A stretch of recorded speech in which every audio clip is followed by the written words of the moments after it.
The alarm at the military base shattered the night. From a tear in the eastern wall, zombies flooded in like a tide. Soldiers hid behind cover and fired wildly, but the number of zombies was too large, and the defenses were breaking down. Her eyes swept over the dense zombie horde outside the wall, then suddenly stopped near an abandoned gas station. There, 3 mutated zombies, much larger than normal, were tearing apart a corpse, likely a scout from yesterday's patrol, judging by the torn military uniform. Zhou stood on the command platform, scanning the battlefield, finally focusing on Deng Yu. Deng Yu, his voice was low and tense. "We need your abilities." Her keen hearing caught the heavy breathing from afar, followed by the sound of metal clashing. Someone had fallen. Deng Yu's sharp senses picked up the screams and zombie roars in the distance. She leaned against the wall, playing with a crystal core of mental energy she had just traded for.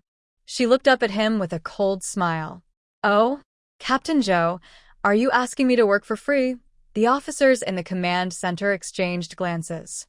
A middle-ranking officer with a full beard couldn't help but slam his hand on the table. Now is not the time to haggle. There are over 1,000 civilians outside. Deng Yu didn't even look at him. She just stared at Zhou. "Is this how you beg for help?" Zhou frowned deeply. "This isn't a trade. It's about survival. If the base falls, all the survivors in the northern part of the city will die." Deng Yu sneered, retracting the crystal core into her gourd space, and slowly stood up. "Commander Zhou, you're protecting the base to save the survivors, to uphold justice, right?" She tilted her head, her tone sarcastic. "But I'm different. I'm all alone, with no family or friends. Doing good deeds without any benefit isn't worth it. There's no reward." Zhou Yi's eyes darkened. "What do you want?" "That's more like it. Let's talk business, not morality." She held up 202nd level crystal cores, 53rd level, plus 5 mental type crystals. "I'll help you defend until dawn." A few officers nearby gasped. Some couldn't help but shout angrily. "You're robbing us." The middle-ranking officer gasped in shock. "This is outright theft." "Lieutenant Zhou," Zhou sternly interrupted, his expression complicated as he looked at Deng Yu. "Do you know how many lives these supplies could save?" Deng Yu suddenly smiled, her smile cold and sharp. "Commander Zhou, doing good deeds to protect the base can bring rewards, public admiration, recognition from superiors, and a place in history." She stepped forward, lowering her voice. "But me? I'm all alone. Doing good without benefits means I won't get any reward." The command center fell into complete silence. In the distance, the sound of a wall collapsing echoed, and alarms blared throughout the base. Deng Yu didn't bother to give him a glance. She just stared at Zhou. "So? Commander Zhou, are you in or not?" Zhou clenched his fists, then relaxed them, finally grinding his teeth and nodding. "Deal." Deng Yu smiled with satisfaction, drawing her tang sword, its blade gleaming coldly in the moonlight. "Wouldn't it have been better to be this straightforward from the start? Remember, I'll only defend until dawn," she said into her communicator. "Understood," Zhou Yi's voice replied. "Snipers will cover you." She leapt down from the command platform, activating her indestructible body, her skin shining with a bronze hue. The next moment, she charged into the horde like a ghost. A flash of her blade, and several zombie heads flew into the air. When the first wave of zombies reached her, Deng Yu simply swung her sword lightly. The blade flashed, and a dozen heads were cut off at once. She then activated her fire control ability, and flames spread along the blade, burning the fallen bodies to ash. "Too weak," she muttered to herself.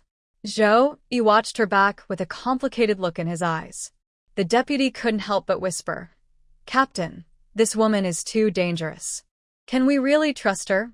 Zhou was silent for a moment, then said slowly, "She's not a good person, but she keeps her promises." He paused and added, "Besides, we have no other choice right now." Deng Yu moved through the zombie crowd, igniting her blade with her fire control ability. Each strike brought a burst of flames. Her special senses helped her accurately detect threats, and her keen hearing caught the zombies' movements. Suddenly, She sensed an unusual signal. An advanced speed-type mutant was attacking the soldiers from the side. Ugh, trouble, she muttered. In a flash, she appeared in front of the defense line. With a swing of her tang sword, she cut off the mutant's sharp claws. The soldiers stared in shock, but she simply coldly ordered, "Don't stand there dazed, keep shooting." At that moment, the ground suddenly trembled violently. A giant mutant, about 3 meters tall, smashed through the wreckage of the wall. It had bone spines on its back and a mutated right arm shaped like a huge hammer. Level 3 strength type, came the warning from the communicator. Watch out for. Deng Yu had already rushed forward. The mutant swung its giant hammer down, but she dodged lightly to the side, creating a 2-meter-deep crater in the ground. She slashed at the mutant's knee with her tang sword, but only left a white scratch on its hardened skin.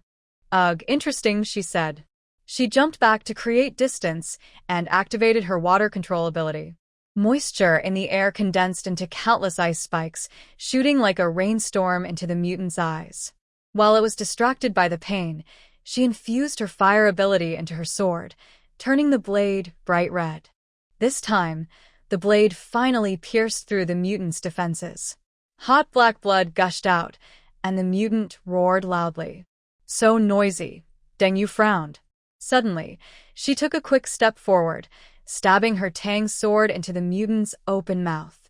As the blade pierced through the back of its head, she flicked it, causing a large crystal core to fly out along with its brain matter. Good harvest. She caught the crystal core and casually put it into her pocket. The fight lasted until dawn, and the wave of zombies finally retreated. Deng Yu leaned against a partially collapsed wall to rest, casually checking her loot from today. Besides the crystal core promised by Zhou Yi, she also collected 7 crystal cores from level 3 mutants. Standing on the pile of corpses, she was covered in blood, but her eyes remained sharp. She shook off the rotten flesh from her knife and turned to walk toward Zhou Yi. Mission complete. Time to settle the bill. Zhou Yi didn't waste words. He waved to have some metal boxes brought over. Deng Yu checked them to make sure the number of crystal cores was correct, then stored them in her space pouch. Pleasure working with you. She turned to leave. Wait. Zhou Yi suddenly called her. Deng Yu looked back, raising an eyebrow. What? Want to renew the contract? Zhou Yi stared at her and said slowly, if you're willing to work with us long term, we can offer more crystal cores. Deng Yu smiled. Mercenary mode. You can think of it that way. She thought for a few seconds, then nodded. All right, but I have conditions. I choose my own missions, the payment is agreed on beforehand, and I won't accept moral pressure. Zhou Yi was silent for a moment, then finally extended his hand. Deal. Deng Yu glanced at his hand but didn't shake it. She simply said calmly, next time, remember to bring enough crystal cores. As she finished speaking, her figure disappeared into the morning fog. After leaving their sight, Deng Yu activated her long-range vision and keen hearing. Suddenly, her keen hearing caught an unusual conversation. Is the sample ready? Still missing the last 3 live ones. Does the commander know? Shoo, keep your voice down. Deng Yu squinted, following the sound source with her long-range vision. In a hidden warehouse deep inside the base, several people in white coats were placing something into a refrigerated box. Just as she adjusted her focus to see clearly, a familiar figure entered her view.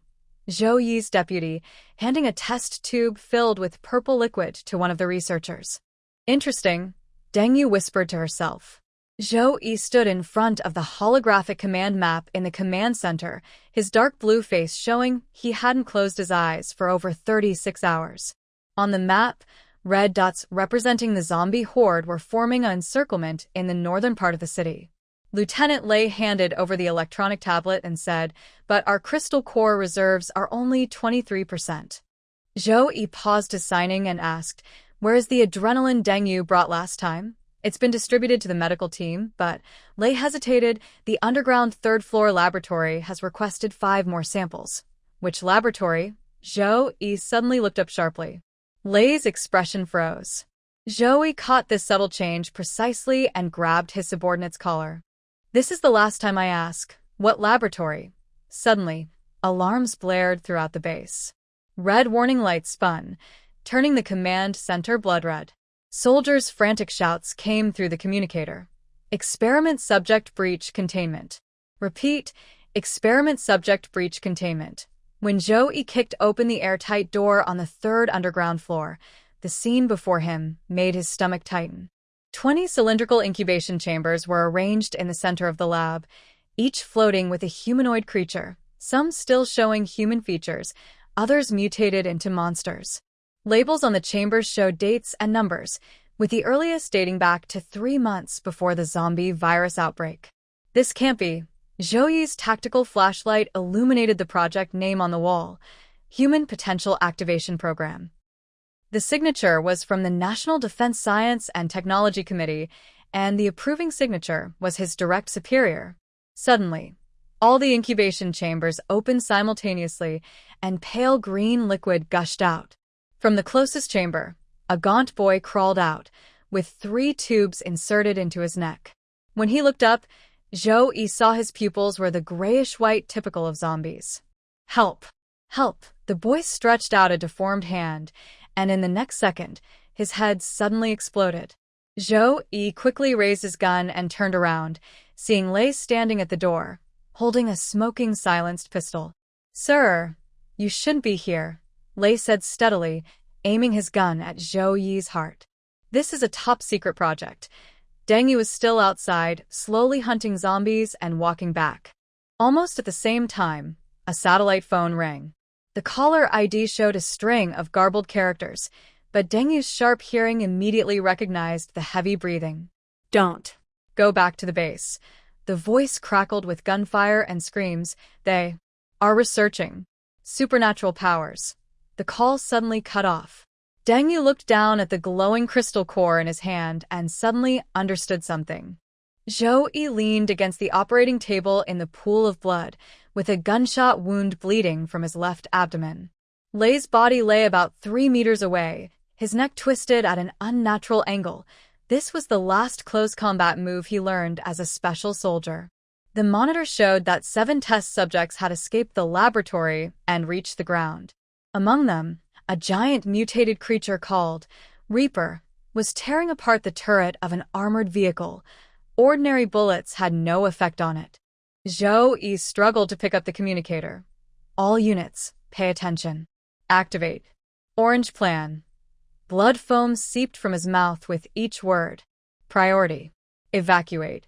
Civilians." When an explosion sounded from upstairs, he used his last strength to open the satellite phone's contact list.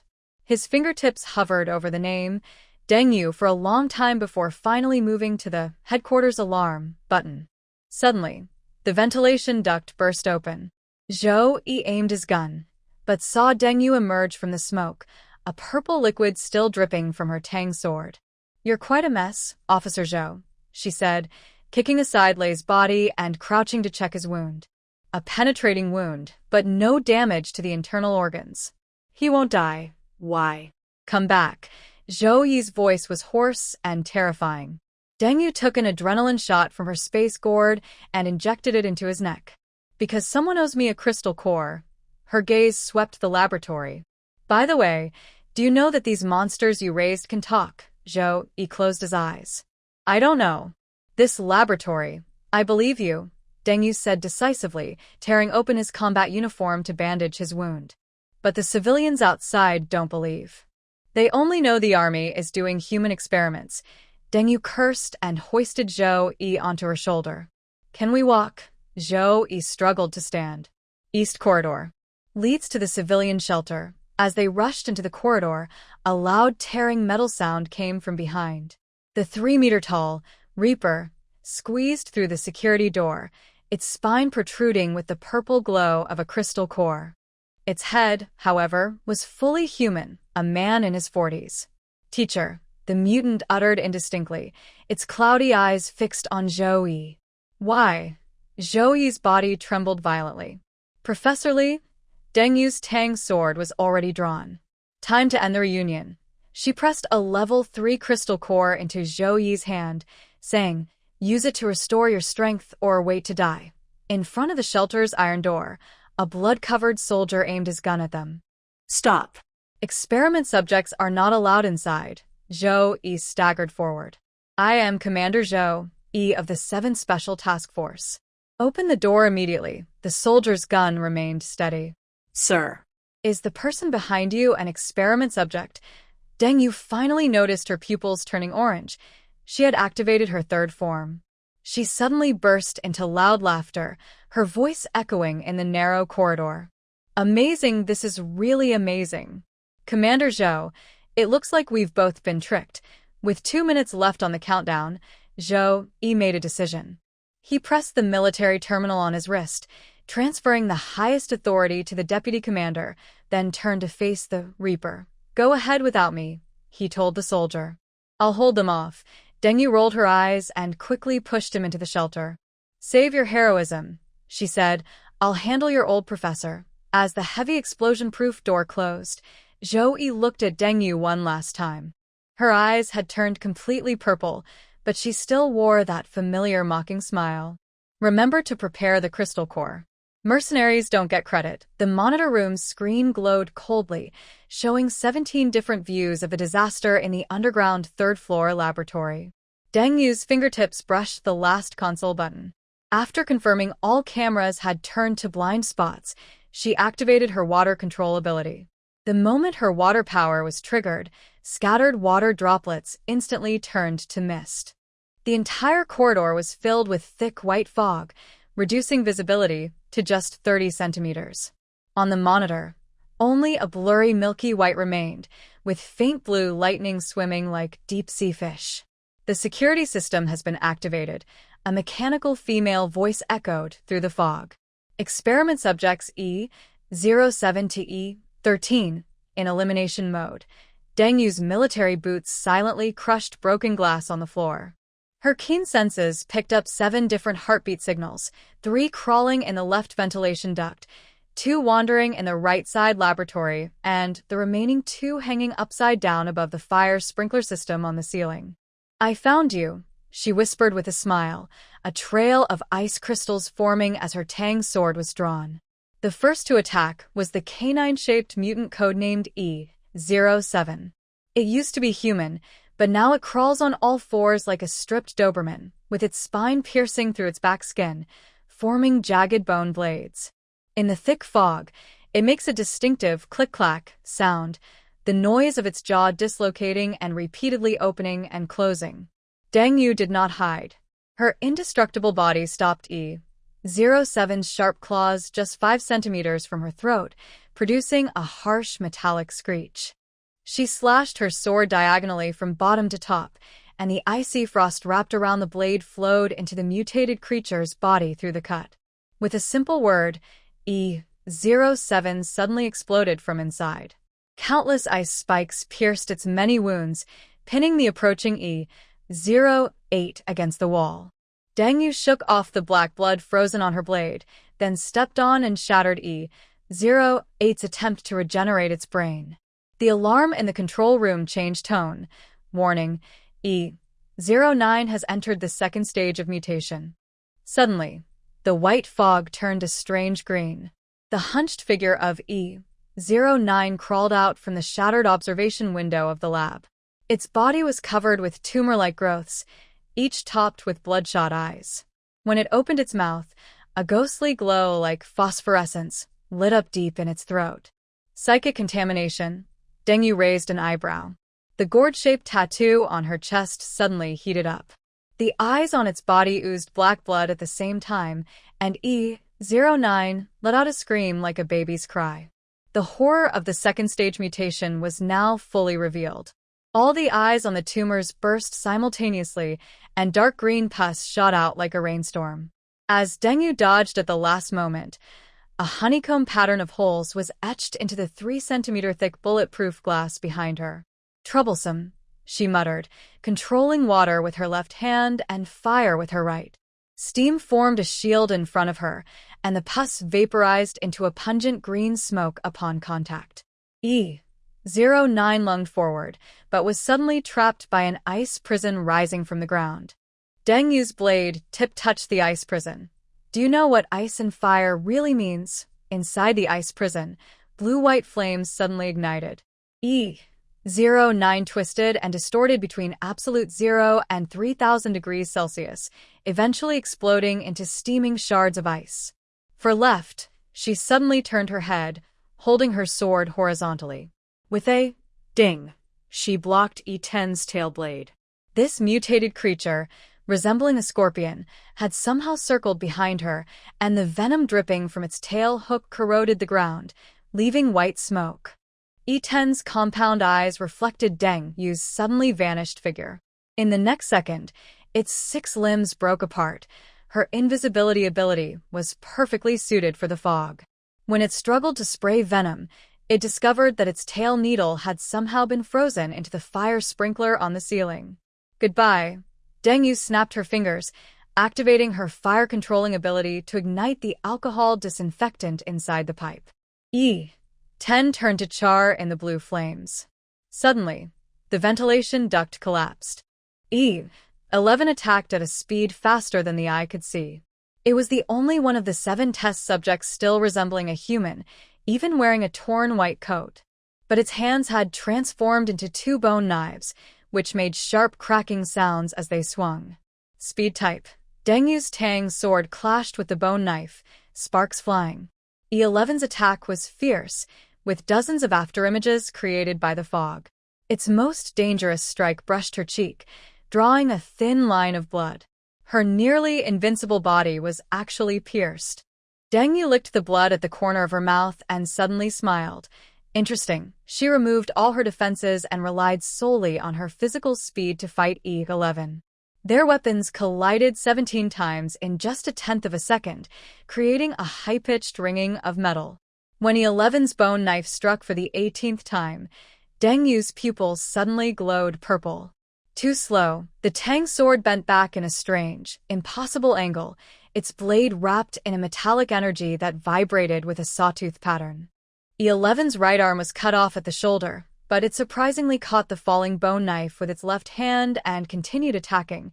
This move clearly came from professional combat training. Soldier. Deng Yu noticed the dog tag hanging around E11's neck as she blocked. In the next moment, she changed tactics, creating ice mirrors around her with her water-controlling ability. E11's attack was immediately disrupted. Each strike was reflected by the ice mirrors and finally, its own bone knife pierced its chest. Deng Yu seized the opportunity to rush forward. As her Tang sword pierced E11's throat, she saw the name on the tag, Lin Rue, 7th Special Task Force, SN, HT 7309, subordinate of Zhou Yi. She frowned, but her blade didn't hesitate to destroy the mutated creature's brain. The last 2 test subjects voluntarily came out of the incubation chambers. E12 was nearly 3 meters tall, covered in crocodile-like bone plates over muscular tissue, leaving cracks on the ground with each step. E13 looked like a 10-year-old child, floating half a meter above the ground, with dozens of nerve conduits connected to its head.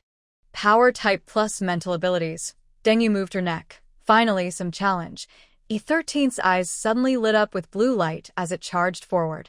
The massive creature broke through 3 concrete walls and rushed toward Deng Yu, its fist carrying enough force to flip a tank, aiming at her face. Clang! Its indestructible body collided with her armored fist, creating a shockwave that tore through the thick fog, forming a vacuum zone. Deng Yu's feet sank 10 centimeters into the ground, and a trace of blood appeared at the corner of her mouth. E12's second punch followed quickly, but she suddenly withdrew her defenses and heartily took the hit with her chest. "I've got you," she said. Amidst the sharp pain from her broken ribs, she grabbed E12's wrist with her bloody hand. Using her fire-controlling ability, she poured blue-white flames into the mutant's body through her pores. E12's screams sounded like a siren, as it frantically thrashed its burning internal organs, eventually kneeling down and turning into a charred corpse. Deng Yu spat blood and moved toward the twitching E13. The childlike mutant was controlling a surgical knife with its mind, aiming to shoot it out, but her metal element ability froze it midair. "What did they do to you?" she asked, grabbing E13 by the neck and lifting it. "Let me send you off," E13's mouth suddenly twisted into a strange smile. Its head exploded like fireworks. When the thick fog cleared, Deng Yu stood in front of the central console. Her Tang sword was stuck in the mainframe, and her metal element ability was violently cracking the encrypted database.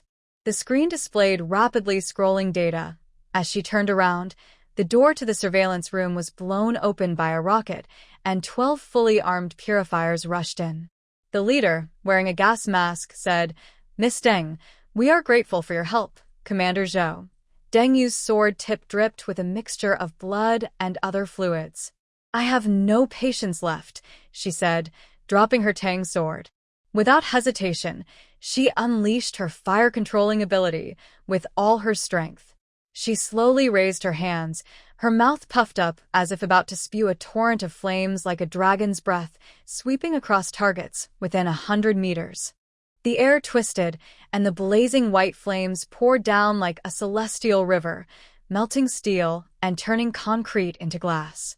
The enemies tried to shoot back, but their bullets melted before reaching her, turning into copper liquid, as if painted with color.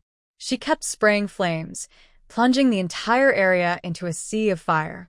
Finally, she clasped her hands together and released the world-burning lotus, 100-meter-wide fire lotus blooming, turning the battlefield into scorched earth.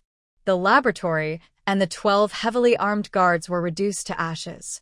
Just when everyone thought Deng Yu was definitely dead, she slowly walked out of the burning laboratory. Her face was expressionless, but from her aura, everyone could tell she was in a very bad mood. Deng Yu went straight to the gate. At that moment, the gate opened directly, unlike last time when it was pointed at with guns. Zhou Yi, who had already bandaged his wound, hurried to the door when he heard Deng Yu was coming out. Zhou Yi saw Deng Yu's cold face. He knew the laboratory was probably very dark inside. He didn't want to say much and simply said, "Go inside the base and rest. We'll talk about the reward when you're feeling better. Don't say anything now. We'll discuss everything later." Deng Yu thought she wasn't a good person, but the human experiments in the lab still shocked her deeply. She wanted to expose everything recklessly.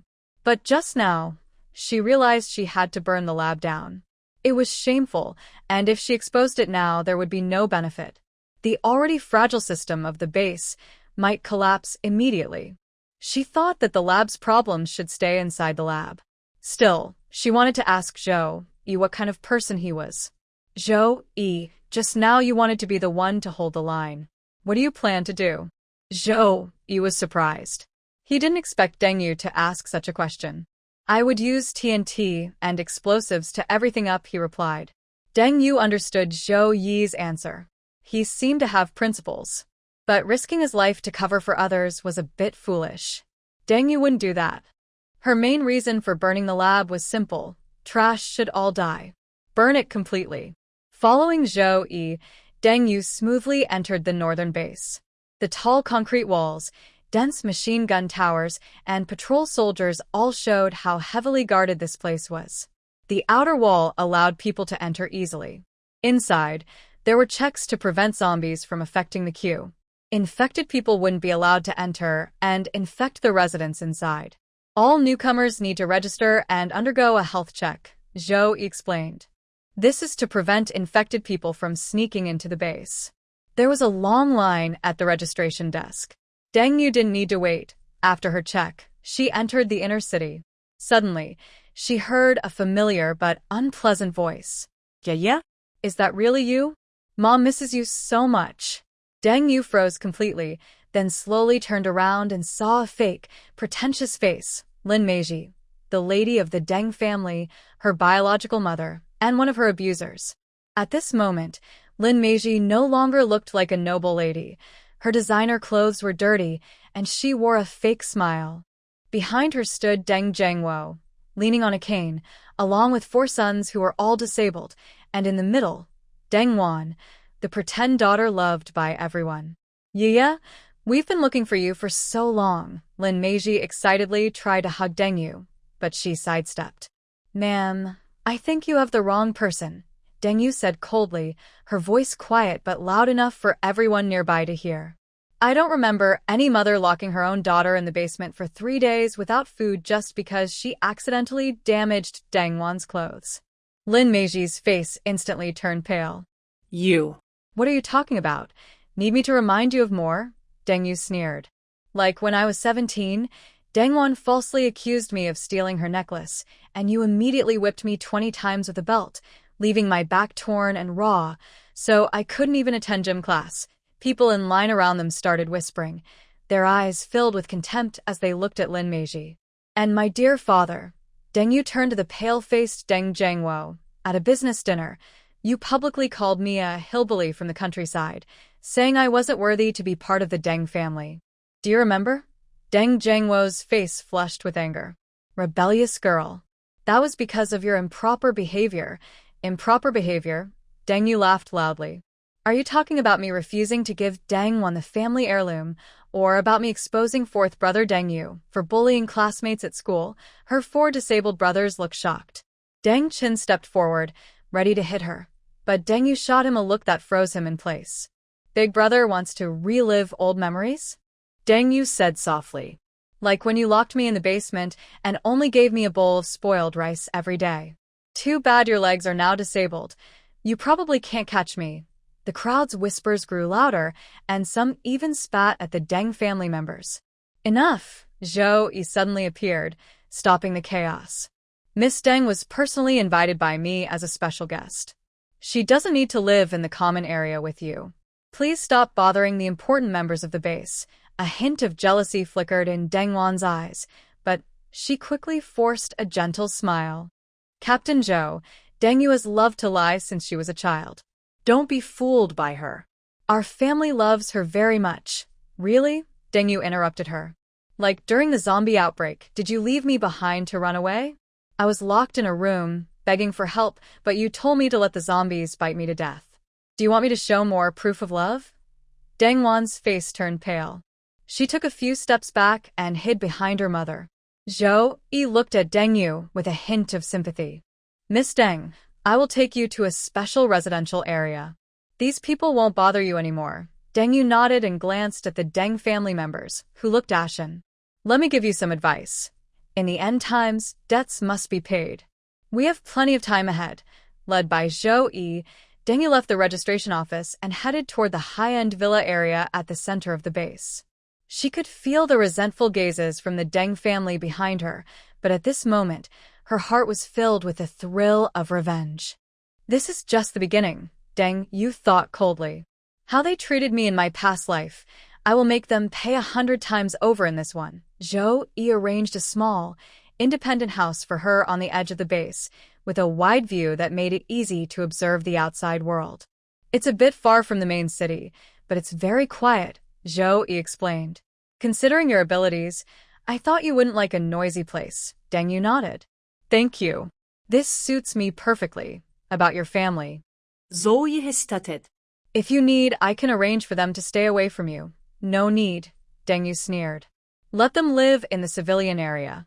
Watching those who once looked down on others suffer more than death, that's even more painful for them.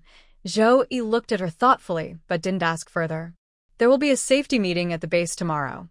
I hope you can attend. Your abilities are very important to us. I'll think about it, Deng Yu replied without immediate commitment. She needed time to plan her next moves. After seeing Zhou Yi off, Deng Yu stood by the window, gazing at the brightly lit center of the base. A cold smile played on her lips. The Deng family, zombies, laboratory scandals. This end of the world is more interesting than I imagined, she whispered to herself. With these abilities, I not only want revenge, but also to completely change how I live. Outside the window, the first sunlight slowly rises, marking the start of a new day in the post-apocalyptic world. Sunlight filters through the cracks in the curtains into the room. Deng Yu suddenly opens her eyes, her fingers already gripping the pistol under her pillow. After 3 seconds, she realizes she is no longer in the dangerous mercenary world, but in the northern base during the zombie apocalypse. Knock, knock, knock. The urgent knocking interrupts her thoughts. Deng Yu frowns, activating her distant vision ability. She sees 4 young men leaning on crutches outside the door. Her 4 dear brothers. Yeah, we know you're inside. Open the door. Her eldest brother Deng Chen's voice comes through the door, commanding firmly. Deng Yu smirks coldly, slowly puts on her black tactical suit, tucks her sword at her waist, and then walks to open the door. As soon as the door opens, the four crippled men rush to get inside. Deng Yu crosses her arms in front of the door, coldly saying, "Did I give you permission to come in?" Deng Chen's face darkens. "Yeah? What's with your attitude?" "We are your brothers." "Brothers?" Deng Yu chuckles softly. "Are you the brothers who locked me in the basement for 3 days without food, or the ones who abandoned me to feed zombies during the He family chaos?" Her second brother Deng Rui shows a flicker of embarrassment, but quickly regains his confidence. "That's all in the past. Now, in this end-of-the-world situation, our family should stick together. Look at us." He points to his twisted, deformed right leg. "We're all like this. As your brothers, shouldn't you take care of us?" Deng Yu's gaze sweeps over her brother's crippled legs, with no trace of sympathy. In her past life's memories, these four brothers had all been responsible for breaking her limbs. Karma is indeed a harsh mistress. "So? What do you want?" Deng Yu asks deliberately. Third brother Deng Jin can't wait to speak. "I heard Zhou Yi gave you special treatment. You should ask him for a house in the central district for us to live in. Also, you killed zombies so well yesterday. You must have some powerful abilities, right? The base gives extra supplies to ability users every day, so you should share some with us." Fourth brother Deng Yu adds, "And weapons. I saw you used a cool sword yesterday. Get us some too." Deng Yu almost laughs out loud. She took a step back and made a "please come in" gesture. "All right, everyone come in. Let's have a good chat." The four brothers looked happy and hurriedly squeezed into the room, afraid they might miss out on something good. Deng Yu closed the door and leaned against the wall, watching these greedy men scan her place like hungry wolves. "Yeah, your place is nice," Deng Chin said, limping over to the fridge. When he opened it, he saw it was empty and pouted in disappointment. "There's nothing to eat?" Deng Yu smiled slightly. She waved her right hand, and suddenly a pile of supplies appeared in the middle of the room. Fresh fruit, vacuum-packed meats, bottled water, and even a few bottles of wine. The four brothers' eyes widened. Deng Yu even drooled a little. "Is this a space ability? You have such a rare power. Aren't you a strength-type ability user?" "Not just that." Deng Yu snapped her fingers. A small flame flickered at her fingertips. She waved her hand again, and water vapor in the air condensed into a floating ice blade.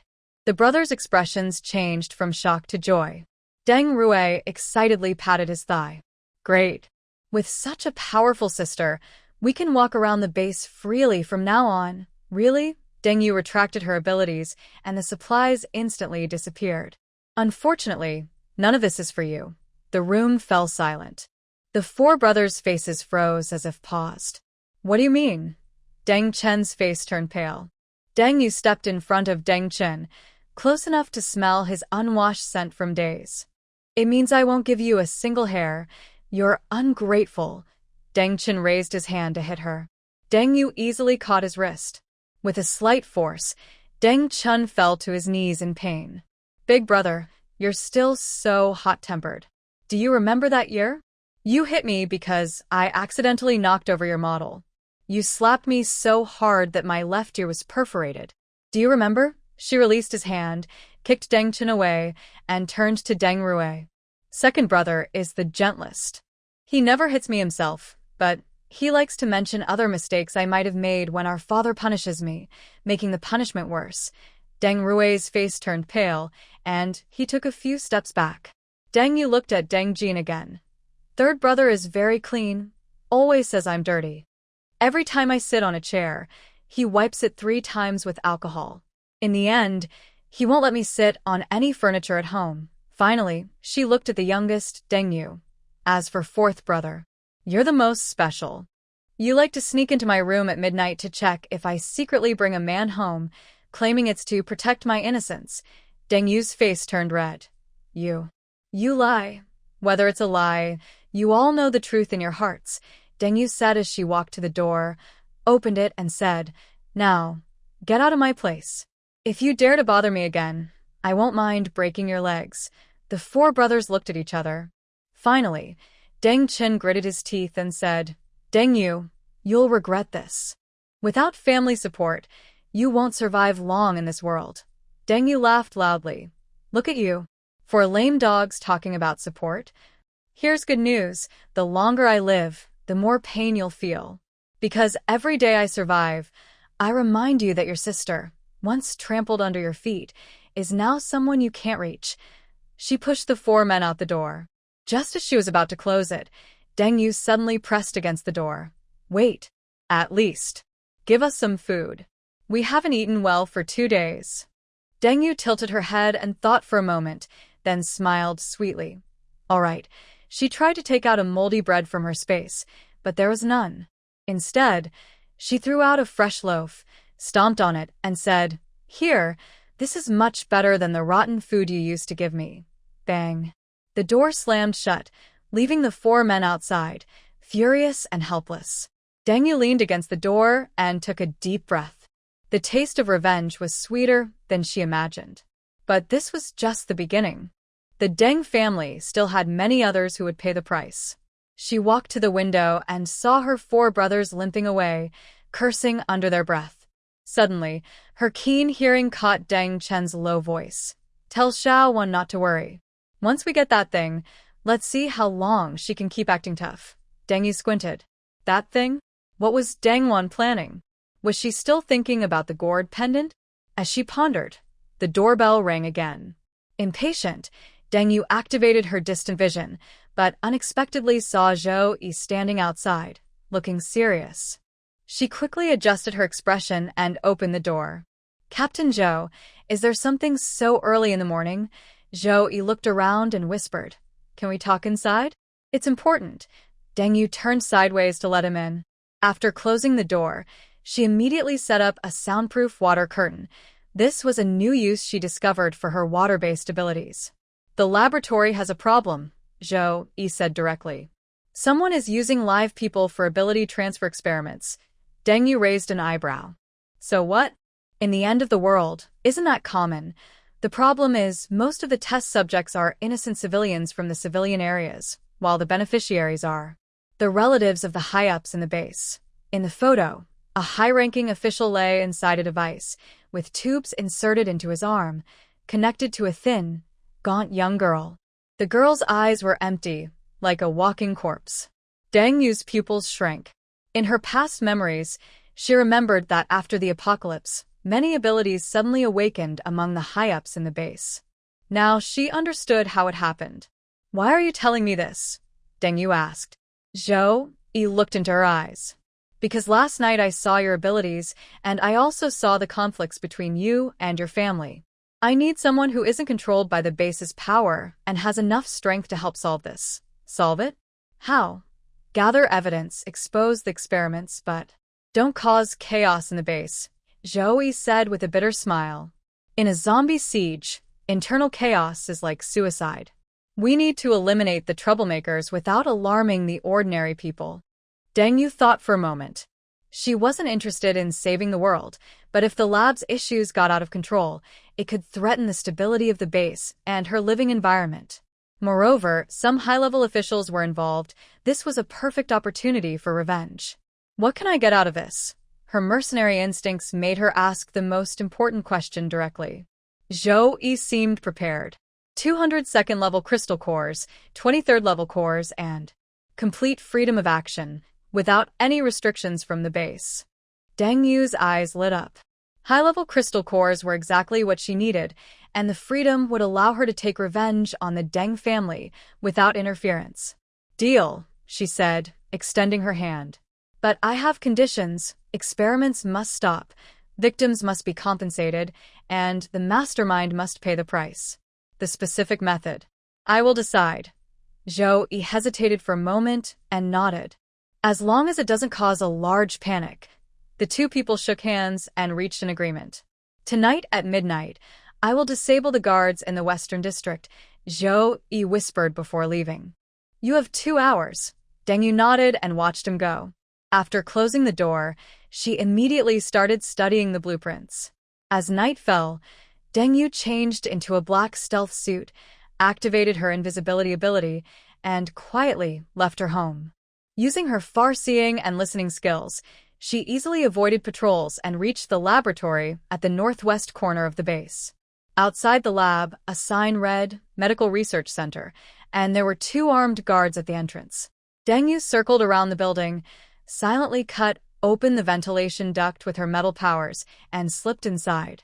The ventilation duct was narrow and dark, but that was no problem for Deng Yu, who had night vision. Following the blueprints, she quickly reached above the main laboratory. Through the vent, she saw 5 people in white coats below. Inside the duct, the air grew thin. Deng Yu could hear the noisy footsteps outside and the humming of machines starting up. The infrared scan system couldn't detect her hidden position. "How is the progress on the powers research?" A bald man's voice came from below. "The external lab has already been destroyed." Before he finished speaking, Deng Yu suddenly used her metal powers.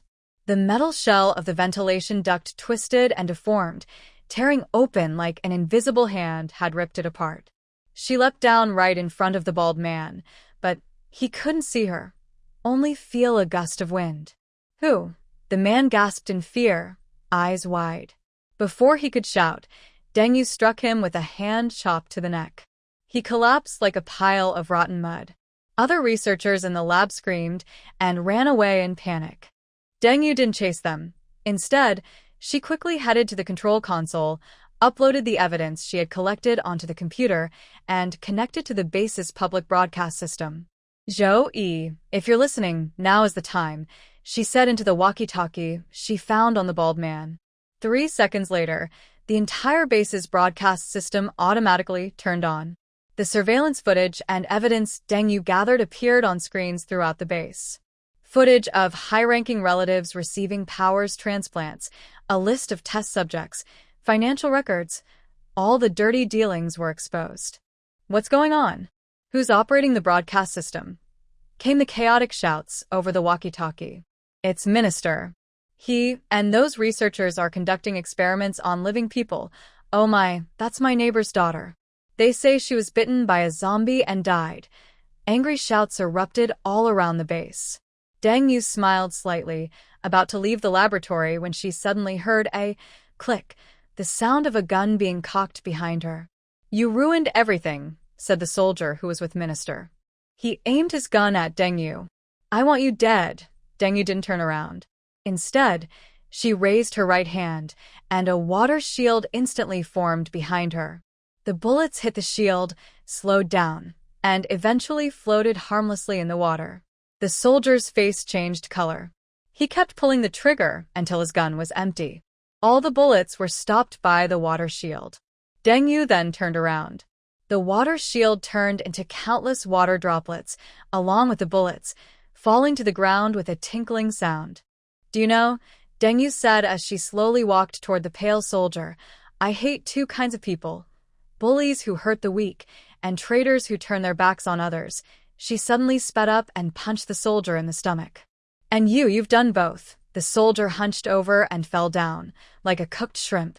Deng Yu stepped over his body and strode out of the laboratory. Outside, chaos was everywhere.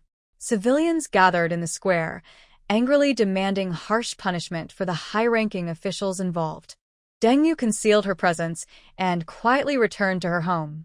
As soon as she entered, she saw Zhou sitting on the sofa in the living room, waiting for her.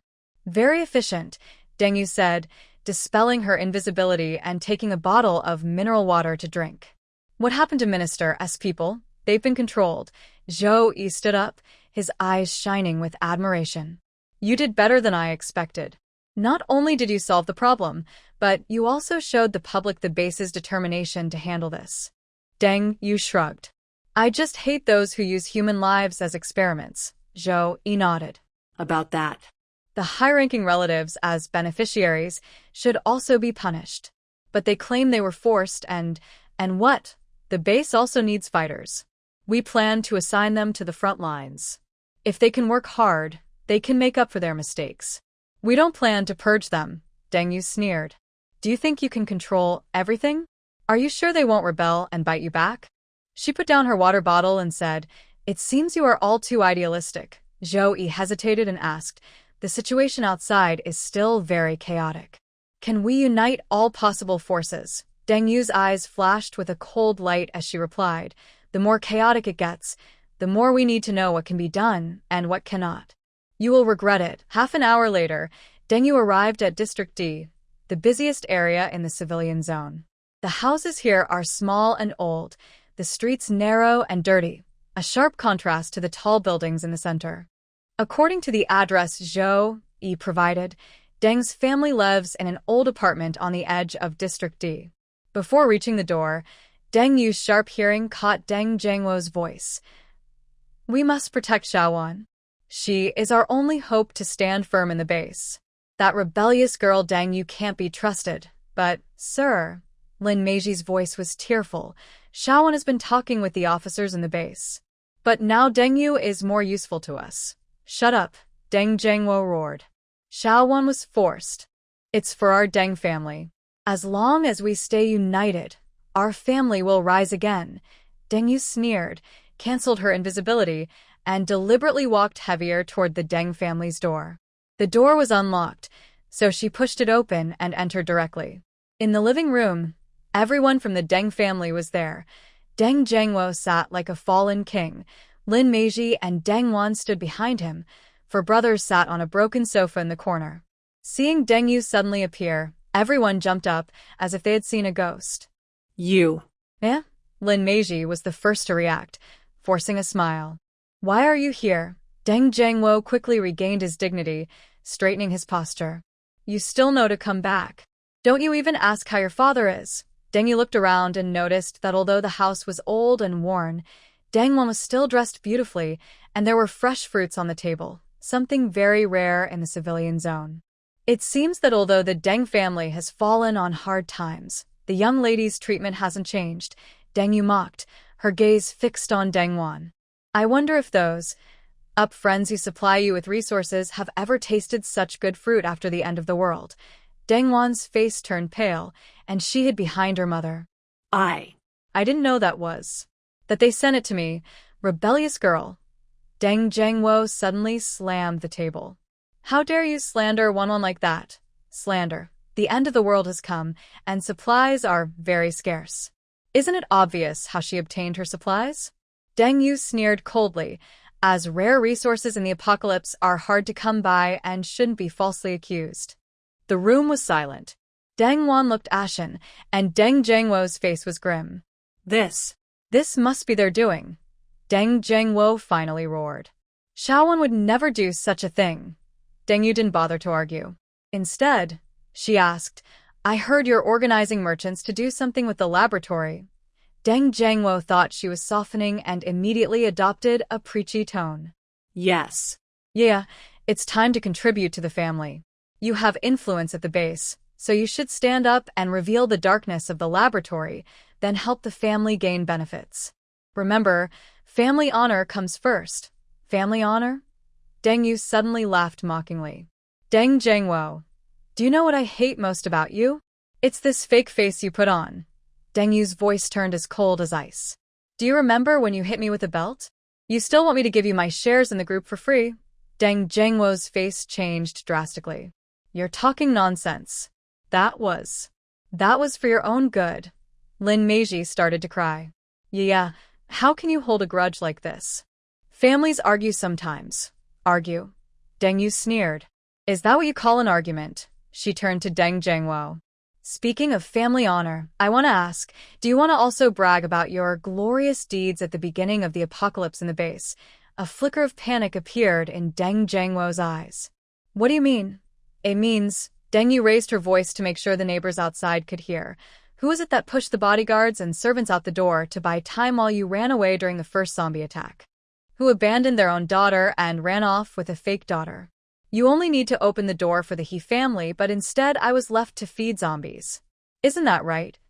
A gasp and whispers came from outside the door. You lie. Deng Qin shouted angrily. Is that so? Deng Yu didn't care. She wouldn't really argue with them. Arguing with animals that lack reason and morality is impossible, even for saints. Saints only use virtue to defeat others. This. This. Deng Jiangwo trembled all over, unsure if it was from anger or fear. Outside, the gossip grew louder. Oh my gosh, they actually did that. So disgusting. How can people like that live in our neighborhood? Deng Yu watched the color drain from the Deng family members' faces with satisfaction and added more. And do you know why the 4 Deng brothers are crippled? Not because they fought bravely, but as punishment for past wrongdoings. Enough! Deng Jiangwo angrily grabbed a cup and threw it at Deng Yu. Deng Yu easily caught the cup, and the water inside floated in the air, forming a water ball spinning above her palm. Are you getting angry and embarrassed? She sneered. Deng Jiangwo, do you think this is still a world where you can hit and scold me freely? She waved her hand, and the water ball directly hit Deng Jiangwo's face. You're asking for death, shouted Deng Chen, the eldest brother. Suddenly, a flash of lightning appeared in his hand, but because his leg was injured and he couldn't stand steadily, the lightning missed and only left a scorch mark on the ceiling. Second brother Deng Rue suddenly slammed the table, smashing the wooden surface into pieces with his elemental power. But because he used too much force and his leg was injured, he couldn't support himself and fell to the ground in a clumsy way.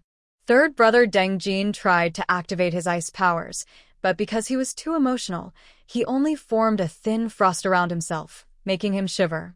Fourth brother Deng Yu, the most impulsive, spat out a flame from his palm. But because his leg was injured, he couldn't move flexibly. Sparks landed on his pants, frightening him into quickly patting out the fire. Deng Yu watched this funny scene and couldn't help but laugh.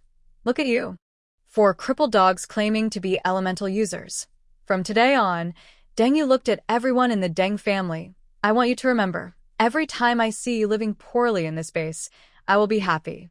So, keep fighting to survive. The longer you live, the more suffering you'll endure. After saying that, she turned and headed for the door.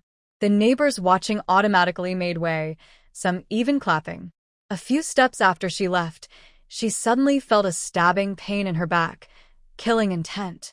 She instantly activated her copper-headed iron arm and sidestepped to dodge. Die! Deng Wan, holding a fruit knife, lunged at her, the tip aimed at Deng Yu's back. Deng Yu easily grabbed her wrist, and with a slight force, Deng Wan let go of the knife in pain. Murder? Deng Yu whispered close to Deng Wan's ear. Only she could hear. You're finished. What crime is it to kill someone in the base? Deng Wan's eyes widened. You. How can you do this? My indifference is greater than you think. Deng Yu released her, raising her voice, so everyone could hear. Deng Wan attempted murder. According to the base rules, how should she be dealt with? A person in uniform from the crowd answered. She should be detained for questioning. If the evidence is solid, she could be sentenced to at least 5 years of hard labor.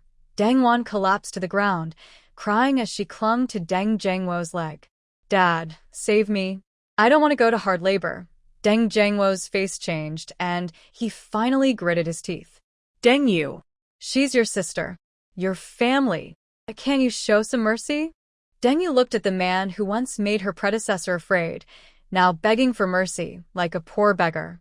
A strange sense of satisfaction grew in her heart. Show mercy, she repeated softly. Like what you did to me before. She turned and walked away.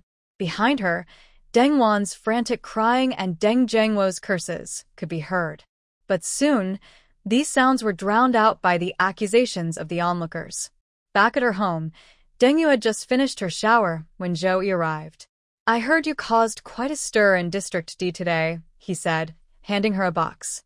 This is the high-level crystal core I promised you. Deng Yu opened the box. Inside were 202nd-level crystal cores and 23rd-level ones. Zhou said, your actions today not only solved the laboratory crisis, but also helped us catch some corrupt officials. Deng Yu stored the crystal cores. What will happen to Deng Wan's case? Follow the rules, Zhou sighed. But she might try to find a way to reduce her sentence. The Deng family has fallen, but some connections remain. Deng Yu nodded, not surprised. She hadn't expected to destroy the Deng family in one go. Also, Zhou suddenly said seriously, the base command has discussed and officially invited you to join the combat command team. Your abilities and today's performance prove you're exactly what we need. Deng Yu asked, "What are the conditions?" "Just one, we need your strength," Zhou Yi said sincerely. Deng Yu raised an eyebrow. "I've said it before, don't make unrealistic requests. If I was on good terms with the Deng family, joining you would be the best way to protect my family. But you also know my relationship with my relatives is very bad. I won't forgive them. If your family hates you, abuses you, or harms you, would you still want to be part of their family?" Deng Yu smiled and said, "Forget it. No more talking about this." After a moment of thought, she added, "I have a suggestion. The base must set up a supervision system to prevent abuse of power. I don't want to see another laboratory incident." Zhou Yi smiled and said, "That's exactly why I want you to join us. You understand better than anyone the danger of power."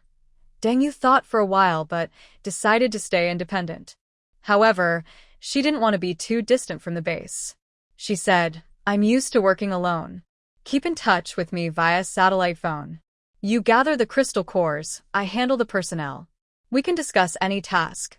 After some discussion, they reached an agreement and shook hands as allies. Zhou Yi left, and Deng Yu stood by the window, looking at the lights of the base, a slight smile on her face. Her enemies from her past life are now tasting the bitter end of their actions. It's okay, her previous self endured this for over 10 years.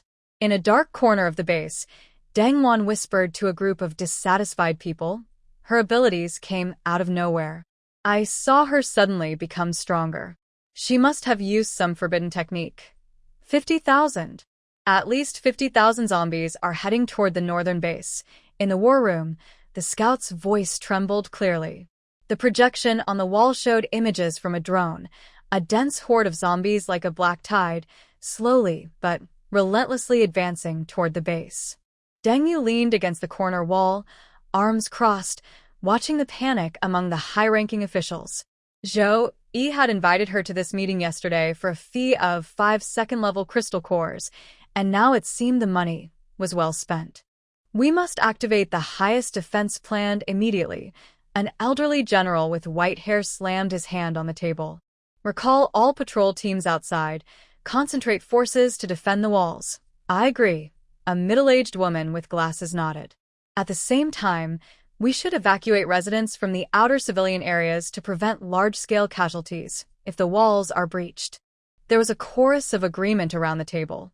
Deng Yu couldn't help but sneer, her voice sharp in the quiet room. "Miss Deng, do you have a different opinion?" Zhou Yi looked at her, eyes shining with anticipation. Everyone's gaze turned to Deng Yu. She straightened up and walked to the projection, pointing at the image of the zombie horde. "Look here, the front of the zombie group is 20 kilometers from the base. Based on their speed, we have at least 6 hours to prepare." "So what?" the old general asked impatiently. "That just means we should quickly strengthen our defenses." "Wrong." Deng Yu snapped her fingers. The projection switched to a terrain map. "Look at this valley. It's the only way the zombies will pass. If we send a small, elite team now to plant explosives here, here, and here," she marked 3 points on the map, "and detonate them when the zombies enter the valley, we can at least kill a third of the zombies." The conference room fell silent. "That's too risky," the girl with glasses was the first to oppose. "Sending a team outside the city? What if they get surrounded? Plus, it uses a lot of explosives. If the plan fails, we won't have enough supplies left for defense," another officer added. "And we'll need that route later to transport supplies." "What do we do if we hit up?" Deng Yu shrugged. "Then we might as well wait and die." "I support Deng Yu's plan. We can carry supplies on people's backs later. The base has many unemployed people, so it's a good way to help them earn a living," Zhou Yi suddenly said. His voice was calm but commanding. "Passive defense is never the best choice. I will personally lead this mission." The old general's face changed drastically. "Commander Zhou, that's too dangerous." "You can't. It's settled." Zhou Yi interrupted him. "General Li will handle the defenses inside the city, and Miss Deng Yu will assist us as a tactical advisor. The team will depart in 1 hour." After the meeting, Deng Yu was about to leave when Zhou Yi stopped her. "Thanks for your advice." Deng Yu raised an eyebrow. "I'm just doing my job for the money." 5 second-level crystal cores are enough for my ideas, but not for me to fight myself. Zhou Yi smiled. Add 15 more and join the operation. 15 meaning third-level crystal cores, plus the priority to choose the spoils. Deng Yu bargained. Deal, Zhou Yi said, extending his hand. But I have to ask, why don't you want to officially join the base? With your skills, you could have a higher position and more resources. Deng Yu shook his hand. Freedom is priceless, Commander. Mercenaries only answer to their pay. They don't get involved in politics or relationships. She let go. See you in an hour. Back at her home, Deng Yu began checking her gear. She took out 3 Chinese swords, 2 modified submachine guns, several grenades, and various explosives from her space. Just as she was loading bullets into a magazine, the doorbell rang. Using her clairvoyance, Deng Yu was surprised to see Deng Wan standing outside. That proud and arrogant fake daughter was now dressed simply in a gray dress, holding a food box, looking quite worn out. Deng Yu unlocked the door but didn't stand up. The door isn't locked. Deng Wan carefully pushed the door open. When she saw the weapons on the table, she flinched visibly. Yeah, I came to apologize. Oh. Deng Yu didn't look up, continuing to load bullets. The court sentenced you so quickly? I thought the minimum sentence for attempted murder was 5 years of hard labor. Deng Wan's eyes immediately turned red. I was sentenced to community service. Dad used his last connections. She put down the food box. I know I did wrong. These are the snacks I made myself. I want to make amends.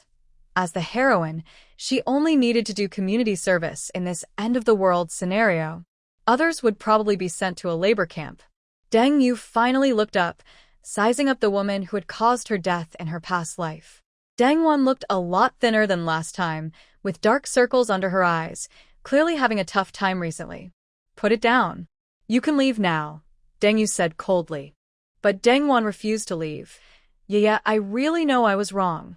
We are sisters after all. Now that the world is ending, families should support each other. Deng Yu almost laughed out loud. This speech was exactly the same as what Deng Wan said before pushing her predecessor out of the team in her previous life. Are you done talking? Deng Yu stood up, looking down at Deng Wan. Then get lost. I have work to do. Tears finally fell from Deng Wan's eyes.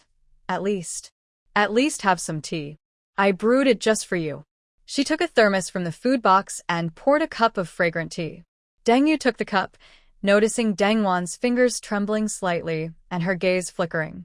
She pretended to drink, but secretly used her space ability to put the tea into her space. Not bad, Deng Yu said, setting down the cup, though she hadn't tasted it. Thanks for the tea. Can I go now? Deng Wan seemed to relax a little and said a few polite words before leaving. Once the door closed, Deng Yu immediately checked the drop of tea. Her mental ability made her very sensitive to all kinds of medicines, and she quickly found a drug in the tea that could temporarily suppress her supernatural power. Sure enough, people never change. Deng Yu sneered and evaporated the tea drop. In her past life, Deng Wan used similar tricks to weaken her powers and successfully tricked her. This time, the same methods wouldn't work. She stored all her equipment in her space and went out to meet Zhou Yi's team. At the base gate, 20 elite soldiers were ready, and Zhou Yi was giving the final mission briefing. Miss Deng, he said, seeing her arrive, just in time, we are about to leave. Deng Yu nodded and jumped onto the leading armored vehicle. The convoy drove out of the base and headed toward the planned ambush point. Outside the window, the abandoned city ruins sped past. Occasionally, a few zombies wandered on the streets, but the convoy easily avoided them. You seem in a good mood, Zhou Yi noticed her slightly raised lips. Just watched a poor performance, Deng Yu said simply, briefly mentioning the poisoning of Deng Wan but not referring to her past life. Zhou Yi frowned. Do you want me to send someone to watch her? No need, Deng Yu replied confidently. She can't cause any trouble. 2 hours later, the convoy reached the planned valley. The soldiers quickly set explosives at 3 key points following Deng Yu's instructions. Deng Yu personally checked each detonation device to make sure everything was perfect. All explosives are in place, the communications officer reported. Zhou Yi looked at his watch. The front of the zombie horde is expected to arrive in an hour. Everyone, stay hidden and ready. Deng Yu chose a protruding rock above the valley as her observation point. From here, she could see the entire valley and stay hidden. Zhou Yi came over and handed her a pack of military rations. Try it. It's a new flavor developed by the base. Deng Yu took it, sensing with her mental ability that Zhou Yi and the rations were fine. She took a bite and immediately frowned. This tastes worse than zombie meat. Zhou Yi laughed loudly. At least it's nutritious. He paused, then looked serious. Deng Yu, I've been meaning to ask you, why are you so resolute against the Deng family? Is it just because of the past abuse? Deng Yu looked into the distance and was silent for a moment. The sunset's remaining light cast a golden glow on her side face. Do you believe me if I say that being with them will get me killed? Zhou Yi didn't answer immediately. Instead, he looked into the distance along her gaze. You know, my father was a soldier. He taught me to be loyal and honest. But when the end of the world came, he sacrificed an entire trap team, including my fiancé, to save a high-ranking official's son. Deng Yu turned to look at him. Zhou Yi's eyes shimmered with pain. Later, I killed him myself, Zhou Yi said calmly. Not out of revenge, but because he had become the kind of person I once hated most. Since then, I've been searching for truly trustworthy friends. Their eyes met in silence, forming a quiet understanding. The zombie horde is coming, the scout's voice broke the moment. On the distant horizon, a dark tide began to swell. Deng Yu stood up and stretched. Time to work. For the next half hour, everyone held their breath, watching the zombie horde slowly enter the valley. These mindless creatures moved only by instinct, driven forward, their numbers overwhelming. Detonation point A is in place. Detonation point B is in place. Detonation point C is in place. Reports from different teams came through the communicator. Deng Yu looked at Zhou Yi, who nodded and pressed the button.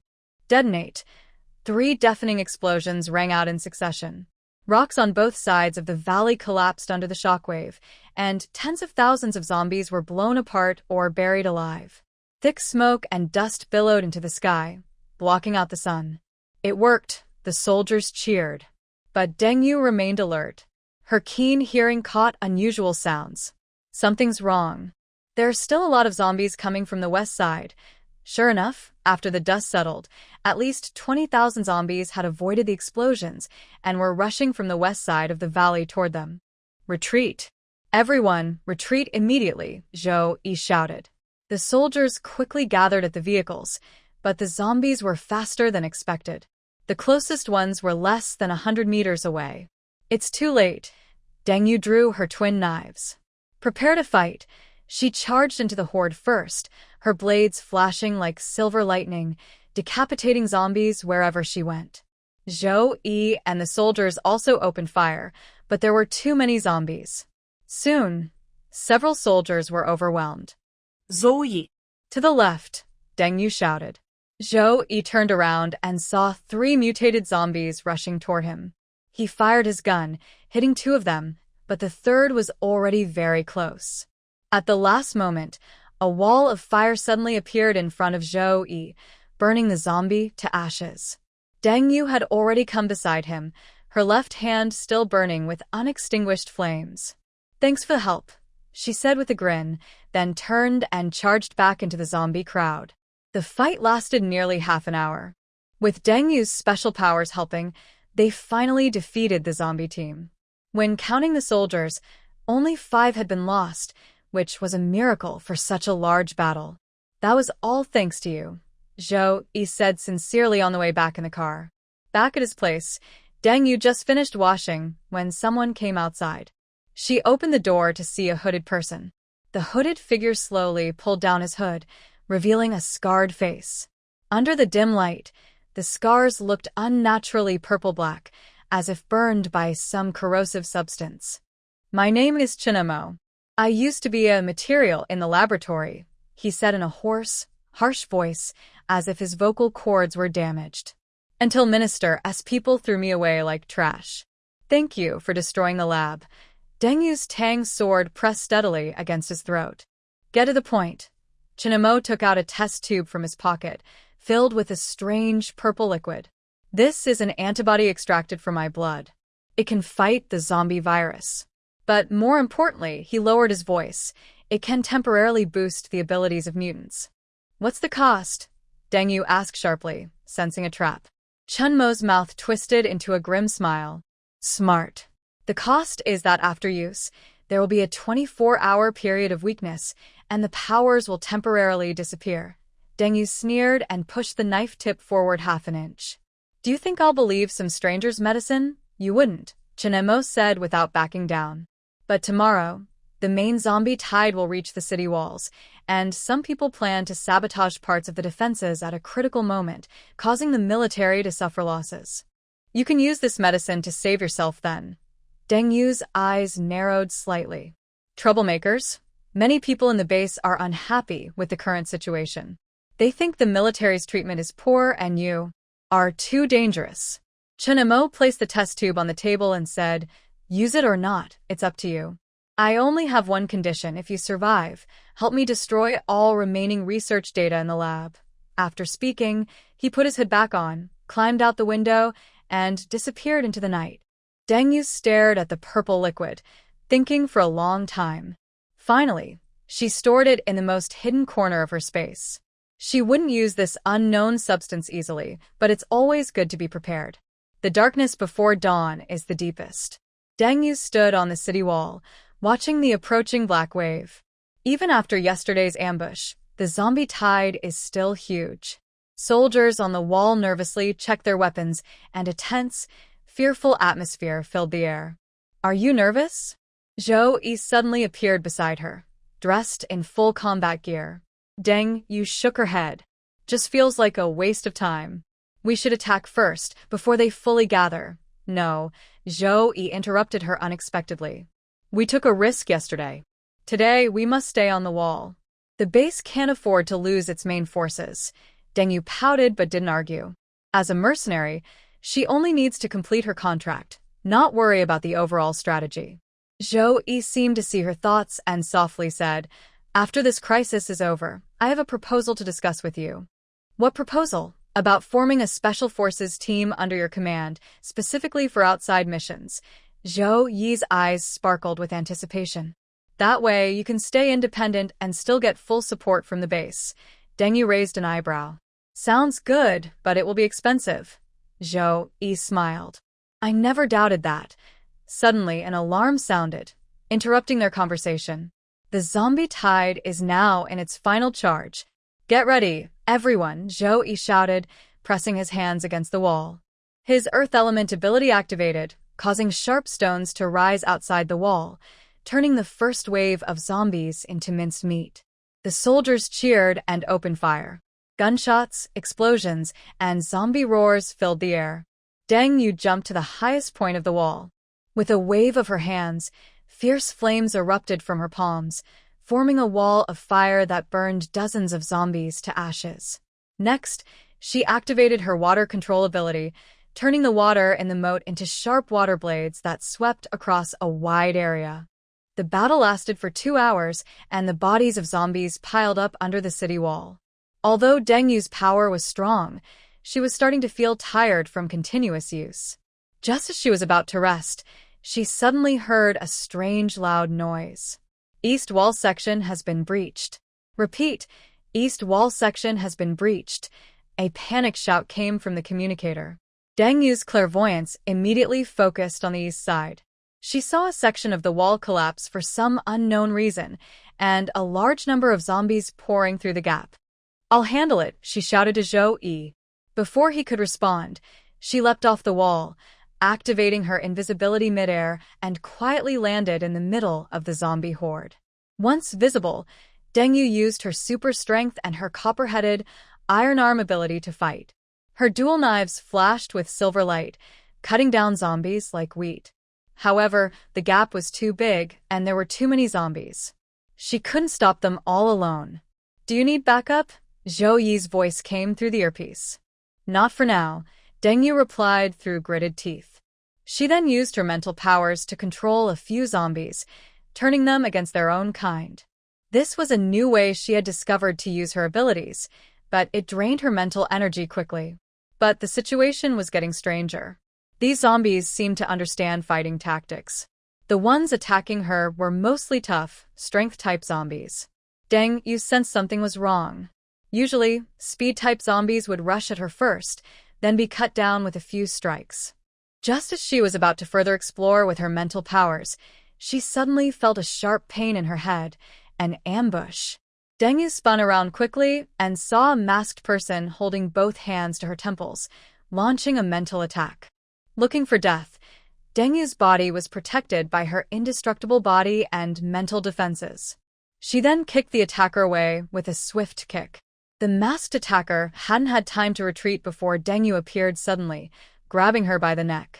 "Let me see who you are," Deng Yu said, pulling off the mask. The face revealed was unfamiliar, a delicate, smooth-skinned woman. Deng Yu, I'm sorry. "I was forced," the masked woman struggled in fear. "They said if I didn't help them, they would sell me to others." Deng Yu lifted the mask-wearing woman's hands to check them. They were clean and soft, with weak arms, as if she had never worked before. She was probably a wealthy girl from the end of the world who suddenly awakened her psychic abilities but didn't know how to use them yet. Even with her powers, she chose to stand out and attack. Wasn't that asking for trouble? Deng Yu sneered. "So you chose to betray humanity." She looked at the collapsed wall. "Who did this?" The masked woman shook her head wildly. "It wasn't me. There are others." Before she finished speaking, a metal spike suddenly protruded from her chest. Someone had killed her from behind. Deng Yu looked up and saw several dark figures quickly disappear into the chaos. It seemed her allies were not just one. There was no time to find out who they were.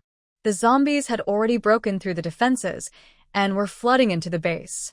Deng Yu took a deep breath and activated all her abilities. Her immense strength allowed her to crush zombie heads with a punch. Her farsight and keen hearing helped her predict every attack. Her copper-headed, iron-armed power made the zombies' bites useless. She alternated fire and water control to clear paths through the horde.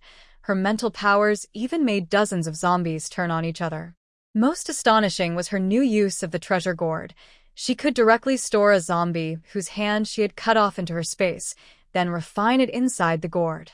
"Deng Yu, support is needed on the east side." Zhou Yi's voice came through her headset, accompanied by heavy breathing. He was clearly in a tough fight too. Deng Yu immediately moved east and soon saw Zhou Yi surrounded by a dozen mutated zombies. His earth powers were exhausted, and he could only hold on with a military knife. "Lower your head," Deng Yu shouted, releasing a fiery whip.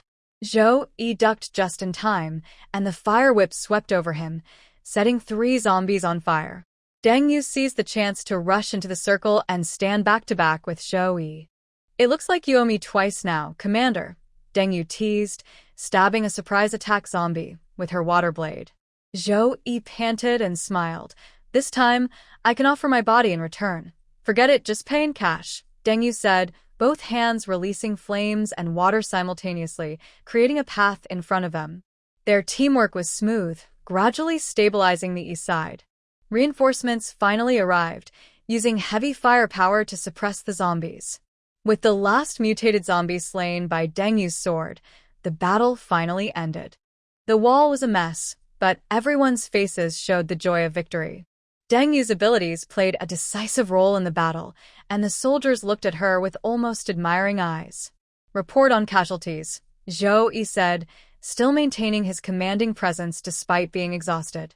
The eastern wall section was slightly damaged, with 27 dead and 56 seriously injured, the deputy quickly reported.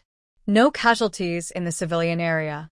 Thanks to Miss Deng for quickly blocking the gap, Zhou Yi nodded and turned to Deng Yu. "Your back injury? It's just a torn shirt, nothing serious." Deng Yu waved her hand. In fact, the side effects of her repeated use of her powers were starting to show, and she felt weak, but she didn't want to show it in front of everyone. "Commander," a soldier hurried over. "We caught the troublemakers trying to escape in the Western District." Deng Yu and Zhou Yi exchanged a glance and headed toward the Western District. At the gate of the Western District, 5 well-dressed men and a woman in a white dress were surrounded by soldiers. She looked disheveled, her expensive dress torn, with a blood stain on her face. When she saw Deng Yu approaching, her eyes immediately filled with hatred. "Why are you arresting us?" "We are builders of the base, legal citizens," the 5 well-dressed men shouted. "Not anymore," Zhou Yi said coldly. "You are suspected of attempted murder, treason, and endangering the safety of the base. According to wartime law, you can be executed immediately." Suddenly, someone from the crowd rushed forward and knelt down, begging, "Commander Zhou, please spare my daughter." She was just confused for a moment. She turned to Zhou Yi. "According to the base laws, what punishment should she receive?" Zhou Yi replied without hesitation, "Death or permanent exile." A chorus of approval rose from the crowd. These high-ranking officials were already notorious in the base, and no one would speak up for them. Deng Yu thought for a moment and suddenly asked, "What is the most dangerous and difficult job in the base?" Zhou Yi was stunned. "Probably cleaning up the zombie corpses outside the eastern wall. It's risky and no one wants to do it. I suggest sending them to do that cleanup work," Deng Yu loudly proposed. "Let the troublemakers do it. 12 hours a day, for 15 years. If they perform well, they can get a reduced sentence. If they escape or slack off, they will be executed immediately." The 5 high-ranking officials' faces turned pale. You can't do this to me. I can do it." Zhou Yi looked down at them. "That's already very kind. The most needed resource in the end of the world is the people, and wasting them by letting them die is the worst. Directly sending them to fill the lines and giving zombies teammates is the best punishment for heavy labor. If they can't die, they should work themselves to death." Deng Yu nodded and suddenly remembered something. "What about my reward?" 15 level, 3 crystal cores. Zhou Yi couldn't help but laugh. Still thinking about money at this time, he took a small bag from his pocket. 25 cores, including the bonus. Deng Yu happily accepted the cores and said goodbye to go back to her place to clean up. Outside the window, the sunset had completely disappeared, but the lights of the base were still bright. In this dangerous end of the world, people found new ways to survive and new hope. Deng Yu looked at the distant city wall, a slight smile on her face. The road ahead is still long. As a mercenary with 7 abilities, she believes the future will be even more exciting. The next day, at dawn, many people were repairing the city wall. Deng Yu got up and prepared to leave the base. She had earned a lot of crystal cores this time and needed to go back and rest well. Deng Yu found Zhou Yi and was about to say goodbye. His expression suddenly became serious. "Deng Yu, I have something to tell you." Deng Yu raised an eyebrow. "If it's about joining the base, forget it." "No." Zhou Yi took a deep breath. "I want to propose a new kind of cooperation. You form an independent mercenary group, and the base pays you a commission for each mission, providing all necessary support. In return, when the base faces a major crisis, you have the priority to respond." Deng Yu thought for a moment. "Sounds good, but I need full independence, including recruiting personnel, choosing missions, and buying equipment." "No problem," Zhou Yi agreed quickly. Actually, Deng Yu hadn't thought about forming a team yet, but having this power means she could become a big mercenary leader later. She would lead her own team, and if other teams are willing to follow her, they can be managed as her mercenaries. She would take a cut of the profits. If any partner violates the rules, she would handle it herself. After the negotiations, Deng Yu told Zhou Yi she was leaving the base. Zhou Yi was surprised. "Won't you stay a little longer?" Deng Yu smiled slightly. "No, I've been out for a long time. From now on, contact via satellite phone." Commander Zhou Yi's bloodshot eyes were filled with gratitude and reluctance, but she simply shook her head gently. "Miss Deng, at least take this." Zhou Yi handed her a brown paper envelope stamped with the seal of the northern base.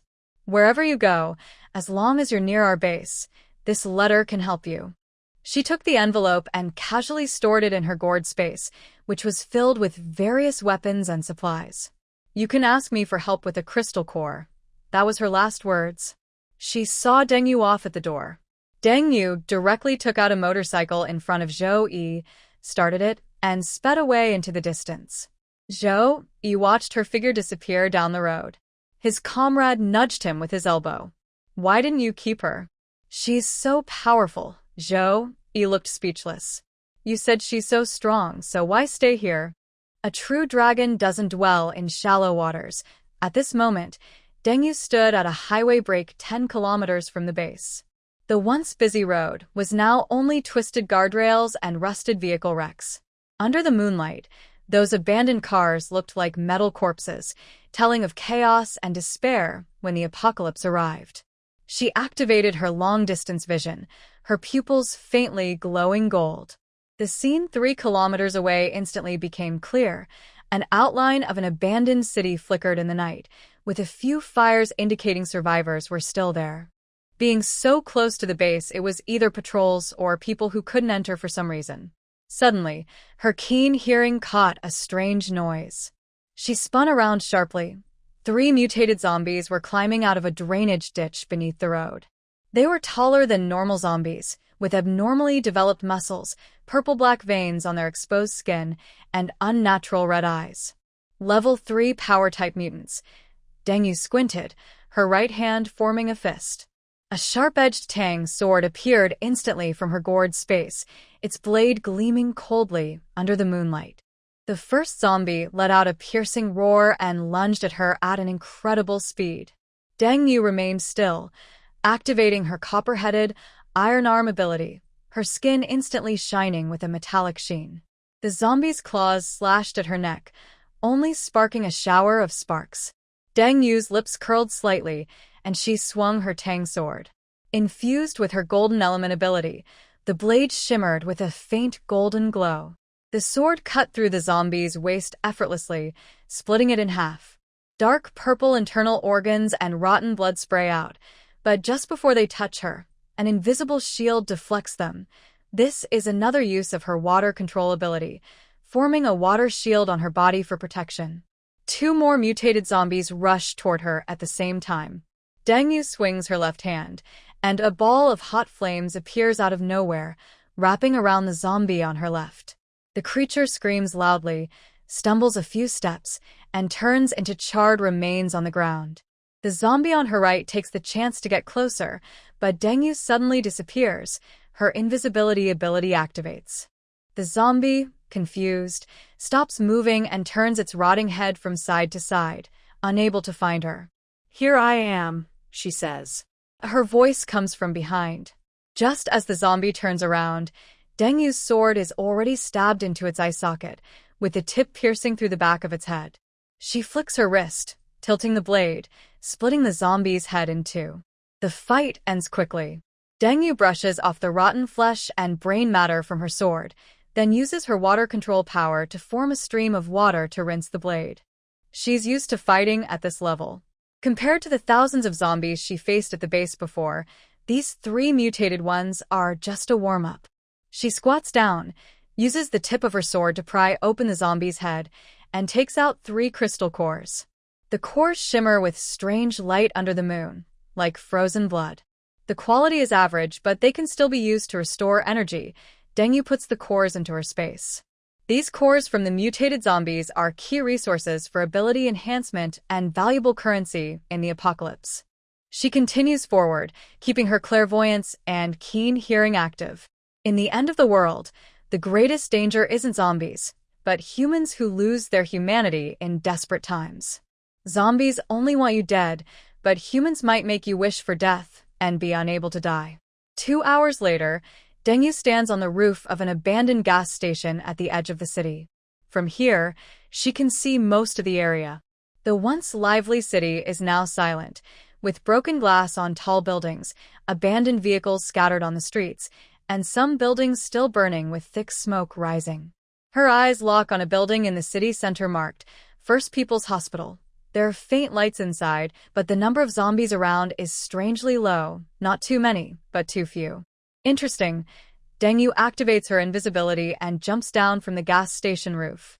Her strength allows her to easily withstand the impact of a 10-meter fall, her knees barely bending to absorb the shock. For now, she takes whatever supplies she can find. Check if there is still oil at the gas station. Deng Yu opened the oil tank and found that there was still half of the oil left underground. She stored it in her space.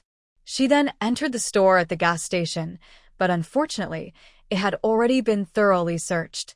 It has been 44 days since the apocalypse began. Most of the city's food supplies have already been scavenged.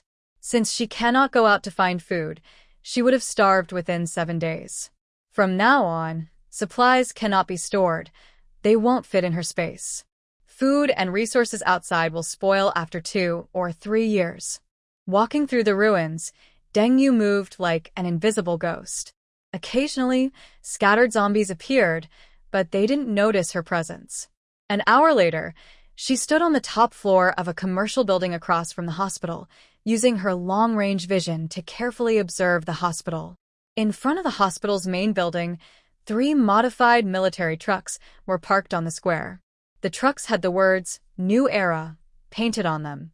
A dozen heavily armed people patrolled around, dressed in black uniforms with a strange symbol on their chests, an eye shape with the pupil being the number 7.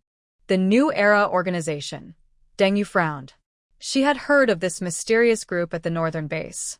They supposedly gather survivors and people with special abilities, but no one knew their true purpose. Just then, the hospital door opened. Several people in black carried out a group of ragged survivors. The survivors had shackles on their hands and feet, and their eyes looked empty, as if they had lost all hope. The most noticeable was a young girl at the end of the group. Her hands were locked with special metal shackles that shimmered with a strange blue light. Ability suppressor. Deng Yu's pupils shrank. This high-tech device was not something ordinary survivor groups could own. Suddenly, the girl seemed to sense something. She looked directly toward Deng Yu's position. Even from hundreds of meters away, and while invisible, Deng Yu could feel her desperate plea for help through her gaze. Psychic ability user. Deng Yu was a bit surprised. The girl was at least a level 3 or higher psychic, able to see through her invisibility. Just as Deng Yu hesitated whether to intervene, a sharp alarm suddenly sounded from the hospital roof. All the black-clad people immediately went on alert. One of them picked up a walkie-talkie and said something. Then, the guards roughly pushed the survivors back into the hospital. Deng Yu's sharp hearing caught a faint, broken conversation. Test subject. Escaped. Underground 3rd level. Send backup immediately. Next, a dull bang sounded from beneath the hospital, causing the entire building to shake slightly. A few seconds later, at the underground parking lot exit, a concrete wall suddenly exploded, and a blurry figure shot out like lightning. It was a young man, bare-chested with scars and strange blue patterns on his skin. His speed was incredible, and in the blink of an eye, he reached the center of the square. The black-clad people immediately opened fire. Bullets rained down, but all missed, because the man twisted his body strangely amid the gunfire, as if he could predict every bullet's path. Speed-type ability user and with precognition. Deng Yu assessed the situation. She also noticed a glowing blue collar around the man's neck, though it was partly damaged and flickering. The man broke through the gunfire, rushing toward the nearest black-clad person. His fingers transformed into sharp claws, easily tearing through the bulletproof vest and opening the person's abdomen. Blood splattered on the ground, forming a brutal abstract picture. The other black-clad people quickly changed tactics, forming a defensive circle in groups of 3, back to back. Meanwhile, snipers on the hospital roof opened fire again. Special armor-piercing bullets hit the man's right shoulder, creating a large blood hole. He let out a strange, beast-like cry, and his movements slowed noticeably. More bullets struck his body, and blood quickly soaked the ground. Just as Deng Yu thought the fight might end, the man suddenly looked up, his eyes turning a deep blue. An invisible shockwave erupted from him, spreading out in all directions within 50 meters.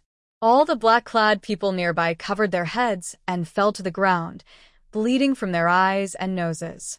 Even Deng Yu, far away, felt dizzy and had to activate her mental powers to resist. Level 4 mental shock. Deng Yu watched in shock. Such a powerful mental ability user was usually a strategic asset in large bases. How could he become a test subject? The man staggered to his feet, clearly exhausted from the previous attack. He stumbled toward the outskirts of the city, but his speed was much slower. At this moment, more black-clad figures rushed out of the hospital, two of them wielding strange long spears. Zzz. The spears shot not with bullets, but with two blue arcs of electricity. The arcs hit the fleeing man precisely, causing him to convulse and fall to the ground, muscles twitching uncontrollably. Electric shock bullets. A middle-aged man in a white coat walks out of the hospital, looking coldly at the experimented subject being electrocuted. Take it back to the lab and prepare for the memory wipe procedure. His voice clearly reaches Dengyu through her hearing device.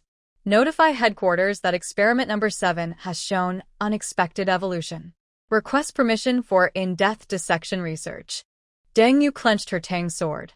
She is not a saint. The cruelty of the end times has long taught her not to interfere easily in strangers' problems. But the girl's desperate eyes and the actions of these people remind her of dark experiments she read about before her crossing. Is this the end of the world? Dengyu sighed.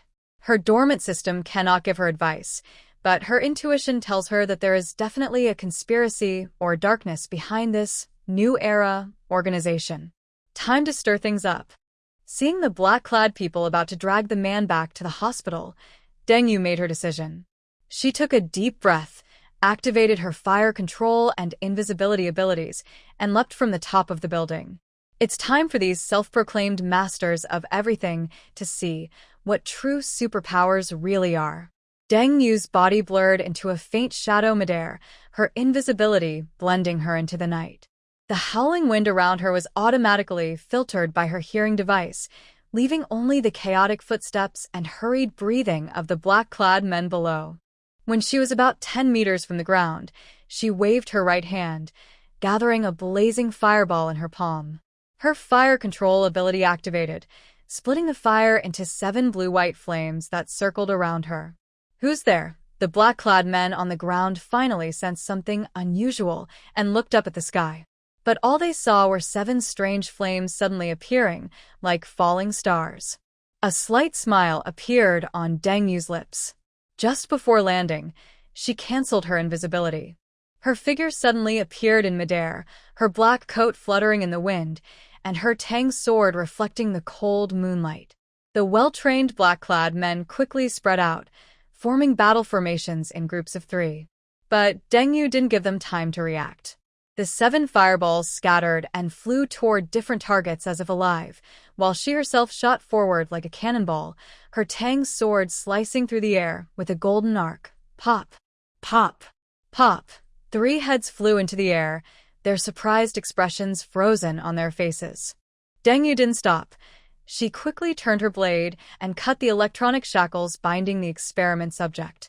With her metal ability, the blade easily sliced through the high-tech alloy. "Can you still walk?" she asked briefly. The man from the experiment looked up, a hint of clarity flashing in his bright blue eyes. He opened his mouth but only managed a hoarse sound. His vocal cords seemed damaged. "Follow me closely." Dengyu said no more and turned to face the approaching enemies.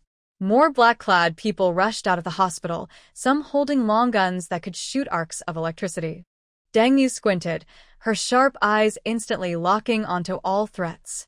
There were 12 ordinary armed personnel, for with special weapons, and a middle-aged man in a white coat watching from a distance.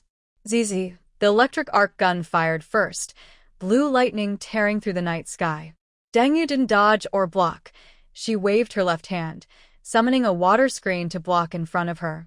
The high-voltage electric arc hit the water, making a loud but was fully diverted. At the same time, she swung her tang knife with her right hand, infused with her metal ability, sending out a crescent-shaped golden blade of energy. The front 4 black-clad enemies were cut in half, blood splattering on the hospital's white wall.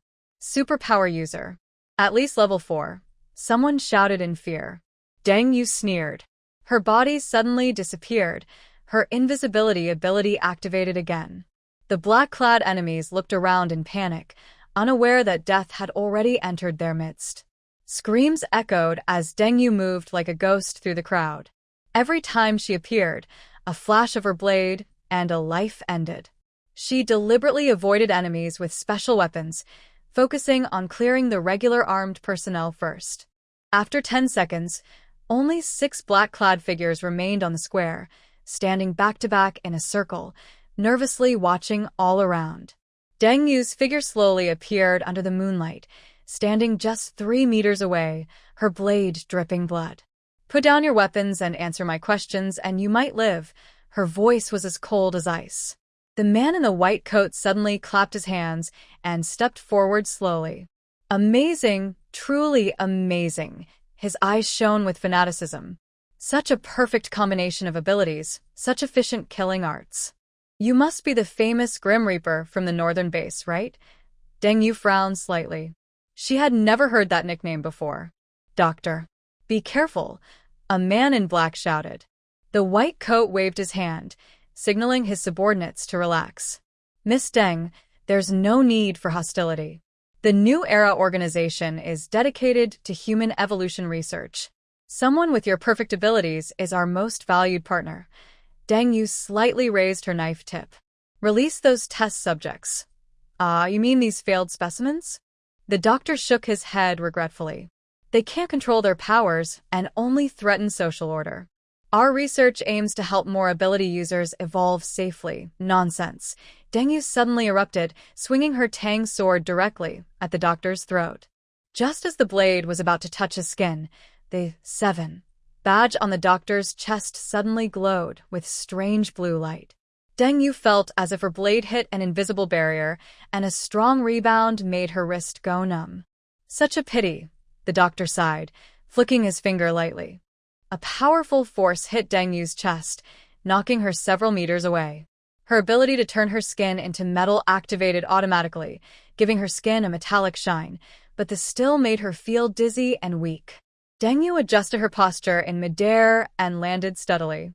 She was surprised to see that the seemingly gentle doctor had such terrifying strength. "You're not an ordinary person," she realized. The doctor smiled and unbuttoned his white coat. Deng Yu's pupils shrank. His chest was covered with intricate blue patterns similar to those on the test subjects, but more complex and detailed, flickering like a circuit board. "I am the 7th researcher of the New Era, and one of the first successful new humans to merge with abilities." The doctor proudly showed off his patterns. "Miss Deng, join us. With your potential, you could become even more perfect than I am." Deng Yu sneered. "Be your test subject?" "No thanks." She suddenly snapped her fingers. Behind the doctor, the 7 floating flames gathered rapidly and formed a huge fireball that exploded loudly. The intense heat and shockwave knocked over all the remaining black-clad men, forcing the doctor to step back a few paces. Seizing the moment, Deng Yu grabbed the test subject man and rushed toward the hospital building. "Let's go. There are others inside." Her immediate goal was to rescue these test subjects. They rushed into the hospital lobby, and the scene before Deng Yu made her gasp. The hall was turned into a temporary laboratory, with more than 10 transparent incubation chambers arranged in the center. Inside each chamber, a person floated. They were connected to various tubes, and some had terrible mutations in their limbs. "Monster." Deng Yu clenched her teeth. The man in the experiment suddenly broke free from her grasp and staggered toward a control panel in the corner. His trembling fingers tapped the keyboard a few times, and all the glass covers of the incubation chambers opened at once, releasing a pale green liquid.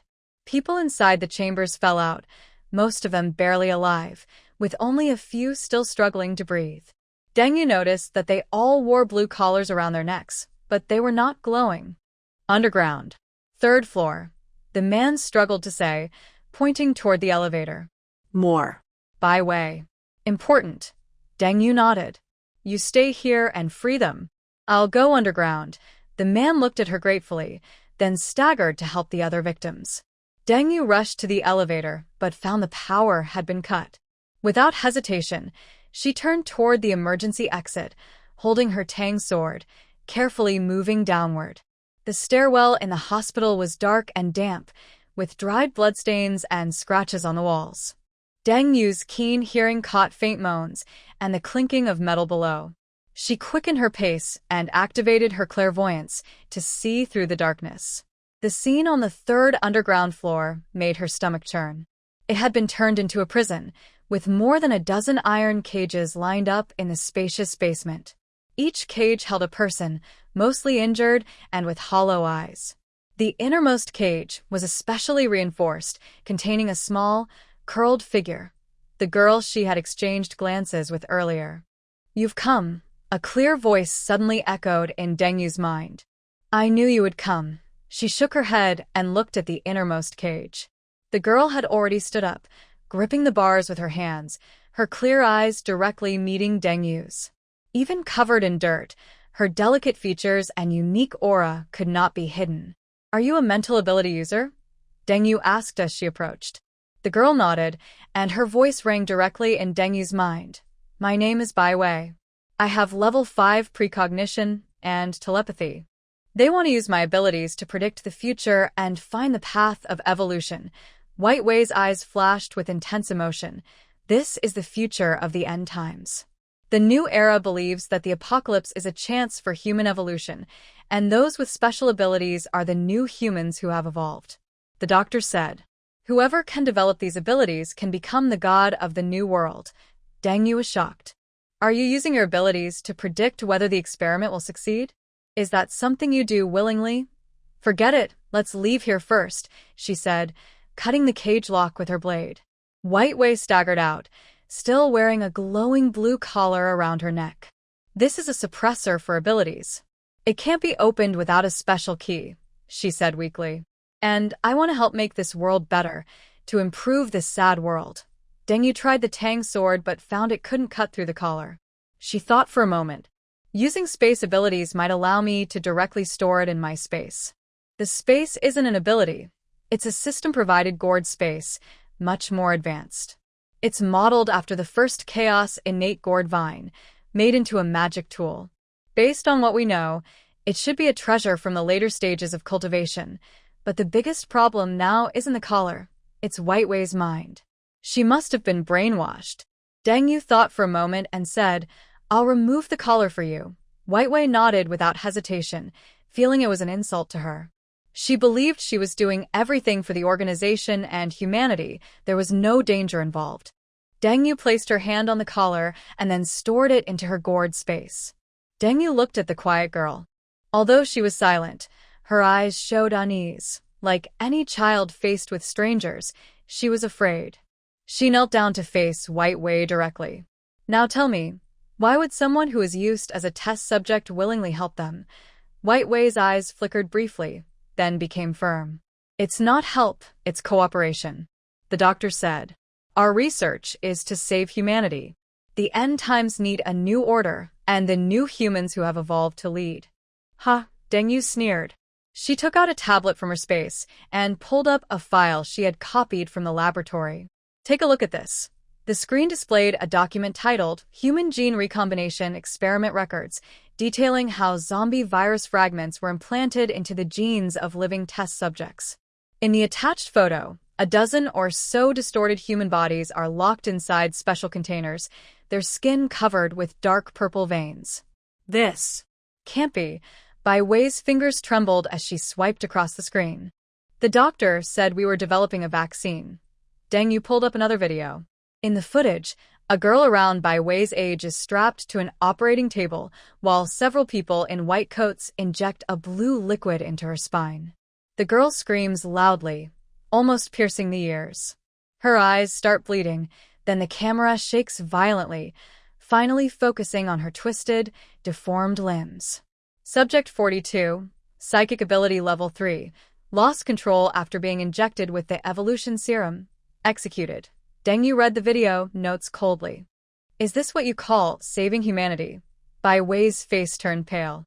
She hugged her knees and curled up, the blue light on her restraint flickering faintly. Dengyu could feel her trying to resist these disturbing images with her remaining mental strength. I saw the future." Bai Wei's voice was faint, like a mosquito's buzz.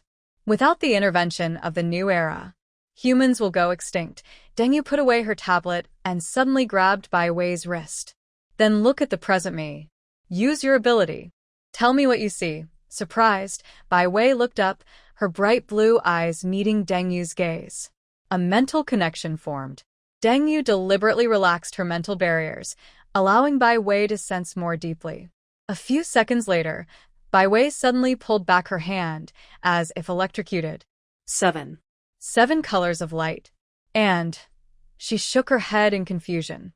Your psychic system isn't from this world. Exactly, Deng Yu stood up.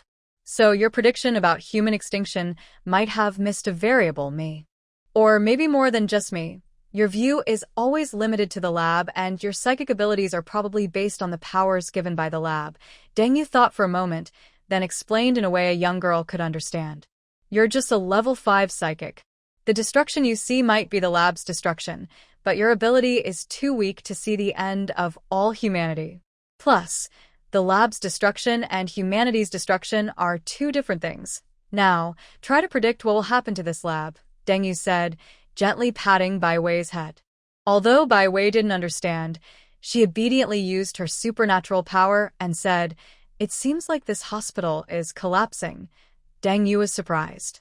This was a real prediction. She had no intention of staying in such laboratories, as they kept exploding. If innocent people were involved, she would have already set everything on fire. Since there were innocents, she would change her plan, send them away, or the place up. From a distance, there was an explosion, and thick smoke rose from the hospital. Deng Yu's keen hearing caught the sound of hurried footsteps and engine noises. Reinforcements from the new era had arrived. There's no time to argue. Deng Yu quickly pulled Bai Wei. I need to go back and save others. You can choose to come with me or escape on your own. But remember, that thing around your neck not only limits your powers, but can also release deadly poison if needed. Did the doctor tell you that? Bai Wei's eyes widened as she remembered the suppressor she had been wearing around her neck. Deng Yu's words broke her last mental barrier. I'll go with you, she finally said, her voice firm. But if I find out you're lying to me, you're free to leave anytime, Deng Yu interrupted her. She took out 2 pistols and several magazines from her space and handed them to Bai Wei. Can you use these? Bai Wei skillfully checked the guns, loaded them, and turned on the safety. This is a mandatory course for test subjects. The two quickly moved through the alley, circling back to the hospital's rear. Deng Yu's distant vision pierced through walls, seeing that the square was already filled with black armored vehicles, and at least 50 heavily armed black-clad men were setting up defenses. Even more troubling, 4 strange mechanical devices were installed around the hospital, looking like some kind of force field generators. They've activated the blocking devices, Bai Wei whispered. Those machines can interfere with supernatural waves, reducing all abilities within their range by half. Deng Yu frowned and tested her fire control ability. Sure enough, the flames in her palm were much weaker than usual. She then tried her strength-based abilities, like copper-headed iron arm, and found that physical strength powers were less affected. Change of plan, Deng Yu quickly thought. I need you to create a distraction and draw their attention. Can you do that? Bai Wei closed her eyes and focused her remaining mental energy. I can, but only for 10 seconds. That's enough. Deng Yu pointed to a small door on the east side of the hospital. After 10 seconds, go there and wait for me. Stay safe. Bai Wei nodded, then suddenly stiffened, her eyes turning completely bright blue. Meanwhile, the men in black on the square turned their heads toward the west wall, as if something important had appeared there. Now, Bai Wei gritted her teeth.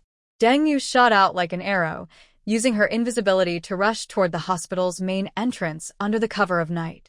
Although her invisibility was weakened by the force field, it was still enough in the chaos. She easily bypassed the outer guards and slipped into the hospital lobby. The scene inside was even more chaotic than before. The rescued test subjects were trying to help the victims in the cultivation chambers, but most were too weak to move easily. When the test subject man saw Deng Yu, he immediately dragged himself over on his injured leg. Reinforcements.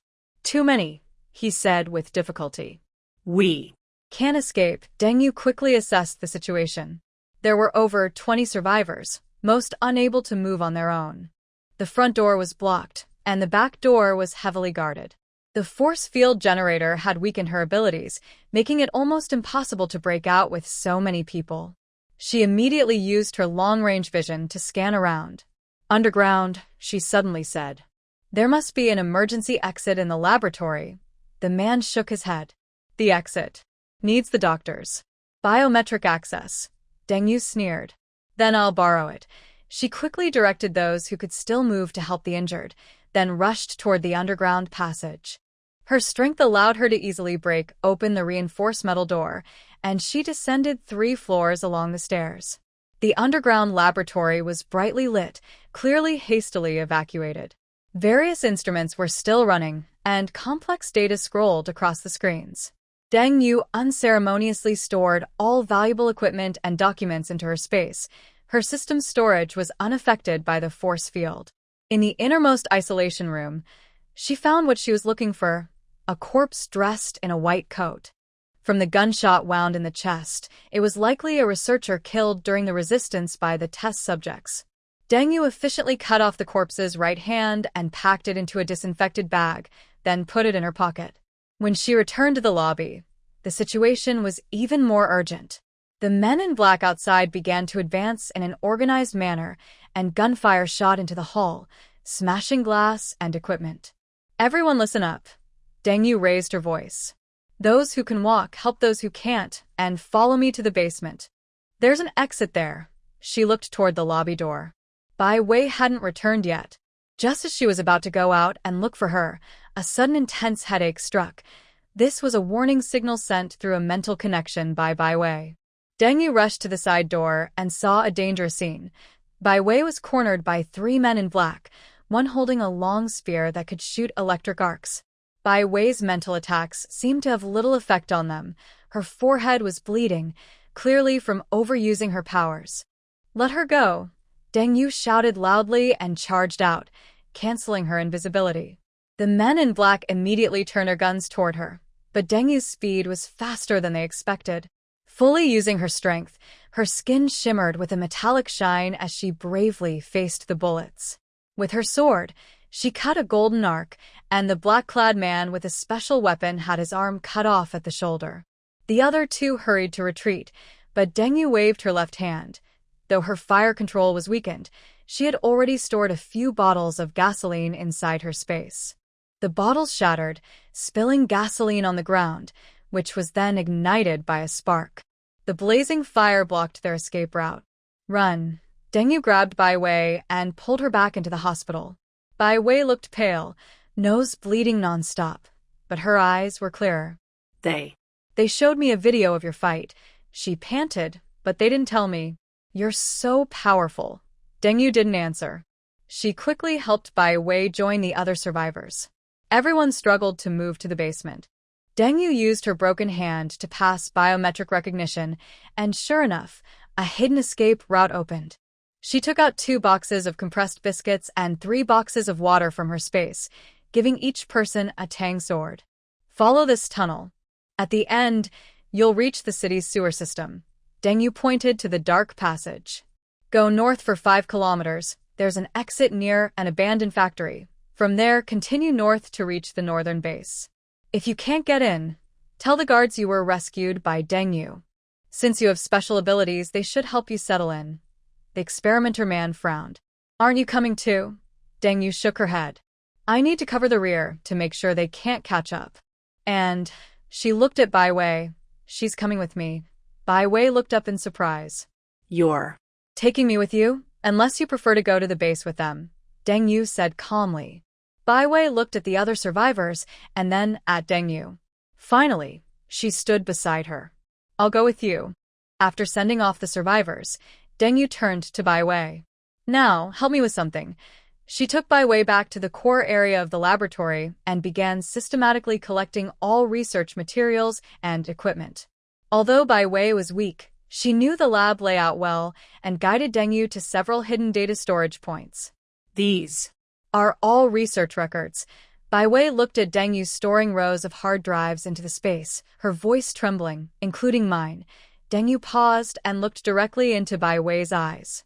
Do you want to know what they did to you? Bai Wei bit her lip and finally nodded. Deng Yu retrieved an encrypted file and unlocked it with a password from the lab computer. The screen displayed Bai Wei's complete profile. Subject ID. Seer. 7 genetic modification. Yes. Zombie virus fragment implanted, ability source. Transplant of brain tissue from subject 6 number of memory resets. 13 current compliance level. 87% note. Key prediction accuracy 92%. Retains autonomous consciousness to maintain ability stability. Recommended for deep control modification in the next phase. Bai Wei staggered backward and knocked over a piece of equipment. Impossible.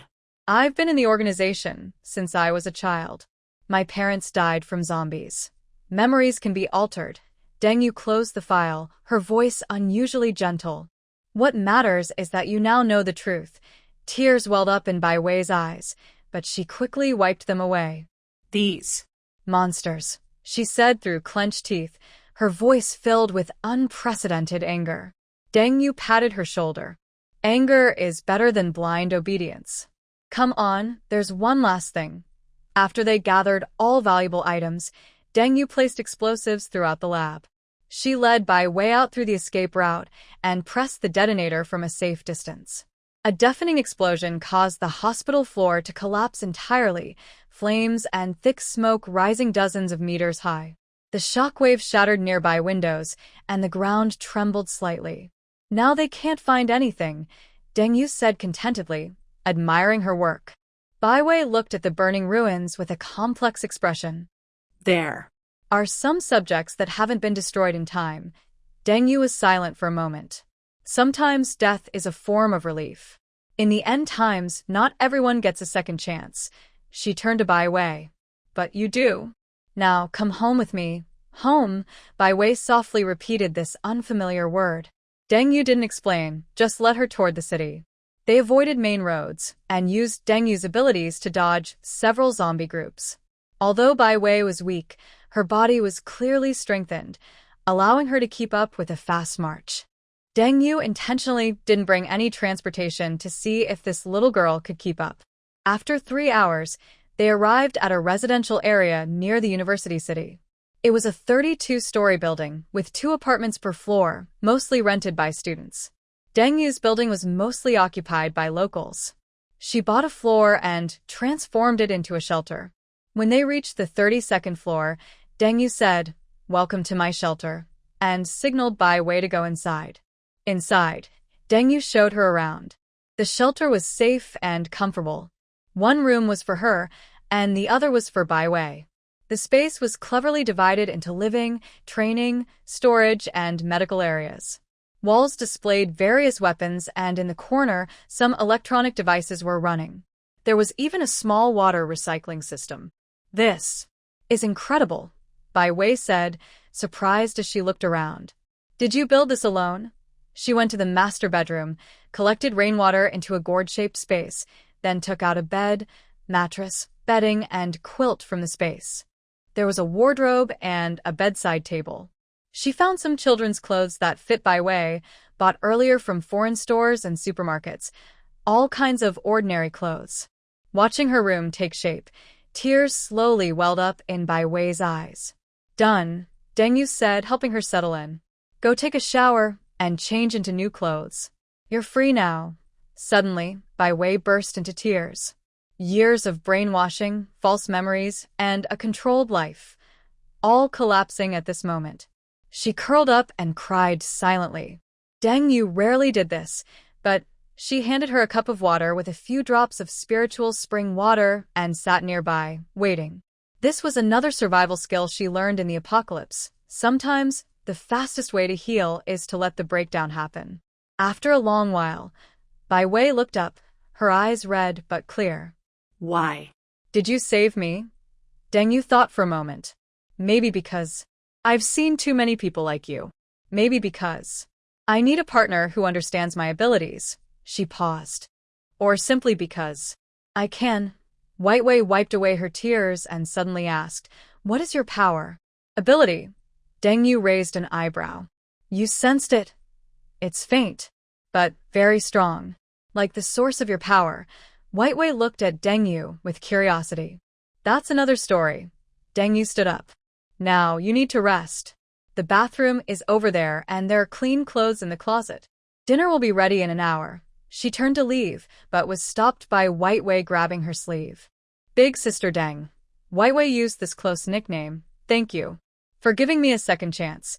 Deng Yu's lips barely curved upward. Don't thank me so quickly. Starting tomorrow, you'll have special training. You might miss the easy days in the lab. Deng Yu took a deep breath. She wasn't sure if taking White Wei was wise, but one thing she was certain of, her eyes no longer held the same light as when they first met. However, Deng Yu wasn't afraid. With her current abilities, as long as she wasn't surrounded by a large army, her invisibility and space-time powers would keep her safe. No one could kill her before she used up her powers. This was no longer blind obedience after brainwashing, but the courage to still believe after being deceived. In a world ending, this quality was more valuable than any special power.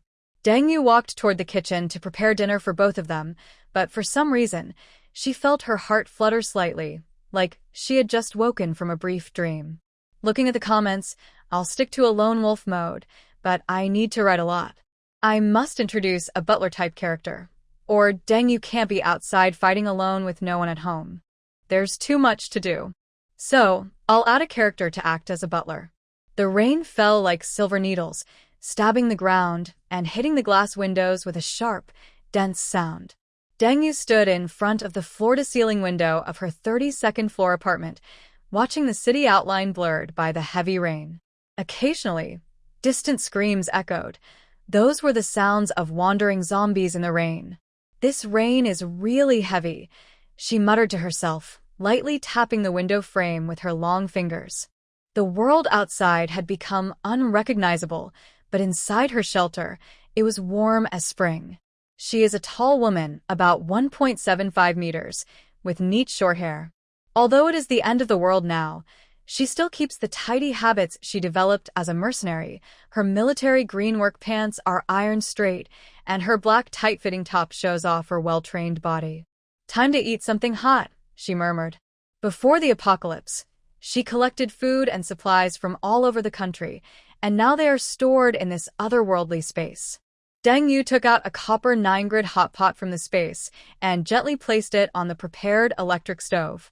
Then she added various seasonings: Chongqing beef oil base, Yunnan mushroom soup base, Chaos Han sauté sauce.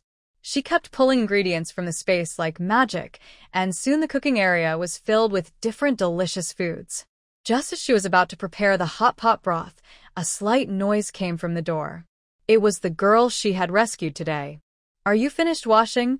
Deng Yu asked without turning around, her hands busy as she added the beef oil base into the pot to cook. Bai Wei stood by the doorframe, looking fragile and much younger than her actual age. She was about 12, with a slender figure, soft black hair falling to her shoulders, and a pale face that looked weak and sickly. The most striking feature was her eyes, cleaned and more beautiful, perhaps because she no longer had to carry the burden of humanity's future, and her inner happiness was visible. Deng Yu finally turned around, pointing at the sofa with a spoon. Sit down. You can eat soon. Bai Wei carefully moved to sit on the edge of the sofa, clutching her hands tightly on her knees, her knuckles turning white from the pressure. What will you do with me in the future? She asked directly. Deng Yu playfully teased.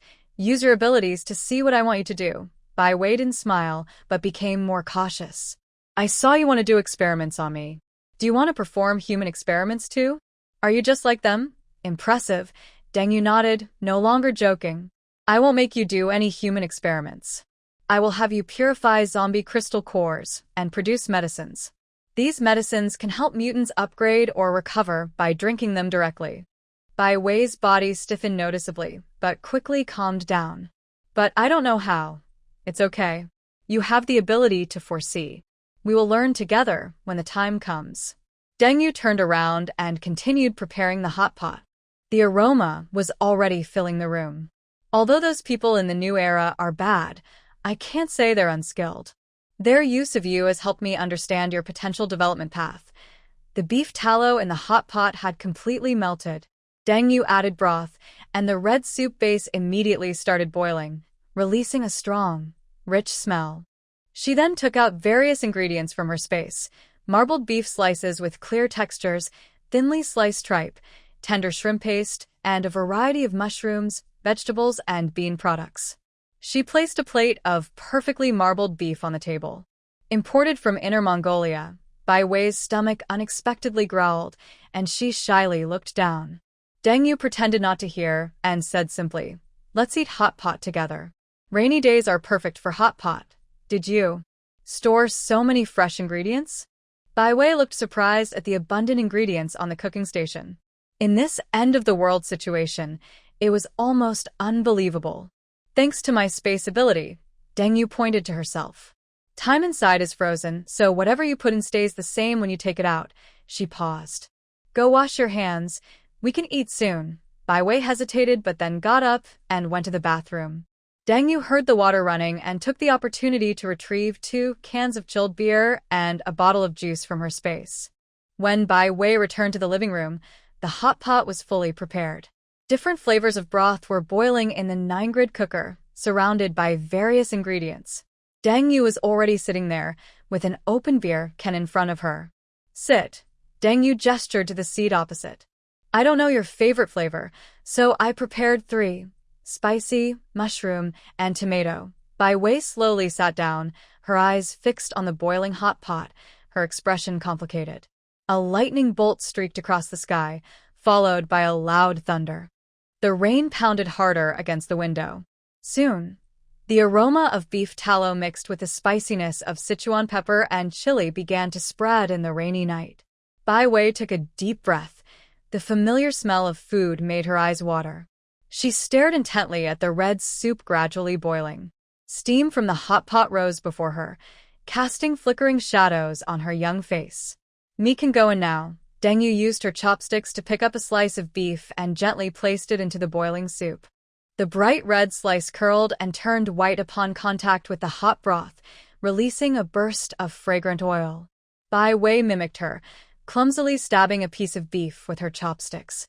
Her hand was trembling slightly because she was excited. The food smelled so good. "Be careful, it's hot," Deng Yu warned, quickly using chopsticks to pick up a slice of cooked beef.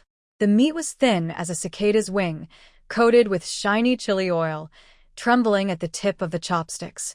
She blew on it and then ate it directly. The spicy, fragrant flavor exploded in her mouth instantly. The richness of the beef fat, the numbing sensation of the pepper, the spiciness of the chili, and the freshness of the lamb all combined into a nearly overwhelming, delicious taste. Deng Yu closed her eyes, feeling the warmth of the hot food sliding down her throat into her stomach. At this moment, the zombies outside, the heavy rain, and the end of the world all seemed to disappear for a while. Bai Wei let out a small surprised sound. Her first piece of meat fell into the soup, and she hurriedly tried to fish it out. Deng Yu couldn't help but laugh, using her chopsticks to help her retrieve the overcooked beef. "Take it slow, no one is fighting you for it." Bai Wei shyly took the beef and carefully took a bite. Her eyes lit up immediately. "It's so delicious. I've never had such good hot pot before. Hunger is the best seasoning," Deng Yu said, adding another batch of meat slices and a few cabbage leaves she found. "Why are you so nice to me?" Bai Wei asked again, her voice softer than before. Deng Yu picked up a piece of fatty beef and dipped it into the spicy hot pot. "It's been over a month since the end of the world. You're the first person I brought here. I want you to help me with things in the future." She placed the cooked beef into Bai Wei's bowl. "Try it from Inner Mongolia." Bai Wei hesitated for a moment but still picked up a slice of meat and put it in her mouth. The spicy, fragrant flavor exploded on her tongue, and she almost started to cry. She hadn't eaten such normal food in a long time. After the disaster broke out, she had only eaten nutritional meals in the laboratory. "Is it good?" Deng Yu asked with a smile, also dipping a piece of meat. Bai Wei nodded and finally showed her first smile since they met. "It's so delicious." "Thank you." "You're welcome." Deng Yu raised a can of beer.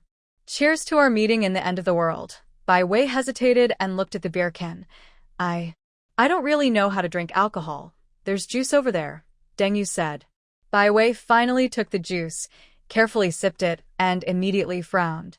Deng Yu laughed loudly, switching between hot and cold. "You'll get used to it. Come on, try this shrimp paste, handmade by a chef from Guangdong." 2 people started eating hot pot, with the sound of rain and occasional zombie howls in the background. Deng Yu kept taking out various ingredients from her space. Sichuan cured meat, Zhejiang bamboo shoots, Northeast pickled vegetables. Each one amazed Bai Wei. How much stuff do you have stored? Bai Wei asked, chewing on a crispy, tender piece of beef. Deng Yu winked mysteriously. Enough for us to eat for hundreds of years. I had a premonition before the end of the world, so I used up all my savings to stockpile supplies. No one knew about her crossing over. She took a sip of beer and changed the subject. Tell me about you. What's your mental ability? Bai Wei's expression darkened. I don't even know which parts of my memory are real or fake. Seems so, Deng Yu asked seriously, continuously adding tripe to the pot. My abilities are mainly precognition and mental sensing, Bai Wei explained softly. I can sense living beings around me, about 500 meters away. My mental shock can temporarily dazzle targets, but it's not very effective against zombies. They don't have full thinking. Deng Yu nodded thoughtfully. That's very useful. She pointed around the room. I remodeled this apartment. The walls are reinforced with steel plates. The windows are bulletproof glass. The doors are bank vault level, and the water and electricity are independent solar and rainwater collection systems. Bai Wei looked around and noticed the room's special features. The walls were noticeably thicker, and in the corners, there were various weapons and exercise equipment.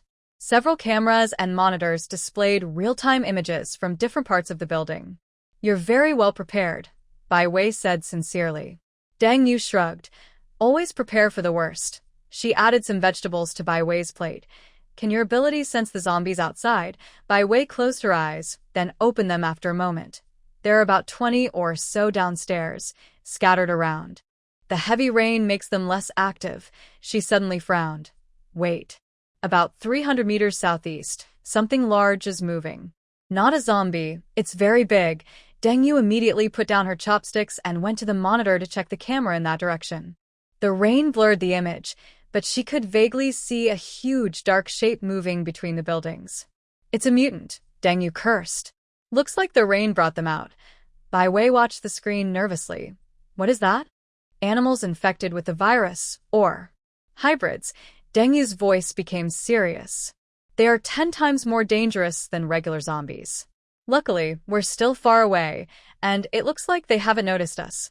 The two of them silently returned to the hot pot, and suddenly the food didn't seem so tempting. Deng Yu poured a cup of hot water for Bai Wei. Don't worry, it's safe here. Even if they come, they can't reach the 32nd floor. Bai Wei held the hot water cup tightly, her fingers turning white from the grip. Will this world ever go back to how it was? Deng Yu didn't answer right away. Instead, she took out a plate of fresh strawberries from her space, something very rare in the end times. Try this. It's fresh, just like it was picked yesterday. Bai Wei was surprised and took a strawberry, gently biting into it. The sweet juice immediately filled her mouth. After finishing the hot pot, Bai Wei, who is new here, immediately started cleaning and washing the dishes.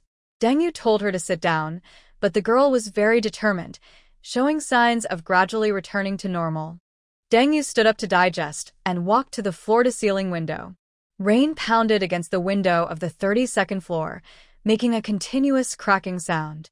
Deng Yu stood there, gazing at the city outline blurred by the heavy rain.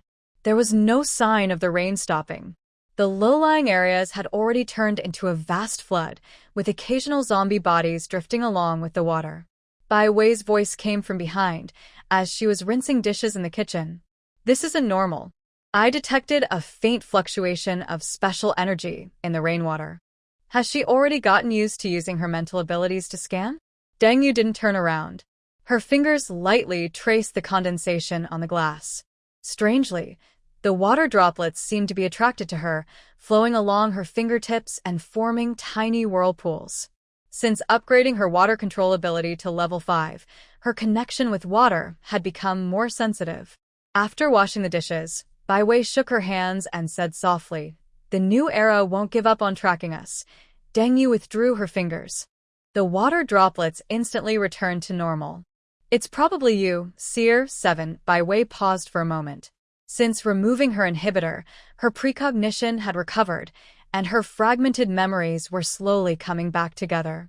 The false memories implanted through brainwashing were gradually being replaced by real ones, including how she was kidnapped by the new era from being an ordinary survivor and transformed into who she is now. Deng Yu finally turned around and walked to the center of the living room. This apartment on the 32nd floor had been turned into a strong fortress. All the windows were fitted with bulletproof metal shutters, the door was made of bank vault-grade alloy, and the rooftop was equipped with an early warning system and simple defensive structures. "Let them come. With me here, nothing will happen," Deng Yu said as she took a sip from a cup of spiritual spring water from her space. "It's a good chance to see their abilities." She had just tested her water control ability and was surprised to find that in heavy rain, her power increased much faster than usual. Bai Wei's precognition sent a warning in her mind. "Senior Deng. They're coming. They're coming."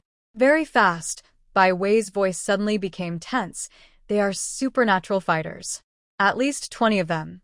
Deng Yu finished her spiritual spring water and immediately changed into her explosion-proof combat suit. The words "anti-violence" on her chest suited the situation perfectly. After changing, Deng Yu asked Bai Wei which direction they were coming from. Her clairvoyance pierced through the rain and saw over 20 shadows jumping between tall buildings, moving incredibly fast. Some of the frontrunners could even gather moisture from the air beneath their feet to create stepping points, allowing short-distance flying. High-level mercenaries of the new era, Deng Yu sneered coldly. "They've finally arrived. Stay here. No need to go out. I'll intercept them on the way so they don't get inside this building to fight." She quickly led Bai Wei back inside, hiding her behind the wardrobe in her bedroom. It was a small secret room, built with special alloy, enough to withstand heavy weapons. She handed Bai Wei a tablet to watch surveillance or movies, then activated the full defense system. Deng Yu gave Bai Wei a pistol and a few crystal cores. "Unless I call you, don't come out." Bai Wei shook her head. "They came for me." Shut up and listen," Deng Yu interrupted her. "Don't forget who saved you from that. Wait for me to come back. If you sense strangers, wrap yourself in your mental energy to avoid being detected," Deng Yu advised as she closed the secret room and wardrobe. Bai Wei looked pale inside. "It's my fault." She suddenly covered her temples, grimacing in pain. "This is bad." Deng Yu quickly checked her gear. 2 tang knives for fragmentation grenades, 2 modified pistols, her favorite shotgun, an AK rifle, and a heavy machine gun. These are weapons specially modified with her metal-based abilities, which double their power when used together. Deng Yu prepared to jump from the 32nd floor. As she was about to land, water quickly gathered on the ground into a water column. Deng Yu, like a steel pillar, inserted herself into the water column and slowly slowed down. When her feet touched the ground, the water column suddenly exploded with a loud splash. Rainwater ran down Deng Yu's black combat suit, but not a single drop soaked her inner clothes. Her level 5 water control ability allowed her to form a water shield on her body, guiding all the rain away. Deng Yu ran to the edge of the neighborhood, gathered her strength, and jumped up to the 3rd floor. She then leapt from wall to wall, reaching the roof of a 7-story supermarket.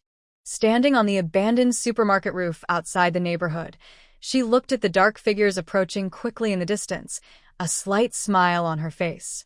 23 of them, fewer than I expected, Deng Yu communicated mentally with Bai Wei. "Stay inside the shelter and don't come out. I'll play around and then leave. Senior Deng." 3 of them are level 5 abilities. Bai Wei's anxious voice echoed in her mind. "Wait until the rain eases a bit. Rainstorm?" Deng Yu chuckled softly, raising a finger. Suddenly, the raindrops within 10 meters froze in midair. "That's my power helping me." In the distance, mercenaries from the New Era team had already entered the neighborhood's perimeter. They wore matching black waterproof combat suits, and the strange 7 symbol on their chests was still visible in the rain. The 3 at the front were clearly leaders. One was sliding on an ice ladder that kept forming beneath his feet. Another was surrounded by arcs of electricity, causing nearby rain to vaporize automatically. The last floated in midair, surrounded by twisting air ripples. Force field control, lightning abilities, and ice powers. Deng Yu's distant vision easily identified their abilities. By way, note this down. Take 3 minutes to handle them, then remind me. Before Bai Wei could respond, Deng Yu leapt from the 7th floor supermarket. During her fall, she waved her right hand, and a water vortex rose from the ground, precisely catching her body. It then gently placed her on the ground like a living creature. This scene clearly shocked the approaching enemies. The team paused briefly. The lightning ability user took a few steps forward and said through the rain, "Deng Yu, hand over the seer. The new era team will forgive past offenses." Deng Yu reached into her ear. "Sorry, it's too loud in the rain to hear clearly. Could you send someone over to talk?" Lightning Man's face darkened, and suddenly he raised his hand, shooting out a blinding bolt of electricity.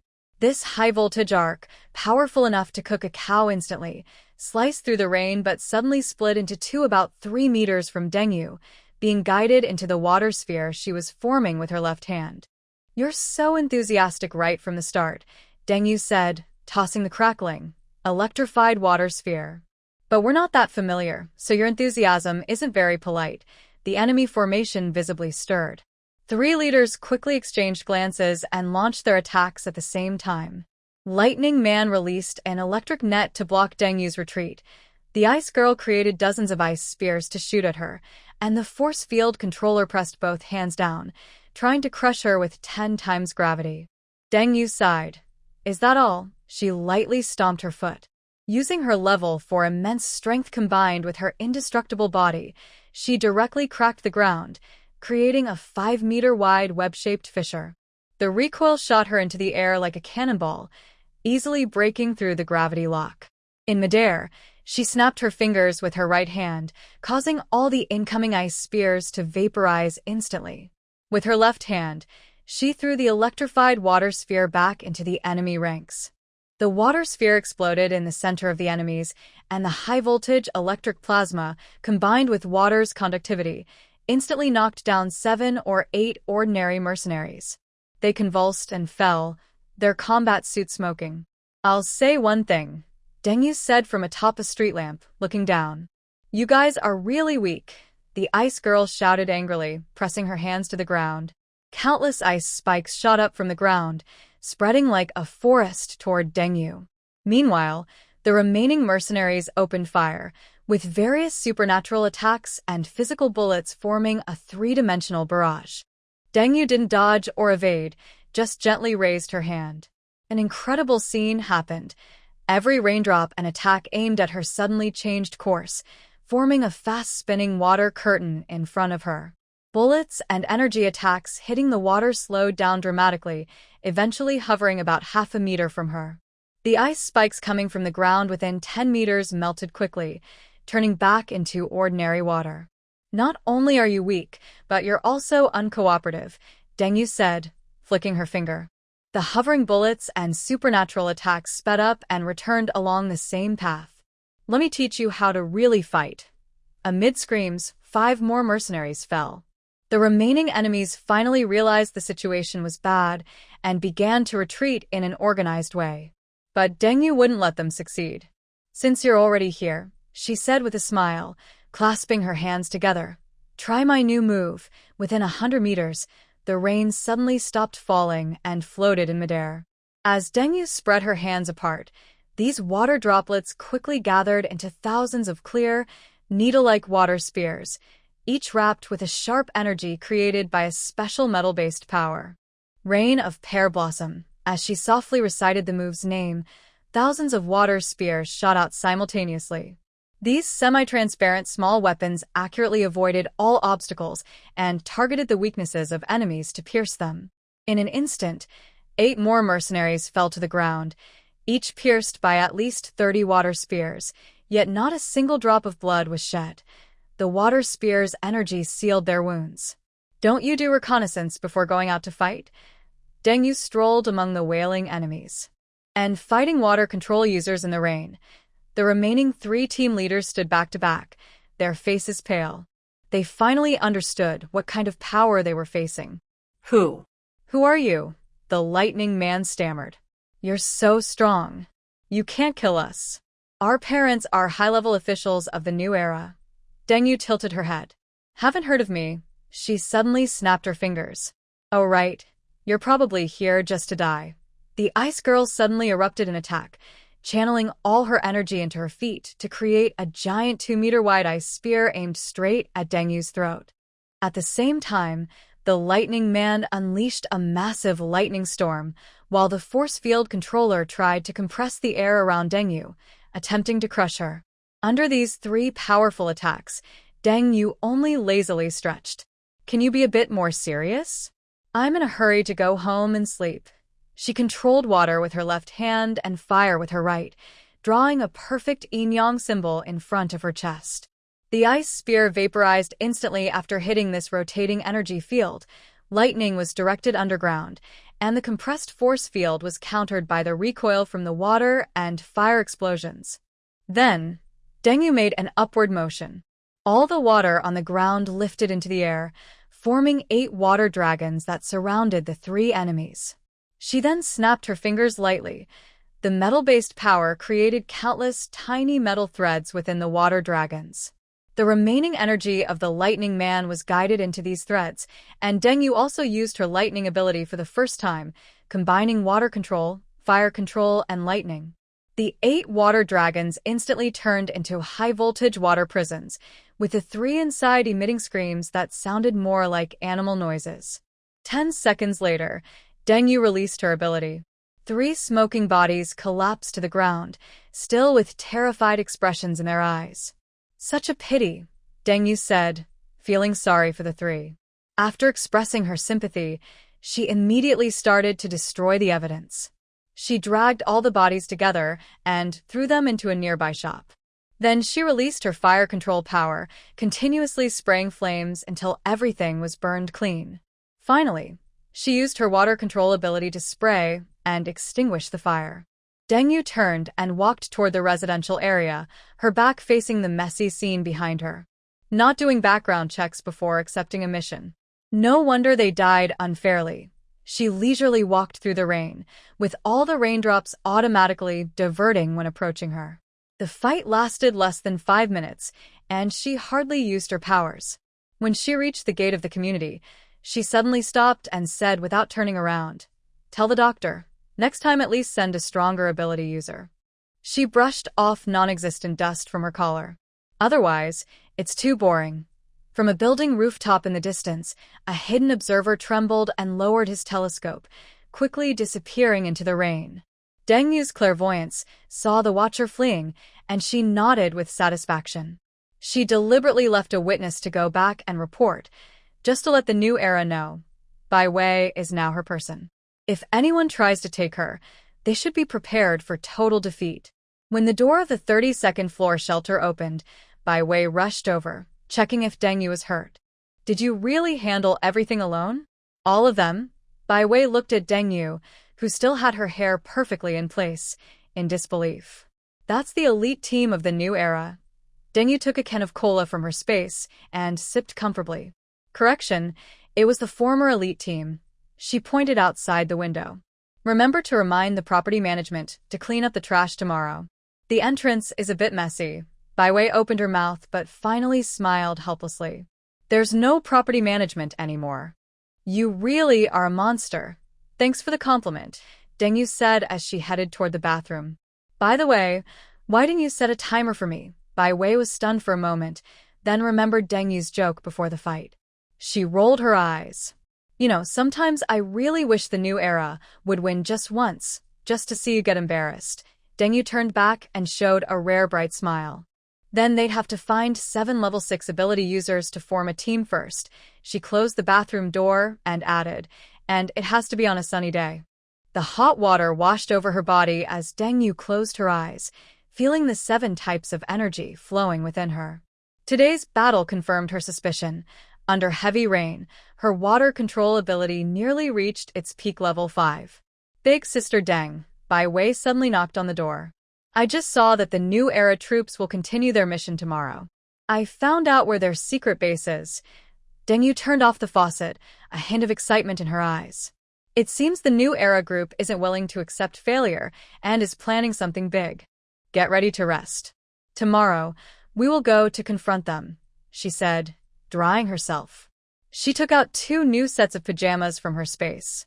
We will meet them tomorrow. Outside the window, the rain still poured. But now, the sound of rain in Deng Yu's ears was no longer the cry of a disaster, but a battle symphony played just for her.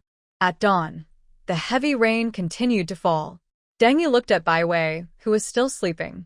Last night, she had told her to sleep in the house opposite because she was afraid, but Bai Wei insisted on sleeping with Deng Yu. The girl curled up in her sleeping bag, frowning slightly, clearly having a nightmare. Since her psychic ability fully recovered, she often saw strange future scenes. Last night's premonition was especially clear. Outside the city, at the foot of the mountain, a secret base with rows of incubation chambers, and that scientist, conducting some forbidden experiment. Wake up, Xiao Bai. Deng Yu gently shook Bai Wei's shoulder. It's time to go. Bai Wei suddenly sat up, her bright blue eyes still holding fragments of her dream. Big Sister Deng. There are not only psychics in the base. They're also breeding hybrids. Half human, half zombie monsters. Then we should go even sooner. Deng Yu handed her a cup of hot milk. We'll catch them off guard during breakfast. Bai Wei held the cup, worried. But Are we just the 2 of us? You're wrong. Deng Yu took out a children's raincoat from her space. It's just me. I brought you along because I'm worried someone might kidnap you. Put this on. It's raining heavily outside. Bai Wei looked at the yellow raincoat with a small duck pattern, and her mouth twitched. Where did you find something so childish? At the supermarket's children's section, Deng Yu replied calmly. It's waterproof and top quality. Half an hour later, fully armed, Deng Yu carried Bai Wei and rushed out of the neighborhood. The rain was pouring heavily, but Deng Yu's water control created a waterless zone around them, as if an invisible shield protected them. She moved through the city ruins faster than Olympic athletes, each step jumping 10 meters. Her incredible strength made her feel as light as a feather. Turn left, Bai Wei shouted into Deng Yu's ear. There are zombies 500 meters ahead. Instead of turning, Deng Yu sped up and charged forward. Just before hitting the zombie horde, she waved her right hand.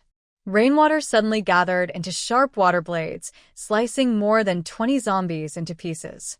Dark purple blood splattered, but was deflected by a water shield as they approached.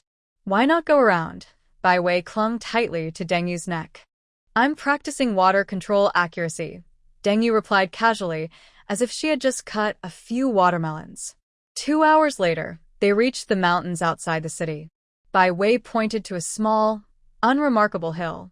The base is inside the mountain. The entrance is disguised as an abandoned mine.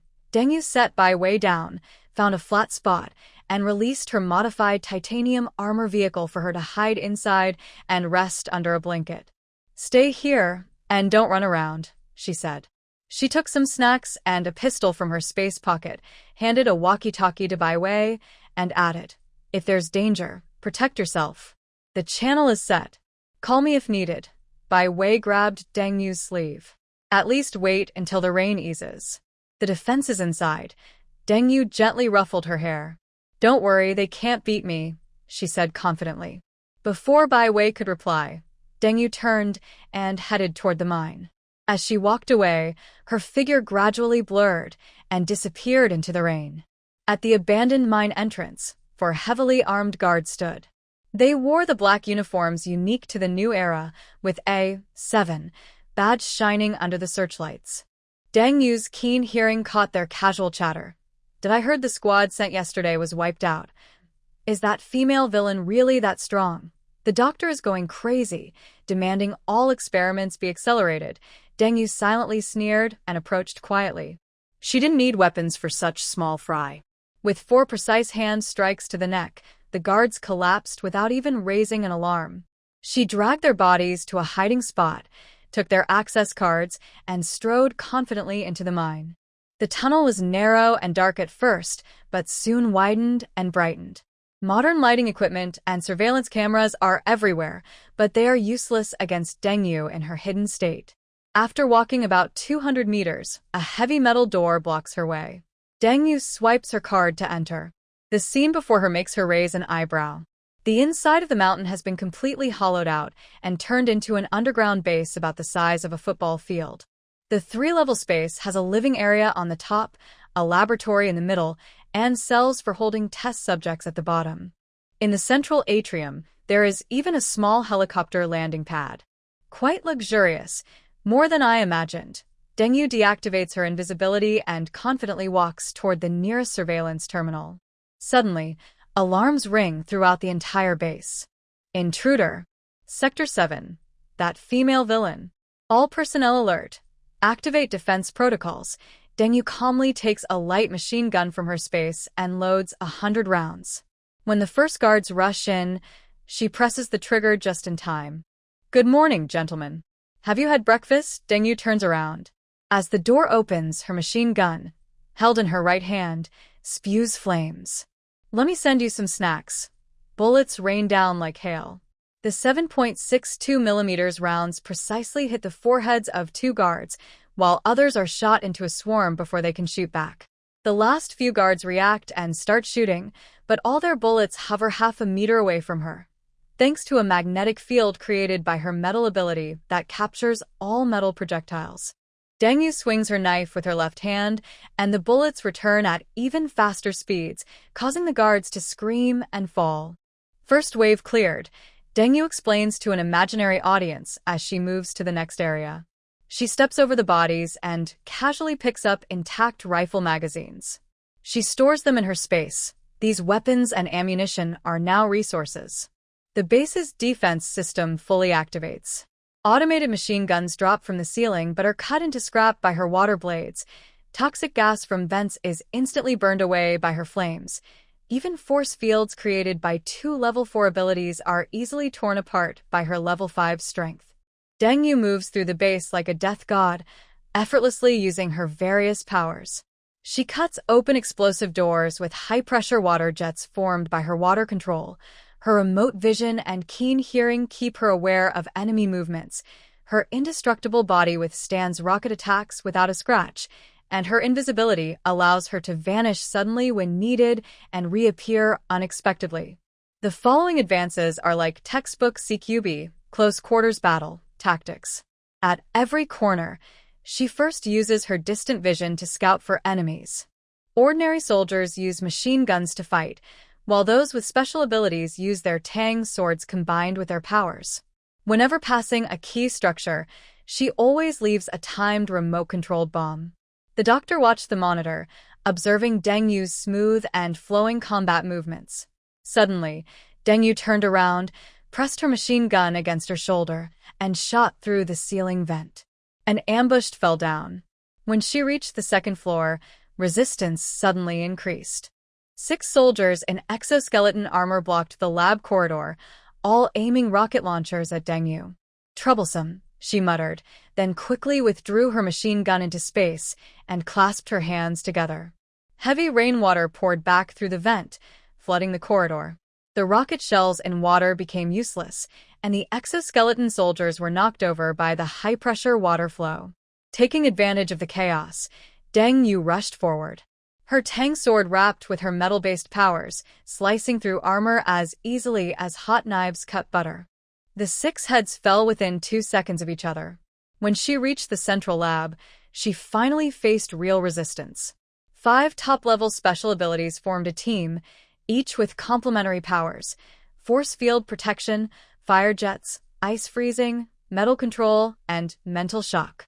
Dengyu, shouted the metal controller angrily. How dare you? Before he finished, Dengyu appeared in front of him instantly, stabbing her tang sword into his throat.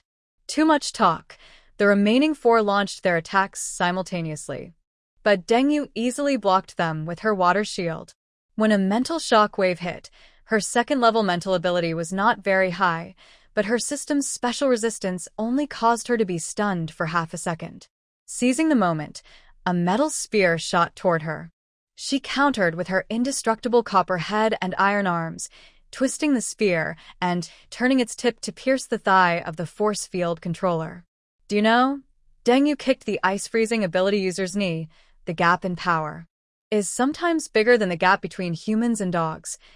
She then slashed the fire jet user's hands with a backhanded strike. Quantity can't make up for quality. Finally, she knocked out the mental ability user with a headbutt, causing his skull to cave in with her copper head and iron arms. Is that all? Deng Yu looked slightly disdainful at the moaning enemies on the ground. Then she went around, finishing each one by beheading them.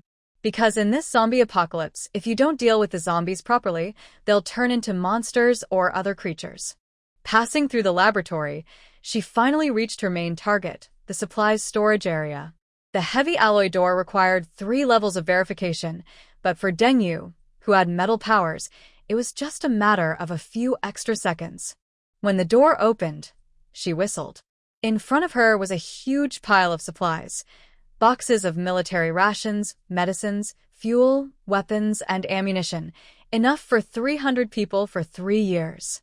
More valuable was a small storage room in the corner, neatly filled with over 1,000 zombie crystal cores of various levels, including more than 10 rare level 5 cores.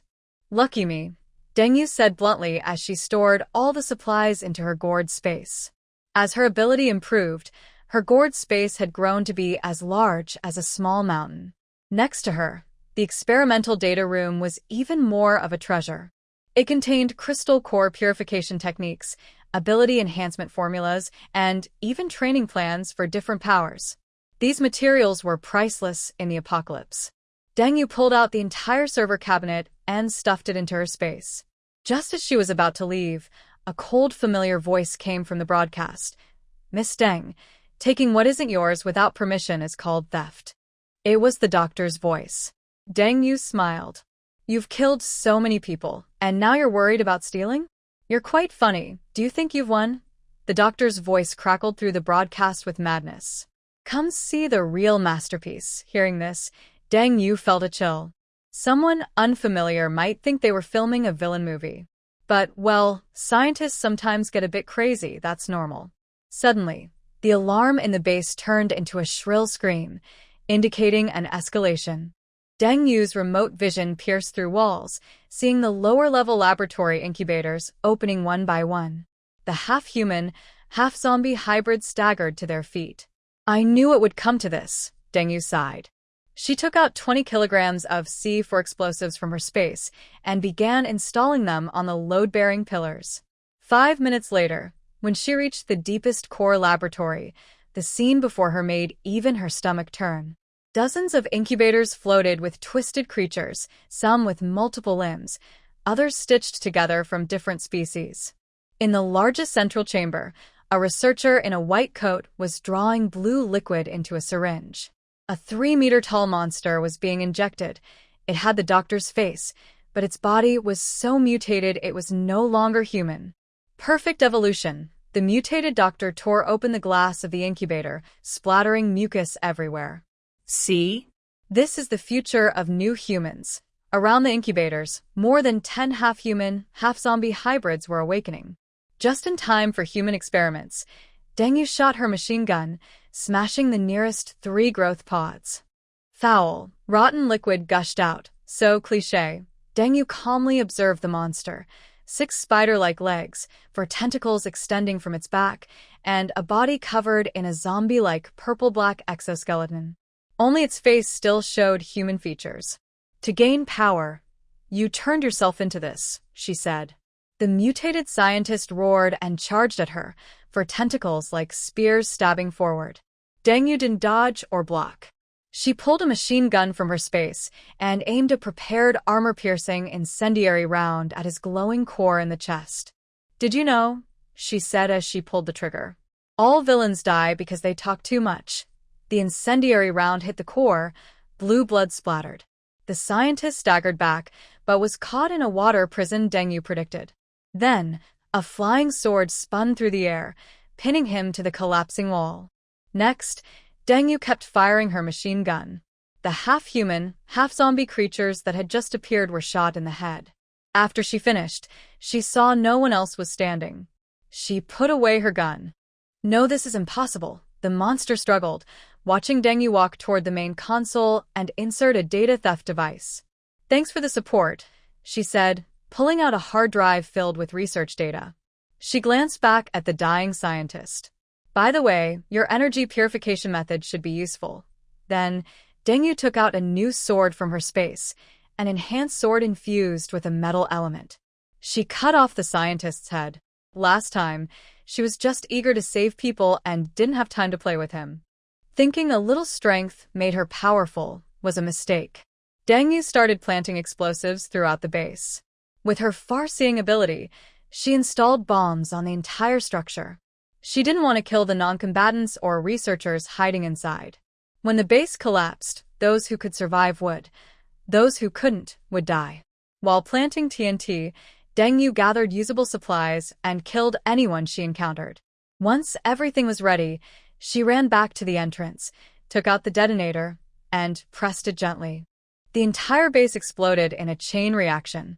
The first blast cut off all escape routes, the second destroyed the power system, and the third precisely damaged the laboratory's containment devices. The newly awakened hybrid creatures, confused, were buried alive under the collapsing ceiling. The mountain began to collapse completely. Dengyu retreated to a safe distance, behind the ruins of the secret base. In her final glance, she used her far-seeing ability to watch the doctor's head being swallowed by a huge rock, with a look of stubbornness frozen on his mutated face. During the heavy rain, Dengyu stood at a safe distance, watching this collapse unfold. She counted her loot: 1,324 crystal cores, 63 tons of supplies, a full set of purification equipment, and most importantly, a map showing the distribution of strongholds for the new era in 5 nearby provinces. When the entire base had collapsed, Dengyu used her abilities to see and hear but found no sign of anyone surviving. She started running through the rain toward White Way's hiding place. When she reached the nearby armored off-road vehicle, she checked and saw everything was fine. Looking through the window, she saw White Way quietly watching cartoons inside. White Way seemed to sense Dengyu's approach. She looked up and saw Dengyu, her face brightening with joy, but she still asked politely, "Sister Deng, are you okay? Are you hurt?" Dengyu liked this girl more and more. Besides her useful psychic foresight ability, her caring words didn't sound like those of a dull experiment subject from a lab. "I'm fine. Easily handled. We probably won't be bothered by the new era organization anymore," Dengyu said with a smile, comforting the girl. After all, in White Way's limited understanding, those who did experiments were too scary. "Put on your raincoat. I'll carry you home." The roads in and out of the city are blocked by many accidents, and it's been raining heavily for days. The mountain roads are hard to drive. Dengyu carried White Way through the muddy mountain path. Every step left a deep footprint in the waterlogged soil, but it was quickly washed away by the rain. Her water control ability formed an invisible barrier around her, diverting most of the rainwater. Still, the extremely humid environment made her breath heavy with moisture, and the air felt sticky, like a fish that had just come ashore. "Sister Deng, about 500 meters southeast, there's an abandoned gas station," White Way shouted into Dengyu's ear. Her voice was almost drowned out by the rain. "I think someone there needs help." Dengyu adjusted her far-seeing focus and looked through the rain to observe the abandoned gas station. 3 modified pickup trucks were parked under the shelter, and a dozen blurry figures were fighting something, more precisely being attacked by something. Dozens of zombies swarmed from all directions. The people, old and young, looked overwhelmed and exhausted. "Take a detour." Dengyu turned to leave. Bai Wei quickly grabbed her shoulders and said, "There is a little girl. She is about to be attacked." Dengyu squinted and looked again. Sure enough, in the center of the crowd, a girl about 7 or 8 years old was protected in the middle. But what caught her attention was the positions of the survivors. The elderly and children were deliberately placed on the outside, while the strong adults hid behind cover. "Decoy tactic," Dengyu sneered. Using the weak and old to attract zombies, then finding a chance to escape, there was a deeper reason she didn't say. Those people intentionally eliminated the elderly and children. Only the useful ones were kept. As for why they didn't do it themselves, it was probably just to comfort their already broken hearts. Bai Wei stiffened slightly. Then. "We must save them, and then what?" Dengyu kept walking. Bring a dozen or so burdens through the rain. At least save those children. Suddenly, Deng Yu turned around, grabbed Bai Wei's chin, and forced her to look at her. Look at me. How much has your precognition recovered? Tell me the consequences of saving them. Bai Wei's pupils slightly dilated, glowing faint blue. After a few seconds, she looked down with a pale face. They will secretly tie me up and plan to sell me too. Deng Yu noticed a bug. Bai Wei's vision still didn't include her. With her there, those terrible things wouldn't happen. But she could also use these people to teach Bai Wei a lesson. Otherwise, the outside world isn't as safe as the laboratory's cage. That's right.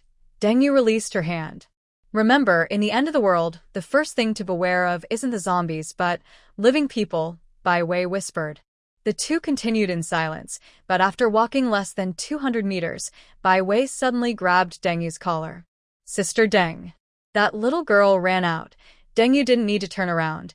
She could hear through her keen senses the sound of a child's crying, hurried footsteps, and the growls of zombies rapidly approaching. She cursed silently, suddenly spun around and sprinted forward, so fast that Bai Wei almost slipped off her back. The situation at the gas station was worse than expected. The little girl somehow broke out of the protection circle and was being chased by 3 zombies. Meanwhile, the adults took the opportunity to start their vehicles and try to escape, completely ignoring the child's life. Hold on tight. Deng Yu tossed Bai Wei onto her back and drew a light machine gun with her left hand. Bang, bang, bang, bang, bang, bang. 3 precise shots hit 2 zombies in the head, and the third was shot in the waist, breaking it apart. When Deng Yu rushed in front of the little girl, the last pickup truck just drove over a puddle, splashing mud that almost got on them. Thank you. Thank you all, the little girl cried and tried to hug Deng Yu's leg, but she skillfully avoided it. Bai Wei slid down from Deng Yu's back and squatted to check if the girl was hurt. Deng Yu watched coldly as the group of survivors. Deng Yu put away her weapon and said, "Let's go." Bai Wei hesitated, looking at the girl. She's alone. There are a few more over there who haven't gotten on the car. Deng Yu pointed to the corner of the gas station. 3 elderly people and a hurt young man were hiding behind a fuel tank. That's enough for a kindergarten. In the end, they still took the girl with them because Bai Wei insisted, and Deng Yu was too lazy to argue about such things. When they returned to the gas station, the remaining 4 people gathered around eagerly, but Deng Yu's single glance made them freeze in place. Just as they arrived at the gas station, a group of trucks that had just left came back. Deng Yu couldn't help but want to use these people to teach Bai Wei a lesson. Everyone else put away their machine guns and took out 2 tang swords, 1 in each hand. Deng Yu walked toward the group of zombies, then suddenly turned back and told Bai Wei, "Stay here." Then she danced through the zombie horde like a butterfly, and in less than a minute, all the zombies were taken care of. Afterward, Deng Yu started to extract zombie crystal cores. When Deng Yu finished extracting the cores and returned, the group saw her as if she were a savior. They wanted to come over and say something. "Stay 5 meters away," she said, placing her hand on the hilt of her tang sword.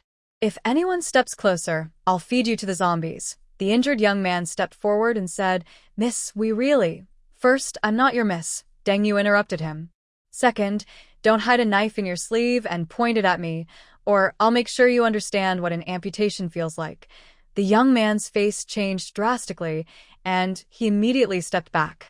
Bai Wei looked at Deng Yu in surprise, but Deng Yu didn't even look at the man. She had clearly scanned the group with her long-distance vision. Deng Yu chose the driest corner of the gas station to set up a simple table and chairs from her space.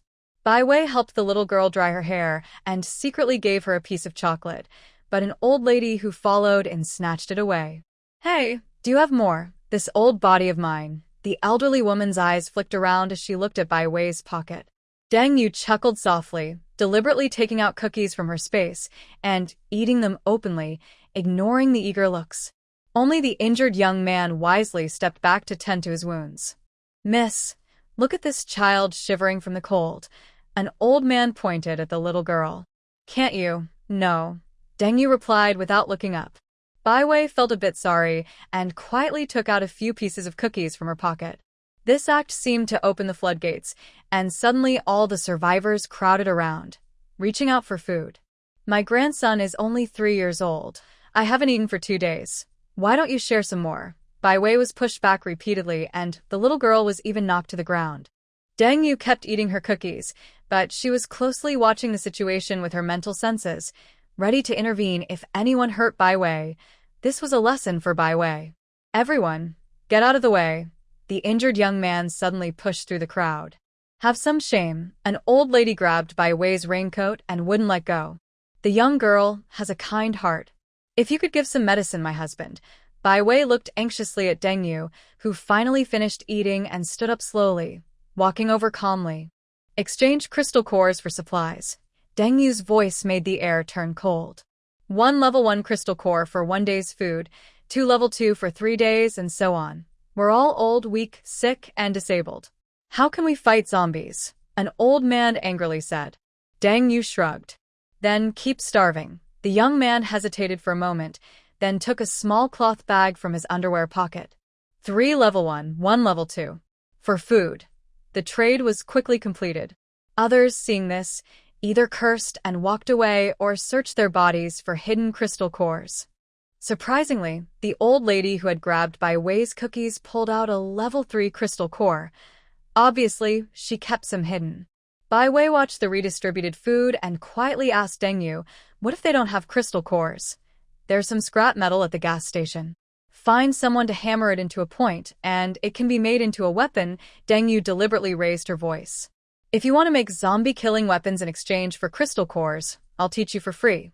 In the end, only the young man and a silent old man stayed behind to learn. Deng Yu demonstrated how to hammer a spearhead from an iron rod and stones, even giving the old man a machete. Remember, when fighting zombies, you must attack the head. She said this while watching Bai Wei's expression. At the start of the night, the heavy rain was still falling. After calming the little girl to sleep, Bai Wei saw Deng Yu standing on the gas station roof, on alert. I was wrong, Bai Wei admitted willingly. That old lady just tried to team up with others to kill us.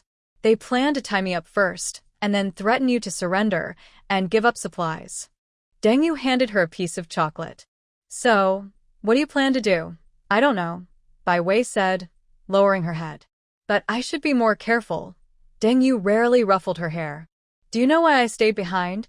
Because I want you to see how people's hearts are in this world, Deng Yu said with a cold smile.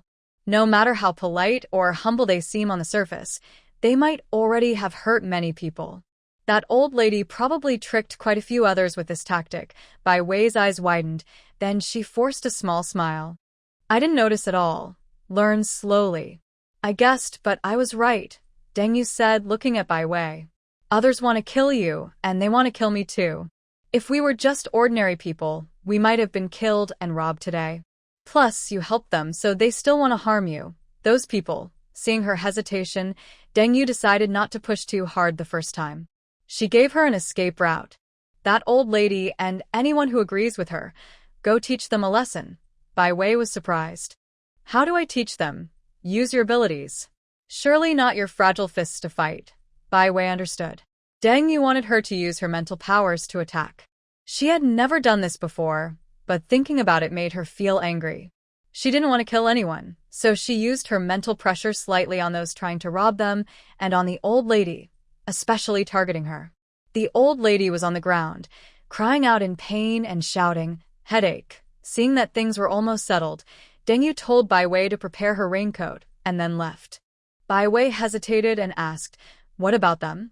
Let fate decide, Deng Yu said as she bent down to let Bai Wei get on her back.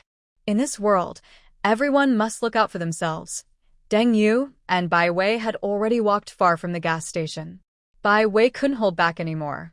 Big sister Deng, she suddenly said, next time someone asks for help, you can give them a cookie. Deng Yu interrupted her. But always remember to protect yourself first.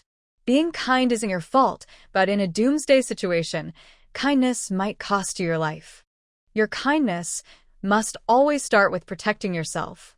Especially today, if someone among them pulls out a knife and stabs you, what would you do? Bai Wei has a lively personality.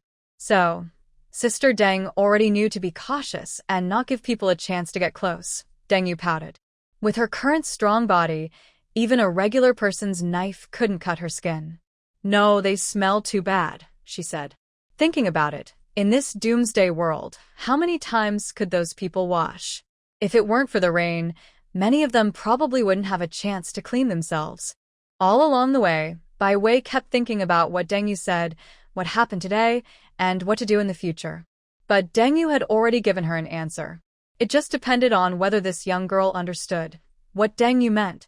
When they reached the 32nd floor, Deng Yu wouldn't let Bai Wei continue sleeping in her room this time. The first time was because she just rescued her, and she might not feel safe. But today's events also made Deng Yu realize something. Some things Bai Wei would understand early, if she thought about it. She needed to start developing her independence.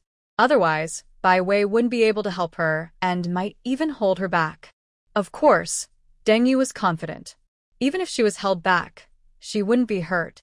The idea of someone tying her up and making her surrender was impossible. Not only Bai Wei, but even if Deng Yu herself was taken hostage, she wouldn't hesitate to act. She sent Bai Wei to stay in the house across the hall, gave her a walkie-talkie and told her, "Use this to contact me. Don't talk over the walkie-talkie unless necessary." Then she filled Bai Wei's fridge with food and water, and also placed 2 bags of rice, 2 boxes of instant noodles, and a large barrel of water in the kitchen, everything prepared for food and supplies. She was just worried that if Deng Yu couldn't come back someday, Bai Wei wouldn't go hungry. When Deng Yu was here, she would still eat at her place. After everything was arranged, Deng Yu left a pistol and 3 magazines for Bai Wei. Then she went to take a good shower. After and entering the bathroom, Deng Yu rinsed herself first, then wrapped herself in a towel. She opened the gourd space and entered her space.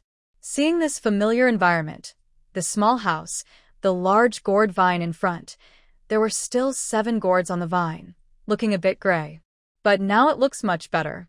The gourd vine wraps around Gourd Mountain, making the mountain look lively and beautiful.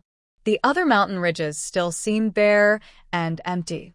Deng Yu used her space power to pour the recently collected zombie crystal stones into the roots of the gourd vine. The hole acted like a vacuum cleaner, quickly all the zombie crystal cores she had gathered into it. Suddenly, the gourd vine shook violently.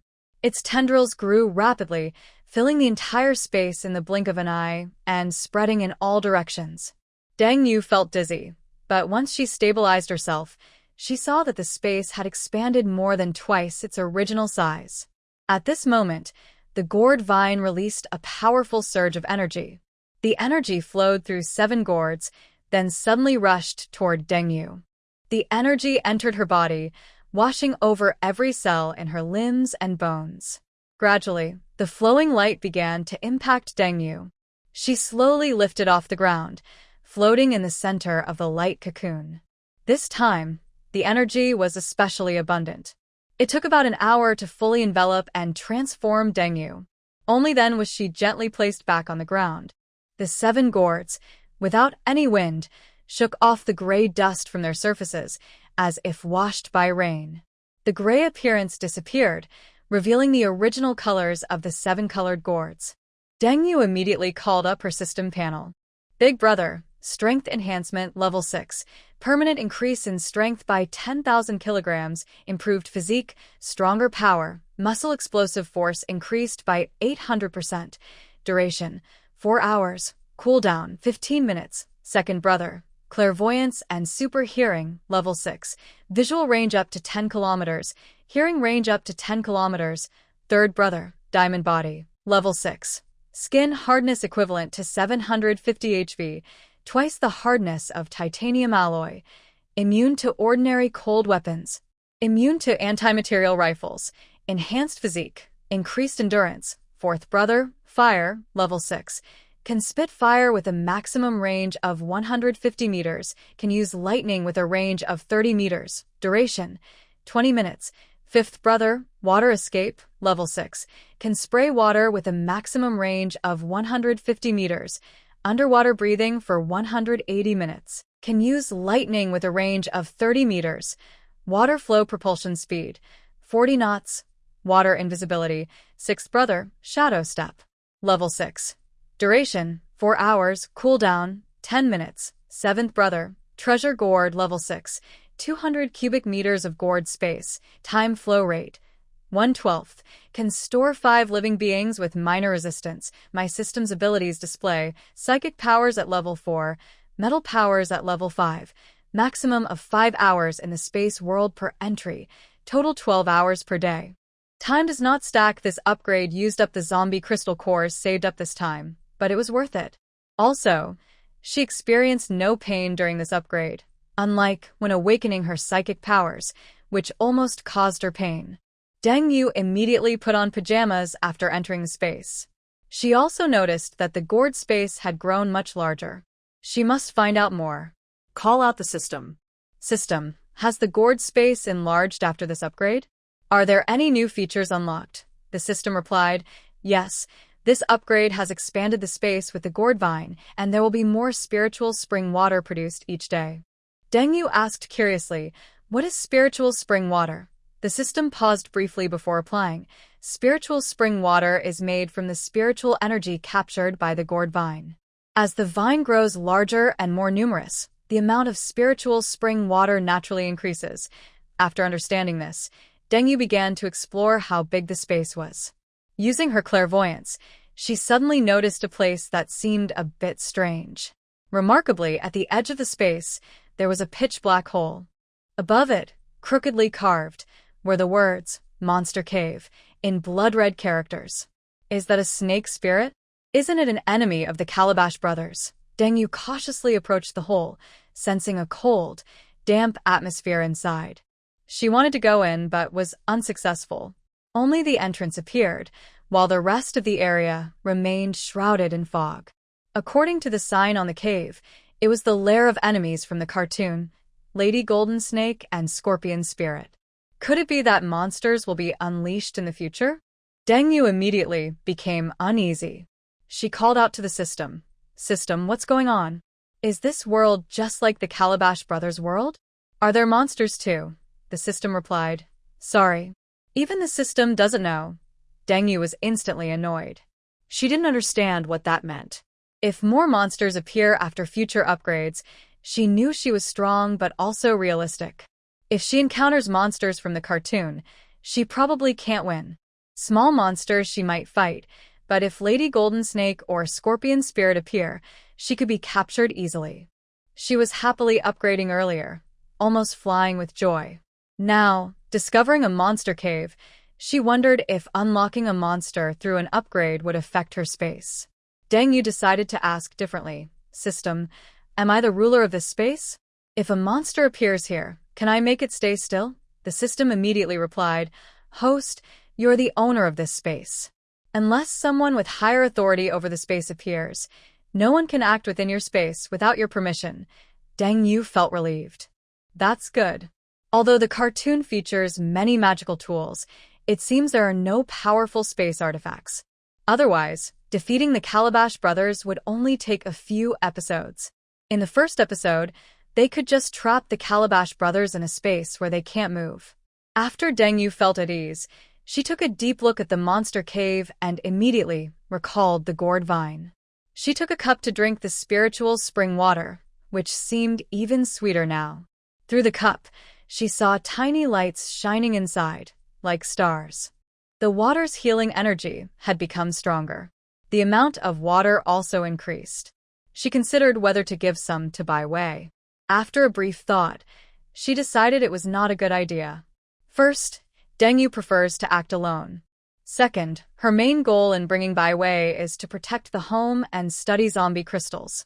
Third, if she gives too much of the spring water to Bai Wei, and one day Bai Wei gets caught, Deng Yu wouldn't be able to watch her die because she would consider the sunk costs. Fourth, the spiritual spring water and her space are her biggest secrets. If they are exposed, she might be hunted by many people. Right now, Deng Yu is seen as a special ability user. Some people already want to capture her for experiments. Fifth, there is no need. Bai Wei doesn't need the spring water at home. She is not injured and doesn't need urgent healing. She hasn't earned any credit yet, so giving her the water now would be pointless. She should keep the spring water as her trump card. Even if she really needs to give some, She must package it well, claiming it as a rare energy medicine that heals zombies or enhances abilities. It should be made to seem very precious and rare, because rarity increases value. Deng Yu came out of her space and carefully thought about her recent upgrade. The appearance of the monster cave and the snake spirit might be related. She recalled the cartoon, Calabash Brothers, which seemed desolate now. It was like a world where only Gourd Mountain remained. Nothing else was left. She wondered how the old man managed to live alone there. The cartoon briefly mentioned that the area was devastated by monsters.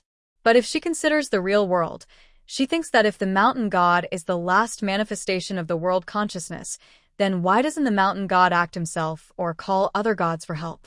The 7 Calabash brothers are like saviors, and the old man is a tool for salvation. The monsters are apocalyptic disasters. Looking at it this way, the Calabash Brothers cartoon seems to depict a post-apocalyptic world. But the disaster is just monsters.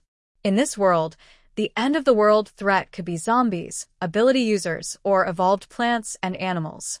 Last night, Deng Yu thought about Calabash Brothers and the end-of-the-world scenario.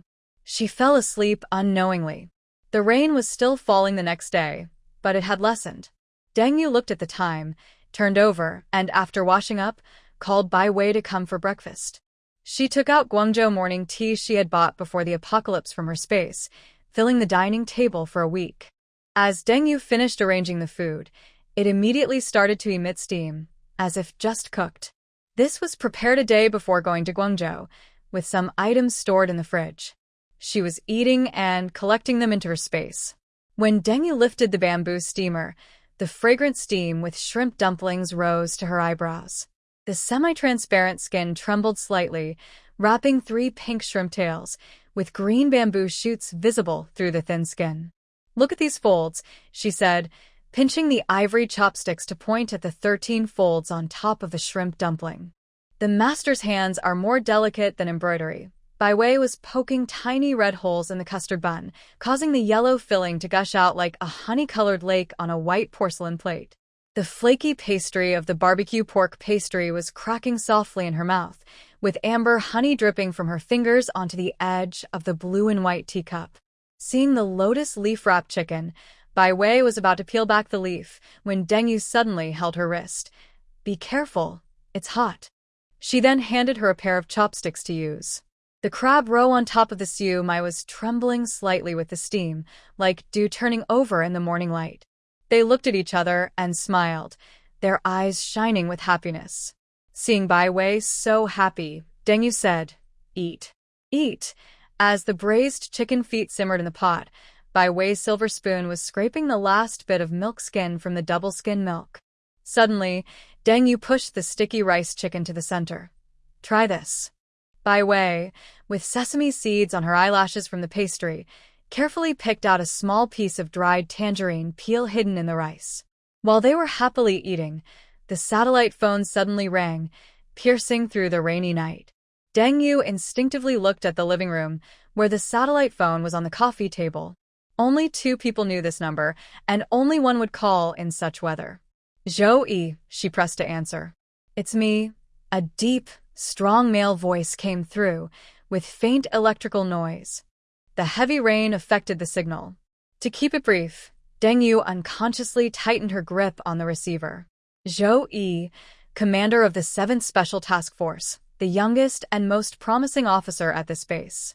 I was urgently called to support the capital, and I will leave in 4 hours." Zhou Yi's voice was very quiet, as if he didn't want others to hear. An order came suddenly from above. "I suspect it's related to recent movements at the high levels of the base." Deng Yu frowned. There had indeed been unrest at the base before, with several factions fighting secretly. Even she, as an outsider, could feel it. "I need you to prepare another batch of supplies as usual, in exchange for crystal cores," Zhou Yi continued quickly. "But that's not the main point. Deng Yu, after I leave, be careful. Others might have changed." His voice grew even quieter. "If things go wrong, I ask you not to cause trouble or fight. I know you're capable of protecting yourself, but your safety is the most important thing." Deng Yu felt a bit annoyed, but then warmth replaced it. Zhou Yi was reminding her that the danger might come from inside their own base. I understand, she replied briefly. What supplies do you need? There was silence on the other end for a few seconds. Mostly food and daily necessities for our team. Many of our strongest members have been sent to support the capital, and there are still many people at the base. There was some static. Deng Yu, remember, no matter what happens, staying alive is the most important. Suddenly, the call was cut off. Deng Yu stared at the satellite phone for a few seconds, then quickly took action. She organized her supplies in her mind. What to trade later, focusing on the most important items: compressed food, rice, flour, cooking oil, salt, enough for 100 people to last 3 months. Space, supernatural powers, supplies. These were her life-saving assets in this world. Deng Yu finished her breakfast quickly and then told Bai Wei. She needed to go out, leaving Bai Wei to stay at home and guard. She warned her not to open the door or meet any survivors, not because she was worried about their supplies, but because she feared she might be tricked and killed. Although she had given Bai Wei a lesson before, she still didn't know if Bai Wei fully understood the end-of-the-world situation. To avoid trouble, she decided to say it again. Deng Yu leapt down from the 32nd floor directly. She moved as naturally as a fish in water. When she was about to land, a water vortex rose from the ground and caught her. She safely landed inside the water column. Wow! The water dispersed. Deng Yu immediately took out a regular off-road vehicle and drove toward the base in the northern part of the city. The base was originally a military unit stationed there, built along the mountainside. This allowed them to organize a quick counterattack. They also found many building materials around the city's outskirts and built a wall. They rescued people while constructing the city wall at the same time. Fortunately, because they often entered the city to rescue people, the roads outside the city were clear of traffic. They drove smoothly all the way to the base gate. Deng Yu took out a satellite phone and called Zhou Yi. Zhou Yi quickly arrived at the gate and answered Deng Yu's call. Deng Yu parked the car and followed him. Zhou Yi looked a bit embarrassed and said, "Sorry to trouble you." Deng Yu shrugged casually and said, "It's all for the exchange, so no trouble at all." Zhou Yi didn't reply, but led Deng Yu to their team's camp. He lifted the lid of a wooden box. 302nd level crystal cores, 53rd level crystal cores, he said, looking at Deng Yu. Deng Yu stepped closer and took the crystal cores with her hand. Without hesitation, Deng Yu also took out supplies from her space: rice, flour, grains, and oil. These supplies can feed 100 people for 3 months. Deng Yu said, "Pleasure doing business with you, Officer Zhou." Zhou Yi, after completing the transaction, suddenly remembered that Deng Yu's family was still inside the base. Although he didn't want to interfere, he politely asked, "Would you like to go see Deng Yu's family?" Hearing this, Deng Yu frowned but still wanted to see how badly her family was suffering. Zhou Yi then took Deng Yu into the inner city. Zhou Yi was preparing to leave and wanted to give some final instructions to his comrades.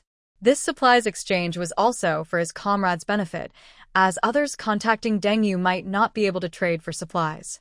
Because of his excellent performance in the laboratory and city defenses last time, he managed to get a batch of crystal cores to exchange for supplies for his comrades. Deng Yu sneaked into the inner city to check on her family. She saw them arguing verbally in their room, complaining about who ate more or didn't get enough supplies. Honestly, seeing them so miserable made Deng Yu very happy. However, they still seemed to be doing somewhat okay. Although they were a bit worn out now, they were still mutants. Ordinary people wouldn't dare to bully them. Deng Yu wandered around the indoor market. The rain was easing, and distant helicopter engines could be heard. She went to the wall and activated her long-range vision. A military transport plane was taking off from the base airport, its searchlights piercing through the rain. "Safe travels, Zhou Yi," she whispered softly. The sound of the helicopter gradually faded away. Deng Yu was about to leave when suddenly she heard loud footsteps and metal clattering outside. She immediately became alert and moved along the wall to the window. She saw more than 10 fully armed soldiers surrounding the market she was in. The leader was Zhao Taizhu, with his distinctive bald head. The man had a face full of rough features and a fierce scar above his left eye, which was said to be Metal. From the early zombie outbreak. Hurry. A woman has stolen secret information from the base. Zhao Tieju's rough voice cut through the rain. Following orders from the base security committee, everyone, cooperate with the investigation. Deng Yu's pupils shrank suddenly. The security committee? It had been less than 20 minutes since Zhou Yi left, and they were already acting. Zhao Taizhu immediately spotted Deng Yu and led his men to surround her. "Ms. Deng, please come with us." "What?" she responded calmly, quickly scanning their weapons. Suspected of illegally stockpiling strategic supplies and colluding with external forces, Zhao Taizhu sneered as he raised a document. "We have an arrest warrant. You have 10 seconds to decide. Cooperate or we will take action." Deng Yu's mind raced quickly. Illegally stockpiling? That was a joke. Every transaction she made was with Zhou Yi, and the supplies were all given to the military. As for colluding with external forces, Zombies? this was clearly framing her. Zhao Taizhu must have noticed her stockpile. In this post-apocalyptic world, resources meant power, and supernatural abilities were even more valuable than gold. "I'll go with you," she responded loudly, deliberately sounding a little panicked. "But don't touch me." Zhao Taizhu let out a crude laugh. "Beautiful lady. Don't play tricks." His voice was full of confidence and triumph. Deng Yu clenched her lips tightly. Confrontation head-on wouldn't do any good. Even with her weapons and powers, killing them all wouldn't help. Running away was her only choice. She quickly followed Zhao Taizhu. Just as they reached a corner and turned, Deng Yu took out 3 flashbang grenades from her space and threw them onto the ground. The moment the flashbang grenades exploded, Deng Yu activated her invisibility. Her figure disappeared as if erased from the air, leaving only a barely perceptible ripple of energy. "Where is she?" Zhao Taizhu, leading the soldiers, rushed back. There was no sign of Deng Yu. "Search. She couldn't possibly disappear into thin air." "Mutants," he cursed angrily. "Seal off the entire base. She can't get far." Deng Yu, invisible, held her breath and moved slowly along the wall. She carefully avoided the searching soldiers. Using her far-seeing ability, Deng Yu scanned every corner of the base, knowing that a section of the wall in the southwest corner hadn't been fully repaired after the recent zombie attack.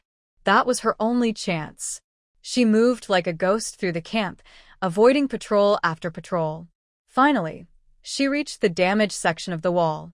2 guards stood at the gap, boredly smoking and chatting. "I heard Commander Zhao personally led a team to catch that female merchant," one guard asked. "Yeah, apparently she's hiding a lot of supplies and might even be a spy," the other exhaled a smoke ring. "But I think Zhao Taizhu is just jealous of her stock. That woman has a good relationship with Commander Zhou, you know." Deng Yu didn't have time to listen to their gossip. She quietly approached, picked up a stone from the ground, and threw it forcefully into the bushes far away. "What's that noise?" The guard turned alert. "Probably a mouse. I'll go check." "Hopefully it's not a zombie," one guard said, walking toward the sound with his gun. Only one guard remained. Deng Yu seized the opportunity and rushed toward the gap as fast as she could. "Whose?" The guard noticed the movement and spun around. Deng Yu didn't give him a chance to sound the alarm. She used a mental shock attack. The guard didn't even grunt before collapsing to the ground. She didn't kill him. These soldiers were just following orders, not truly guilty. She climbed over the wall and quickly ran into the wilderness outside. Still invisible, she started running. Once at a safe distance, Deng Yu turned onto the main road. She released her off-road vehicle and drove back to the community. When Deng Yu returned home by car, the water level was rising more and more. As she went upstairs, she slowly analyzed the situation. Deng Yu was speechless about the high-ranking officials in the base. They really thought she was made of mud. They believed she only had a tang knife, some space abilities, and a few fire powers.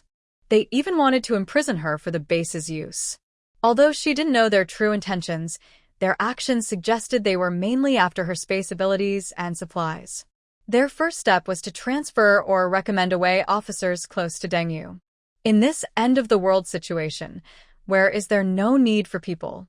Probably at the very start of the disaster, The military had already issued orders for people to support the capital, but back then, all regions needed help, so there were no available personnel. Now that Zhou Yi has been transferred away, and considering his words, it seems someone wants to control Deng Yu. Zhou Yi opposed this, which led to his transfer.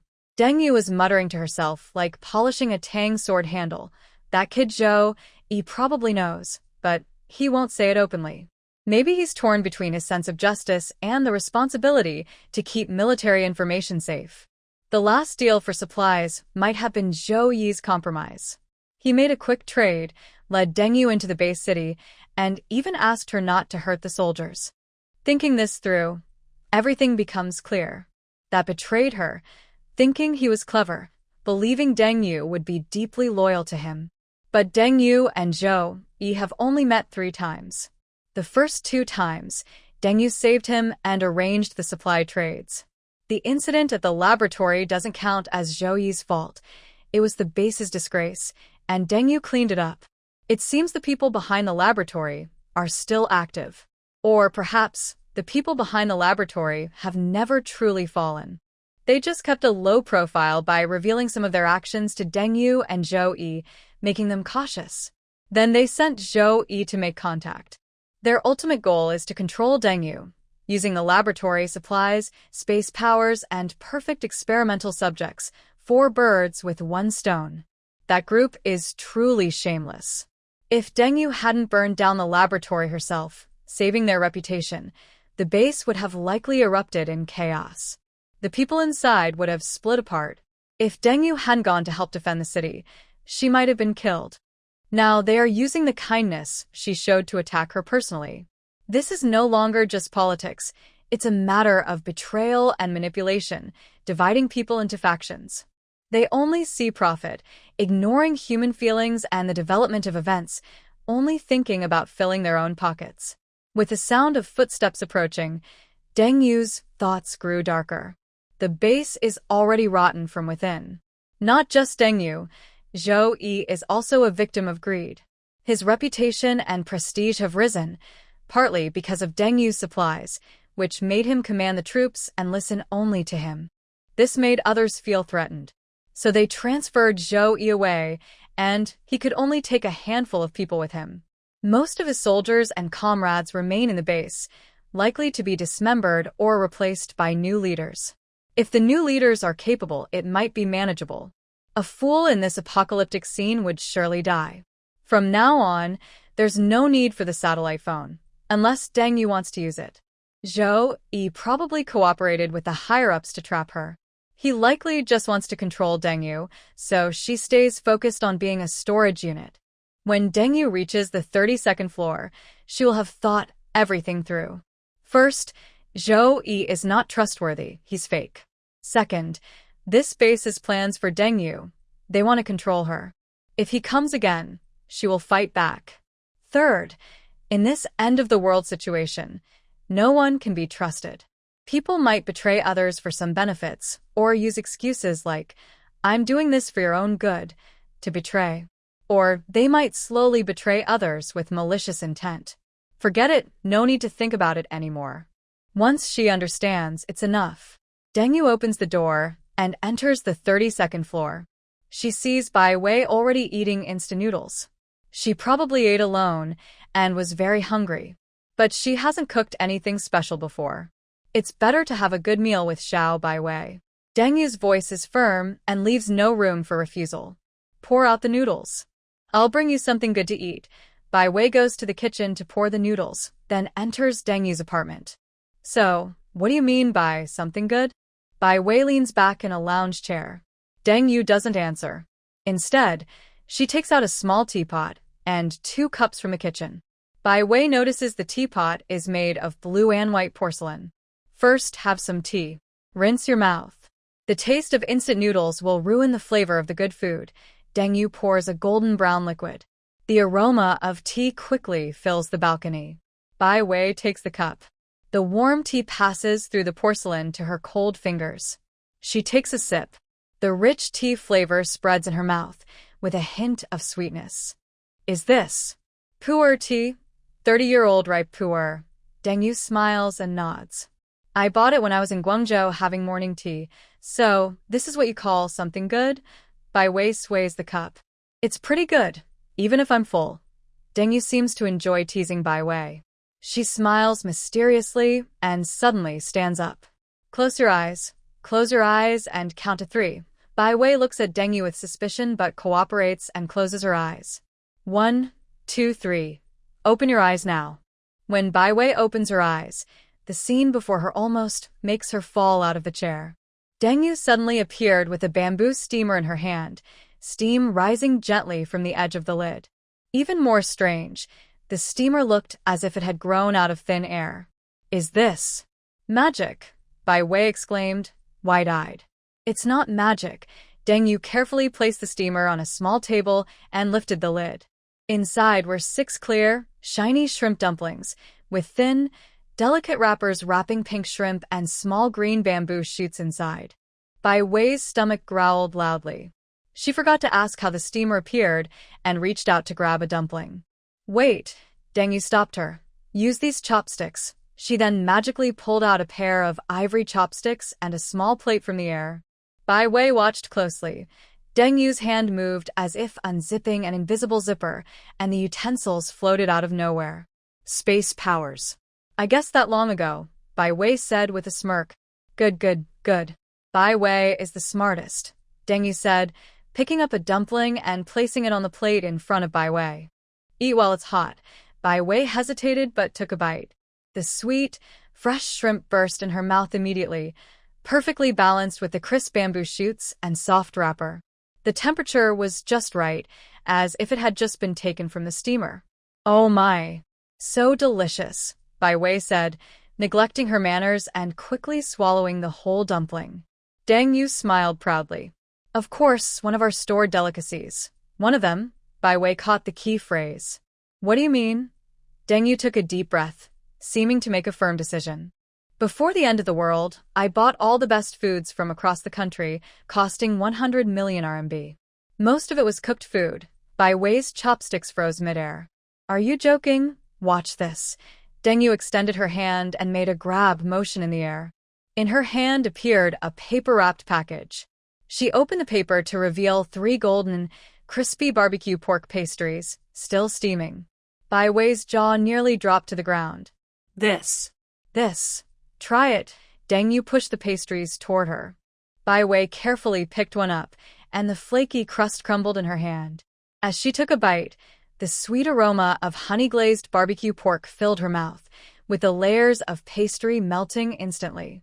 Deng Yu also picked up one and said, I think it's very tasty. Bai Wei mechanically chewed, her mind still trying to process everything she saw. She reached out to touch the place where Deng Yu had just opened the air, but she felt nothing. So, do you have lots of delicious food? Deng Yu chuckled softly. Yes, following Sister Deng. I get 3 meals a day, every meal different, and all very tasty. Bai Wei suddenly felt her nose sting. Sister Deng, you're so kind. Why are you so good to me? Deng Yu was silent for a moment, then softly said, I feel that if you follow me, I will take responsibility for you and make sure you eat well and drink well. She looked up at Bai Wei. In this end of the world, you can always trust Sister Deng. Bai Wei's eyes suddenly welled up with tears. So many things had happened in the past few days. So much frustration, happiness, and mixed emotions flooded her heart. She put down her chopsticks and covered her face with her hand. Deng Yu silently sat beside her and gently hugged her shoulder. I'm sorry. Bai Wei's voice choked with emotion. I just feel that Sister Deng is so kind. I am so lucky to have met you. I know, Deng Yu said gently. I also feel lucky. Bai Wei thought Deng Yu was saying she was lucky to have met her, but Deng Yu was actually talking about the luck of crossing over and meeting the system. Otherwise, in this end of days, she would still be wandering around hungry like before. She reached into her space and took out 2 bowls of dried tangerine peel and red bean paste. The smooth red bean paste was topped with a few strips of dried tangerine peel, giving off a faint citrus aroma. Deng Yu also felt that her previous life was too bitter. Eat something sweet. Deng Yu handed 1 bowl to Bai Wei. Sweet food can heal everything. Bai Wei took the bowl and sipped small bites. The red bean paste was dense and smooth, with the fresh scent of tangerine peel balancing the sweetness, warming her from her stomach to her whole body. Sister Deng, I will repay you well in the future, even if it costs my life, Bai Wei whispered. Deng Yu smiled. You don't need to give me your life. Just stay loyal and trust me forever. She pointed to the delicious food on the table. Keep eating. Bai Wei cheered and eagerly scooped a large spoonful of red bean paste. It was so sweet that it almost made her cry again, but this time, it was true happiness. Deng Yu laughed loudly and took out 2 more custard buns from her space. The buns were snow-white and soft. Gently tearing one open, the golden salted egg yolk inside flowed out. Ultimately, Deng Yu was hurt by Zhou Yi and began to buy Bai Wei's trust, hoping Bai Wei would genuinely help her. The rain kept falling non-stop for 2 weeks. During this time, Deng Yu rarely went outside. There were zombies in the water, and not many supplies were needed. She also had to watch experiment videos with Bai Wei and learn how to purify zombie crystal cores. Bai Wei, being from a lab, seemed naturally talented. Learning about zombie crystal cores, Deng Yu found herself falling behind quickly. The rain poured down like a broken dam, hitting the 32nd floor windows with loud taps. Deng Yu stood by the window, her finger lightly tracing the cold glass. Her sharp eyes saw through the rain, viewing everything below the 16th floor. The water level is rising again, she said softly, her voice emotionless. Behind her, the clear sound of glassware clinking could be heard. Bai Wei, wearing goggles, carefully extracted liquid from a light blue crystal core at the lab table. At this rate, the water will reach the 20th floor in 3 days, she said without looking up, her mental energy glowing blue as she filtered toxins from the core. Deng Yu turned around, her tall, slender figure outlined by her black combat suit. She looked around the room, her 2 top-floor apartments. This side was Bai Wei's makeshift lab. Outside, lightning flashed and thunder roared, but inside, the lights stayed steady. In this city swallowed by storm and darkness, it was like an island of stability. Someone's coming, Deng Yu suddenly squinted. Through her enhanced vision, she saw several rubber boats breaking through the murky water, approaching the building. Bai Wei immediately put down her work, her mental energy spreading out like ripples.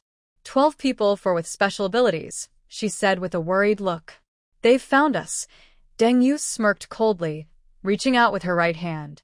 A shiny, sharp tang sword appeared in her palm from her space pouch. Perfect, I can test my newly enhanced tang sword. This sword was something Deng Yu had been strengthening over the past 2 weeks using her metal and fire abilities. It was now a nearly indestructible weapon. The rubber boat hit the window of the 16th floor. Zhao Gang was the first to jump into the hallway. Rain dripped from his short, gray hair, and his metal prosthetic arm gleamed coldly in the dark. Are you sure they're on the top floor? He asked the small man behind him.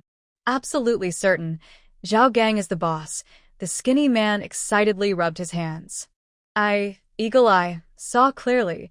There's lights on the 32nd floor, and it's not candles or flashlights, but proper electricity. Zhao Gang's eyes flashed with greed. In this city swallowed by floods, maintaining power means everything.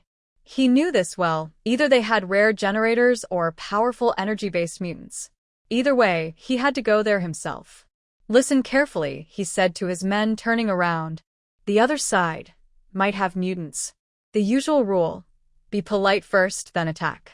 But if they resist... His metal prosthetic snapped out 3 sharp blades with a click. Kill without mercy. 12 men climbed up the safe stairs, their wet footsteps echoing in the empty stairwell. When they reached the 25th floor, the strongest man at the front suddenly stopped. What's wrong? Zhao Gang asked impatiently. The strong man didn't answer. His body stiffened strangely, then slowly tilted forward and fell. Only then did everyone see a thin gold needle stuck in his neck. Enemy attack, someone shouted, but in the next second, a golden streak pierced his throat. Suddenly, the dark stairwell lit up with fire. Zhao Gang's metal prosthetic reflected an orange-red glow. A tall figure stood around the corner, holding a tang sword that burned with strange blue flames. "Good evening, gentlemen." Deng Yu's voice carried a cold smile. "This is private territory. No visitors allowed." A flash of surprise crossed Zhao Gang's eyes, but it was quickly replaced by fierce determination. "Open fire." Gunfire instantly shattered the quiet night rain. Bullets rained down like a storm on the figure. Deng Yu didn't dodge or block. Her ability to turn metal into her skin made her shine with a metallic gleam. The bullets hit her and made a clanging sound, then fell harmlessly away. "Is that all?" She tilted her head and suddenly disappeared. While her invisibility activated, Deng Yu charged into the enemy crowd. Her tang sword traced a graceful arc. The first two gunmen reacted quickly, their necks spraying blood as they collapsed, drawing fierce fan-shaped wounds on the wall. Using guns against zombies was okay, but against fast mutants? Too slow. "Mutants, attack!" Zhao Gang roared and retreated, his metal prosthetic protecting his chest. A huge muscular man roared and charged at Deng Yu's original position, fists pounding down, smashing a big hole in the concrete stairs. Deng Yu appeared behind him, and Tang Dao stabbed straight into his back. The opponent had hardened skin and thought he could resist, but Tang Dao still pierced through in one strike. "Got you, little girl." The big man, spitting blood, turned around and tried to grab Deng Yu's slender neck with his large hand. Deng Yu slightly smiled, activating her fire control ability. The blue flames on Tang Dao suddenly grew rapidly, flowing along the blade into the big man's body. His face froze in shock as he looked at his chest. Beneath the skin, a strange blue glow was visible. It was as if a bomb inside him had exploded.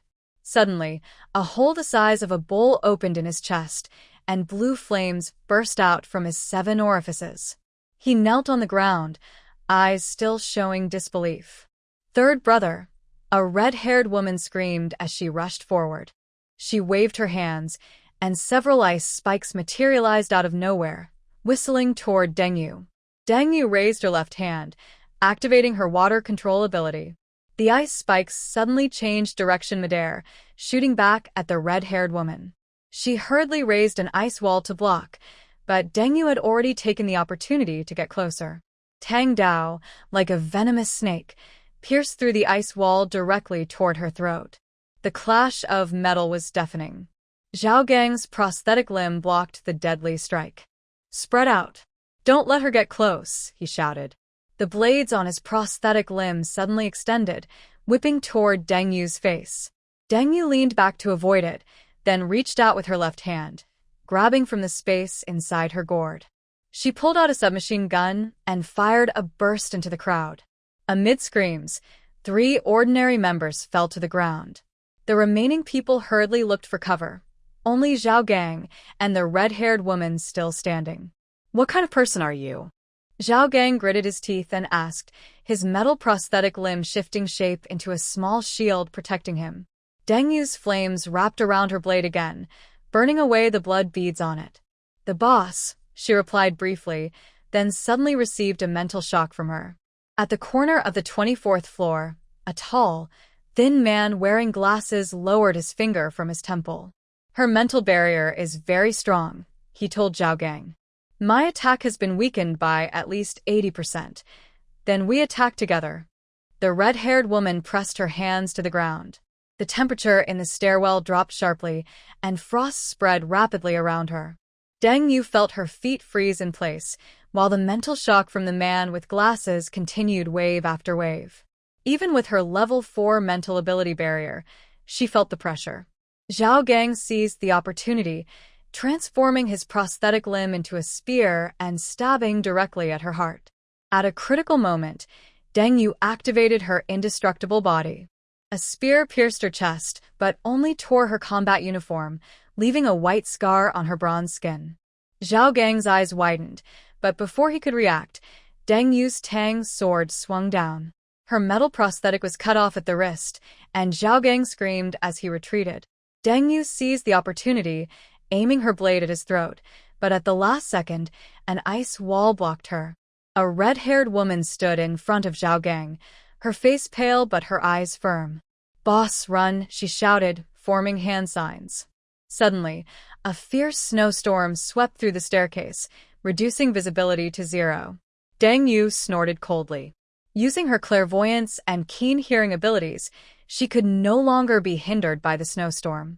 She precisely pinpointed Zhao Gang and the red-haired woman's positions, but instead of chasing, she suddenly turned around and collided mentally with her opponent's psychic power. A bespectacled man stepped out of the shadows, veins bulging on his temples, clearly exerting all his strength in a mental attack. "You're strong," he panted, "but what about your companions?" Deng Yu's pupils shrank sharply. Her clairvoyance extended to the 32nd floor.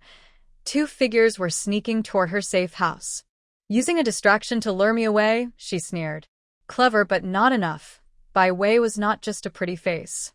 Deng Yu could see that the two approaching figures were just slightly more skilled than ordinary people. With security systems and mental abilities, Deng Yu saw no way to lose. Before she finished speaking, her figure vanished from the spot. The bespectacled man only felt a gust of wind, then a cold sensation on his neck, and his vision spun. His last sight was his own headless body slowly collapsing. In the 32nd floor corridor, two intruders were trying to the safe house's lock. "Hurry up. The woman is being held back by the boss. We only have a few minutes," one urged. "Slow down. This is a metal door." "Wait. Where's the lock?" the other suddenly exclaimed in surprise. "Foolish. The outermost door opens inward, unless using a metal or psychic ability to remotely control it." At the end of the corridor, footsteps sounded, steady and unhurried. The two turned to look, terrified. Deng Yu was walking slowly toward them, her tang sword dragging behind her, the tip tracing a thin bloodline on the ground. "How did she get up here?" "What about the boss and them?" "Dead," Deng Yu said calmly, suddenly accelerating, her figure flickering like a ghost. The two hurriedly raised their guns and fired, but the bullets passed through the residual images and hit the wall. In the next second, a cold flash of light appeared, and two heads were suddenly lifted into the air, their terrified expressions frozen forever on their faces. Blood splattered on the door of the safe house, resembling an abstract red graffiti. Deng Yu wiped the blood off her knife and gently knocked on the door. "It's me." The door opened slightly, revealing Bai Wei's pale face. "Is it over?" Bai Wei still sensed the fight downstairs through her mental awareness, but couldn't take action to kill anyone. She was still too kind. "Yes." Deng Yu turned sideways into the house and casually took out a cloth from her gourd space to wipe her tang sword. A man named Zhao Gang and a woman ran away. Their group won't come back soon. Bai Wei looked at the few minor scratches on Deng Yu's body and shook her head. "You should have kept one alive to ask questions." "No need." Deng Yu moved to the window and used her telescopic vision to scan the city in the heavy rain. "This is just the beginning. The water level is rising, resources are running out, and more people will target this place." Bai Wei was silent for a moment before suddenly saying, "Your fighting style is very unique. Those abilities combined with the Tang sword, it's like a dance." Deng Yu slightly smiled. "A sword is more intimidating than a bullet. When you see your comrades cut in half instead of just falling from a gunshot, that fear goes deep into your bones."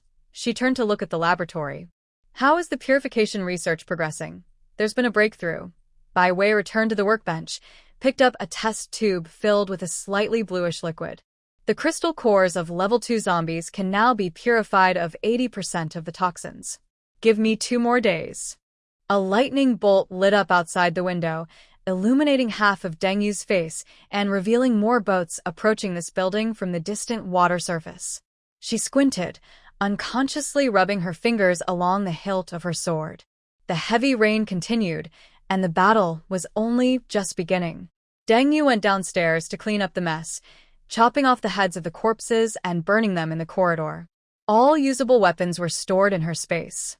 After she finished, she continued to wipe her Tang sword. Suddenly, the test tube in Bai Wei's hand exploded, and the blue liquid splashed onto the workbench, making a corrosive sizzle sound. She ignored it, pressing her hands tightly against her temples, her pupils shrinking to pinpoints. "Deng Yu!" Her scream pierced the night sky. Deng Yu, who was wiping her sword, suddenly appeared beside her, placing a hand on her shoulder. Take a deep breath. What's wrong? Did you foresee something again? Bai Wei's eyelashes were covered in cold sweat, and her lips trembled. In 2 days. No, actually, it's about a day and a half from now. The Zhao family will send a special team, 12 people, all with special abilities, led by a woman. They call her Shadow Sister. Her fingers unconsciously traced marks on the table. Water. Lots of water. And blood. Deng Yu narrowed her eyes. Bai Wei's mental abilities allow her to predict events in advance. Passive precognition must have hurt her core self, warning her of danger. If her ability is clearer and more accurate when predicting specific directions, then if she says the Zhao family will retaliate, they definitely will. Exact time? Route. Deng Yu's voice was as cold as ice. Bai Wei closed her eyes, and a blue glow of her mental power flickered near her temples. The day after tomorrow afternoon. They are coming from the west. That area has already turned into a waterway. Suddenly, she grabbed Deng Yu's wrist. They are armed with heavy weapons specifically to kill you. That confirms it. Even if Deng Yu were hit by heavy artillery, she would survive, but if the entire building were destroyed, Bai Wei wouldn't be safe. Deng Yu gently patted Bai Wei's hair to comfort her, then turned to look out the floor-to-ceiling window at the distance. Then just don't wait for them to come to your door. The heavy rain had lasted for the 18th day, and the water level had risen to the 19th floor. Deng Yu took a motorboat from her space and drove onto the road to wait for them. Bai Wei was still at home. Deng Yu's instructions to Bai Wei were, fight if they come, surrender if you can't. When Deng Yu returned, safety was the priority. Standing on the motorboat, Deng Yu's black combat suit looked thin in the cold wind, but with her ability to control fire and water, she didn't feel cold at all. The motorboat, taken from her gourd space and modified with her metal abilities, was almost silent. Sharp alloy blades were attached to both sides of the hull. The images Bai Wei foresaw were transmitted to Deng Yu through her mental abilities, like a three-dimensional map imprinted in her mind. The Zhao family's Shadow Kill Squad would come along the Yan'an Road waterway, which used to be a main city road but had now become the fastest water route. The tall buildings on both sides formed natural barriers, making it an ideal ambush spot. Deng Yu silently launched her speedboat into the murky water. Her keen eyes pierced through the rain, capturing scenes hundreds of meters away. Her sharp ears caught every unusual sound on the water. She held her Chinese sword across her lap, the blade faintly glowing with blue flames. Preemptive action is always the best defense, she whispered softly. The speedboat moved like a ghost through the flooded streets. In the middle of Yan'an Road's waterway, 3 modified speedboats sped forward. On the lead boat, a woman dressed in tight black tactical gear stood at the bow, wearing high-tech goggles over her right eye and a scar shaped like a centipede under her left eye. Deng Yu wanted to comment, why do strong women in movies always wear leather? It seems like not wearing leather makes them look less tough. She saw a fleet 4 kilometers away. Her sharp ears caught the woman in leather speaking through her headset, her voice cold and firm. Remember, success is the only option. Old Master Zhao said we need that woman's head, all her supplies, and to capture her alive. A few confirmation sounds came through the headset. The woman, leader of the Shadow Kill Squad, known as Sister Shadow, checked the 2 special military daggers strapped to her thigh. Her shadow manipulation powers weaken in the rain, but she believed she could handle a lone woman easily. Sister Shadow, there's strange water flow at 3 o'clock, a warning suddenly came through the headset. Sister Shadow immediately raised her binoculars, but all she saw was calm water. Just as she was about to lower the binoculars, the water suddenly started to shake violently. All units, prepare for battle. Her command had just left her lips when the calm water surface suddenly surged into a huge water bubble, followed by a towering water tornado over 10 meters wide, lifting the last speedboat into the air. Enemy attack. Water control powers, Sister Shadow shouted, drawing her dagger, while pressing a button on her wristwatch. A semi-transparent energy shield instantly covered her speedboat. Deng Yu stood on a balcony of a partially submerged building in the distance, cupping her hands as she fully activated her water control powers. The flood became her strongest weapon. As she moved her fingers, another water tornado formed beneath the second speedboat. "We found her!" At 11 o'clock, on the high-rise balcony, a sensing-type squad member shouted. In the next moment, 3 rocket-propelled grenades streaked toward Deng Yu's position, trailing flames.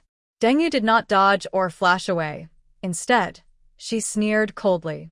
Her ability to activate a tough, iron-like body caused her skin to turn dark gold instantly. A rocket exploded in front of her, but flames and shrapnel were blocked by an invisible shield.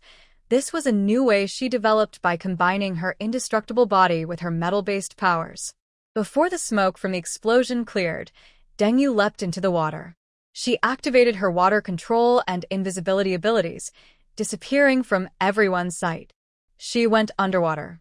All team members, watch for her below. Sister Ing shouted sharply, pulling a metal ball from her waist and throwing it into the water.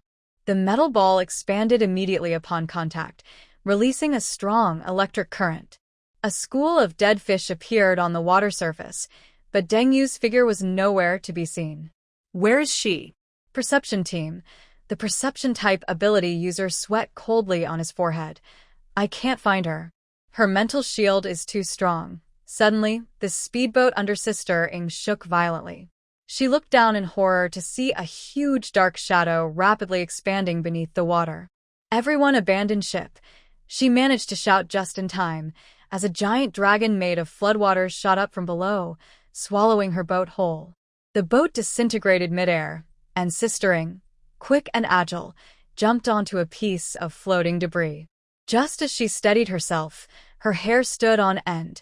Her years of life-and-death combat instinct warned her of imminent danger, causing her to roll sideways at the last moment. A blue flame tang sword brushed past her cheek, drawing a line of blood beads. Deng Yu's figure appeared in midair, her blade turning as she struck again at Sister Ying's neck. Sister Ing crossed her twin daggers to block, metal clashing loudly in the rain. Using her momentum, she leapt back, and with a flick of her left hand, her shadow suddenly stretched out like a venomous snake, winding toward Deng Yu's feet. Deng Yu let out a soft sound, swinging her tang sword to cut the shadow, severing it. But the cut shadow seemed alive, writhing and reconnecting in an instant. Interesting, Deng Yu chuckled softly. She suddenly sheathed her sword and stepped back, snapping her fingers with her left hand. While Sister Ing was puzzled, she suddenly felt a wave of heat hit her from behind. She turned sharply and saw a wall of fire had formed on the water surface, rapidly approaching her. Deng Yu stood on the water. Yes, she was standing on the water surface. Her water control ability allowed her to walk on the floodwaters as if on solid ground. Water and fire? Not a problem for me. Sister Ing clenched her teeth and pulled out her last metal ball. This is a special electromagnetic pulse bomb created by Zhao's research team, capable of temporarily disabling the abilities of all superpowered individuals within a 50-meter radius. She immediately activated the detonation device. Deng Yu's clairvoyance quickly spotted the device shining with red light. Almost at the same time as Sister Ing threw it, she waved her right hand, and a wall of water rose up, surrounding the electromagnetic pulse bomb. The dull explosion sound was absorbed by the water, limiting the electromagnetic pulse to a very small area. Deng Yu sneered, "Is that all you've got?" Sister Ying's face turned pale. She finally understood why Zhao Gang's team had been defeated so badly. This woman was not an ordinary superpowered person. Her variety of abilities and skillful use were almost unheard of. "Who are you?" Sister Ing asked sharply, secretly signaling to the 4 remaining team members. Deng Yu did not answer. Her keen hearing had already caught the sounds of those 4 quietly sneaking underwater. She pretended not to notice and pointed her tang sword at Sister Ing, saying, "You Zhao family keeps causing trouble. Do you really think I have a good temper?" Sister Ing suddenly smiled. "You think this is the end?" She suddenly raised her hand, and a signal flare shot into the sky, exploding into a red skull pattern. Deng Yu looked up without showing any emotion. "Reinforcements? Too bad they won't make it." As soon as she finished speaking, she suddenly sank into the water, moving so fast it was like being swallowed by a flood. Sister Ing was stunned. then heard a few short, sharp screams underwater, followed by a surge of bloody water rising to the surface. The 4 Shadow Blade team members attempting a surprise underwater attack never surfaced again. Sister Ying's breathing grew rapid. Out of a 12-person elite team, she was now the only one left. Fear crept into her heart for the first time, but she forced herself to stay calm. If she could hold on for 5 more minutes, reinforcements would arrive. Waiting for reinforcements? Deng Yu's voice suddenly sounded in her ear. Sister Ying trembled, only then realizing Deng Yu had already appeared on the water surface behind her. "You want me to let you go back?" Deng Yu's tang sword pressed against Sister Ying's neck, the cold blade making her skin sting. "No way, no way. Do you really want to beg for mercy and be spared?" She leaned in close to Sister Ying's ear, her voice soft but chilling. "Too bad I don't give mercy." When she regained consciousness and started to feel dizzy, she seemed to see her own body.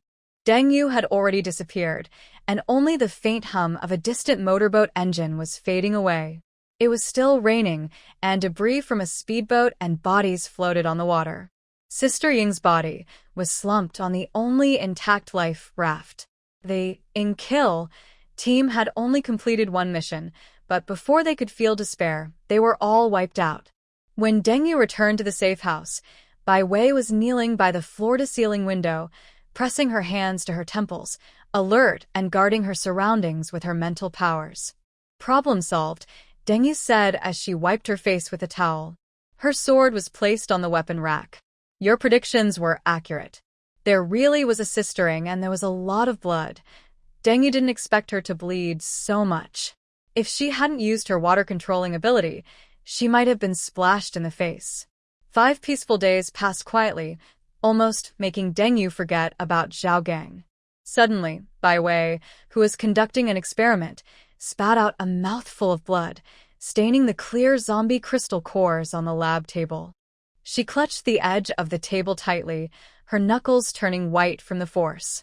Veins bulged on her temples, and her mental energy spilled uncontrollably, forming faint blue ripples in the air.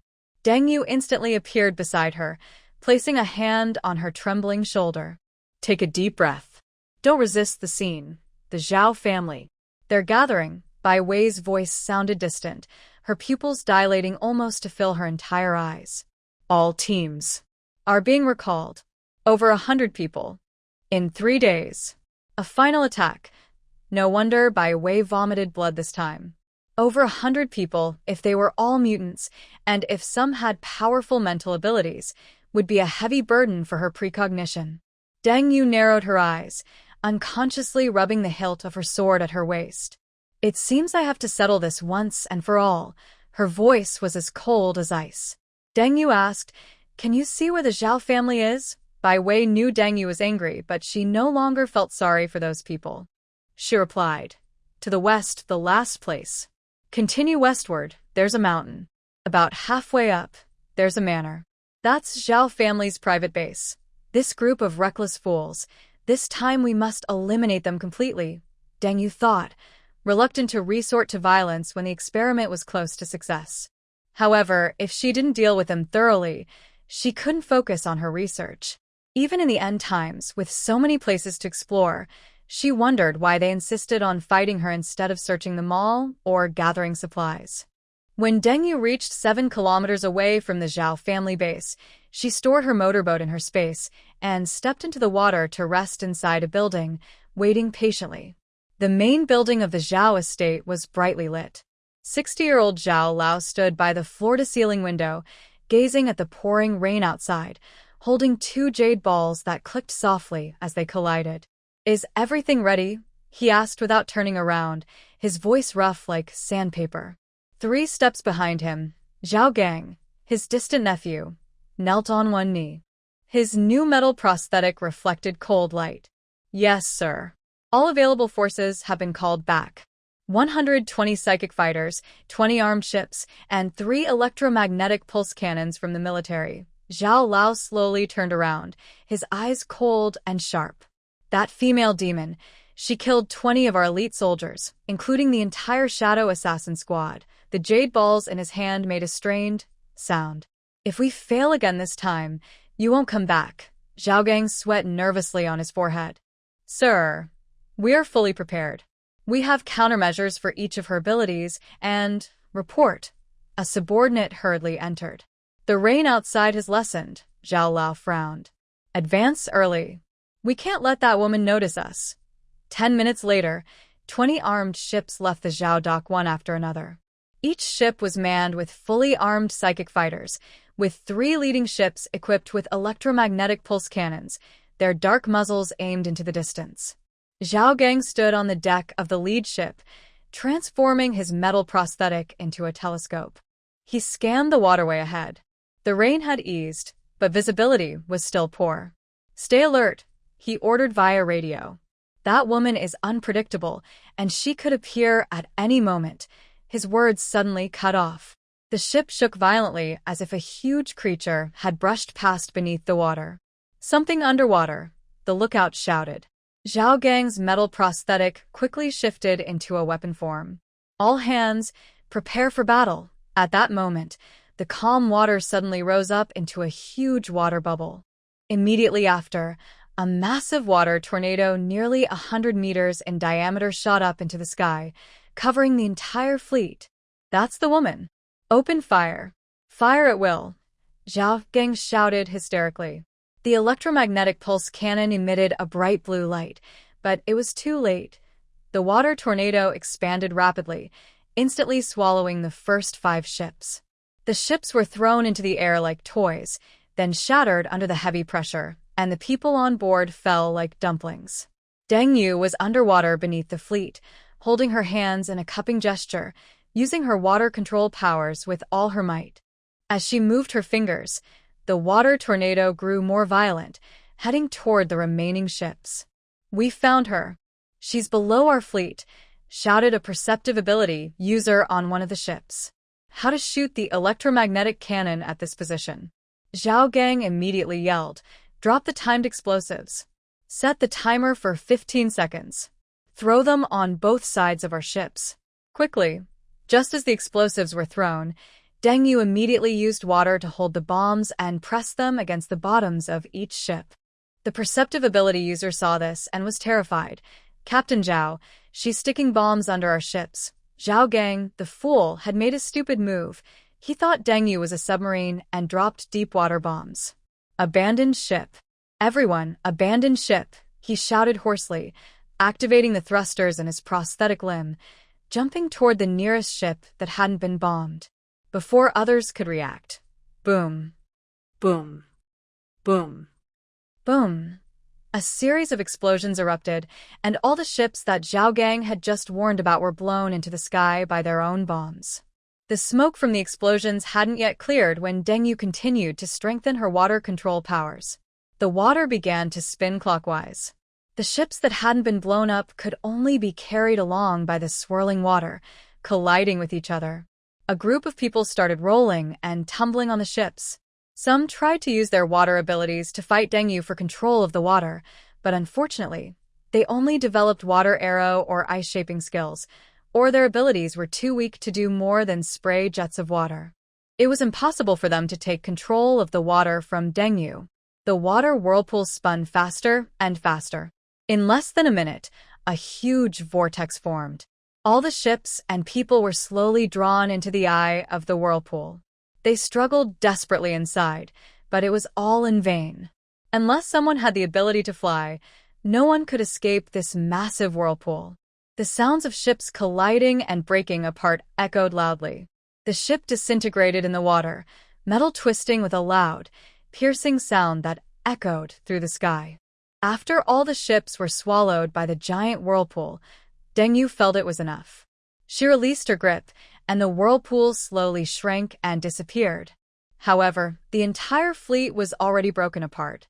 All the ships were destroyed, and the water was full of struggling swimmers and debris. The deadly whirlpool still haunted the living, causing fear. No, this can't be. Zhao Gang's face turned pale. Humans can't have this kind of power. Surprisingly, Zhao Gang was unharmed. Thinking about it, he realized that although the whirlpool was terrifying, it wasn't strong enough to kill a single person. Zhao Gang was likely a metal element ability user, not strong enough to crush. She's underwater. She's coming, a sensing-type ability user shouted loudly. But it was already too late. Deng Yu suddenly appeared beside him, cutting his lower body in half with a single strike. A splash of red appeared on the water surface, and Deng Yu's figure vanished again. Where is she? Sensing team, Zhao Gang shouted as he reacted. But there was no sensing team anymore, just the person who had spoken was instantly killed. Even if someone was a sensing ability user, they wouldn't dare to speak out loud, only wanting to run away. Seeing no response, Zhao Gang began to regret and feel remorse. He started to run, shouting, "Retreat! Retreat immediately." The most terrifying thing was that he clearly saw the cold smile at the corner of Deng Yu's mouth when she cut down the sensing ability user. This wasn't the expression of a warrior, but of a hunter watching prey fall into a trap. Zhao Gang knew defeat was certain. He quietly moved toward the direction of Xiangji, activating a hidden emergency escape device in his prosthetic limb, a one-time jetpack that allowed him to move quickly for a short time. It was his last chance to survive. But just as he was about to activate it, he suddenly felt a chill at the back of his neck. His instinct, born from life and death experience, told him he was being targeted. He hesitated but still wanted to activate it. However, instead of moving forward, he was pulled down into the water. He felt as if something was wrapped around his legs. He tried to break free, but after several attempts, it was useless. Whatever was binding his legs was like water, tearing apart and wrapping around again. When he tried to turn and look, a flash of knife light was the last thing he saw. Deng Yu used a water whip to grab him and then accelerated, slashing across Zhao Gang's neck, cutting off his head instantly. Soon after, Deng Yu finished dealing with all the drowning victims. On the water's surface, Deng Yu stood on a half-sunken wreck, with Tang Dao dripping blood. Most of the Zhao family's mutants had already drowned, and the few still struggling were quickly finished off by her. Blood stained the water for hundreds of meters around, forming a strange pink whirlpool under the heavy rain. "Isn't it better to be alive? Why do you want to give up?" she whispered, then without hesitation started her motorboat and headed toward the Zhao family estate. Behind her, only the silent wails of bodies and broken ship parts remained. She knew that in this battle, the elite of the Zhao family had been wiped out, and her fierce reputation as a female demon would echo throughout the end of the world. This must have been planned before she attacked the Zhao family's stronghold. She activated her invisibility ability, and her figure disappeared from the water's surface. The motorboat quietly turned around and headed toward the Zhao estate. Her telescopic vision cut through the rain, revealing the estate built on a high ground, like a crawling beast, with searchlights on the walls scanning the surrounding waters. As she approached the dock, Deng Yu retracted her boat and submerged into the water. Her water control ability allowed her to swim like a fish, silently avoiding patrol boats. When she reached the edge of the dock, a scene made her pause. 2 armed guards were pressing a gaunt man against a wooden plank, hitting his back hard with an iron rod. "Stop slacking. Stop slacking," one guard yelled with each strike, blood soaking the plank. The man didn't beg for mercy, only mechanically counting, 17, 18, 19.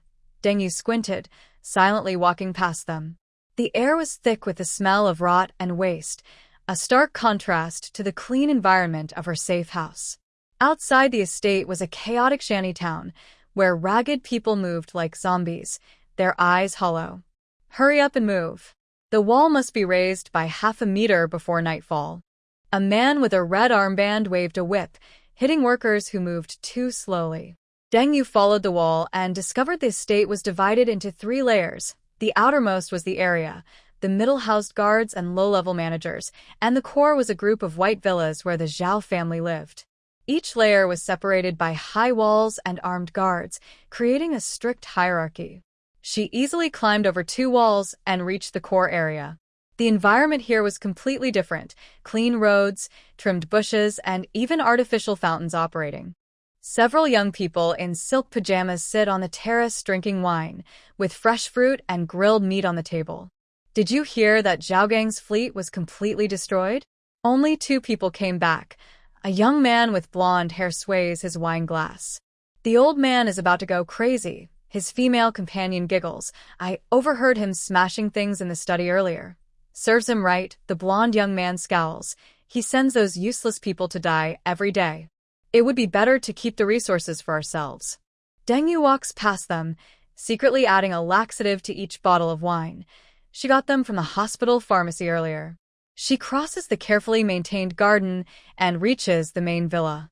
Through a distant eye, she sees old Master Zhao sitting and playing with a jade ball. In the study, 60-year-old Zhao is calmly drinking tea, the jade ball spinning in his hand. 120 people. Exactly 120 abilities users. Old Master Zhao's inner thoughts are quite active. Let's see how that woman handles this. I heard she's very beautiful. Maybe I can try to recruit her. But he turns to other family members in the room and coldly commands, from today, all slaves' rations are halved and work hours increased by 2. Anyone caught slacking will be whipped publicly. A middle-aged woman cautiously asks, Patriarch, our defenses are behind schedule. Reducing rations again might, then catch more slaves. Old Master Zhao replies coldly, send patrols to search the surrounding ruins. Bring back anyone alive. He suddenly laughs sinisterly, especially women, young ones. The guard team has been complaining about a shortage of Red House supplies. Deng Yu's pupils narrow slightly. She leaves the main villa, following the guard's conversation, and finds the 2-story building called the Red House. The place is heavily guarded, with everyone needing a special pass to enter or leave. In invisibility, Deng Yu easily sneaks inside. As she enters, a strong smell of perfume mixed with a more hidden, foul odor hits her. The corridor is lined with small rooms, each with a numbered sign on the door. Through a small window on the door, she sees each room contains a young woman, some sitting silently on the bed, others crying quietly. Number 307 is disobedient. She scratched Lord Zhao last night. A heavily made-up woman tells the guards, according to the rules, she should be dealt with publicly. The guard grinned and showed his yellow teeth. Just killing a chicken to scare the monkey. The newcomers are causing a lot of trouble. Deng Yu followed them to the 3rd floor. The door to room 307 opened, and a girl who looked no older than 20 was dragged out. Her right eye was swollen shut, and there was dried blood at the corner of her mouth, but her eyes remained stubborn. You'll all die badly, the girl rasped. I curse the Zhao family to be wiped out. A woman with heavy makeup slapped her face. Daring to curse the Zhao family? Today, you'll learn what it means to wish for death. The girl was dragged to the 1st floor hall, where dozens of women from different rooms had gathered. The guards chained her to a central pillar and picked up a whip soaked in salt water. Watch carefully. This is what rebellion gets you. The sound of the whip tearing through the air reminded Deng Yu of her mercenary training. The first lash tore open her back, exposing flesh, but she clenched her teeth and said nothing. The 2nd, 3rd, and 4th lashes followed, until the 7th, when the girl finally screamed. The executioner seemed even more excited by her pain. Make it louder. Let everyone hear. Deng Yu's fingers unconsciously clenched her dagger, but her reason held her back. This wasn't her fight, at least not now. She turned and left the Red House, a fire burning inside her chest. As night fell, Deng Yu arrived at the area. The scene was even more shocking. People crowded into leaking sheds like livestock, waiting in line for their so-called dinner. A bowl of thin porridge you could see through and half a moldy piece of bread.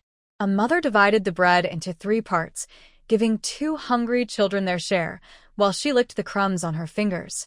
Old Zhou, do you really think the water ghost exists? A young man whispered to an old man nearby. The old man looked around cautiously and lowered his voice. Of course it exists. My nephew was working at the dock yesterday and overheard the Zhao guards talking. They said Zhao Gang and the Shadow Kill team were all killed. A water tornado, and it's all over. A flicker of satisfaction crossed his cloudy eyes. The Zhao family has done too many bad things. The water ghost came to take them. If only the water ghost could come to the estate.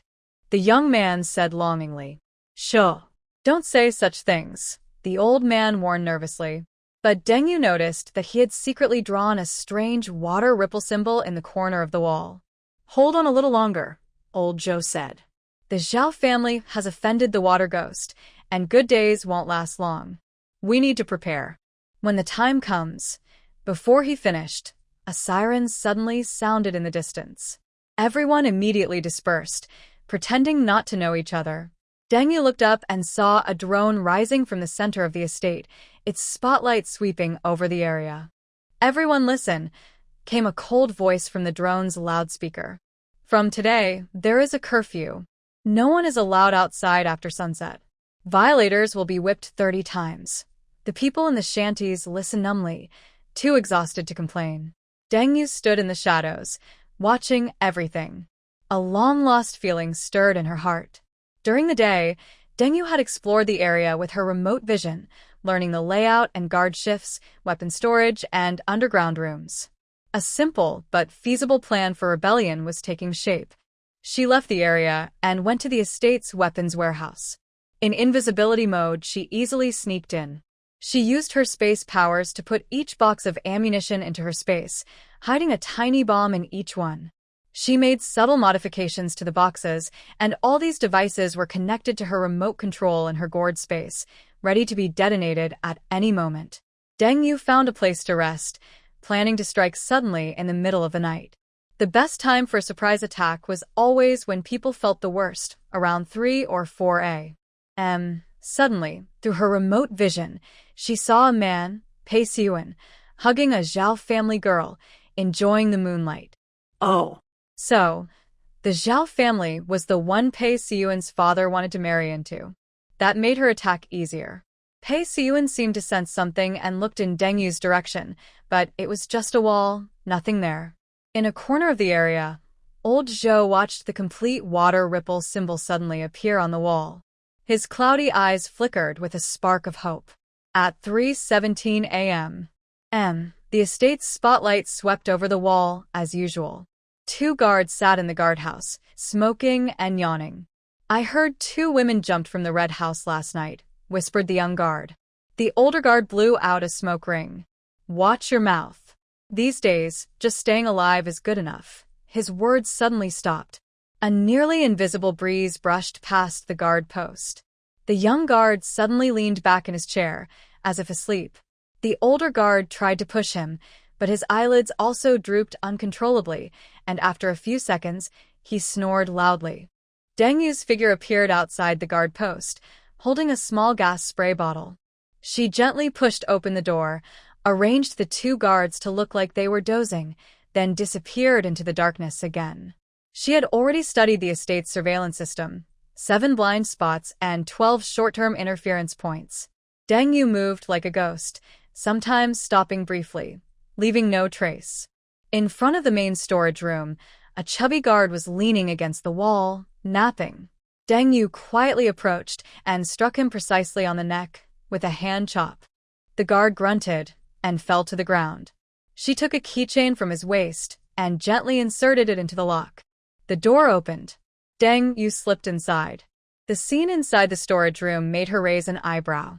20 shelves were filled with canned food, vacuum-packed goods, and various supplies, enough for 200 people to last half a year. Deng Yu sneered and began to sweep through the supplies like a harvesting machine. Every time her hand touched a shelf, the entire shelf disappeared into her space.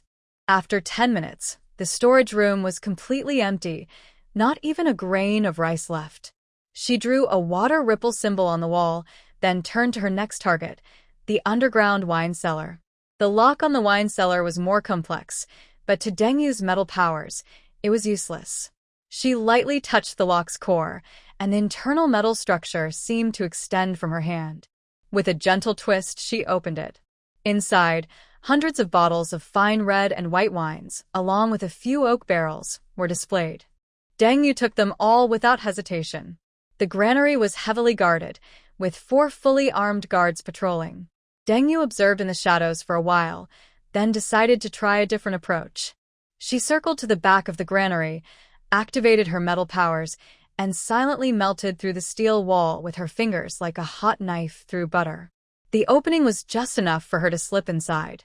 Inside, there were mountain-like piles of grain bags, about 50 tons of rice, 30 tons of flour, and various beans and dried goods.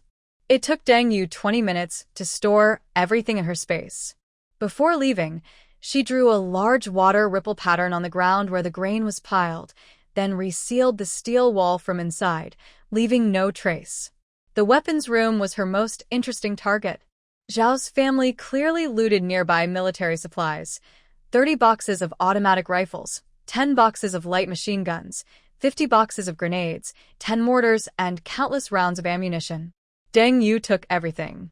The final target was the main control room of the ventilation system in Zhao's core area. This was the most dangerous part of the operation, as every corner was monitored with cameras and infrared alarms. Deng Yu patiently waited for a patrol to pass, then moved along the wall like a gecko, avoiding all sensors. The door to the ventilation control room was simple to lock.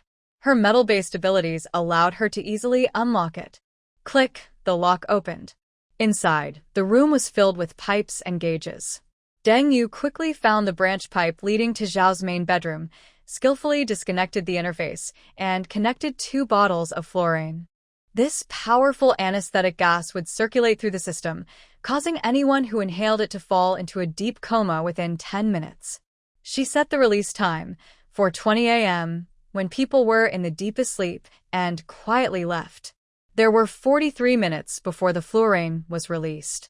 Deng Yu arrived at a dilapidated shed on the edge of the area, knocked 3 times, paused, then knocked twice more. The door opened, revealing the wary eyes of old Zhou.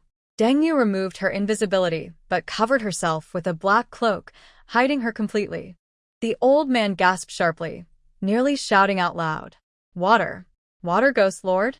he asked tremblingly. Deng Yu slipped a note into his hand. "In 40 minutes, the area kitchen will have what you need. Watch for the red signal flare in the sky before acting." Without waiting for a response, she vanished again, turning invisible. Old Zhou trembled as he opened the note, which contained a detailed map marking the best attack route. At the bottom was a bright water ripple symbol.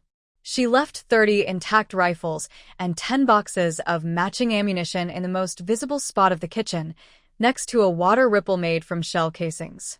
This was her gift to old Zhou and his group. At 4:19 a.m., old Master Zhao frowned in his sleep and turned over. The silent vent released colorless, odorless fluorine gas, quickly filling the entire bedroom. His breathing deepened, muscles relaxed completely, and he entered a medically induced state of anesthesia. The same happened in 12 bedrooms in the core area. Zhao's direct family members, senior managers, and guards all fell into deep unconsciousness, one after another, with no chance to turn over. Even the male lead, Pei Xian, was holding a Zhao family woman and was deeply unconscious. It seems that even the male lead's charm must follow the rules of science. At 3:35 a.m., Deng Yu stood on the roof of the main villa, watching the area in the distance begin to stir. Old Zhou had clearly organized people successfully and found weapons according to her instructions. After a few scattered gunshots, the guard tower in the area was taken over, and a torch drew a bright arc in the sky. This was the agreed signal. Deng Yu took out a rifle from her space, fitted with a silencer. Her remote vision ability allowed her to see each target clearly even in the dark. The first target in her scope was the deputy guard leader, known for enjoying publicly whipping slaves for fun. After a slight gunshot, the deputy's head exploded like a watermelon. The surrounding guards immediately panicked, and before they could find cover, the second and third leaders fell one after another. Every shot was deadly accurate, all headshots. "It's the water ghost. The water ghost is helping us," shouted old Zhou at the front of the uprising crowd, boosting morale instantly. Deng Yu calmly changed her magazine and continued her deadly work. The 7th target was a fat man dragging 2 young women into an armored vehicle. Bullets pierced through his thick neck, splattering blood onto the 2 women. They froze for a second, then picked up the gun the fat man dropped and joined the uprising. The resistance in the core area was weaker than expected. Fluorine had perfectly taken out the most dangerous mutant guards. The remaining ordinary guards quickly collapsed against the armed army. Deng Yu saw old Zhou leading a team rushing into the main villa. Moments later, the unconscious old Zhao was dragged out like a dead pig. By dawn, the uprising had mostly taken control of the estate. Deng Yu put away her rifle and silently moved to the central square. There, 12 rough crosses had been erected, with key members of the Zhao family chained and hanging. They had just woken up from anesthesia, looking around in horror at the angry crowd. However, the male lead, Pei Xian, was not. He woke up to find the Zhao family members captured. Although he had special abilities, he immediately understood what was happening when several guns were pointed at him. He quickly played his part, crying and claiming he was forced into prostitution, saying he was brought in by the Zhao women to be a scapegoat. Fortunately, Pei Xian was here to negotiate cooperation or to join the Zhao family, and his sister and father were not present. Otherwise, he would have been executed for recklessly beating slaves in the Zhao family. Old Master Zhao's silk pajamas were covered in dirt. His once neatly combed white hair was now messy and stuck to his forehead. His head was also bloodied from being hit with a gunstock. He struggled to lift his head and just saw old Zhou walking toward him with a torch. You, these vile people, he hoarsely shouted. Let me go. I can pay you. Give you food. Old Zhou sneered and turned to the crowd, shouting, Brothers and sisters, this vampire has drained our blood. He starved our children, our sisters, and used our fathers and brothers as slaves. Today, the water ghost gives us a chance for revenge. Burn them all, the crowd roared.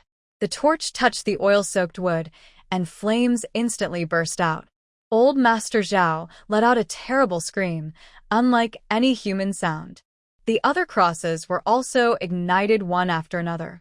The square echoed with screams of pain and cheers from the crowd, while the air was filled with the disgusting smell of burning fat. Deng Yu stood at the edge of the crowd, watching this bloody trial coldly. She felt no sympathy. These screams and the flames were nothing compared to what the girls in the Red House had endured. When the sun fully rose, the crosses had turned into blackened skeletons. Old Zhou stood on a wooden box and announced to the crowd, From today, Zhao Village will be renamed Water Ghost Sanctuary. All supplies will be distributed based on needs, and everyone is equal. Amid the cheers, Deng Yu secretly approached old Zhou from behind and gently patted his shoulder. The old man shivered but said nothing, quietly stepping aside. There is a secret room underground in the granary, with enough food to last 3 months, Deng Yu whispered. Distribute it fairly, or the water ghost will come again. She had immediately gone to the underground secret room after seeing the Zhao family burned. Otherwise, if these bottom-level revolutionaries found no food, they would surely riot again. When that happens, there would be indiscriminate killing. Deng Yu didn't mind having some of the spoils. Old Zhou nodded excitedly. Water Ghost Lord, please stay and lead us. But Deng Yu had already left. Her motorboat cut across the calm water, heading toward the safe house. As Deng Yu drove her motorboat back to the neighborhood, she kept thinking about what was wrong with this world. How could some trash or become the main characters of fate? Just now, she only wanted to make a small hole in the male lead Pei Xian's body, without intending to kill him, but she was warned by the system. The system said, Warning. Do not harm the male lead of the world. Deng Yu wanted to laugh. Such a scumbag could be the male lead. But then she thought there might be some reason. Throughout history, there have been many people who left their mark. After an hour, Deng Yu finally returned to the community, to the 32nd floor, and released Xiao Baiwei from the secret room. However, Xiao Baiwei had been locked up for a day and a night, and she was clearly unhappy. But Deng Yu knew what kind of person Baiwei was. Basically, she was like a blank sheet of paper. In the laboratory, she was easily fooled into doing premonition experiments. She often ignored her own health to predict the future.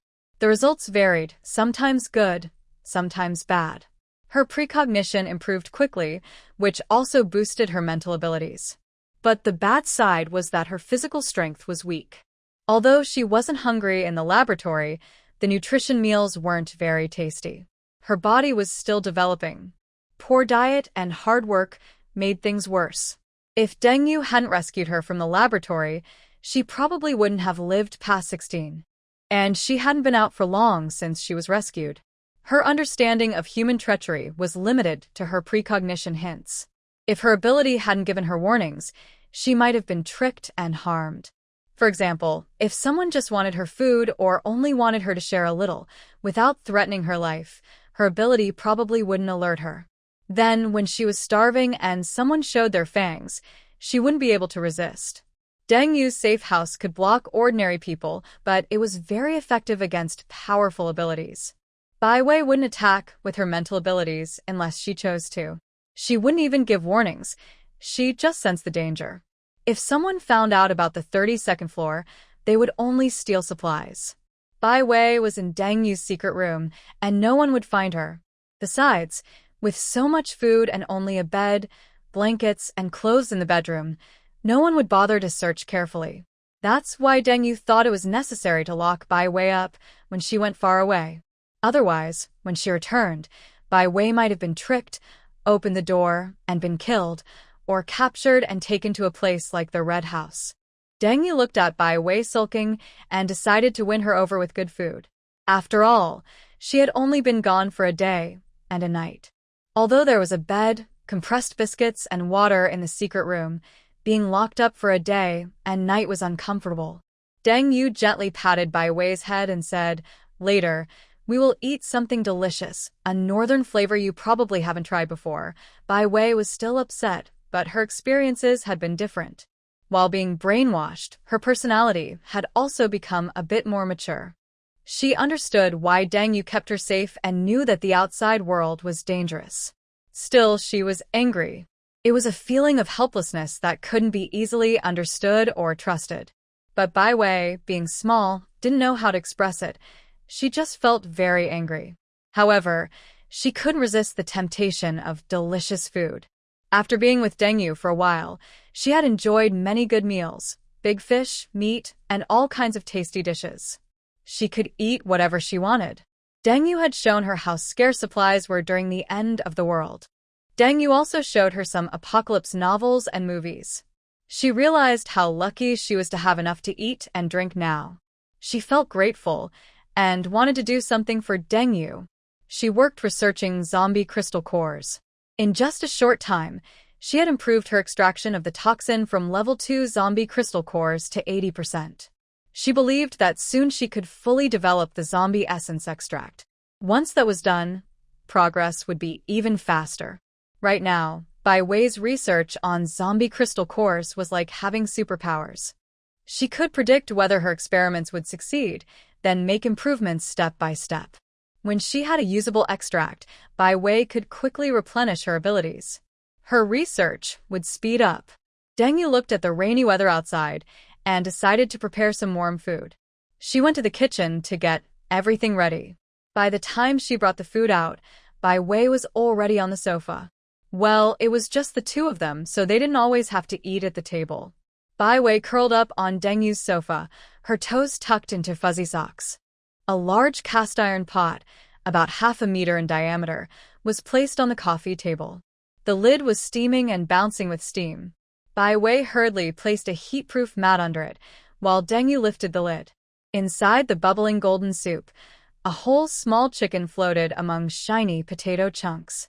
The hazelnut mushrooms soaked up the broth, looking like brown clouds. The outer edge of the dish was a crispy cornmeal pancake, baked to a golden brown. Bai Wei's glasses instantly fogged up, but she still stared intently at the pot and asked, "Is this also something you prepared in advance?" Deng Yu suddenly pulled out 2 iron spoons, as if performing a magic trick. "This is from an old Harbin chef, slow-cooked over fire for 3 hours. I had someone make it over there, even bought the pot. Just pay, and they don't care about anything else." As she pierced the chicken leg with the spoon, amber-colored broth flowed out like molten lava. When the frozen pear with ice crystals appeared on the fruit plate, Bai Wei exclaimed, "What is this? Why is it so dark and black?" The brownish pear surface was also covered with frost. Deng Yu pressed it into a bowl of cold water, and the ice cracked with a tinkling sound like a bell. "This is a specialty from the northeast. When I went there, they didn't sell frozen pears, but there was some in a cold storage. I bought some when I was buying meat, she explained, opening the pear. The clear flesh oozed honey-like juice. Ah, Bai Wei instinctively opened her mouth, and a piece of pear was stuffed inside. The sweet taste at 0 degrees exploded on her tongue, and the frozen fibers turned into fine ice shavings.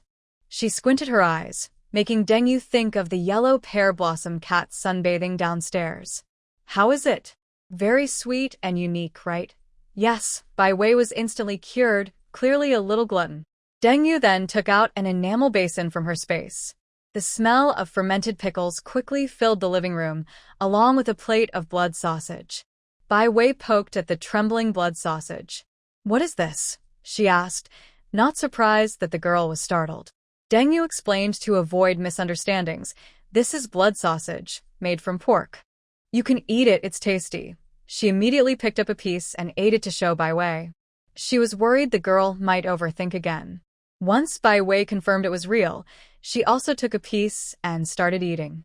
It has a very unique taste. Deng Yu continued to bring out sweet and savory dishes.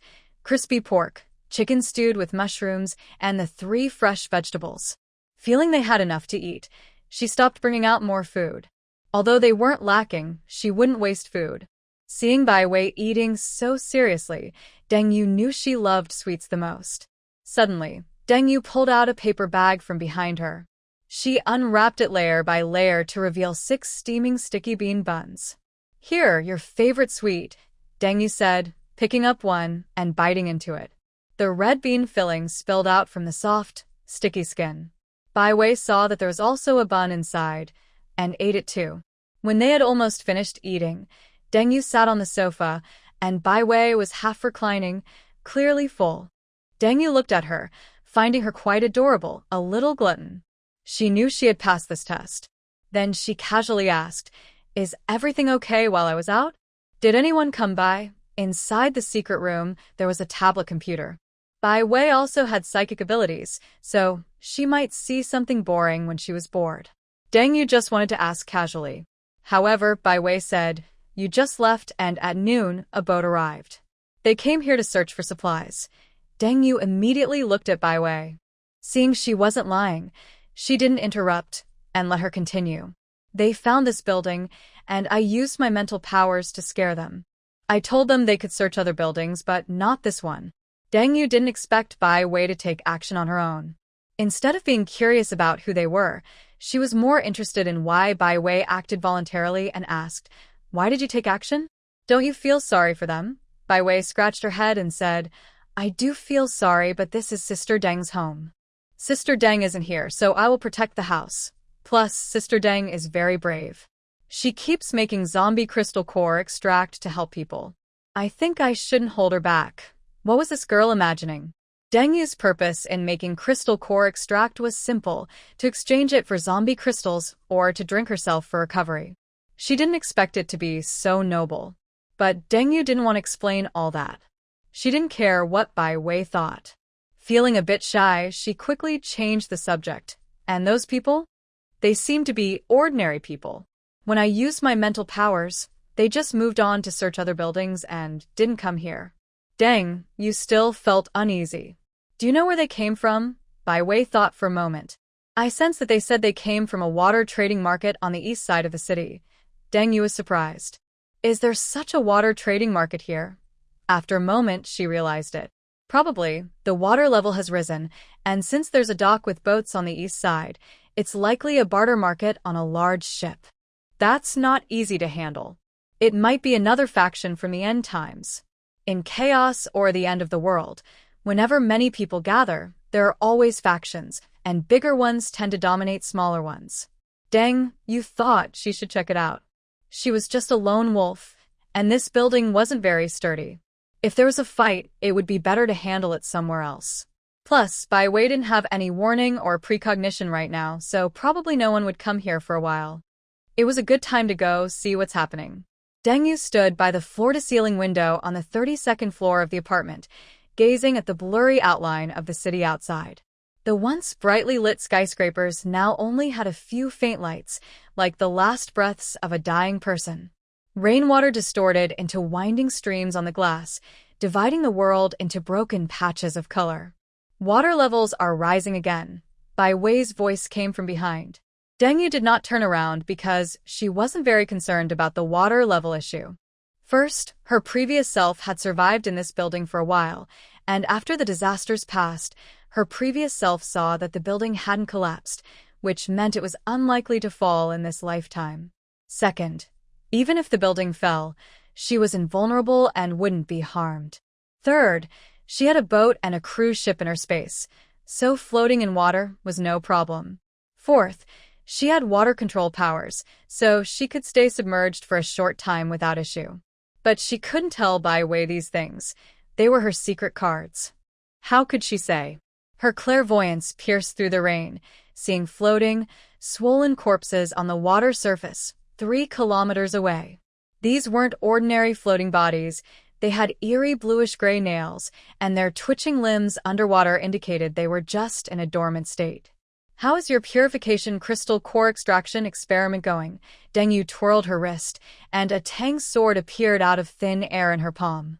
The blade shimmered with a cold light, with intricate patterns like ancient spells. Actually, they were enchantments added by her fire control and metal powers. With a slash, flames intensified the sword's sharpness, adding extra damage. Bai Wei pushed up her glasses. Level 2 crystal cores can be fully purified now, but the toxicity of level 3 crystal cores has changed again.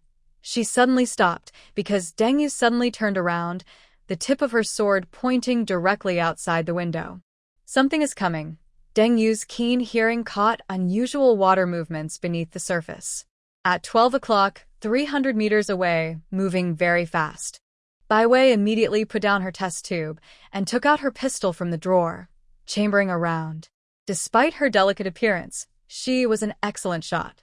She had once used her mental powers combined with ballistic calculations to a zombie's head from 100 meters away. But today, she didn't need to shoot. Seeing this, Deng Yu was still very pleased. Bai Wei was capable of protecting herself. Deng Yu ran to the corridor, jumped down from the 32nd floor, and leapt out.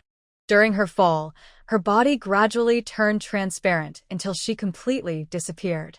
Her invisibility ability activated. Bai Wei only saw a sudden explosion of water, a 10-meter-high water column, followed by 3 zombie corpses being thrown into the air. The monsters still held attacking poses but had been cut in half at the waist, with rotten internal organs forming arcs in the air. Deng Yu's figure appeared in midair.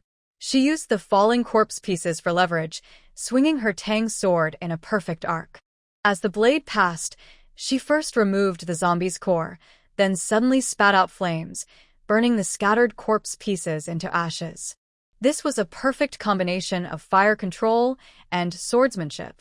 3 cores, Deng Yu said softly as she landed lightly on the windowsill, shaking off the blood from her sword. But these low-level ones are not very useful. Bai Wei handed her a towel. Are you really going to that floating city? Yes, I have to go, Deng Yu said, putting her Tang sword back into her space gourd, where dozens of similar sharp weapons floated. These were weapons she had recently strengthened with her metal ability, as her own Tang sword was no longer suitable.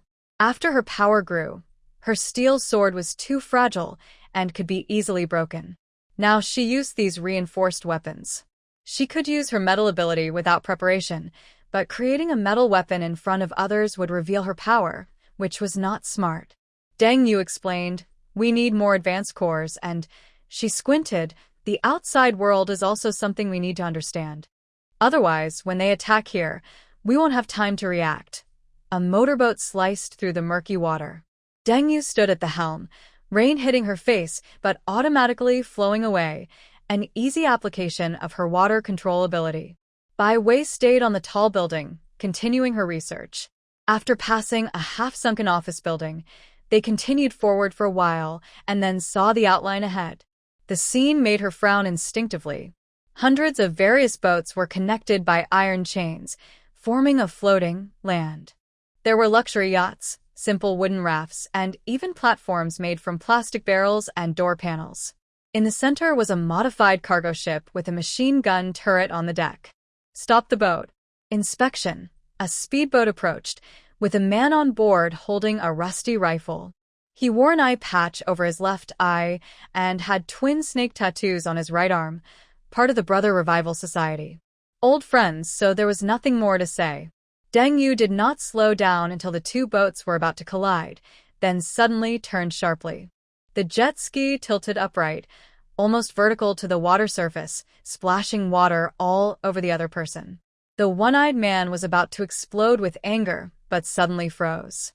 Because Deng Yu's knife tip was already pressed against his throat, and no one saw when she made her move. "Take me to the trading area." Deng Yu's voice was colder than rain. "Or become a dead person.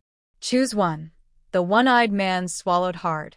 He noticed that her pupils shimmered with strange rainbow colors in the shadows, an indication that her gourd ability was fully activated. "Follow me." The bottom deck of the cargo ship was turned into a black market. The damp air was mixed with the smell of mold, blood, and cheap tobacco. When they reached a suitable place, Deng Yu told him to sit against the wall. Then she used a mental shock, and he slumped there, as if asleep. Deng Yu put away her tang knife behind her back. Since the market looked unsafe, she decided to show she was not easy to mess with, to avoid trouble. She kept her invisibility ability ready to activate at any moment. The stalls sold various post-apocalyptic essentials, canned food, medicine, weapons, and colorful crystal cores in glass bottles. Level 3 Fire-type crystal core, 2 boxes of antibiotics in exchange, looking to buy any ability that can purify water, selling internal military maps, including secret shelter locations. The vendors shouted one after another. Deng Yu's eyes were drawn to a quarrel in the corner. A small boy was being grabbed by a burly man by his collar, clutching a bag tightly to his chest. "Little brat dares to steal my crystal core." The burly man raised his fist. Deng Yu sighed and flicked her finger. The burly man suddenly screamed. Water under his feet boiled without warning, and scalding steam burned his lower leg instantly. "How much did he steal?" Deng Yu asked as she approached. The burly man was about to curse, but suddenly found his mouth sealed by an invisible force. Her mental ability, level 4 psychic shock, was more than enough to deal with an ordinary person. The boy took the chance to break free, but bumped into Deng Yu. He looked up and saw the strange woman with a knife, frozen in fear. "I only took one." The boy trembled as he opened his cloth bag, revealing a glowing blue crystal core. "My sister has a fever. They say water-type crystal cores can lower the fever and cure her." Deng Yu took the crystal core, threw it to the strong man. Seeing someone stand up, the man knew he couldn't fight and had to quietly leave. In the end of the world, having strength is important. Avoiding trouble is better than getting involved. "Take me to see your sister," she suddenly said. "I have medicine to treat fevers." Deng Yu's goal was clear, to save a person and get some useful information from the child. She had plenty of medicine. The boy couldn't believe his ears, but his instinct to survive made him nod desperately. She looked at the boy holding his sister. "Lead the way." "Later, I want to learn some information." The heavy rain continued, but for the first time, the people of the floating city felt that maybe there was still hope in this end of the world. The market was messy, but it was still lively. The boy's sister eventually couldn't hold on. Deng Yu stood in a makeshift hospital made from shipping containers, watching the small girl stop breathing. She still clutched a plush toy, old and worn out, probably her beloved BB. They said, "If you pay protection money to the leaders, you can get medicine." The boy knelt by the bed, his voice hoarse as if rubbed by sandpaper. "But I already gave all the zombie crystal cores I found to the Brotherhood Revival. And my sister still didn't make it." The Brotherhood Revival. Deng Yu's voice was cold like ice. The boy suddenly looked up, his dark circles deep, and hatred flashed in his eyes. "Yes, it's them." Deng Yu didn't answer. Her distant vision pierced through 3 layers of decks, locking onto a bald man with a double snake badge in the top casino. Inside, they bet with zombie crystal cores, and every time a card was dealt, cheers erupted around. "You know the environment of this market," Deng Yu said, placing a compressed biscuit in the boy's hand. "Especially the major factions. How are they distributed?" After the boy finished speaking, Deng Yu made a plan in her mind. Before leaving the hospital, She casually took out a manganese steel dowel from her space and handed it to the boy. From now on, you have to live for your sister. The relentless rain kept falling, as if all the people who died in this disaster were crying together in the sky. The sky was dark and heavy, as if it might collapse.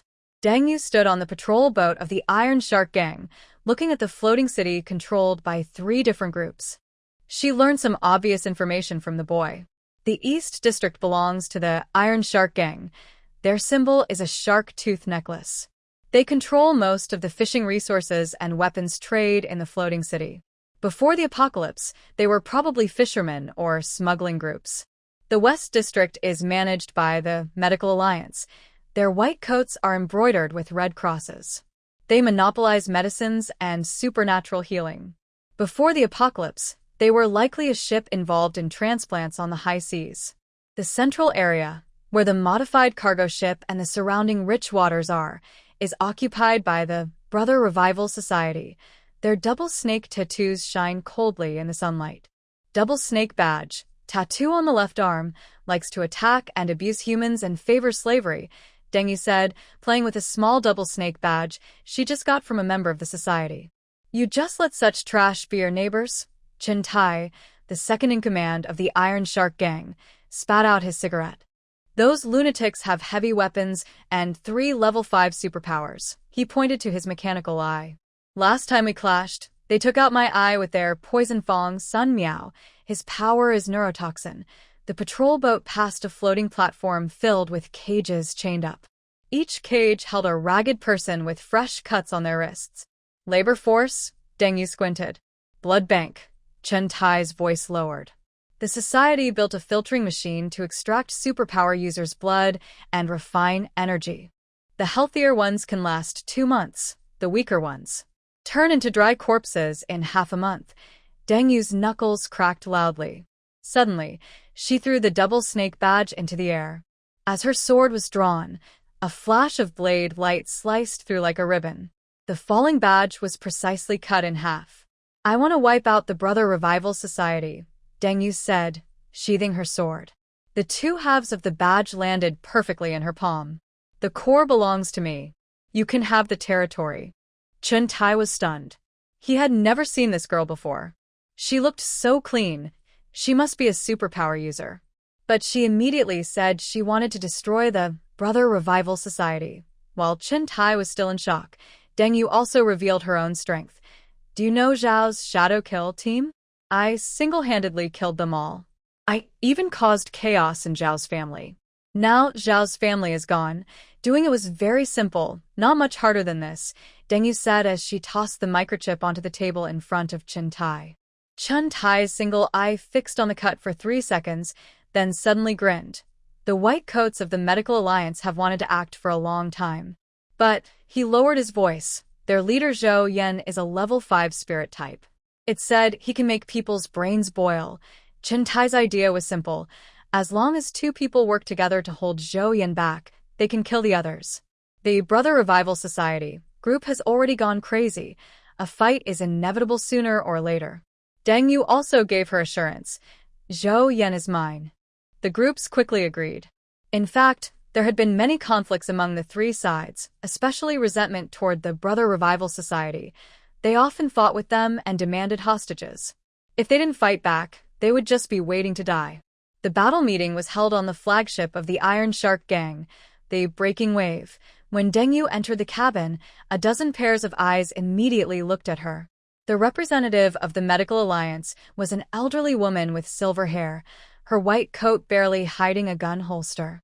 The leader of the Iron Shark Gang, Sea Lord, sat in the main seat. Instead of a gold chain, he wore a necklace made of zombie dog teeth. Is this Miss Deng? Sea Lord's voice was rough like sandpaper.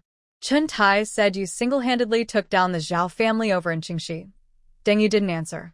She walked straight to the meeting table and released her mental pressure.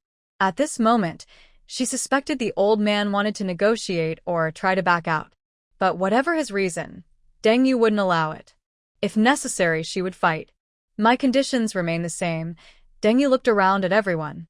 The Brotherhood's crystal core stockpile belongs to me. You can have your territory and supplies. Tonight's operation is my responsibility. I'll take the head. Sea Lord and the elderly woman exchanged glances. The cabin suddenly fell silent, so quiet that the sound of waves hitting the ship outside could be heard. "Zhou Yan is yours," the elderly woman finally said. "But Sun Miao, the poison Fong, is mine. He used our people for live experiments." Deng Yu nodded. Suddenly, her keen hearing caught unusual sound waves. Instinctively, she turned aside. A steel needle brushed past her cheek and deeply embedded into the wall behind her. "Sorry, just testing." A young man in leather stood in the corner, turning a launcher on his wrist. "I heard you can defend against level 5 attacks." Deng Yu touched her face and suddenly smiled. Her pupils turned gold instantly, and fine metallic patterns appeared on her tang sword. Young people hadn't yet reacted when a knife was already pressed against his neck. No one saw how she crossed 10 meters in an instant. Teleportation ability. The young man swallowed hard. "No, that's not right. My detector didn't react. Next time, don't aim at this girl's face during tests." Deng Yu sheathed her knife and walked back to her position. Is she a straight man? Or a jealous husband? Always shooting things at pretty girls' faces. The meeting continued in a strange, tense atmosphere. The final plan was decided. Deng Yu would sneak in first to deal with Zhou Yan and the main forces. Iron Shark Group and the Medical Alliance would attack simultaneously once the signal was given. The floating city was eerily quiet at night. On the Brotherhood's cargo ship, searchlights shone, and the machine gunners in the watchtower yawned. They didn't know that, 30 meters below the water surface, a transparent figure was walking up the vertical ship wall. Deng Yu's mental powers formed a thin shield around her, blocking heat, sound, and mental detection. Her distant vision pierced through steel plates, locking onto the target in the top cabin. Zhou Yan was holding a meeting with a dozen core members with double snake tattoos, and a 3D map of the floating city was projected on the wall. "Next month, we must take the East District." Zhou Yan's voice came clearly through his earpiece. "Turn those fishermen into blood slaves. We need more water-type abilities, or who knows how long this rain will last." Deng Yu continued climbing upward. At the radar station at the top of the cargo ship, she found her first valuable target. Sun Miao, the poison tooth, was adjusting some device inside a glass chamber holding 3 unconscious children. Tubes were inserted into their wrists, slowly drawing out bright red blood. "Purity looks good." Sun Miao licked his lips. His double snake tattoo on his left arm was slowly writhing. "One more purification and I can upgrade the leader." Is he using human abilities directly to level up? Not a bad idea. Human abilities aren't like zombie toxins. As long as the extraction process is solved, they can be refined. Deng Yu's knuckles whitened. She silently flipped over the railing, her stealth mode activated, and her tang sword was already drawn. The water film flowing over the blade could absorb any sound. The first guard fell, without even a grunt. Deng Yu caught his body as he slid down and gently stored him in her space. The second guard was lighting a cigarette when he suddenly felt a cold sensation on his neck. His last sight was his own decapitated body slowly kneeling down. When the 6th hidden guard was taken out, Deng Yu was already outside the radar station. She used her clairvoyance to see Sun Miao injecting a blood-colored crystal into his arm, and the tattooed snake seemed to come alive, glowing. Deng Yu canceled her invisibility. She kicked open the steel door, and her sword left a silver trail in the moonlight. Sun Miao reacted quickly, pressing a button on the control panel without looking back. Suddenly, green mist sprayed out, and 3 poison steel needles shot toward Deng Yu's vital points from different angles. Another reckless psychic. Sun Miao turned around, his pupils turning into snake-like slits. "My poison mist can corrode anything below level 5. His words stopped abruptly because Deng Yu walked out of the poison mist unharmed, holding the 3 steel needles. Her skin shimmered with a metallic sheen, and tiny flames hissed from her nostrils. Deng Yu crushed the needles in her hand. "Your poison doesn't work on me." Sun Miao's face changed color. Deng Yu sneered, and her sword suddenly burst into fierce flames. "Let me give you a little disinfectant." She cut through the needles. Sun Miao shot out again, vaporizing the poison with high heat. Then she sliced open his left arm. The cruel psychic let out a scream as his arm, like a wax candle, was split in half by Deng Yu. Now he had 3 arms, 2 on the left, 1 on the right. Before he could scream or beg for mercy, Deng Yu didn't give him a chance. Her 3rd strike pierced his throat, the blade emerging from the back of his neck, drawing a string of blood beads. Sun Miao's eyes widened as he fell, never understanding why his poison failed. "Because I have a gored body," Deng Yu said to the corpse, though he could no longer hear her. She quickly chopped off his head, cut the tubing, and released the 3 children. She checked them, there was still hope. Deng Yu gave each child an adrenaline shot, and they were likely to survive. The rest was up to them. Halfway through the meeting in the top-level cabin, Zhou Yan suddenly frowned. The mentalist sensed something and looked sharply at the ceiling. "There are mice in here," he said coldly, veins bulging at his temples. "Get the machine gun team ready.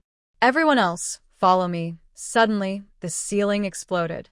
Deng Yu descended from above, engulfed in flames and water. Her twin swords stabbed toward the guards on either side of Zhou Yan. The 2 level 4 psychics hadn't reacted yet and were struck down, their hearts pierced by her blades. "Enemy attack," someone was about to shout, but their voice was quickly stuck in their throat. Deng Yu's mental shock caused half the room to scream and cover their heads in pain. Zhou Yan reacted very quickly. He gently pressed his hands, and invisible waves of mental energy, like a tsunami, pressed toward Deng Yu. This kind of attack can directly destroy normal people's brain nerves, and even powerful psychics can be instantly turned into fools. Deng Yu let out a muffled sound. It was just a hit to her head. Although her mental abilities are not very strong, her body is reinforced with indestructible armor and increased strength, so this attack was just a tickle. She even grinned and said, "Is that all you've got?"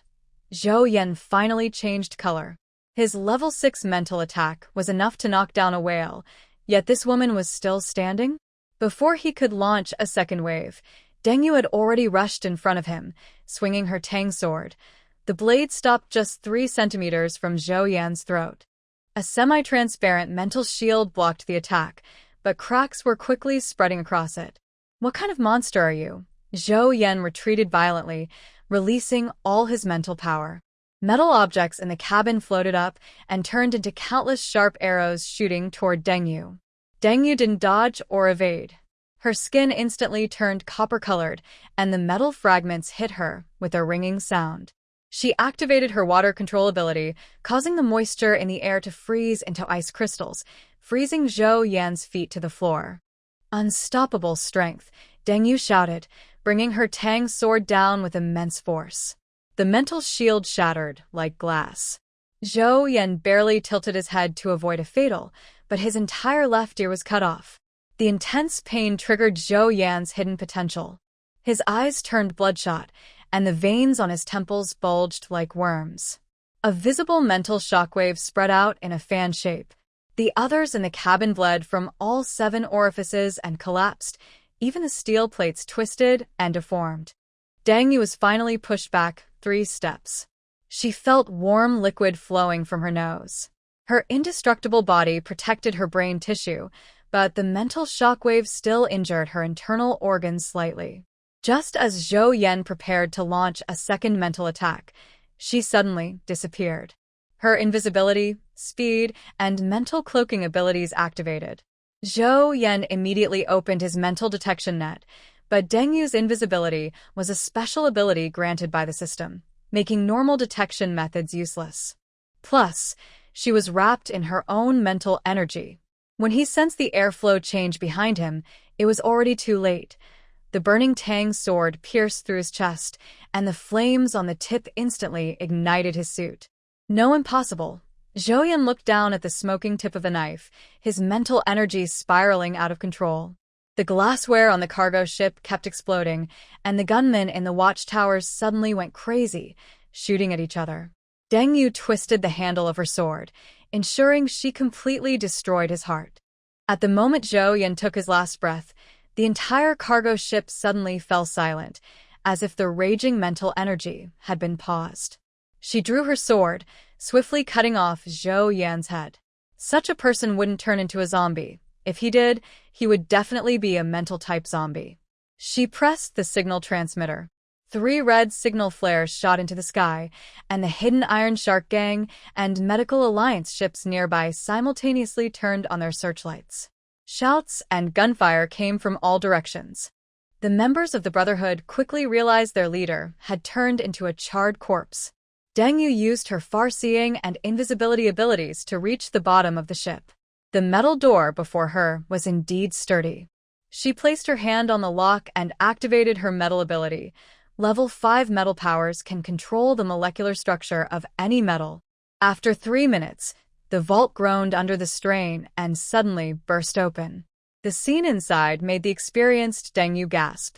The entire wall was lined with shelves filled with glass jars, each containing floating crystals of different colors, estimated to be over 500. On the central console, there were more than a dozen test tubes filled with blood-red liquid, labeled Ability Extraction Fluid, likely extracted from humans. These beasts, Deng Yu picked up an experimental log, which detailed how to extract energy from living ability users. They've harmed at least 300 people. Deng Yu began collecting the crystals. Her space within her gourd-like bag devoured the jars on the shelves, and the crystals marked Danger and Toxic were just materials for her upgrades. There was also a metal box. Deng Yu opened the box, revealing over a dozen files. Each detailed information about a special ability user, including ability analysis and weakness assessments. Among them was Chun Tai's data. It seemed the Brotherhood was planning to attack both sides. Deng Yu believed that doing good should be made known to others. Otherwise, they wouldn't appreciate it. When she found Chun Tai, he was covered in blood, leading his brothers in a fierce fight. Deng Yu stopped him and demanded he take her to see the Sea Lord and the old lady immediately. Fearing some unexpected change, Chun Tai took Deng Yu out of the battle zone. With the 15 or so files, Deng Yu returned to the meeting place. She threw them in front of the old lady and the Sea Lord. "I have kept my promise to you," Deng Yu said. "And I also saved your lives. As a thank you, how would you like to show your gratitude?" Chun Tai hesitated. He had seen this woman's strength, but such a request. He couldn't really say out loud. Any objections? Deng Yu suddenly turned around, her eyes shining brightly. Chun Tai felt a choking sensation, as if an invisible hand was gripping his throat. "No, nothing," he said with difficulty. "Master Hai will agree." Master Hai and the old lady exchanged a glance. Deng Yu withdrew her pressure and sat down at a seat. "It seems the water ghost is indeed as famous as they say," the old lady said while looking at some documents. "The Brotherhood is gathering information on our strong fighters. They probably plan to attack. We accept this fact." The old lady nodded, and Master Hai didn't say anything further, agreeing with her. They ordered their subordinates to bring 300 crystal cores as a thank you gift for Deng Yu. Deng Yu stored the crystal cores in her space. The fight lasted until dawn. Without their leader, the Brotherhood collapsed. The few loyal fighters who resisted were quickly overwhelmed by skilled fighters from both sides. When the sun broke through the clouds, the floating city had already changed its flags. The mornings in the floating city always carried the smell of fish and diesel. Deng Yu stood on a speedboat, watching this water kingdom made of hundreds of ships wake up in the morning fog. It had been 3 days since she dealt with the Brotherhood's revival. A new order was forming. Her speedboat cut through the water, and fishermen along the way made way. Everyone now knew who owned the dark red sword. "Miss Deng." A small figure jumped from a floating platform. It was Ashue, the boy who had lost his sister. Now he was helping the Iron Shark Gang with chores. His face looked healthier, finally showing some color. Master Hai said to come straight to the breaking wave ship. Dr. Sue from the Medical Alliance is also there. Deng Yu nodded. She took a compressed biscuit from her space and threw it to him. The boy caught it but didn't eat it right away. Instead, he carefully tucked it into his clothes. During the apocalypse, the most valuable thing wasn't gold, but food that could fill the stomach. On the deck of the breaking wave, a negotiation table was already set up. Master Hai still wore his shark tooth necklace, but today he wasn't smoking. In front of him was a metal box. "Dr. Sue, dressed in a white coat, was disinfecting a scalpel with cotton, the blade shining coldly in the sunlight. Let's get straight to the point. Deng Yu sat down, with a tang sword resting on her lap. Is the crystal core ready? Master Hai pushed over a metal box. When opened, it revealed 30 neatly arranged crystal cores. Most were level 3 or 4, but the most eye-catching were 5 level 5 cores glowing purple. As agreed, this is the first batch. Master Hai's voice was hoarse. But we need to see your goods first. Deng Yu chuckled softly. She snapped her fingers, and 10 sealed boxes appeared on the table. The front box opened automatically, showing neatly stacked canned meat. The second box contained vacuum-packed antibiotics. The third held grains. 3 tons of standard food, Deng Yu explained. 2 boxes of basic medicines including antibiotics, painkillers, and surgical sutures. She paused. Additionally, I'm giving a set of water purification filters. Your aging system needs replacing. Su Hong's glasses reflected light, but Deng Yu could see her surprise. These supplies are extremely valuable in the end times, especially the filters. Floating City's water system has been overloaded for 2 months. Inspect the goods, Master Hai nodded behind her. A young man with glasses quickly stepped forward, scanning the canned food and carefully checking the medicine packaging. All are good, the young man exclaimed in disbelief. How is this possible? Deng Yu didn't explain. Her gourd space has a time-freezing function. Whatever is put inside remains unchanged when taken out. These strategic supplies from the original world are more precious than gold here. Deal is made. Master Hai extended his hand. From now on, every week at this time, we prepare crystal cores and you provide supplies. Just as Deng Yu was about to shake hands, her brows suddenly furrowed. Her keen hearing caught unusual movements beneath the water, not fish, but something larger and moving in a regular pattern. At that moment, 3 water spears shot out from the side of the boat. Deng Yu spun and leapt up. The moment her tang sword was drawn, a water film covered it, and she precisely cut 2 water spears. The third brushed past Master Hai's cheek, leaving a bloodstain on his ear. Enemy attack. Water zombie horde. The alarm sounded throughout Floating City. Deng Yu's long-range vision had already locked onto the attackers, at least 20 water-variant mutants rapidly approaching underwater. Their bodies were semi-transparent, almost blending with the water. The scariest was the leader, 3 times the size of a normal zombie, with a bony exoskeleton on its back. The underwater world suddenly became lively. At the moment Deng Yu entered the water, 5 zombies attacked at once. Their sharp claws cut through the water, creating bubbles. This kind of attack could easily tear through steel plates. But Deng Yu didn't dodge or block. She activated her tough body ability, and the claws clanged against her skin with a metallic sound. With her first slash, 3 heads flew off. Her second strike pierced 2 zombies' chests, causing flames to burst inside them. More enemies flooded in from all sides, and an elite monster hid in the back, constantly summoning water tornadoes to disrupt Deng Yu's movements. Troublesome, Deng Yu thought silently. She suddenly put away her sword and clasped her hands together. She fully activated her water control power, making the water within 10 meters around her turn sticky, like glue. The zombies' movements slowed down 10 times, as if they were trapped in amber. This was her new skill, called Water Prison. Taking advantage of the enemies being trapped, Deng Yu took out 3 backup swords from her space. The blades ignited with flames, burning strangely underwater. She threw the swords, and the flames precisely pierced the eyes of 3 zombies, vaporizing their brains instantly. The elite monster let out a silent roar. It cupped its hands, and suddenly the water pressure around Deng Yu surged, as if she had been thrown into a deep-sea trench. Ordinary people would be crushed into pulp, but Deng Yu's indestructible body resisted the pressure. She even used this force to rush forward, aiming her sword at the monster's throat. The monster hurriedly summoned a water shield to block her attack, but Deng Yu suddenly changed tactics.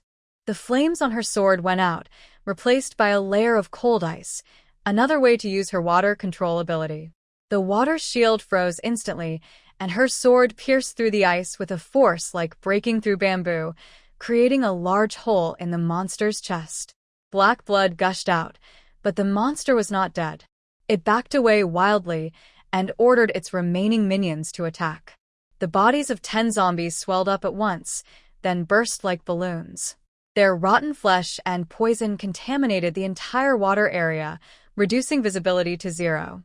But Deng Yu was unaffected. She immediately used her water whip to gather the zombie cores. She activated her invisibility and used her far-seeing eyes to locate the elite monster. The creature was fleeing toward the deep water area, and its exoskeleton seemed to emit sound waves, clearly calling for reinforcements. Trying to run? Deng Yu kicked her legs, and the water, controlled by her power, propelled her forward like a torpedo. When the elite monster looked back, it only saw a transparent water trail rushing toward it, but no sign of the enemy. When Deng Yu removed her invisibility, Tang Dao had already stabbed into the back of the elite monster's head. The electricity swirling on the blade caused the creature to convulse all over.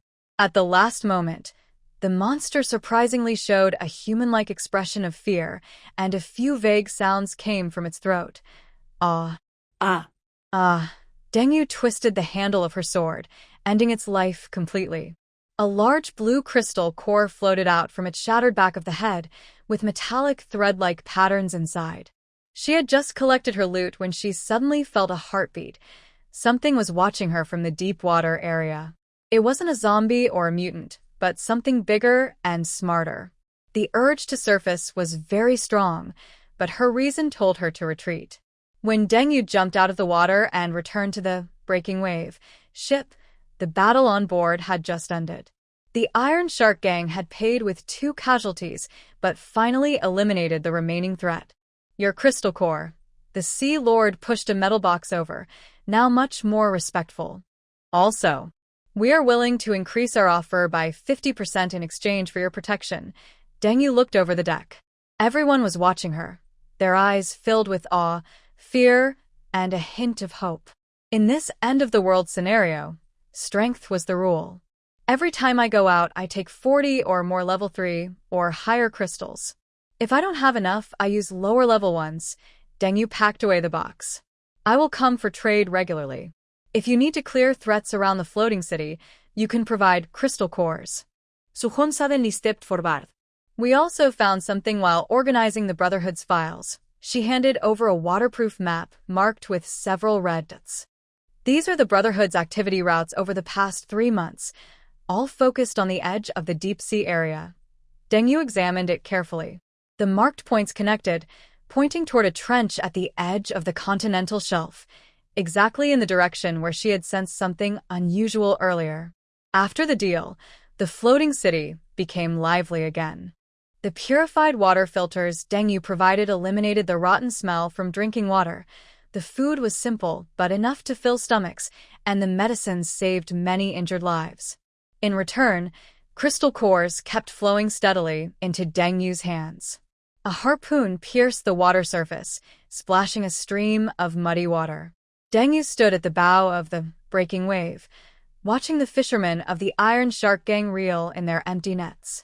Their catch over the past 3 days was sparse, and the food rations in the floating city had already been reduced. Ah Shui squatted by the ship's side, his stomach growling loudly.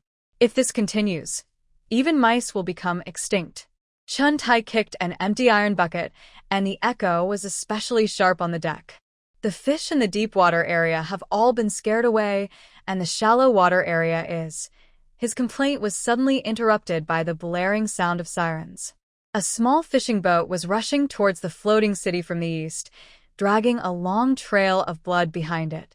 Deng Yu's distant vision instantly locked onto the fishing boat. There were 3 men on board, one missing an arm, with uneven wounds, not caused by sharp tools, but torn off by bites. A half-dead body lay in the boat's hold, its internal organs emptied. Zombies? Deng Yu frowned. In the past 5 days, she had cleared all mutants within a 5-kilometer radius. There shouldn't be any left. Not ordinary zombies.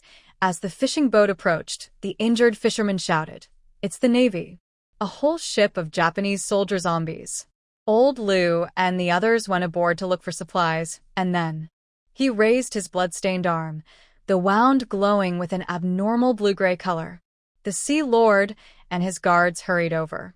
After hearing the report, his face turned as grim as iron. Location: 5 nautical miles northeast, drifting with the current towards us. The fisherman tremblingly pointed toward the foggy distance. That ship is a Kurama-class destroyer. And there are many mutants. Suddenly, the deck fell silent.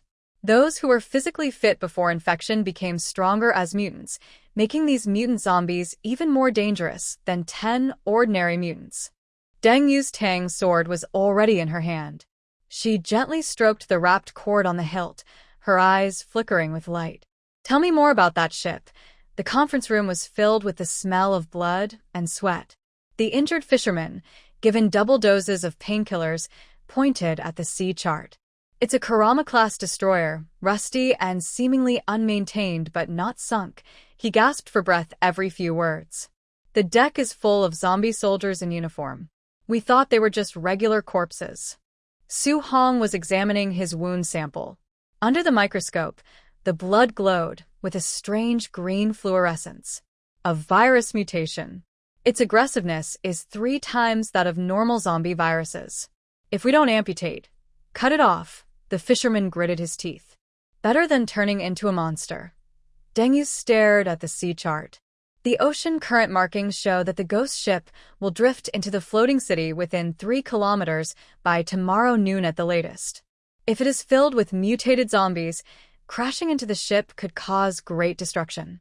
"We need that ship," Lord Hai suddenly said, pointing heavily at the map. "It has many machine guns and a stockpile of ammunition. Plus, there's diesel fuel." "Are you crazy?" Su Hong almost dropped her surgical knife. "The ship is full of mutated zombies.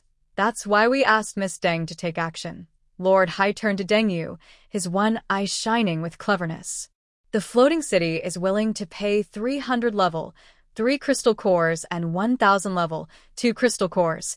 This number made Deng Yu raise an eyebrow. She knew this old man was not honest. She said clearly, "That's just the price for clearing the zombies on that ship." "How will we divide the supplies?" "I want half of the supplies on the ship," Deng Yu added. Lord Hai's cheek twitched, but he finally nodded.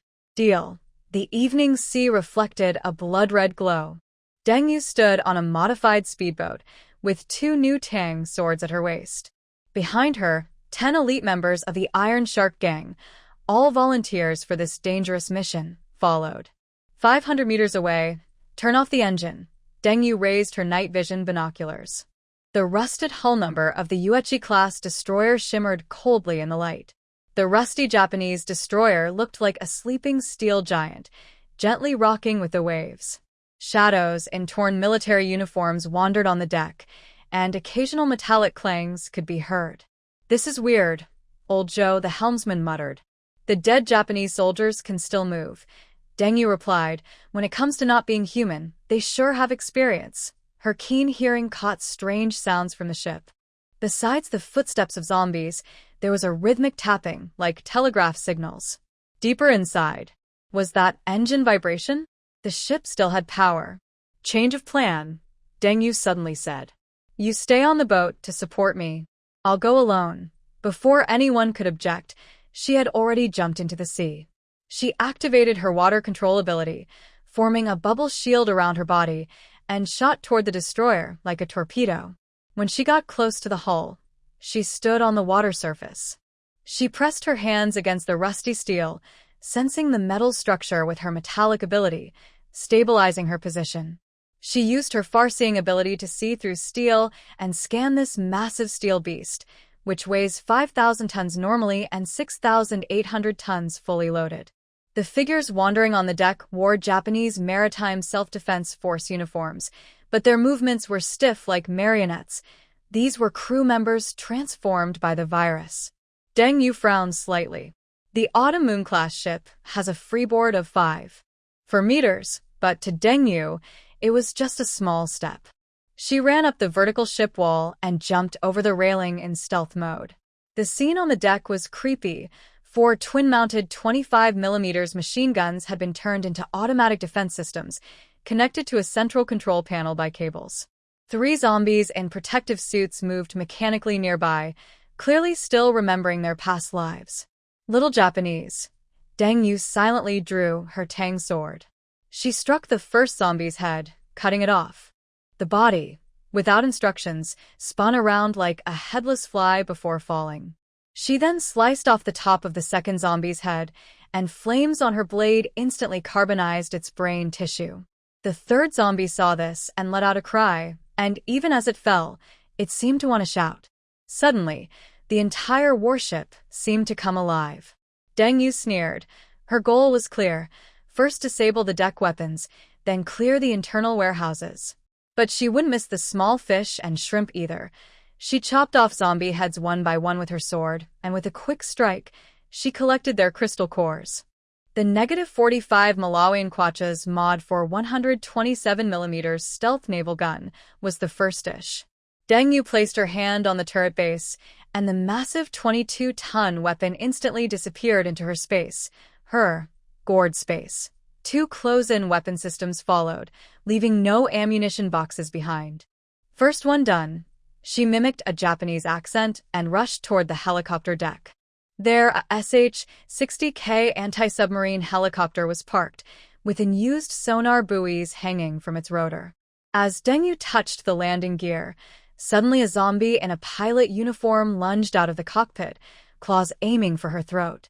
Without turning, she countered with an elbow strike, her copper-headed, iron-armed strength making it hit like a hammer. The zombie pilot's neck broke at an odd angle but still twitched. Deng Yu finished it with a strike to its head, extracting the crystal core, and casually stored the entire helicopter in her space. She then carefully cleared the deck and hunted zombies. Though this was slower, she was not in a hurry. It might be difficult for ordinary people, but for her it was easy. After finishing the deck cleanup, she pushed open the hatch and stormed into the ship's interior. Inside, it was surprisingly dry. The corridor walls were covered with yellowed battle maps, and the calendar was stopped on a blood moon date. Deng Yu activated her invisibility, moving like a ghost through the rooms. The first zombie she found was a short man in a military officer's uniform. It was facing away from the door, mechanically wiping a military knife.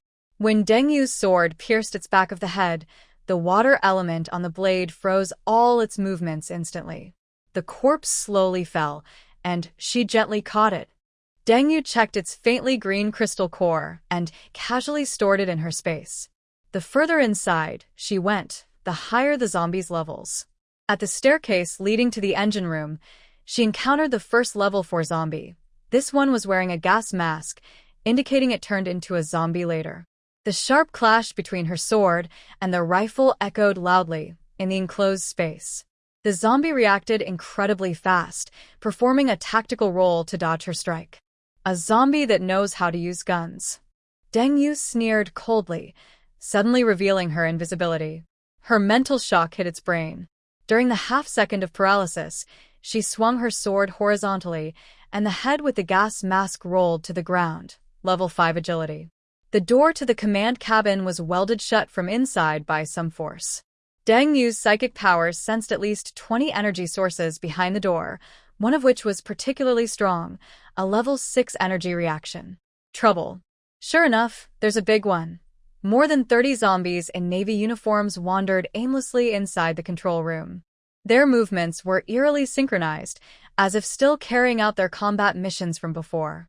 In front of the console, a tall zombie with a major general's rank slowly turned around. Half of its face was decayed, but the remaining eye burned with real flames. The zombie general made a hoarse, strange sound from its throat. Its military knife automatically unsheathed, the blade wrapped in blue flames. A level 6 fire-type zombie. An officer with full sword-fighting memory still intact. Deng Yu's sword instantly ignited with the same fierce flames. The 2 fiery blades clashed in the center of the cabin, and the heat explosion sent the lower-level zombies flying. The zombie general waved off its subordinates trying to advance. It adopted a standard sword stance, flames forming a perfect arc on the blade. Deng Yu licked her lips. This was her first time facing an opponent who could perfectly control fire. Excitement ran through her like an electric current. She deliberately showed a weakness to lure the enemy into attacking. Sure enough, the officer was tricked. His charge was as fast as lightning, and his sword aimed straight at Deng Yu's chest. But when the sword was 3 centimeters from her, Deng Yu suddenly used her indestructible ability, hardening her chest with her bones to block the attack. The metal sword snapped with a sharp sound, and Deng Yu seized the chance to slash upward with her Tang sword. She cut off the zombie's arm. The zombie, seeing its arm was gone, spat out a ball of fire to scare Deng Yu back. Deng Yu wasn't afraid of fire, but her clothes were. If she had been used to her powers, she would have wrapped herself in water. But avoiding danger is something normal people do. Deng Yu had already blocked many swords and knives, but she still hadn't encountered fire. Her instincts told her to dodge. The officer saw Deng Yu dodge and swung another sword toward her neck. Deng Yu used her backhand grip to block the attack with her sword, while her left hand's Tang sword had already stabbed into the officer's lower jaw. "The times have changed, Your Majesty," Deng Yu said as she turned her sword handle, flames rushing into the zombie's body through the wound. "Your samurai code." She swung her sword horizontally, and the zombie's head flew off. "Is outdated." Without their leader, the zombie horde finally fell into chaos. Deng Yu no longer held back. She unleashed her dual powers of water and fire at the same time. Her left Tang sword created a high-pressure water blade, while her right blade was wrapped in flames, spinning inside the cabin like a deadly whirlwind. The zombies were cut into pieces by the water blade and instantly carbonized by the heat, destroying the virus completely. Deng Yu activated her clairvoyance and quickly followed the trail. Along the way, some zombies appeared, but Deng Yu killed them all, delaying her progress a little. As she moved forward, she kept clearing zombies. The corridor of the battleship looked like it had been bathed in blood. The walls were full of bullet holes and claw marks. Several skeletons in officer uniforms were nailed to the walls, shot through with heavy machine gun bullets. Deng Yu's keen hearing caught the sound of metal clashing ahead. She sneaked closer and saw more than 10 zombies carrying ammunition boxes. Their movements were frighteningly coordinated, even using carts to transport heavy missiles. Working zombies. Deng Yu narrowed her eyes. Normal zombies wouldn't have this level of organization unless there were high-level zombies. "Commander is here." One zombie suddenly stood upright and shouted. All the zombies immediately stopped and turned sharply toward the door. Deng Yu instinctively clenched her Tang sword, but there was no one at the door. No. Something transparent had entered. Her distant vision barely caught a twisted heat source. A stealth zombie? Just as the thought arose, she was struck hard in the chest. Deng Yu crashed through 2 layers of the cabin wall and fell into the engine room. Blood seeped from the corner of her mouth. Since gaining her invincibility ability, this was the first time she was injured. A figure in special combat gear appeared in the air, fingers dripping with blue liquid. Deng Yu saw that he was not very strong physically. When he hit her, his hand was injured instead. A level 5 psychic zombie with invisibility ability. Deng Yu wiped away the blood and smiled. She suddenly canceled her invisibility, and her twin blades ignited with fierce flames. "Let's see who's stronger." 2 transparent figures fiercely collided in the engine room, with sword flashes and claws leaving deep marks on the metal walls. Deng Yu deliberately showed a flaw. When the enemy lunged, she controlled the water. Steam pipes in the engine room burst, and scalding water mist revealed the invisible zombie's true form. Goodbye. She crossed her twin blades, cutting the zombie special forces member into 4 neat pieces. Deng Yu didn't hesitate and immediately began looting the engine room. 4 SM, 1 sea gas turbines, spare parts, 3 barrels of naval lubricant. Even the computer modules from the control console were dismantled and thrown into space. She also used her space ability to drain 500 tons of fuel from the UA-class destroyer's oil tanks. "Thanks for the hospitality." She bowed exaggeratedly to the corpse and continued, heading to the lower deck. The door to the ammunition storage was sealed with an electronic lock. Deng Yu's metal ability easily hacked into the system. as the hydraulic door just cracked open. She was stunned for a second at what she saw: 70 missiles and torpedoes. The most shocking was the modified ESSM missile in the center. No time to think further. She pressed her hands to the floor, fully activating her space ability. The entire ammunition storage seemed to be grasped by an invisible hand: missiles, torpedoes, guns, explosives. Even the metal racks holding the shells disappeared. Only a startling emptiness remained. After finishing looting the last box of ammunition, Deng Yu moved toward the soldiers' rest cabin. She had just created a gap with her metal ability when a foul stench hit her face. Her distant vision penetrated the cabin wall and saw inside. A humanoid embryo? It was immersed in blue liquid like a specimen, with a web-like structure on the tube walls resembling nerve tissue. The soldier's body was covered with blood vessel-like tendrils. The entire battleship's tentacles suddenly shook violently. It emitted a high-pitched scream, like a creature's dying cry. What is going on? Biological experiment? Or a more dangerous zombie mutation? Although I don't know what it is, Deng Yu felt a warning in her heart. This was the first time she received such a strong warning. Deng Yu ignored her agreement with Captain Hai. Such a dangerous thing. Better to leave it here. She quickly sealed the door with her metal element powers. Then she started installing timed remote-controlled C4 explosives, along with some explosives and 10 torpedoes she had just stored in her space. Her goal was to up this strange creature. She took a detour to the deck. Seeing how dangerous it was, she decided to it up first. Deng Yu was not used to risking her life for things she didn't need, so she searched for supplies like food and other essentials. When she reached the deck, she immediately jumped into the water and sped toward Old Zhou, the helmsman. Retreat. There's a super virus. It's too dangerous. After saying that, Deng Yu told Old Zhou to start the boat and leave. When they reached a kilometer away, she immediately activated the C4 bombs and detonated the torpedoes. 10 torpedoes exploded inside the ship, destroying the strange creature without much reaction. The battleship was also blown into 2 pieces. Old Zhou and the others were stunned. What had this woman done? She went and came back, and the ship was destroyed. When Deng Yu and the others returned to Floating City, they were immediately taken to see Captain Hai and the old lady. Deng Yu also shared what she saw after boarding the ship, though she didn't mention the supplies she collected. She told them she had awakened a space power and stored some supplies in her space. After explaining the situation, Captain Hai couldn't sit still. "Did you really up the whole ship?" His roar made the breaking wave tremble. He pointed at the sea outside, bloodshot in his one eye. "Where's half the supplies?" Deng Yu calmly wiped her newly forged sword. The sword was unharmed in the explosion, indeed a divine weapon. She had done a good job this time. "There's dangerous virus on the battleship. If we don't sink it, do you want to risk infection yourself?" She took a can of sardines from her space and threw it to Ashui. She bought a warehouse in Country M with 300,000 cans, more than enough. These are used to buy the loyalty of small people. Sometimes they play an important role, especially for those who are involved in the underground world. Could it be that Lord Hai wants to challenge the virus infection across the entire Floating City? The crowd responded with suppressed laughter.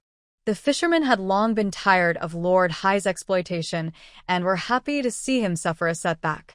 Deng Yu's witty humor also gained people's favor. The virus? Aren't zombies enough? Currently, the common belief is that the zombie virus was caused by a certain country.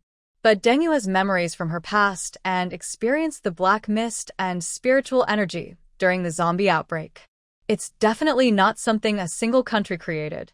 The old lady's glasses flashed with a sharp light. A battleship is good, but only one. It's better if it's destroyed now. I said I wanted half of the supplies.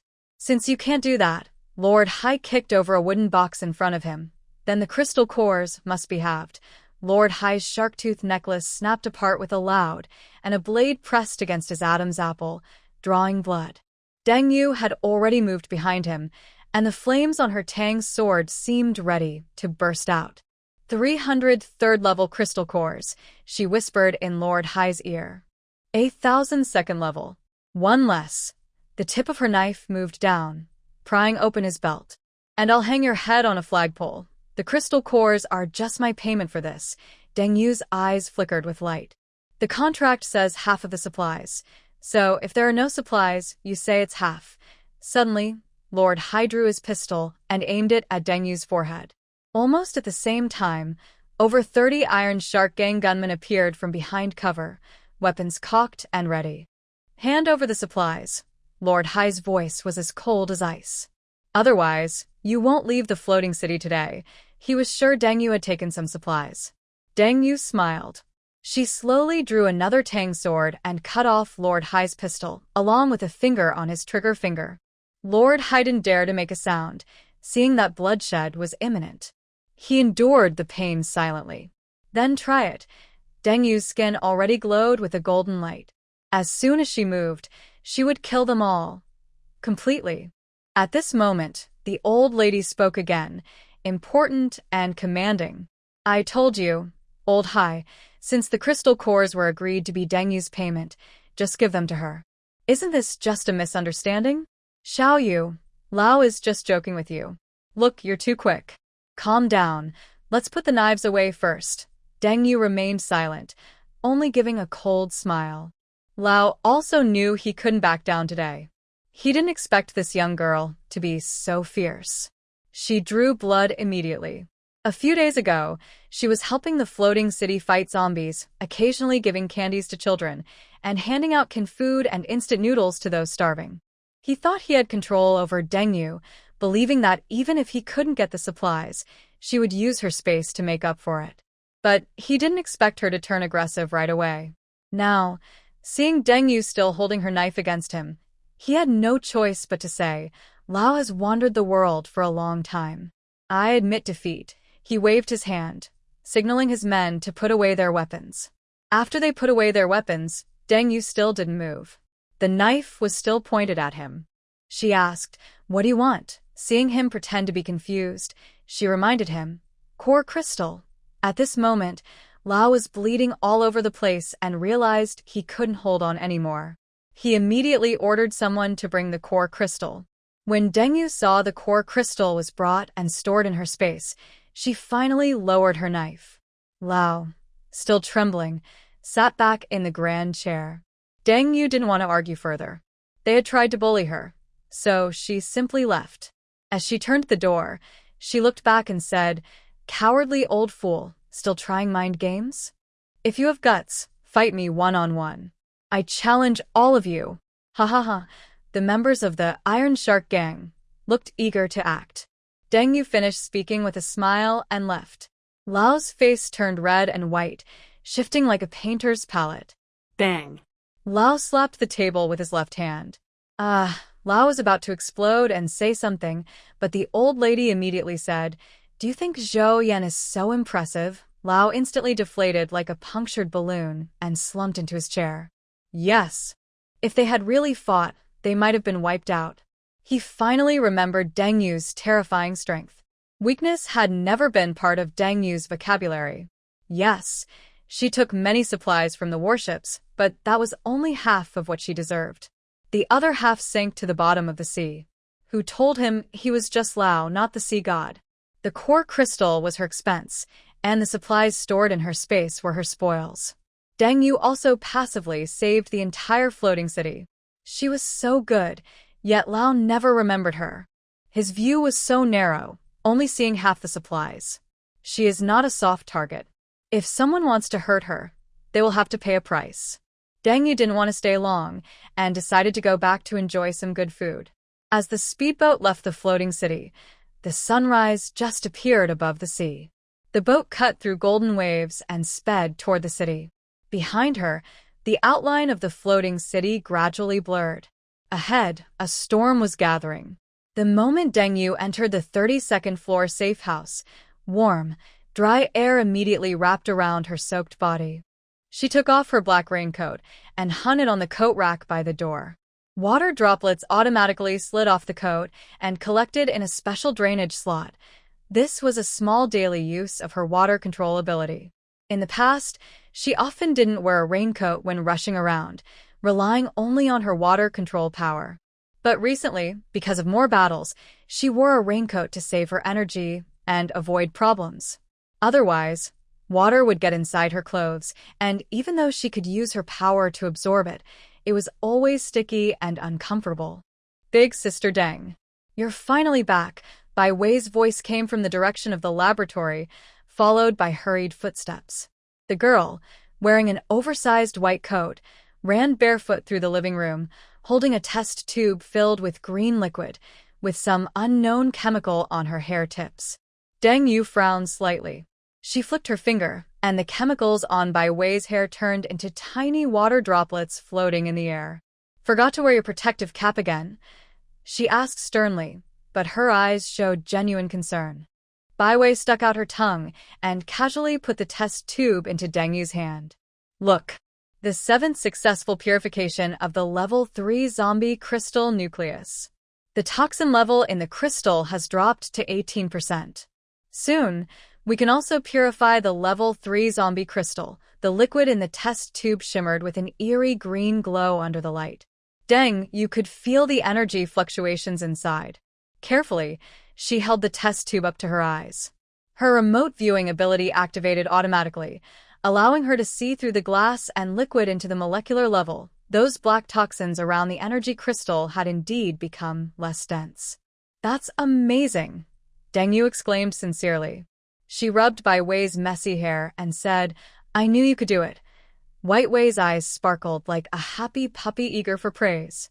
She hurriedly pulled Deng Yu toward the laboratory, saying, "I've improved the centrifuge separation method, combined with mental focus for targeted filtering." The laboratory was originally the master bedroom on the top floor. White Wei usually slept on the sofa or on a sleeping bag on the floor. Now it was filled with equipment borrowed from major hospitals and labs. The walls were covered with White Wei's hand-drawn molecular structures and messy notes. In the corner, there were dozens of colorful crystal cores. These were trophies from hunting mutated zombies during her outings or items traded with others. Most importantly, I found out that toxins and energy are actually two sides of the same coin, White Wei said excitedly, pointing at a microscope. Like the double helix structure of DNA, as long as the mental power finds the right spot, it can act like scissors and separate them. Deng Yu watched the girl animatedly, feeling a warm rush in her heart. This 14-year-old genius girl had already become her most capable assistant. They hadn't known each other long, but they were closer than many sisters. "Wait," Deng Yu suddenly noticed a bruise on White Wei's right wrist. "What happened?" White Wei instinctively rolled up her sleeve. "It's nothing, just a little accident during experiments. Be honest." Deng Yu's voice grew serious, with a hint of anger in her eyes. White Wei's shoulders slumped. "Yesterday, after you went out, I tried to purify a level 4 crystal core with my mental power directly, but I got a backlash." Her voice grew softer, but I stopped immediately. "I swear." Deng Yu took a deep breath, suppressing her rising frustration. She gently took White Wei's hand and brushed over the bruise. Her water control ability allowed her to precisely manipulate the liquids inside the body. The bruising quickly dispersed, and her skin returned to a fair color. "Not again," Deng Yu said seriously. "If I catch you risking yourself again, just lock me up," White Wei cheerfully replied, clearly aware of Deng Yu's threat. Suddenly, she tiptoed and kissed Deng Yu on the cheek. "Thank you, Sister Deng. Now I live every day like a real person, feeling fulfilled, no longer just living in meaningless words." It seemed White Wei still cared a lot about being fooled by the lab's doctor into thinking she was a savior for humanity. Deng Yu shook her head helplessly and took out a box of strawberry cake from the space. Today was a happy day, so she wanted to give little Ni a little sweetness. The cake was well preserved, and the strawberries on the cream still looked bright and juicy. "Wow," Bai Wei's eyes widened in surprise, immediately forgetting all about her experiments. "Is it for me? To celebrate your research breakthrough?" Deng Yu smiled as she watched Bai Wei eagerly open the box. "But first, have your main meal." She snapped her fingers, and ingredients from the space automatically floated out: fresh vegetables, vacuum-packed beef, eggs. These supplies, more precious than gold in the end of the world, appeared in the kitchen as if by magic under Deng Yu's control. Bai Wei carried the cake box behind her, asking, "Did something interesting happen today?" Deng Yu paused her movements slightly. "I had a disagreement with them in Floating City." "Oh. And then?" "Did Sister Deng get hurt?" "I gave them a warning," Deng Yu said calmly, with no sign of emotion. Suddenly, the oil in the pot started boiling fiercely, reflecting her inner turmoil.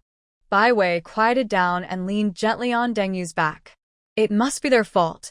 Deng Yu felt a surge of joy inside. This is what teammates are for. No need to understand right or wrong, just need to stand on Deng Yu's side. She didn't reply, focusing more on stir-frying the dishes.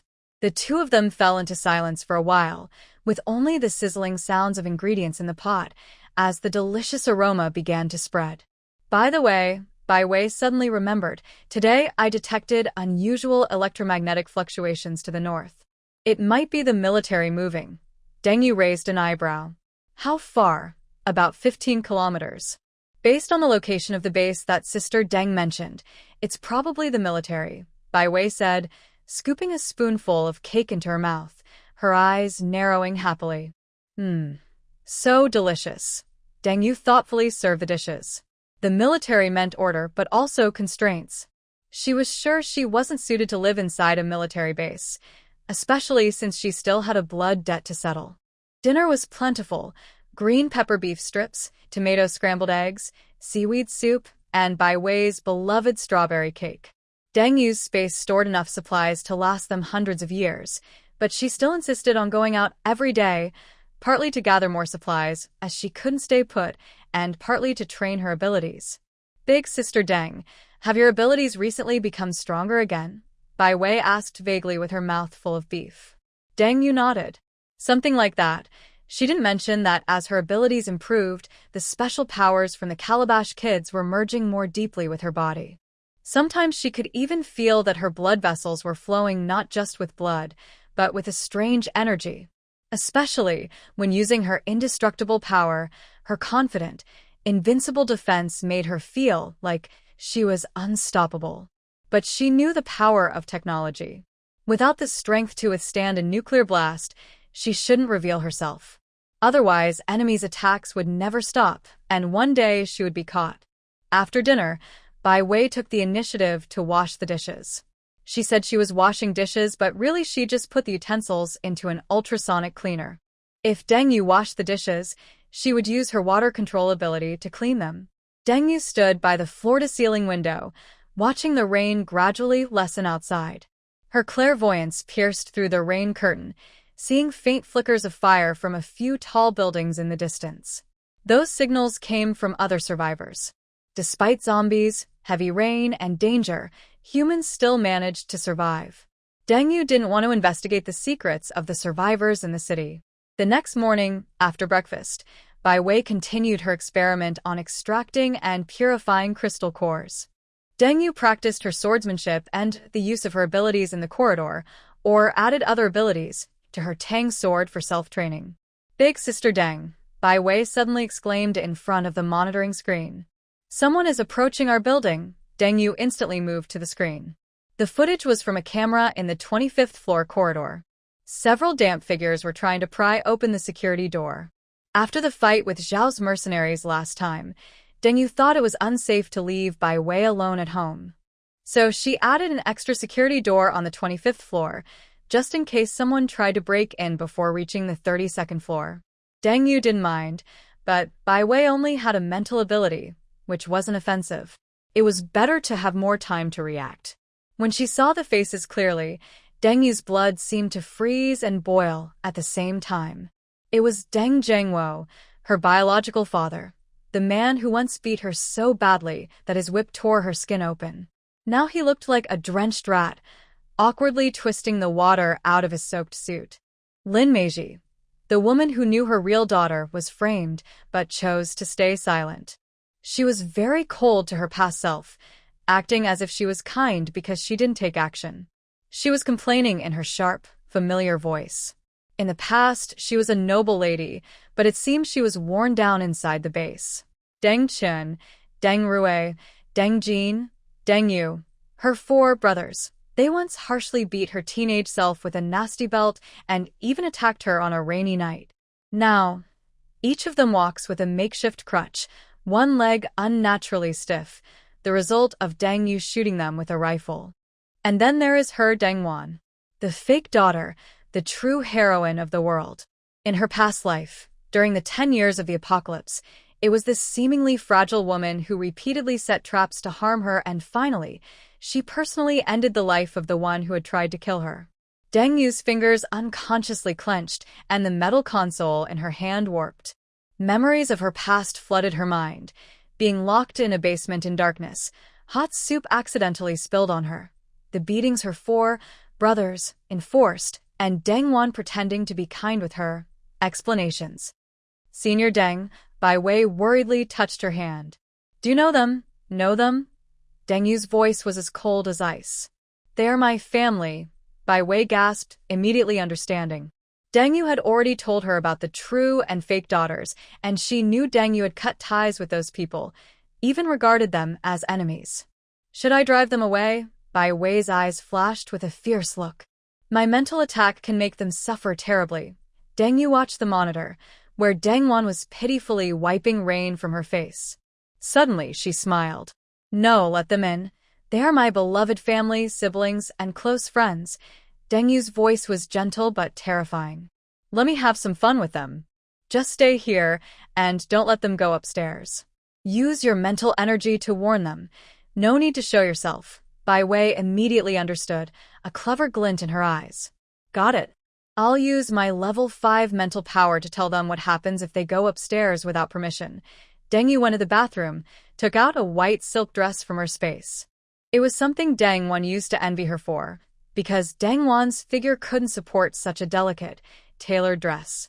Deng Yu still preferred black or dark colors and didn't like dresses, as they were not practical for fighting. Are you going to see them? Bai Wei asked in surprise. Of course, Deng Yu replied while applying dark red lipstick in front of the mirror. My lovely family is here, so how can I not give them a good welcome?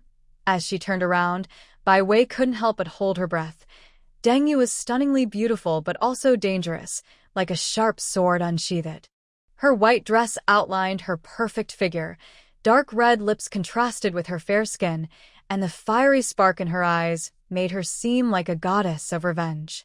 Do you want me to come with you? Bai Wei asked, already taking off her white coat and changing into combat gear, a tight black tactical vest, a work jacket, and cargo pants. She had often seen Deng Yu wear similar clothes and was starting to imitate her, giving off a bit of a fierce, action hero vibe. Deng Yu shook her head. You keep studying and monitor their every move, she said. After a pause, she added, especially that young woman called Dengwan. I suspect her visit here isn't simple. Keep an eye on her and see what tricks she has. Bai Wei nodded and suddenly hugged Deng Yu. Be careful. Deng Yu gently returned the hug and then headed toward the stairs. She took one last look at the surveillance screen. The Deng family was already inside an empty room on the 25th floor. The game begins, dear family, Deng Yu whispered softly, walking down the stairs step by step. Clack, clack, clack, clack. With each step, Deng Yu reached the 25th floor. Today, she had dressed up specially in a white silk dress that showed off her tall figure. The dark red lipstick made her skin look snow-white. Her long, slightly wavy hair fell around her shoulders, making her look like an elegant yet sharp blade. Deng Yu opened the security door on the 25th floor. As soon as it opened, her sharp eyes swept across the entire floor. The Deng family was crowded inside a room, still hoping to find supplies. Deng Zhengwo was silently resisting the mental warning signals from Bai Wei, while Dengwan was curled up in the corner, eyes slightly red, looking pitiful. Deng Yu's lips curled slightly. Her high heels clicked on the marble floor with a crisp sound. Who's there? Deng Chen suddenly turned around, holding an iron rod aimed at the sound.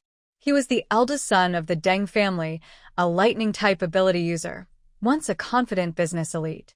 Now, his right leg was lame, making running difficult, and his face was covered with stubble and bloodshot eyes. Deng Yu slowly stepped out of the shadows, her red lips parting slightly. Oh. Long time no see, big brother. The air seemed to freeze for a moment. Deng Yu? Deng Zhangwo was the first to react. His face instantly changed from anger to joy. It's really you. Quickly, let us go up.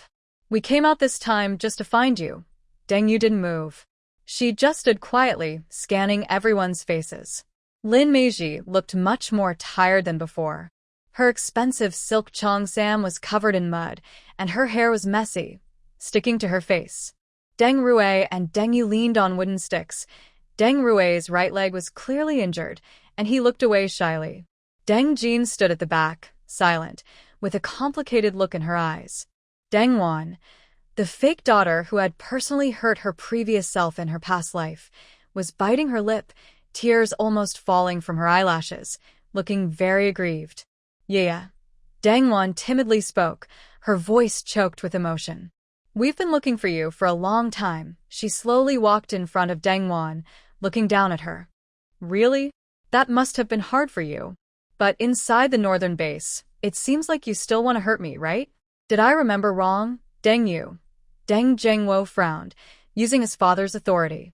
Now is not the time to be angry. There are zombies outside, and last time it was Deng Wan causing trouble. You even reported to the security team. Wanwan has already been punished. Let's forget about this. Hurry and take us upstairs.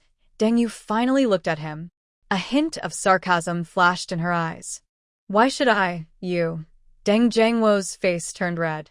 I am your father. Father, Deng Yu chuckled softly. Is that the father who whipped my back with a belt until the skin was torn? Or the father who tried to trick my grandmother out of her shares? Or the father who left me alone in the He family prison to feed zombies? If it's all of those, I can't accept it. You. How could you? Deng Zhangwo's face turned pale instantly. Lin Meiji screamed and rushed forward, trying to hug Deng Yu. But Deng Yu activated her mental power, and Lin Meiji was knocked to the ground. Surprised, she said slowly. You can't figure out what happened? Tell me, I'll explain. She squinted her eyes. Shares? Too bad. After I grew up, my grandfathers will said the shares only belong to blood relatives, not fake granddaughters. And before my grandmother passed away, she left the shares to me. I also know that you planned to force me to give back my shares the day after the transfer. So, I went abroad the next day, gambling overseas, and I wouldn't give them to you even if I sank into the sea. Deng Wan suddenly looked up, a hint of hatred and anger in her eyes. Gaining the family's approval was what she wanted most. From the start, she had taken all the love from her parents and brothers. Even Grandma Deng seemed to favor her more. But she never expected that the old man and the old woman would give all the shares to Deng Yu. Deng Zhangwo's face turned pale. You're talking nonsense. There's no such thing about the shares. He remembered Deng Yu's actions before the apocalypse. Do I need to keep going? Deng Yu tilted her head. For example, how do you explain leaving me alone to escape from the He family that day? The whole family's faces changed suddenly. That day, during the chaos at the He family, everyone passed by Deng Yu. Only a lock was on her, and no one released her. They let Deng Yu wait there to die, hoping zombies would eat her. How can such cruelty be spoken of? Even strangers would just ignore it. Suddenly, Deng Wan rushed forward, grabbing Deng Yu's hand, tears falling instantly. Yeah, you misunderstood. Those were accidents. We are family. Deng Yu looked down, staring at Deng Wan's carefully maintained fingers, then suddenly smiled. Family? She gently pulled her hand away, took a pack of instant noodles from her space, and waved it. All right, since we're family, let's play a game. She placed the noodles on the table, her red lips curling up. Whoever slaps Deng Wan, that person gets this pack of noodles. I have many more in my space. For every slap, I'll give a pack. The 25th floor was silent. Deng Wan's face turned pale instantly. She looked at Deng Yu in disbelief. You. What did you say? Deng Yu ignored her and looked at Deng Zhangwo. Dad, you go first. Deng Zhangwo was furious. Ridiculous. Are you crazy? Deng Yu shrugged and took out 2 more packs of noodles from her space, stacking 3 together. Prices have gone up, so 3 packs now. Lin Meiji's lips trembled.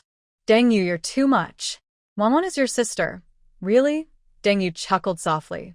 Then you can go hungry. She made a move to take back the noodles, but suddenly, Dang Wan staggered back 2 steps, covering her face, and looked at the person who had hurt her with disbelief, her second brother, Deng Rue. Sorry.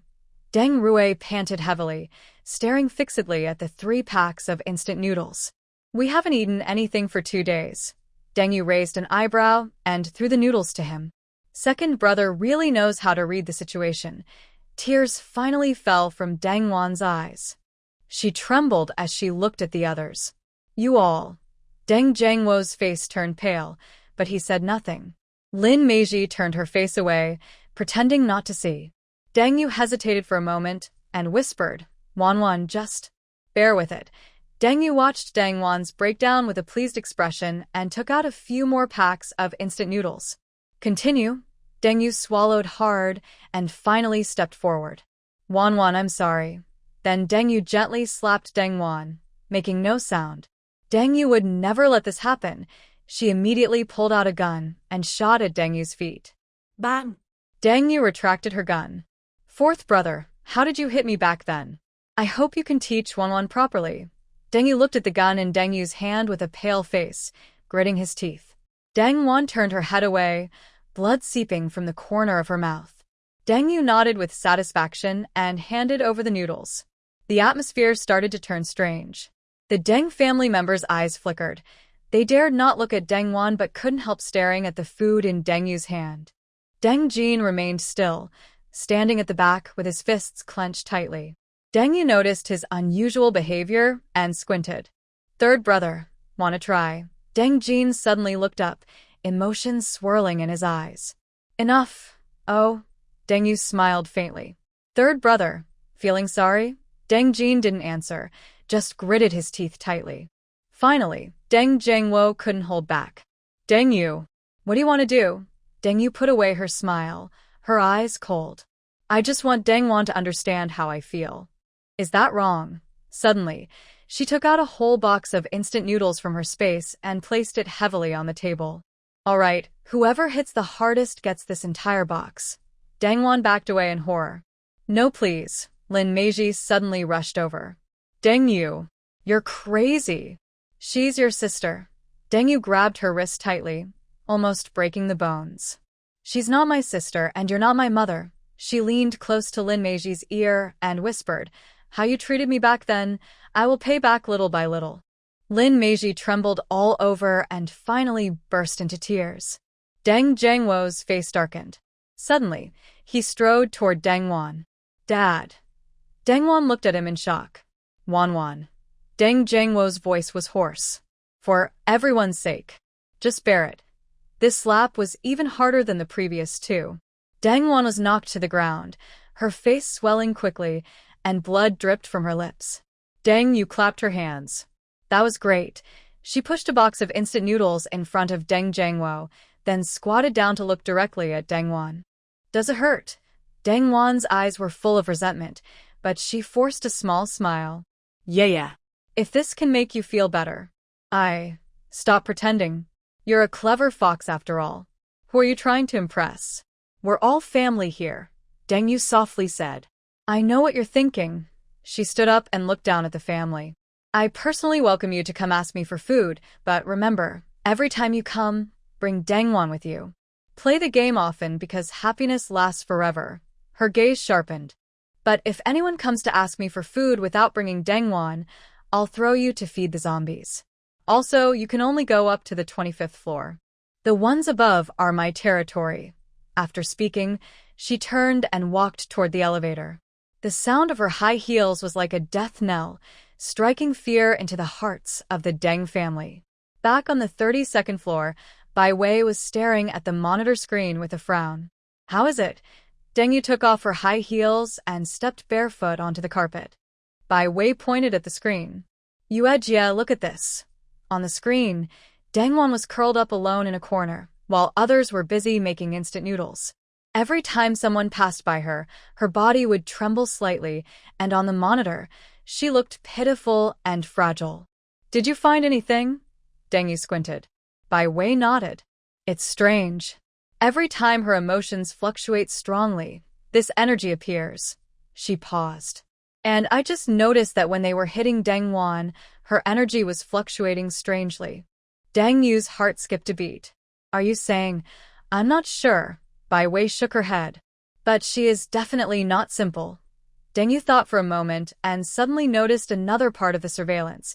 Deng Jin standing alone by the window, holding a packet of instant noodles, not eating it.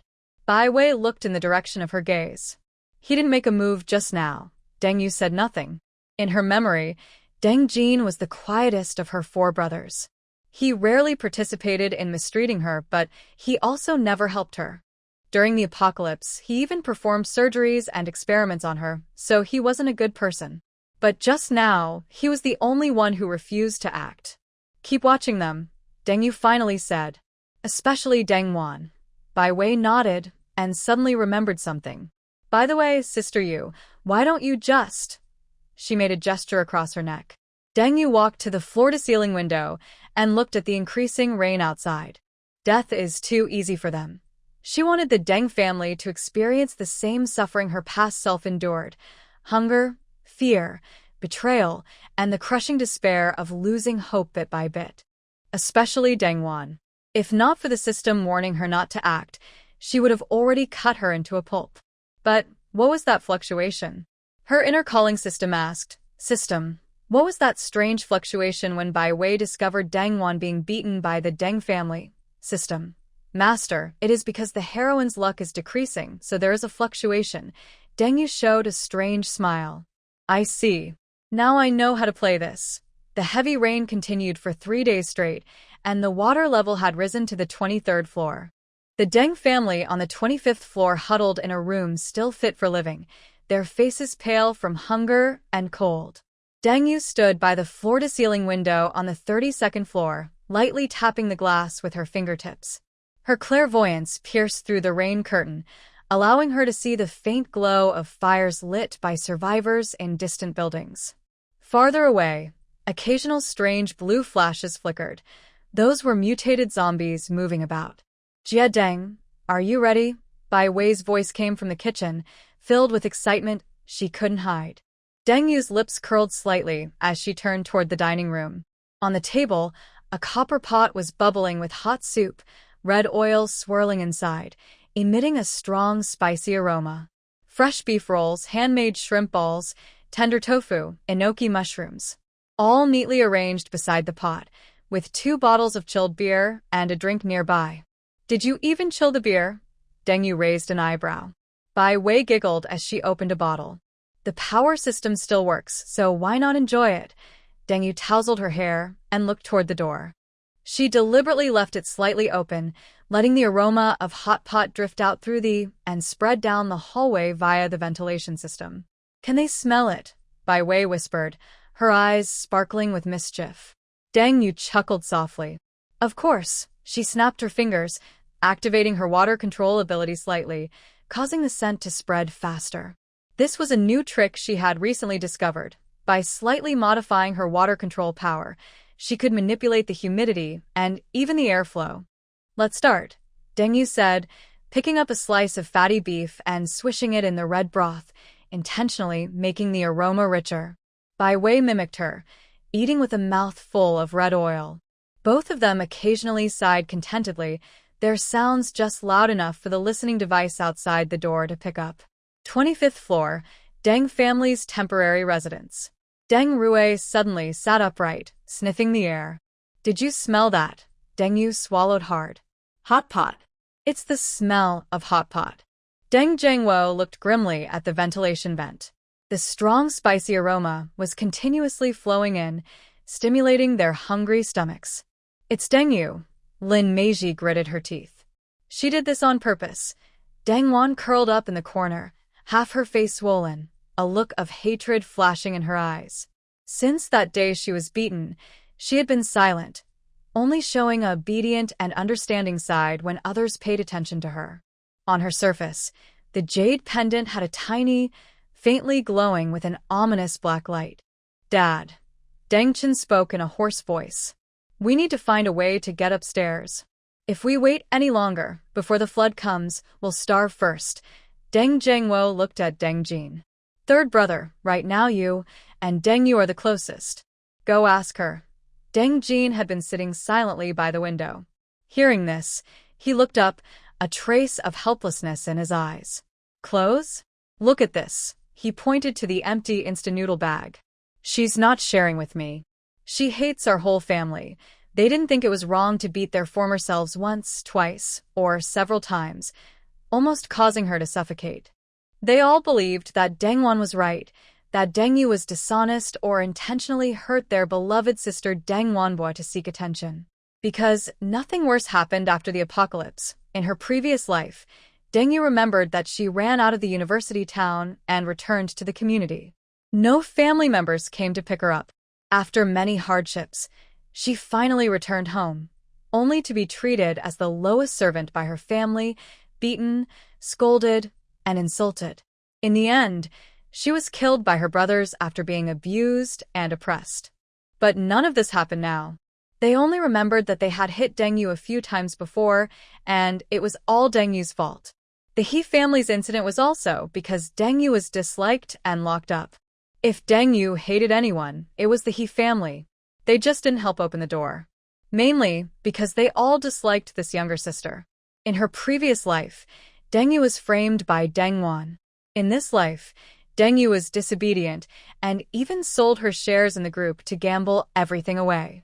When she returned home, she caused the family's supplies to be stolen, making her a disaster star. Now, having food and resources, but not helping her family, makes her an unfilial daughter. She truly doesn't think she's wrong. She believes Deng Yu is too heartless and unfaithful. Then what should we do? Deng Rui asked irritably. Are we really going to starve to death here? Suddenly, Deng Wan spoke softly. I have a way. Everyone looked at her. Deng Wan slowly stood up and took out a small metal device from her pocket. It was a miniature radio.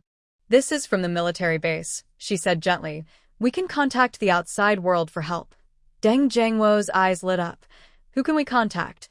Deng Wan's lips curled slightly. Officer Zhao. He promised to protect me. Deng Jin frowned. Officer Zhao? The one rumored to do human experiments, Zhao Yanwang? It seemed that after Zhou Yi left, those involved in human experiments started again. But it's understandable. When everyone awakened their abilities, someone without powers was like running. Ordinary people just changed their way of life. But those high-ranking figures wouldn't be willing to see their positions challenged. Now, many abilities can rival firearms.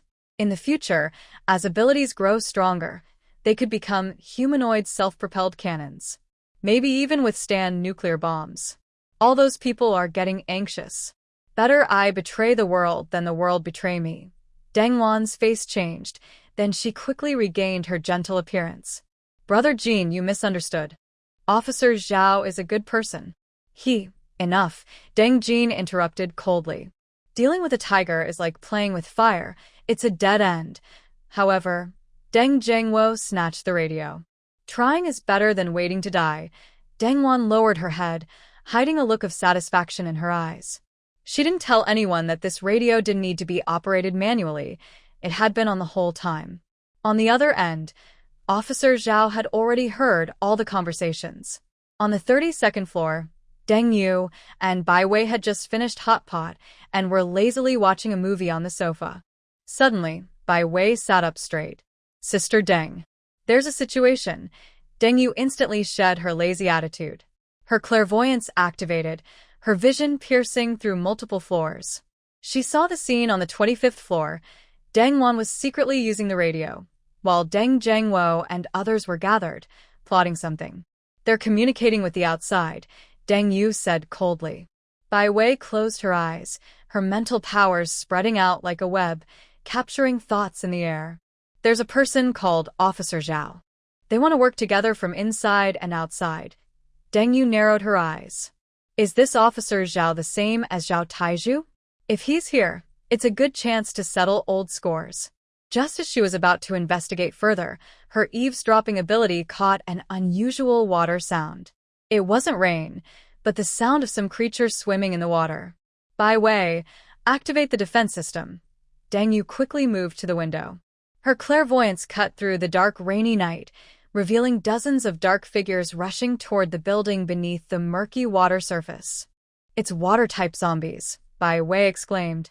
She quickly swiped on her tablet, and the emergency lights in the building flickered on immediately. Deng Yu had already rushed to the balcony. The heavy rain soaked her long hair, but she was unaware, her focus entirely on the approaching shadows. These zombies had mutated, allowing them to move swiftly in water.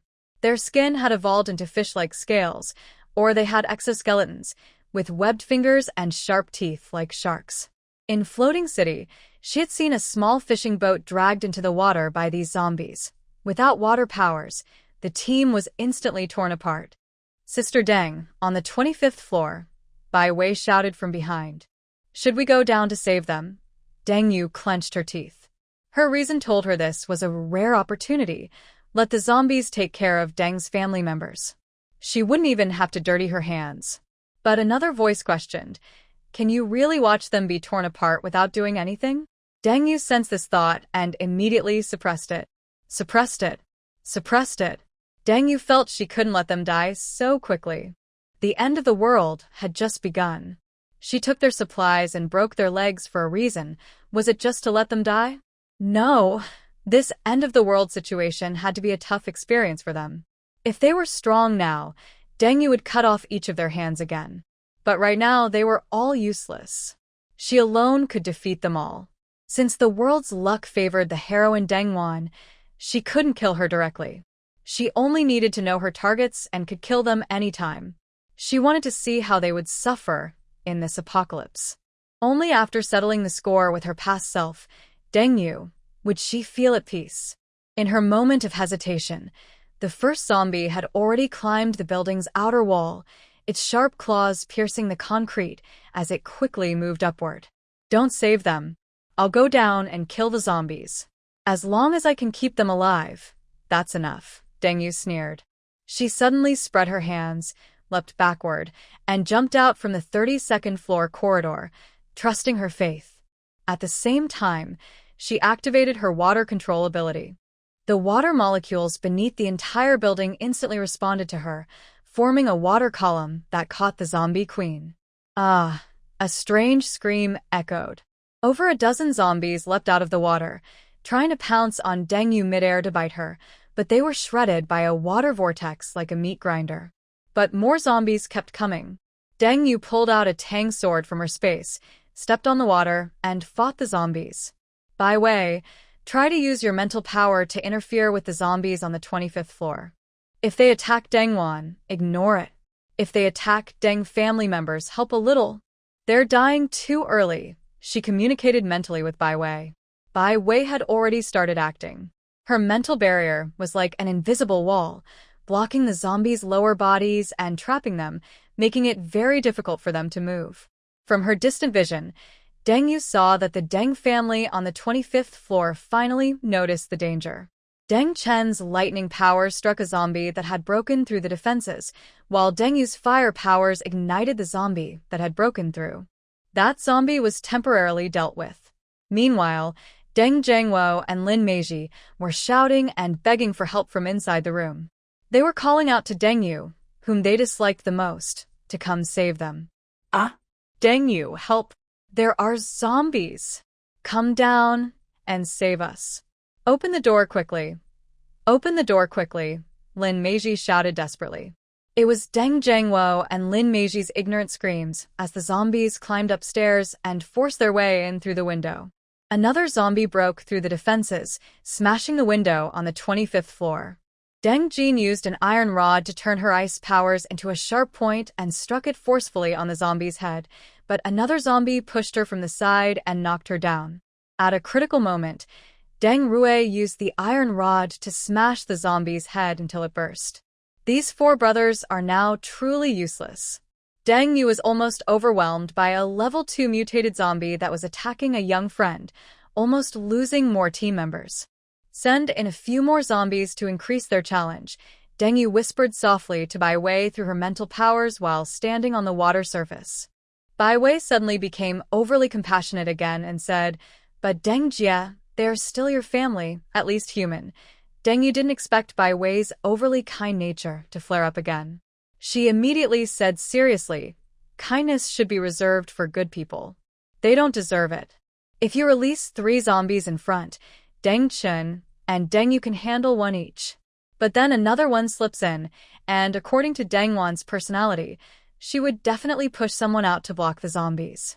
Bai Wei wanted to say more, but Deng Yu cut her off. Just follow the plan. If a zombie slips in and bites someone to death, just control the zombie. I don't really want them to die. I just want them to fight among themselves. Bai Wei then followed Deng Yu's instructions, releasing 3 zombies again.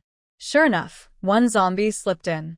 Deng Jin and Deng Rui, who were defending at the back, wanted to go support, but Deng Yu wouldn't let them ruin the plan. She used water whips to throw 2 zombies at their window. At this moment, danger was imminent. Deng Zhengwo and Lin Meiji were in chaos, and Deng Wan was trembling with fear, trying to hide behind the sofa alone. Deng Yu immediately used her mental powers to shield Deng Zhengwo and Lin Meiji, making the zombies seem unable to see them. According to the protagonist's luck, as long as the zombies didn't kill the Deng family members, none of them would be bitten before the zombies were eliminated. Under Deng Yu's mental guidance, the zombies now only saw Deng Wan as their target. Zombies don't think. They simply lunged at Deng Wan. She screamed in fear, dodging the attack with her hands and feet, then ran to hide behind Deng Zhengwo and Lin Meiji, with the zombies following behind. At this point, Deng Zhengwo also realized that Deng Wan was trying to divert the zombies' attention. He was angry and also resentful toward Deng Yu, wondering why Deng Yu didn't let them go upstairs, why she didn't come down to save them. However, she had no choice but to act. She grabbed a wooden stick to fight the zombie. The level 2 water-type zombie had scales on its head, so her first strike slipped off. As she was about to be slammed into the zombie's arms, Deng Yu couldn't let her die like that. She quickly created an air wall at her right knee, causing Deng Zhengwo to stumble and escape from the zombie's grasp. It looked very funny, like a brave person stabbing someone with a gun, but then he staggered, and the 2 of them were no longer in a straight line. The zombie's claws just missed him perfectly. Lin Meiji was about to shout, but Deng Zhengwo slipped past the zombie instead.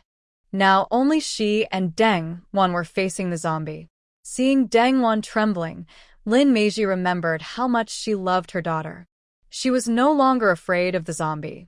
She immediately opened her arms to block the zombie, like a mother hen spreading her wings to protect her chick from an eagle. Not only did she do this, but she also taught her 4 children. She told her sons to protect their sister and not let anyone bully her. Her teaching worked well. Deng Wan grew up without many problems. When she had no money to see her older brother Deng Chen, she asked her second brother Deng Rui for things she wanted. When she didn't understand her studies, she asked her third brother Deng Jin. When someone bullied her at school, she turned to her 4th brother Deng Yu. Everyone protected her very well. Lin Meiji, the best mother, disliked Deng Yu the most because she kept stealing Deng Wan's things and trying to take away the love they gave her. But Deng Yu was very unruly and lacked manners. She had planned to teach Deng Yu herself when she had more time, but then the apocalypse came. Seeing the zombie about to attack her, Lin Meiji could see its sharp teeth. But as a mother, her determination to protect her children would never change. She was ready to sacrifice herself at any moment. Lin Meiji wanted to take one last look at her precious daughter, even if it was just a glance before she died. But when she turned her head, she saw not her trembling child, but a sinister look in her eyes and a pair of white, tender hands pushing her hard. Under the hardships of the apocalypse, Lin Meiji's body had become very thin, weighing only about 70 kilograms. She was pushed forcefully by Deng Wan, who was healthy and only around 90 kilograms. She was thrown into the zombie's arms like a doll. Before anyone could react, so much had already happened. During a quick 5 seconds, Deng Zhengwo stumbled and fell to the side, then watched Lin Milin protect her child, and finally saw Deng Wan forcefully pushed into the zombie's arms. Deng Yu used her mind to tell Bai Wei, "Look at how cruel people's hearts are. Do you still think they are my family? Do you think she deserves to be human?" Bai Wei was stunned by all these sudden changes but instinctively followed Deng Yu's plan. She didn't want them to die, so she immediately used her mind to control the zombie that was about to bite. Only 4 people knew about this secret: Lin Meiji, Deng Wan, and secretly observing Deng Yu and Bai Wei. Under Bai Wei's control, the zombie only opened its arms as if to attack, but was held in place by Bai Wei. Lin Meiji, who collided with the zombie, was completely stunned. At this moment, Deng Zhengwo quickly stood up and struck the zombie's head from behind with a stick. The zombie's head was smashed, but one hit wasn't enough to kill the level 2 zombie. Deng Zhengwo struck again, and finally, the zombie's head was crushed. "Meiji, are you okay?" Deng Zhengwo asked, panting. The fight lasted more than 10 minutes. When the last zombie was decapitated by a Tang sword, the Deng family members were exhausted and nearly collapsed. Deng Yu closed her eyes and said self-deprecatingly, "I'm still too kind."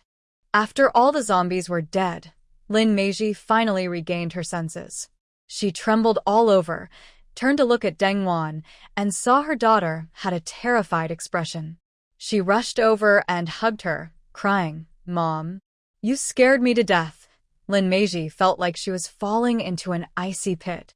She pushed Deng Wan away, trembling as she said, You pushed me." "What?" Deng Wan looked confused. "Mom, are you confused from the shock?" Others gathered around. Deng Rui helped the trembling Lin Meiji and asked, "Mom, your face looks bad. Are you hungry?" "No, it's not that." Lin Meiji pointed at Deng Wan, trembling. "She pushed me. She wants me to die." Deng Wan's tears suddenly burst out. Mom. "How can you say that about me?" She turned to others. "Is Mom hallucinating?" Deng Zhengwo frowned. "Meiji, Mama was so far from you just now. How could she push you?" "Exactly," Deng Yu echoed. "Mom, you must have been too scared and saw things wrong." Lin Meiji looked at everyone's suspicious eyes and suddenly felt dizzy. For the first time in 20 years, she was in Deng Yu's position, being doubted and isolated by her family. She opened her mouth but couldn't speak. Deng Wan took the opportunity to hug her and whispered in her ear, only for the two of them to hear, "Mom, you must be hallucinating." Lin Meiji trembled all over, feeling as if she had fallen into an icy pit. On the 32nd floor, Deng Yu stood on the balcony, a faint smile on her lips. Bai Wei said, "Sister Deng, they are fighting among themselves."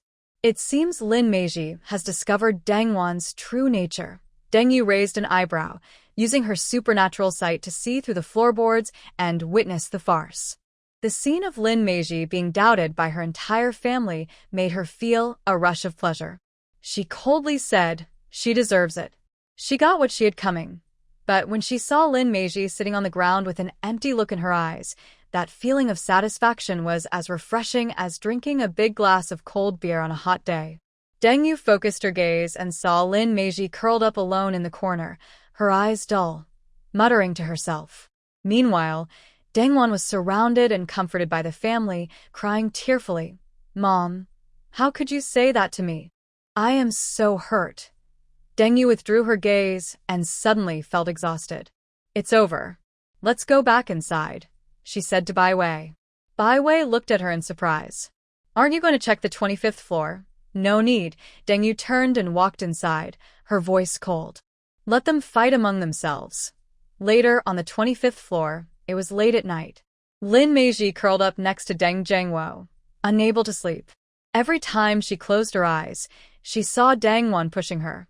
She quietly got up and tiptoed to the bathroom.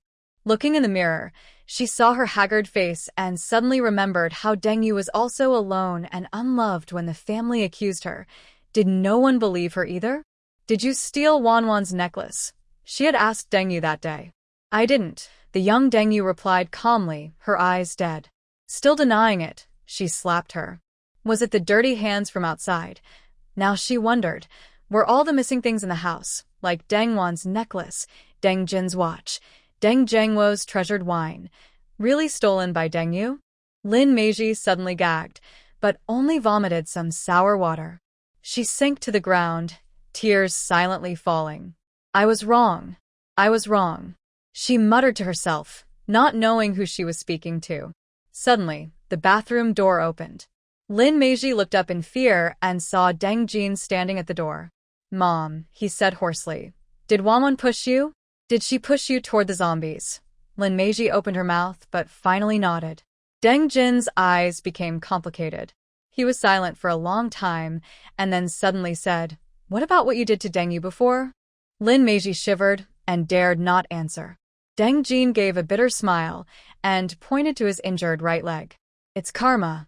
He turned to leave, but Lin Meiji suddenly grabbed his sleeve. Jin, I want to see Deng Yu.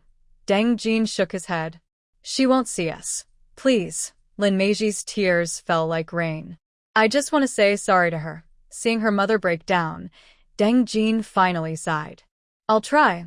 On the 32nd floor, Deng Yu stood by the floor-to-ceiling window, watching the rain gradually lessen. Bai Wei was already asleep, and a half-full cup of hot cocoa sat on the table. Deng Yu gently picked up the cup, took a sip, and frowned at the sweet, greasy taste.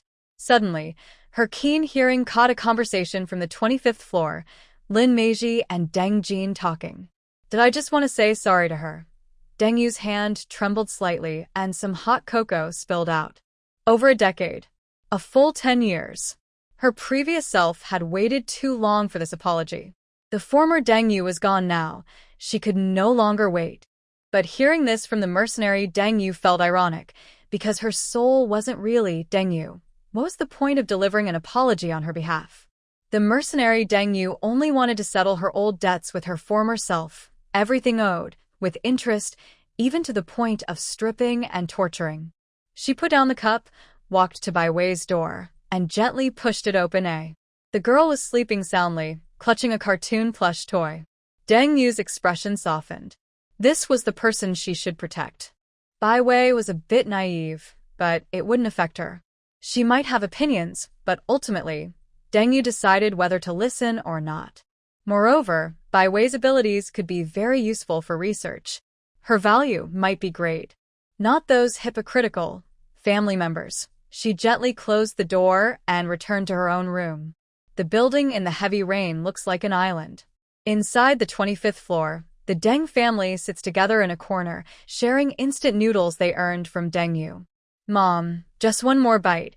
Deng Wan gently offers the broken noodles to Lin Meiji, her voice soft and caring. Lin Meiji shakes her head and pushes her daughter's hand away. Wanwan, you eat. I'm not hungry. A flicker of impatience crosses Deng Wan's eyes, but she forces a smile. No, that's not right. Your health isn't good. Deng Zhengwo watches the mother and daughter, feeling rare warmth. Wanwan has always been sensible. Deng Jin leans against the window, his right leg aching faintly. He looks coldly at the scene, his gaze passing over Deng Wan's gentle face. Since receiving approval from his mother, the gap between Deng Jin and Deng Wan seems to have narrowed. Suddenly, a strong aroma of hot pot wafts in. SHT. Deng Rui suddenly stands up, sniffing hard. It's spicy hot pot. And beef. Everyone's stomachs tighten painfully. It's been 3 days. Besides instant noodles, they haven't eaten much. Deng Yu presses against the vent, greedily breathing in. It's from the 32nd floor. Deng Yu, that BTSH, did this on purpose. Lin Meiji clutches her stomach, her vision blackening. She remembers how, at Deng's house, whenever Deng Yu showed even a little craving for food, she would mock her coldly. Are you starving? You don't look like a proper young lady at all. Now, karma has caught up. I'm going to find her. Deng Qin stands up with a cane, but Deng Zhengwo pulls him back sharply. Forget it. Deng Zhengwo sneers. That little BTCH is just waiting to see us fall. No one notices the slight, venomous light in Deng Wan's eyes. The rain continues, but something has quietly changed. At 3 a.m., the rain is easing. Bai Wei suddenly sits up in bed, her forehead covered in cold sweat. She clutches her temples, her mind still echoing with fragments of thoughts caught by her psychic abilities, metal clashing, engines roaring, a rough male voice saying, Tomorrow, we'll meet Deng Yu. Miss Deng, she rushes barefoot into Deng Yu's bedroom, trembling. Someone's coming. Deng Yu instantly wakes, her finger flicking. The bedside lamp turns on automatically. Bai Wei's face is pale, her thin pajamas soaked with sweat, trembling like a fallen leaf. Take your time. Deng Yu wrapped her in a blanket and casually poured a cup of warm water into her hand. Bai Wei swallowed her saliva quickly and said, I dreamed of an officer named Zhao Taizhu, leading about a dozen people toward us. They have armed vehicles and modified boats, and they'll arrive by noon tomorrow. Zhao Taizhu? Deng Yu squinted. Is he the one with the distinctive bald head? Bai Wei nodded in surprise. Do you know him, Sister Deng? I've seen him before, Deng Yu replied coldly. They also want to capture and control me. She stood up and walked to the window, her eyes piercing through the darkness to the north. 15 kilometers away, a small fleet of boats was crossing an abandoned street, all headlights turned off, guided only by a few night vision experts. It was Deng Wan who contacted them. Bai Wei rubbed her temples. I heard her on the radio saying, there are lots of supplies and a woman named Deng Yu here. Deng Yu sneered. It seems Deng Wan truly is the heroine of fate. She can find a backing wherever she goes. How many people do they have? What abilities? About 15. Bai Wei closed her eyes to recall the details of her dream. Zhao Taizhu is a level 5 psychic, leading 2 soldiers. The rest are civilians who have joined them. The most dangerous are a level 4 metal-controlling psychic and a level 4 poison-type ability user. Deng Yu quickly calculated. Direct confrontation isn't a problem, but if Zhao Taizhu escapes, it could cause endless trouble. Sister Deng, should we strengthen our defenses? Bai Wei asked. Deng Yu shook her head, a cold smile forming on her lips. I'll wait for them on the road. You stay here and make sure the Deng family members don't go upstairs. Bai Wei nodded, then suddenly frowned. Sister Deng, what about the Deng family? What if they're attacked by zombies again? Should I help or not? Don't help, Deng Yu sneered. If they can survive, let them. If not, they die. Also, watch out for Deng Wan. Don't alert the enemy prematurely. Everything will be decided when I return. At dawn, Deng Yu quietly left the building. The floodwaters had risen to the 24th floor. Deng Yu controlled the water to form a passage, and Deng silently slipped into the water on a motorboat. On the 25th floor, Deng Wan suddenly shivered. Since failing to push her mother last night, she felt her position was unstable. Wan, Lin Meiji's voice came from behind, cautious and gentle. Deng Wan quickly changed to a sweet smile and turned around. Mom, are you feeling better? Lin Meiji's eyes were complicated. She didn't sleep all night and kept thinking about Deng Wan's look in that moment, cold and calculating, with no sign of mother-daughter affection. I want to talk to you, Lin Meiji said bravely. Deng Wan's eyes showed a hint of impatience, but she quickly hid it. Mom, rest first. I'll go see Dad. She hurried away, not noticing the tears welling up in her mother's eyes. At the end of the corridor, Deng Wan confirmed no one was around, then took out a radio. Captain Zhao, where are you? A rough male voice came from the radio. We'll be there at dawn. Are you sure Deng Yu has a lot of supplies? Absolutely, Deng Wan lowered her voice. She also has special space abilities. The entire 32nd floor is filled with food and weapons. Good, Zhao Taizhu said with a sinister smile. When we catch her, you'll get credit. Deng Wan happily put away the radio but didn't notice at the corner. Deng Jin was tightly covering her mother's mouth and dragging her back into the room. Deng Yu was hiding in a flooded factory. The building above the water was still dry. They're coming. Deng Yu suddenly heard a sound. Far away, unusual ripples appeared on the water surface. 3 modified speedboats were quietly approaching. Leading the boats was a burly, bald man holding a night vision telescope, Captain Zhao Taizhu. Deng Yu squinted, using her distant vision to clearly see the equipment on each boat: 2 fully armed soldiers, 8 or 9 civilian mutants, and even a heavy machine gun. More than I expected, Deng Yu muttered to herself. The first speedboat entered the waterway. Zhao Taizhu looked around cautiously and suddenly raised his hand to signal a stop. Something's wrong, he frowned. The river is too quiet. Just then, a dull thud came from deep inside the tunnel, as if something had hit the bottom of the boat. Probably debris, said metal manipulator Taizhu. I've sensed it. No living people inside the tunnel. Zhao Taiju hesitated for a moment, but then ordered them to continue forward. They didn't notice Deng Yu, who was invisible and controlling water abilities, standing in the water with a cold smile on her face. When the last speedboat had just passed over her head, Deng Yu suddenly clasped her hands together. The accumulated water at both ends surged violently, crashing together like a giant wall. The speedboats were caught in the middle and shook violently. "Enemy attack!" Zhao Taiju shouted. The heavy machine gun immediately aimed and started firing around. Bullets hit the water and splash, but they can't find the target. Below, the mental ability user suddenly points at the water. But it's too late. Deng Yu waves her hands, causing all the water to boil instantly, turning into countless water arrows shooting toward the speedboat. Screams fill the air as two soldiers are pierced through the chest by water arrows and fall into the water. "Come out!" Zhao Taiju shouts angrily. Deng Yu is still in the water, but her voice reaches above. "Captain Zhao, long time no see." Zhao Tieju's pupils shrink. "Deng Yu?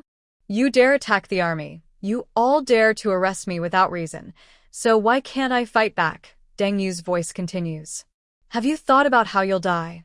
Before Zhao Taiju can react, she raises her hands. Suddenly, dozens of water chains shoot out from the water walls on both sides, instantly binding the remaining soldiers' limbs. "Open fire! Fire!" Zhao Taiju yells loudly. Bullets toward her. Deng Yu doesn't dodge or hide. When the bullets hit the water more than a meter away, they lose most of their power, especially since it's water controlled by her abilities. The bullets splash water everywhere in the water chains, but dozens of water chains keep flying out from the water. "Monster!" A psychic ability user retreats in fear. Deng Yu sneers. She flicks her finger, and the water beneath that person suddenly turns into a giant hand, dragging him into the abyss. "Tai!" Zhao Taiju shouts. The metal control user immediately activates his power. All metal objects in the tunnel fly up and turn into sharp blades aimed at Deng Yu. At the critical moment, all the metal suddenly stops in midair. "What?" Tai stares in disbelief. With a sharp, Tai's neck is blown apart like a watermelon by Deng Yu's mental shock ability. The battle quickly turns in Deng Yu's favor. The poison gas released by the poison ability user is blocked back by Deng Yu's water curtain, even poisoning his own team members. An invisibility user who approaches Deng Yu is shattered by mental shock. The fire ability user's flames can't even evaporate a single water droplet controlled by Deng Yu. After 5 minutes, only Zhao Taiju remains from the team of 15. Who? "Who are you?" Zhao Taiju, leaning against the boat, has his right arm unnaturally bent, bound by water chains, and his face is covered in blood. Deng Yu stands on the water surface, walking closer step by step. "Who I am doesn't really matter to you." Suddenly, she speeds up and punches Zhao Taiju in the stomach. The invincible power of the indestructible struck through his armor, and the sound of internal organs breaking was clearly heard. Zhao Taiju knelt on the ground, vomiting a mouthful of blood. Spare me. "I can give you the resources from the base." Deng Yu squatted down, looking directly at him. "Tell me, what are you planning to do? Are you and your people conducting experiments on human bodies to develop special abilities again?" She said you have a special space that can hold a whole supermarket's worth of supplies. Zhao Taiju gasped, and she said, "You abuse your family and asked me to seek justice." Deng Yu burst out laughing. "Interesting. And what else?"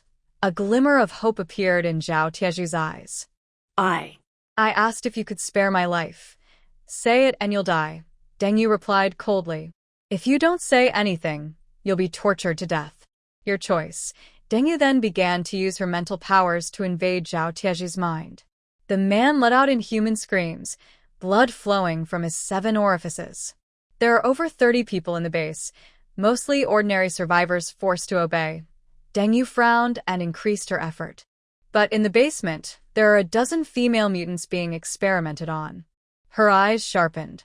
Location: Zhao Taiju provided the coordinates. After noting them down, Deng Yu decisively broke Zhao Tieju's neck.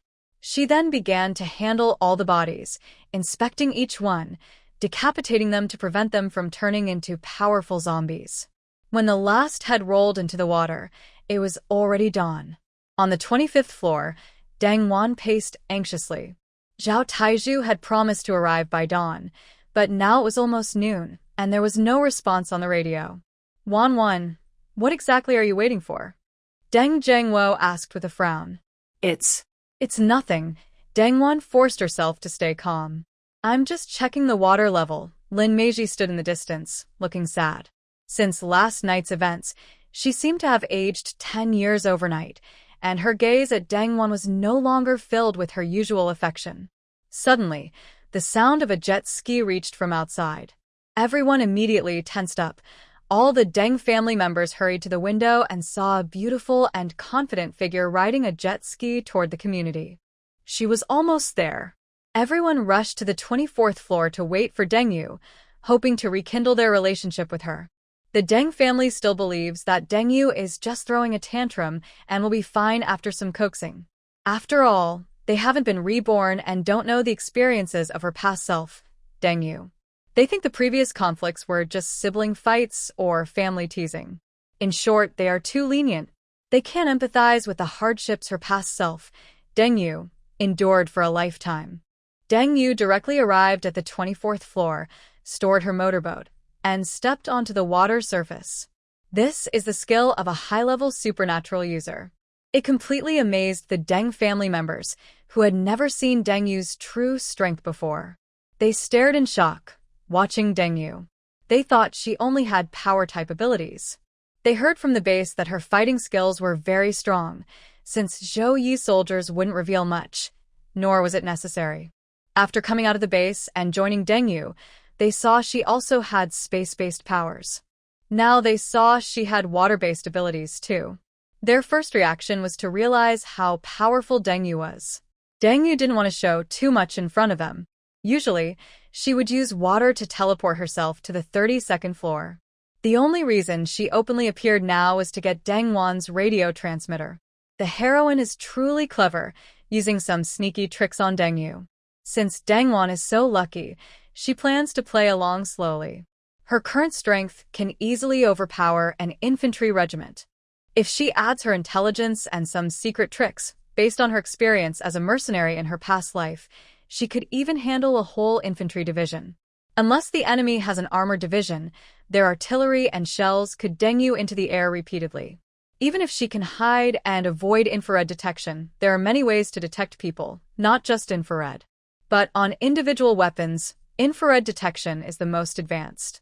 This is why Deng Yu, despite being powerful, understands how formidable the military is. Deng Yu walked directly in front of Deng Wan, looking down at her from above. Before she could speak, Deng Yu's fourth brother, Deng Yu, rushed over to protect Deng Wan. Deng Yu, what are you trying to do to Wan? Don't think you're so powerful now that I won't dare to fight you. Deng Yu smiled faintly because when people are speechless, they often can't help but laugh. Haha, such deep sibling love. Since you're so protective, you'll be the first to make a move later. Suddenly, Deng Yu thought of a mercenary tactic. She took out a revolver from her space, emptied the bullets, and placed them in her palm. She revealed her purpose. Deng Wan used a radio device to tell the base that there are many supplies here, and also said I mistreated you all. Deng Wan, am I wrong to suspect you? Deng Wan's face immediately turned pale, but she quickly remembered that she had secretly called Officer Zhao at the base late at night. Surely no one knew about it. Everyone was ready to deny everything. I didn't do it. We came here just to secretly watch you. Why would I report to the officer? I don't even know Officer Zhao. At this moment, Deng Jin and Deng's mother, Lin Meiji, wanted to say something, but Deng Chen immediately stepped forward and said, Yes, Wan has been with us the whole time. She hasn't used a radio at all. Deng Yu rolled her eyes at him and lazily said, Oh, I don't know her. Deng Yu took out a voice recorder. Her main goal was not to kill Zhao Taizhu immediately, but to question him. Otherwise, the principle of shoot first, capture later was deeply ingrained in her DNA. Killing the enemy leader first often demoralized others and led to surrender. Deng Yu pressed the record button, and Zhao Tiezhu's clear voice came through. She said you have a special space that can hold all the supplies of a supermarket. and said you mistreat your family. Deng Wan staggered back. This is framing. Really? Zhao Taizhu is using his life to slander you. You're quite good at manipulation, creating a loyal follower in the base. But I haven't seen you take good care of your brothers and parents, Deng Yu said, each word piercing her weakness and hitting her in the heart. At this moment, Deng's family was siding with Deng Wan, but they also began to understand what was really happening, hoping to get Deng Yu's supplies. Deng Yu pointed directly at Deng Yu's face and said, "Weren't you just so capable? Now I want you to find her radio device." Deng Yu immediately shook his head and refused. "I'm not going. Don't expect me to help you. Unless you give me hot pot." Deng Yu didn't reply. She started loading a bullet into her revolver. Then, with a cool flick of her thumb, she spun the cylinder. With a swift movement, she aimed the gun at Deng Yu and pulled the trigger. Click! The gun was empty. Deng Yu recocked the gun, then aimed it at Deng Yu's head and fired again. Click! Again, an empty shot. At this moment, the Deng family finally realized what was happening. Deng Yu, frightened, hid behind Deng Wan. Deng Rui tried to rush forward and grab the gun, but Deng Yu gently kicked him in the stomach, knocking him away and nearly hitting Deng Zhengwo behind him. All the Deng family members were scared and kept shouting, "Stop fighting, don't make trouble." But it was all empty talk. However, Deng Yu had no intention of arguing with them. Arguing, shouting, and debating were pointless. Deng Yu was not the same person as before. After being a mercenary for a long time, he had become somewhat ruthless. But it was all surface. Mercenaries are not killers. They do their jobs mainly to stay alive. Deng Yu's way of playing Russian roulette with a revolver pointed at someone's head was just a tactic. In fact, Deng Yu had already used his mental control to set the revolver so that the bullet was in the last chamber. They had 5 chances. Pulling the trigger and cocking the gun was meant to deepen the fear. Most people couldn't survive past the 3rd shot. Seeing everyone tense up, Deng Yu repeated, "I'll say it again. I want you, Deng Yu, to find Deng Wan's radio device. If you find it, you're safe. If not, you're the first to die here." He then aimed the gun at Deng Yu's head, ready to pull the trigger. Frightened, Deng Yu pulled Deng Wan, who was small and fragile, in front of Deng Yu's gun. Deng Wan's face was pale, her eyes hollow, only fixed on the dark barrel of the gun. There was no sign of her usual cleverness or cunning. She looked like she had been shattered. Just as Deng Yu was about to shoot, Deng Jin and Deng's mother, Lin Meiji, hurriedly stepped forward and blocked Deng Wan. They quickly said, "We believe you, yeah. Last night, we saw someone using her radio to contact the base. We trust you." Deng Yu didn't expect them to interfere and immediately pushed away the chaos, pulling Deng Yu out. "You useless coward. I'll say it again. Find Deng Wan's radio device. Do you hear me? Do you hear me?" Then Deng Yu pulled the trigger again. Click. Another empty gun. "Your chances are running out, dear brother." Deng Yu spoke with a gentle smile, but his words carried a terrifying tone. When Deng Yu was about to his pistol for the 4th time, Deng Yu finally saw the truth clearly. He suddenly grabbed Deng Wan violently, holding her by the collar and lifting her up, angrily shouting, "Where did you hide the radio? Tell me, where did you hide the radio? Speak quickly." Deng Yu saw Deng Yu and the loaded firing pin and no longer cared about her past care for Deng Wan. She immediately slapped Deng Wan hard. "Tell me, where did you hide the radio? Hurry up and tell me." But Deng Wan seemed to have shattered, allowing Deng Yu to hold her roughly. Knowing how to pressure her, Deng Yu wouldn't be gentle. She raised her pistol and aimed it at Deng Yu's head. Deng Yu was terrified. She quickly lifted Deng Wan higher, hoping Deng Wan would catch the bullet. Click. The 4th shot went off. The rest of the Deng family tried to step in, but seeing the consequences, Deng Rui, who was strong, was kicked away. They dared not interfere anymore. Seeing Deng Yu in this relentless state, Deng Jin quickly thought of a plan. He urgently warned the furious and extremely scared Deng Yu. "Last night, I saw the thing in her pocket. 4th brother, search her pocket." At this moment, Deng Yu didn't care about anything else. She directly searched Deng Wan's pocket and found a small metal box inside. She immediately took it out and threw Deng Wan aside. Deng Wan looked like a puppet drained of her soul, collapsing softly to the ground. Deng Yu held the radio in both hands and handed it over. After several clicks, she finally understood. Her sister was really going to shoot, really intending to kill her. She couldn't think of anything else and just wanted to end this nightmare quickly. Seeing Deng Yu follow the instructions so well, Deng Yu burst into loud laughter. Such a small person like Callie, in her past life, could have become wealthy in the apocalypse. Truly, heaven is blind. After laughing enough, she decided to tease them further.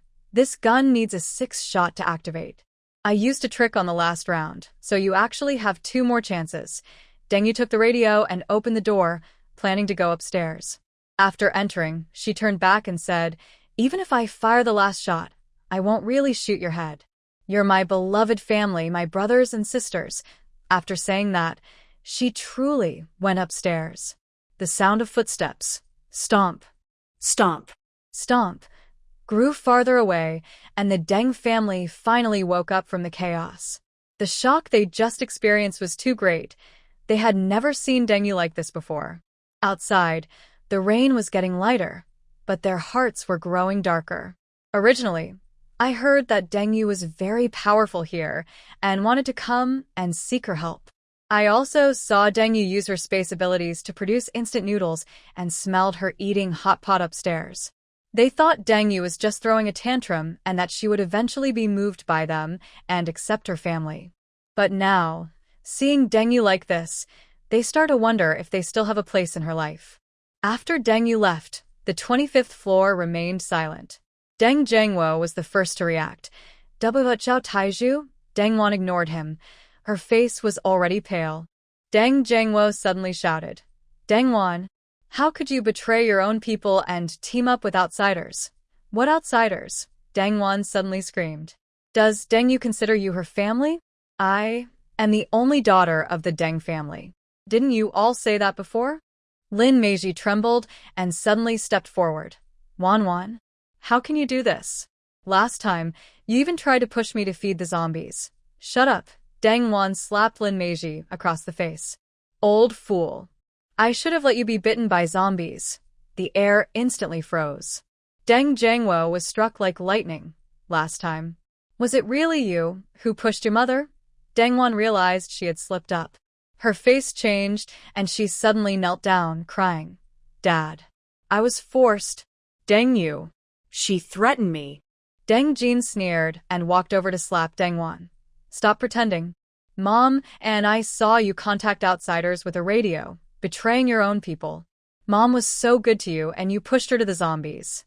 All those past events, you also slandered Yaya, right?" Deng Wan's crying suddenly stopped, a trace of hatred and malice flashing in her eyes. "Enough. Stop talking." Deng Qin stood up. He had been watching for a long time, experiencing shock, anger, and sadness. Finally, he understood the full story and his current situation. "Now I'll speak. Our situation is very awkward. We came here to seek Deng Yu's help, but now we know she's been betrayed by Deng Wan. We are no longer close," Lin Meiji immediately said. "We misunderstood Deng Yu before. Now I realize that maybe if we apologize sincerely, Ye might come back." Deng Qin covered his face with his hands and buried his face in them. "Mom, stop talking. With you and Deng Wan here, we've all betrayed Deng Yu. If all the past events were just slander from Deng Wan about Deng Yu, and if they are all true, then we have all been used by Deng Wan, manipulated into hurting Deng Yu. You know, if that's the case, Deng Yu will never forgive us, nor will she forgive you and Deng Wan. In her heart, we are all sinners. Deng Wan is the mastermind, we are accomplices, and you, Mom, are a silent helper." After Deng Qin finished speaking, everyone immediately thought about what they had done to Deng Yu before, and they all felt ashamed. Deng Qin now realizes that it's too late to say anything. He tries to encourage everyone again, saying, "I know what Deng Yu wants. She wants revenge on Deng Wan, so we." The Deng family members gather together to plan secretly. After dealing with Deng Wan, she is excluded. Deng Yu listens from upstairs through a listening device hidden in the corner. She thinks, I didn't expect there's still someone clear-minded. Since you want something, let's see how serious your sincerity is. Deng Yu goes downstairs to have lunch with Bai Wei, choosing hot pot again. The rain has become very light. But on rainy days, hot pot is still the best match. Right after eating, the Deng family calls out from downstairs. Yeah. Come down, we need to discuss something with you. Deng Yu knows they are planning something, so she watches them carefully. When she goes down, Deng Yu realizes they are about to leave. She quickly takes the lead. She looks around at the Deng family and says, I give you two choices. First, immediately leave this building and fend for yourselves. Deng Chin immediately pretends to shout, there are floods and water-based zombies outside. You want us to die? They are just like clever foxes acting out a story, and Deng Yu overheard everything upstairs. It's just their last attempt to drain her supplies. Deng Yu has plenty of supplies and doesn't want these people to die too soon. So, she offers them a chance to survive.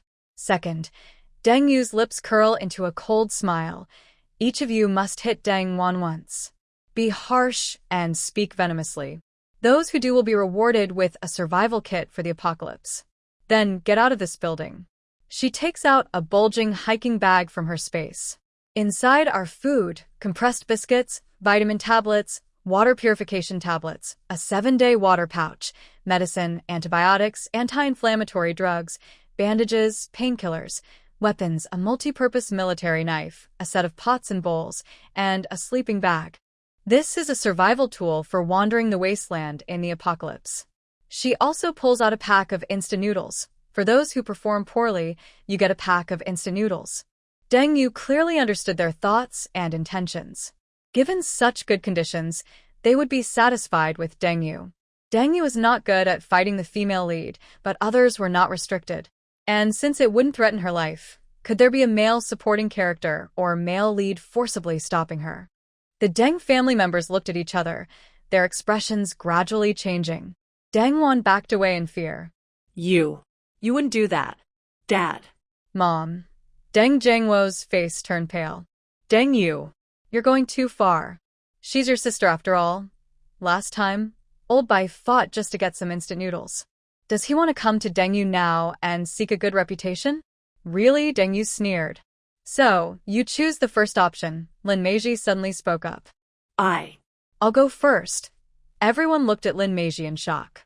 This mother, who always favored Deng Wan, now looked resolute. She stepped in front of Deng Wan and raised her hand. A loud slap. This slap is for your ungratefulness. Lin Meiji's voice trembled. I raised you for over 20 years, and you actually pushed me to die. Deng Wan covered her face, in disbelief. Mom. You. Another slap. This slap is for your framing Yaya. Lin Meiji's tears streamed down. All those things the family lost, you stole them and then blamed Yaya, right? Deng Wan's eyes flashed with panic. You're talking nonsense. Deng Yu raised her eyebrows, surprised that Lin Meiji had finally awakened. Lin Meiji suddenly tore open Deng Wan's collar, revealing a scar on her collarbone. This scar was self-inflicted, but you said Yaya pushed you into it. Because of this, I made Yaya kneel all night. And there's more, Lin Meiji shouted hysterically. She said she was bullied by classmates, that she saw Yaya with those classmates who bullied her. We thought Yaya was trying to harm her and kept her in the basement for 3 days. With each sentence, the faces of the Deng family grew uglier. Deng Wan was completely panicked. Mom. Are you crazy? All of that was Deng Yu. Shut up. Lin Meiji suddenly grabbed Deng Wan's hair and forcefully slammed her to the ground. I hate the most that you used my love. Deng Wan screamed in pain, blood trickling from her forehead. The office was silent. Everyone was stunned by Lin Meiji's outburst. Deng, you clapped softly. Brilliant. She handed a bulging hiking bag to Lin Meiji, saying, your survival kit. Lin Meiji took the bag, but did not leave. Instead, she stepped aside silently, tears streaming down her face. Deng Zhengwo's expression changed several times. Finally, he sighed and walked toward Deng Wan, saying, Wan, I'm sorry. But for everyone's sake, Dad. Deng Wan backed away in fear. Deng Zhangwo raised his hand and slapped her. This slap is for betraying your family. Deng Wan turned her head away, blood seeping from her mouth. Deng Zhangwo grew angrier. I, Deng Zhangwo, have always been honest and upright. How did I raise someone like you? He grabbed Deng Wan's collar. Conspiring with outsiders to harm your family, don't you have any conscience? As he spoke, he punched her in the stomach. Deng Wan curled up in pain. Deng Yu nodded with satisfaction and handed over another survival kit. Deng Rui and Deng Yu exchanged glances and stepped forward. Do you remember my limited edition belt? Deng Rui sneered. You said Deng Yu stole it. I went to confront Deng Yu, and I got punished by Dad for kneeling. Later, I found it in Deng Yu's room. Was that you? He kicked Deng Wan in the back. Deng Wan fell to the ground, hitting her face on the floor, blood in her mouth. And my graduation project. Deng Yu grabbed Deng Wan's hair. You said she deliberately deleted the files, almost ruining my graduation. Smack! A slap made Deng Wan see stars. She felt used, like in their schemes, and then stepped on her hand. Deng Wan was in so much pain she wanted to die. They cursed and argued as they took their survival kits and moved aside. Deng Chun, leaning on his cane, approached with a complicated look. Wan. Why did you do this? Deng Wan clung to a lifeline. Big brother, you love me the most. Please help me. Deng Chun was silent for a moment, then suddenly raised his hand. This slap is for Yaya, he said hoarsely. She had a high fever of 40 degrees, and you said she was pretending. You locked her in the basement, claiming it was just a joke. Deng Wan completely broke down. You all are crazy, treating me like this just for some food. Finally, Deng Jin came over silently. He said nothing but looked at Deng Wan quietly. Third brother, Deng Wan begged him, you won't hit me, right? You've always been the kindest. Suddenly, Deng Jin punched her in the face. This punch was for you, for the year you planned to trap and harm Yaya, causing her to break 2 ribs. Deng Jin's voice was as cold as ice. I saw the truth back then, but chose to stay silent. Deng Wan's nose was bleeding heavily as she looked at her usually gentle third brother with fear. Deng Jin turned to Deng Yu. All these years. Deng Yu waved his hand and handed him a survival pack. No need to bring up the past. Deng Wan collapsed on the ground, her face swollen like a pig's head, covered in injuries. She glared at everyone with hatred. You. We'll all get your comeuppance. Deng Yu squatted down to look her in the eyes. How does it feel to be betrayed by your whole family? Deng Wan suddenly smiled strangely. You think you've won? Just try to kill me if you dare. Deng Yu narrowed his eyes. Who said I want to kill you? He stood up, looking down at her. I will let you live and experience this end of the world. She turned to the Deng family. You can stay on the 25th floor for now, wait until the rain stops, but remember, the food I give is for you, not for her. Deng Yu said coldly. If I find out anyone's secretly helping her, she didn't finish, but everyone understood the consequences. Rain tapped on the windows of the 25th floor. Deng Wan curled up in a corner, her bruised face still swollen. She stared at the warm glow coming from the room opposite, her family sharing supplies and survival packs, while she was discarded like trash in the hallway. Wan, a deliberately low voice came from behind. Deng Wan turned sharply and saw her fourth brother, Deng Yu, sneaking closer with a suspicious look, holding half a compressed biscuit. Fourth brother, Deng Wan's eyes flashed with sarcasm, but her voice was still weak. You came to see me again. Deng Yu's eyes were red, trembling as he pushed the biscuit into her hand. Eat quickly, don't let anyone see. Deng Wan looked down at the dry biscuit, remembering that back in Deng's house, even breakfast was cooked fresh by the chef. Now this half biscuit felt like charity. I'm sorry, fourth brother. Deng Wan squeezed out 2 tears. I know you were forced by Deng Yu. Deng Yu felt guilty and rubbed his hands. Wan, fourth brother is sorry. But at that time, the situation was like that. I understand. Deng Wan nodded obediently but secretly sneered inside. This fool is still so easy to deceive. Deng Yu secretly handed her a small bottle of water and a few anti-inflammatory pills. Your dad. And the others. They also feel regret. Once Deng Yu relaxes her guard, we will find a way to help you. Deng Wan pretended to be overwhelmed with gratitude, watching Deng Yu tiptoe away. When the footsteps completely disappeared, her gentle appearance vanished instantly, replaced by a twisted look of hatred.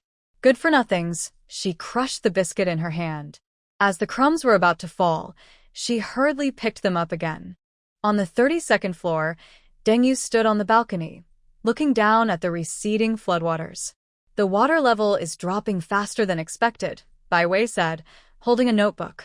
At this rate, it will be gone in 3 days. Deng Yu nodded, her distant vision sweeping over the water surface. Beneath the muddy floodwaters, she could vaguely see submerged vehicles, building debris, and moving shadows. Those water-based zombies are adapting to the retreating water. Any movement from the Deng family? She asked. Bai Wei pouted. Last night, Deng Yu secretly brought food to Deng Wan. This morning, Deng Zhengwo and Deng Rui also went to see her, saying a lot of nice words. Deng Yu chuckled softly, not surprised at all. Hypocrisy is a traditional virtue of the Deng family. Should we intervene? No need. Deng Yu shook her head. Letting them torment each other is more interesting. She turned and headed to the kitchen, taking fresh ingredients from the space. Since arriving here, her and Bai Wei's meals have been almost the same as before the apocalypse: steak, vegetables, even ice cream. Meanwhile, the Deng family on the 25th floor can only dream of drinking clean water. They can only collect rainwater and use fire from other floors or floating furniture to boil water. The thrill of revenge made her happy, but Deng Yu pretended to be thoughtful to see Bai Wei's reaction. Miss Deng? Bai Wei sensed her mood change sharply. Are you unhappy? Deng Yu paused silently, then suddenly asked, Do you think I went too far? But I didn't feel as happy as I imagined. I am afraid you might betray me in the future, since sometimes you are too kind.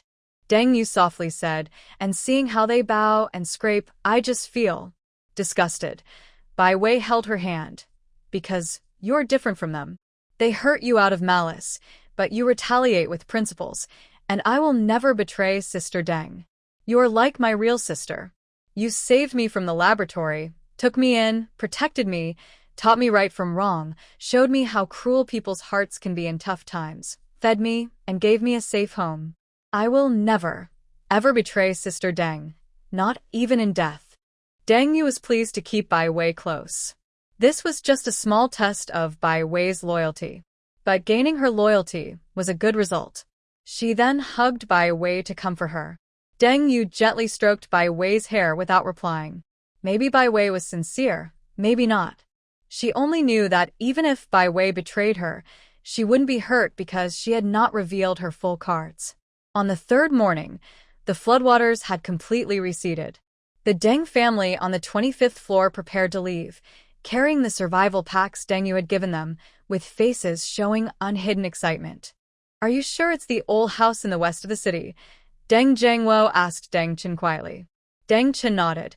Grandpa told me before he died that there are 3 boxes of gold bars buried in the backyard of the old house, for emergencies. Deng Rui rubbed his hands.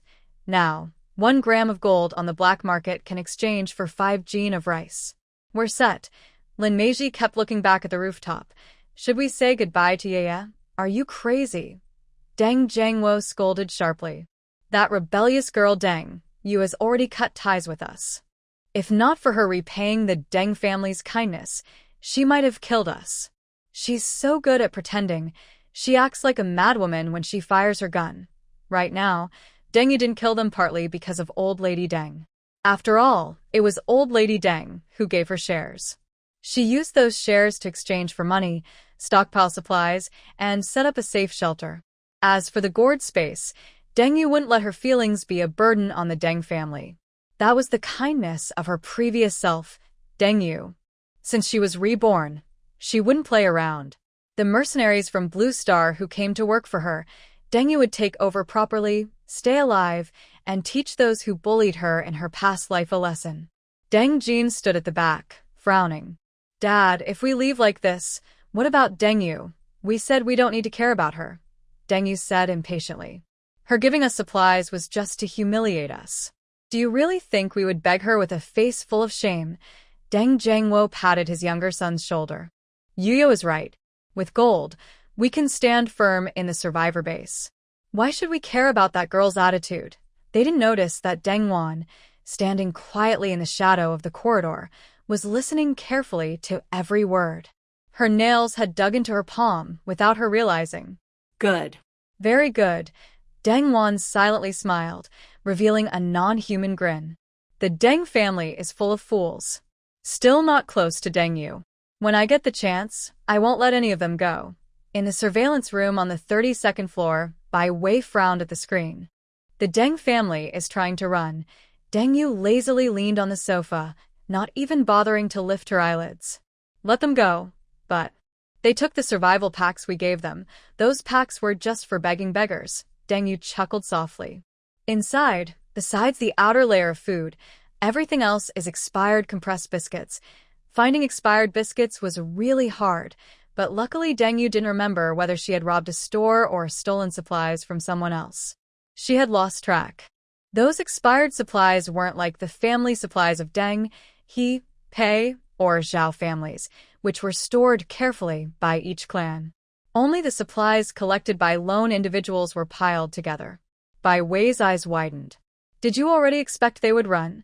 Deng Yu finally opened her eyes, a cold light flashing in her gaze. The Deng family members are inherently ungrateful. No matter how much I give, they won't appreciate it.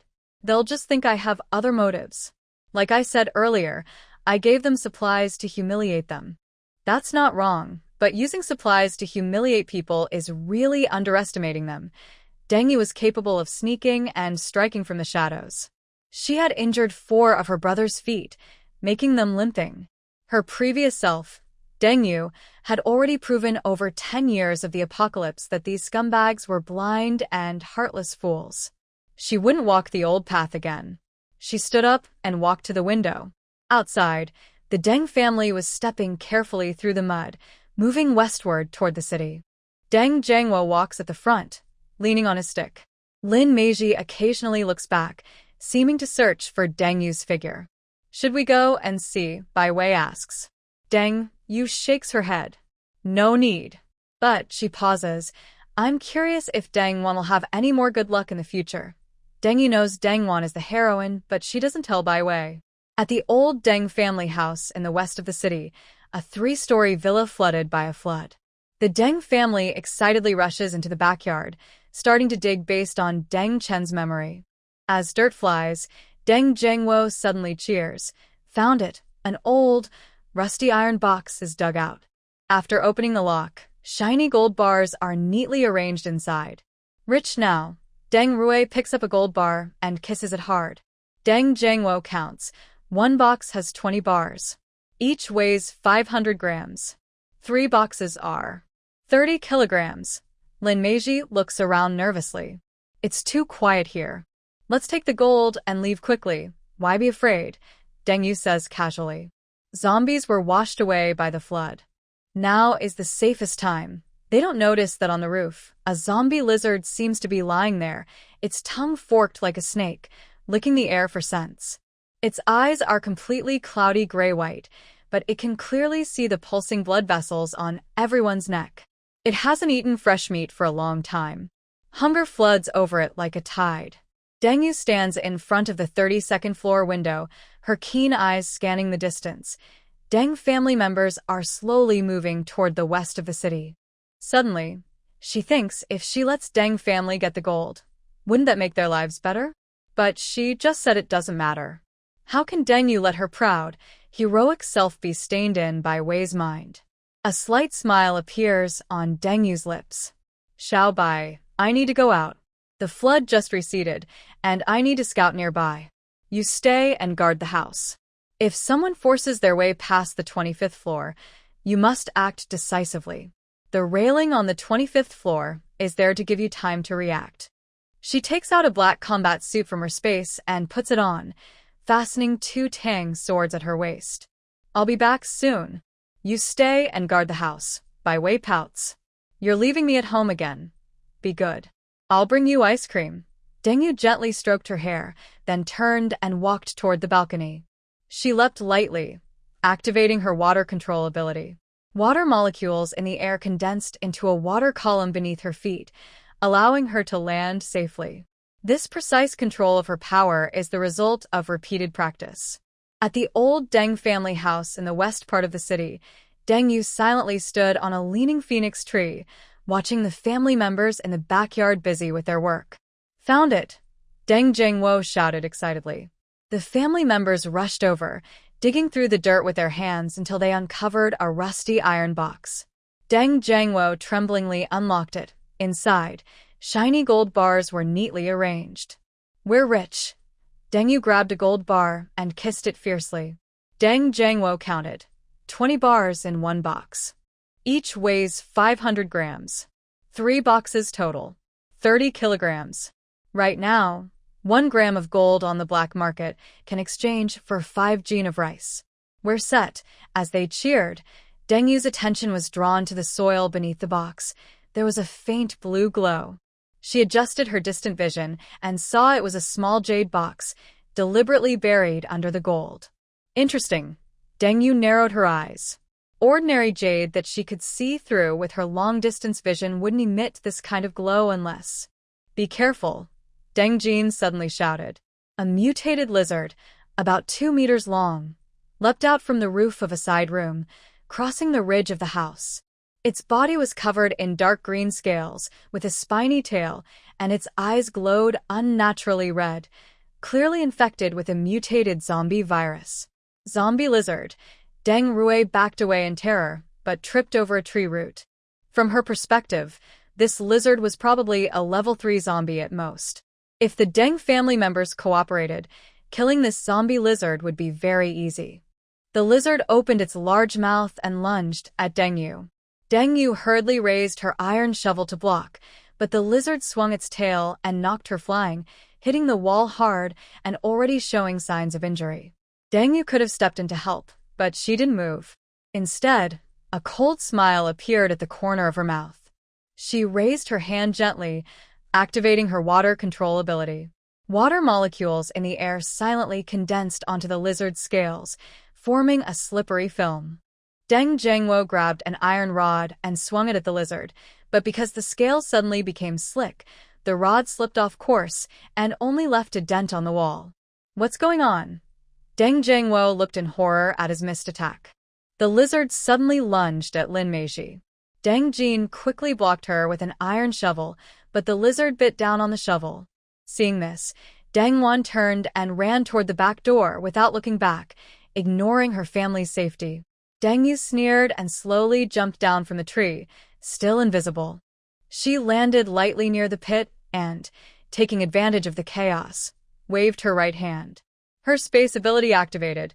Both the golden box and the jade box below disappeared at the same time. The lizard seemed to sense something and suddenly looked toward Deng Yu. But in her invisible state, Deng Yu quietly used her mental powers to guide the lizard. Its red eyes glowed brighter, and its attack became even more frantic. "Run." "Hurry up and run." Deng Zhengwo dragged Deng Jin. Lin Meiji supported Deng Yu, and the family hurriedly escaped from the old house, even forgetting to pick up the fallen gold bars. Deng Wan was already gone. After the family ran far away, Deng Yu looked at the lizard and praised, "Well done." The lizard surprisingly wanted to come over and nuzzle her hand like a pet, but Deng Yu disliked it. She cut off the lizard's head with a single, then used her clairvoyance and mental perception abilities to scan the lizard. Maybe there was some chance, but unfortunately, there was none. So she simply dug out the crystal core, stored it away, and set the zombie lizard on fire to burn it completely. "Let me see what kind of treasure this is." Deng Yu took out the jade box from her space. The jade box was bright green, warm to the touch, with intricate cloud patterns carved on the surface. Deng Yu tried various methods, but couldn't open it. Then she decided to drop a drop of blood on the lid. With a soft click, the lid automatically popped open. Inside lay a simple white jade pendant. The front was engraved with the characters, Tai Su, and the back was covered with tiny, dense script. As Deng Yu picked up the pendant, a cool breeze flowed along her arm into her body, making her shiver. "Is this a cultivation manual?" she asked in disbelief. staring at the characters on the back of the pendant. The Tai Su cultivation technique, a complete manual for cultivation, from guiding qi into the body to foundation building and core formation. Even more astonishing, the pendant itself was a magic tool that helped cultivators absorb spiritual energy from heaven and earth. Deng Yu's heart raced. After the apocalypse, she gained various supernatural abilities, but they all had limits. And this cultivation method seems to point toward a completely new path of evolution. From afar, the panic shouts of the Deng family can be heard. Deng Yu puts away her jade pendant and turns to leave. Before leaving, she glances back at the old house, lost in thought. Why did the Deng family patriarch bury the cultivation manual together with the gold? That can't be right. The jade pendant was once just an ordinary object, like the gourd-shaped jade pendant.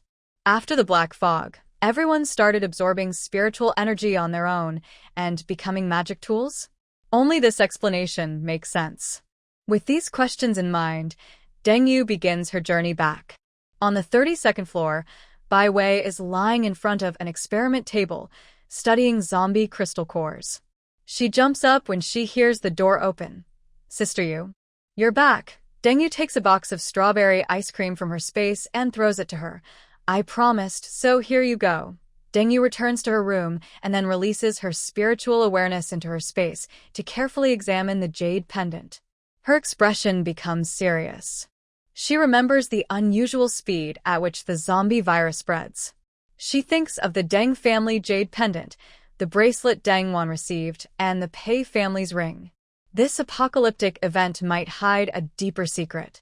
3 days later, outside the Dawn base, the battered Deng family members huddle inside an abandoned gas station. Deng Jin's high fever has subsided after medication, but he is still very weak. Deng Yu has a broken rib, and each breath feels like a knife stabbing.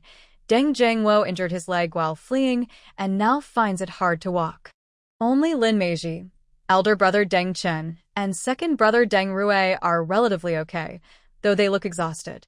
All because of Deng Yu. Deng Rui grits his teeth. "If she hadn't forced us to fight Wan, we wouldn't be in this mess." Deng Zhengwo weakly shakes his head. "No, it's our own fault, Dad." "Why are you defending that wicked woman?" Deng Yu grimaces in pain, but still argues. Lin Meiji silently sheds tears, clutching a half-eaten compressed biscuit from her survival pack, feeding it to the weak Deng Jin. Suddenly, the gas station door is pushed open, and a familiar figure walks in. Wan? Lin Meiji can't believe her eyes. Deng Wan looks unharmed, even wearing clean clothes. Mom. She smiles sweetly. "I found some help." 3 fully armed men followed her, each wearing the badge of the Dawn base on their chests. "The lady says you need help," the leader said. "The base can shelter you, but you must give up all your supplies." Deng Zhengwo forced a smile. "We have nothing left." "It's okay," Deng Wan softly said.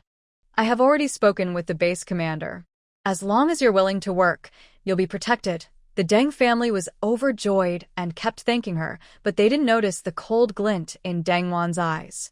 When Lin Meiji helped Deng Jin to stand and prepare to leave, Deng Wan suddenly leaned close and whispered in her ear, "Mom, do you know why I came back to save you all?" Lin Meiji was stunned. "Because..." Deng Wan's smile turned fierce. "You'll find out very soon." Lin Meiji trembled all over, but it was too late. They were like lambs about to be slaughtered, led straight into danger by their own daughter. On the 32nd floor, Deng Yu sat cross-legged according to the cultivation method, holding the Taishu pendant, trying to sense the so-called heaven and earth spiritual energy. At first, nothing happened. But when she entered the space to practice under the gourd vine, the jade pendant suddenly glowed with a gentle white light. Cool streams of air flowed from the jade into her body, circulating along a specific route. Deng Yu was thrilled inside. It worked. If the space was different from outside, it was especially so near the gourd vine, particularly by the spiritual spring, where the concentration of spiritual energy was higher than outside. Now, outside, there were only zombie cores, mutated beast cores, zombie beast cores, and psychic cores with some spiritual energy. The spiritual energy outside was still too low. Deng Yu immersed herself in cultivation. The Taishu pendant floated in front of her, emitting a soft glow. As she activated the Taishu cultivation technique, the spiritual energy inside her grew richer. Fortunately, this technique didn't rely on any specific spiritual root, or else with Dengyu's body, mixed with water, fire, metal, and lightning spiritual roots, it would be complicated. The only downside of the Taishu cultivation technique was its slow progress and high demand for spiritual energy. But now, it seemed the world was in a phase of spiritual energy revival. And it seemed like other forces were also involved. Just like in the cartoon, Gourd Brothers, where a desolate land is explained to be completely eaten by monsters. But that's not right. Monsters aren't fools. If they really wanted to eat people, they'd farm them instead of devouring everything all at once. Regarding the idea that everyone ran away after the monster ate everything, that doesn't seem right. If a monster eats people, humans can run, and the monster can chase. Moreover, this snake demon has too many treasures. It doesn't look like a wild monster at all. It seems more like a disciple on a training mission from a big sect.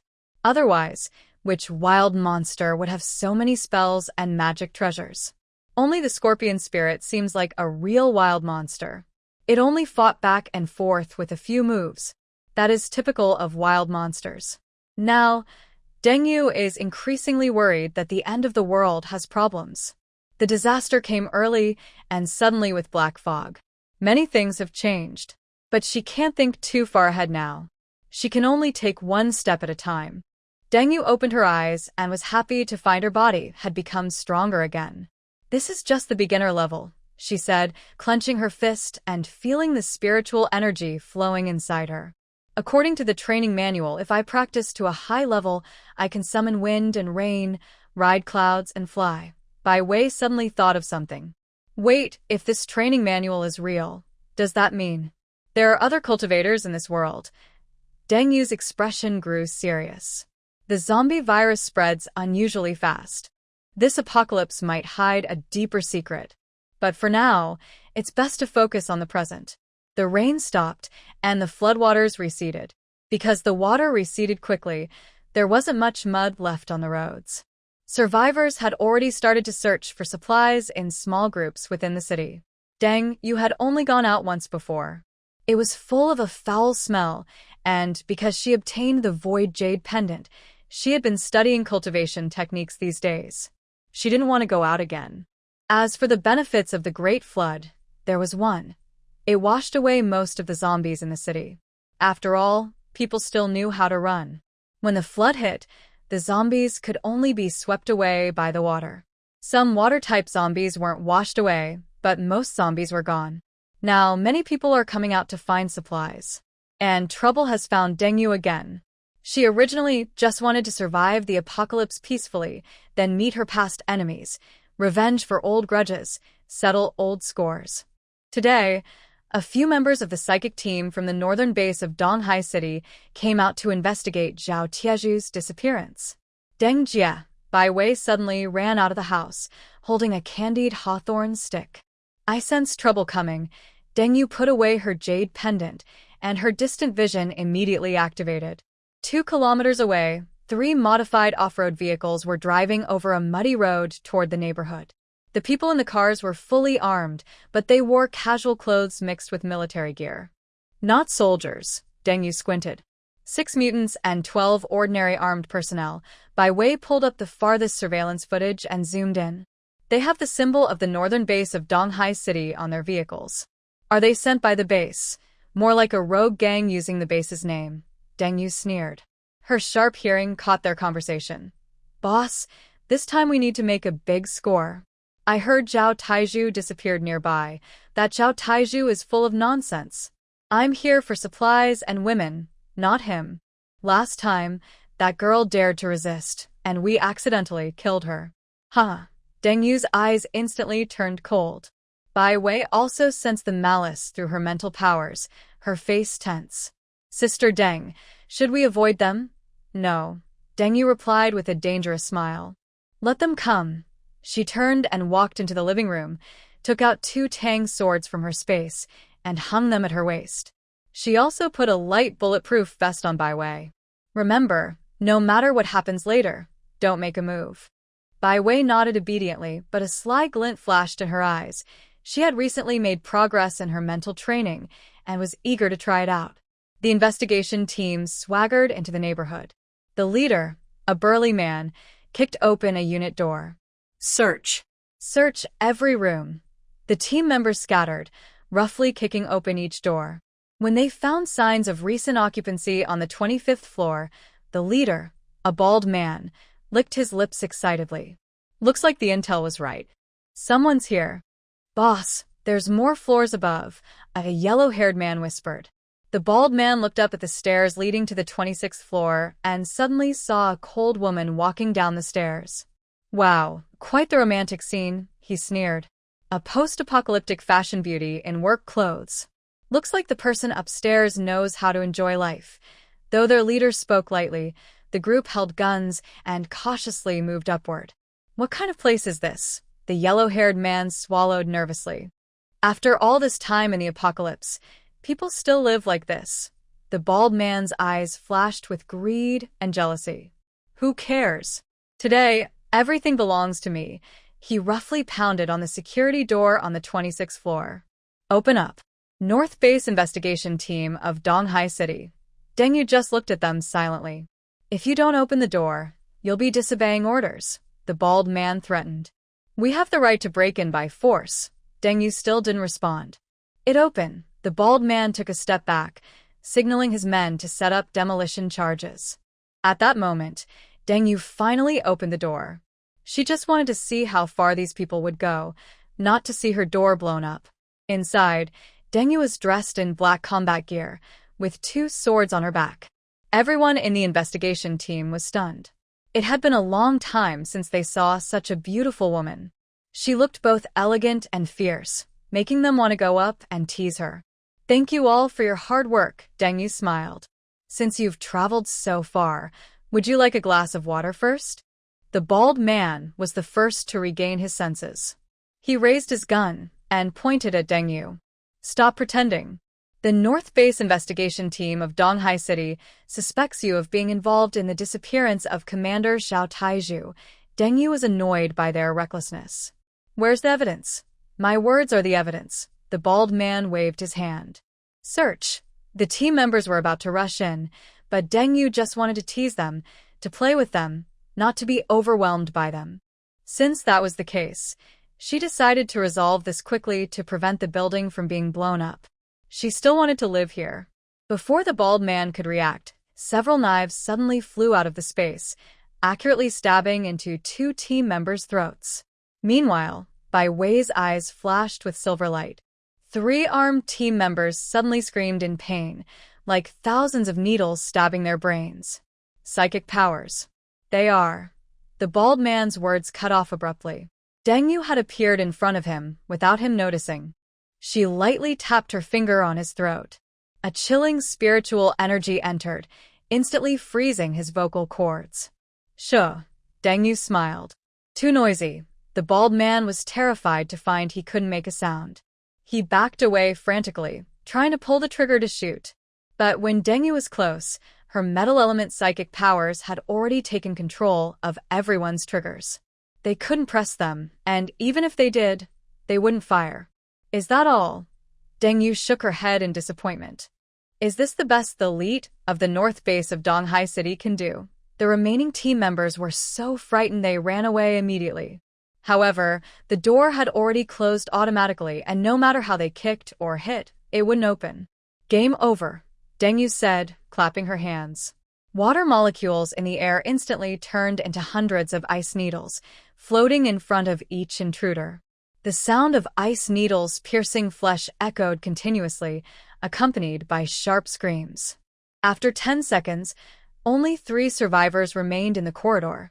The bald man, the blonde-haired person, and a young team member wearing glasses.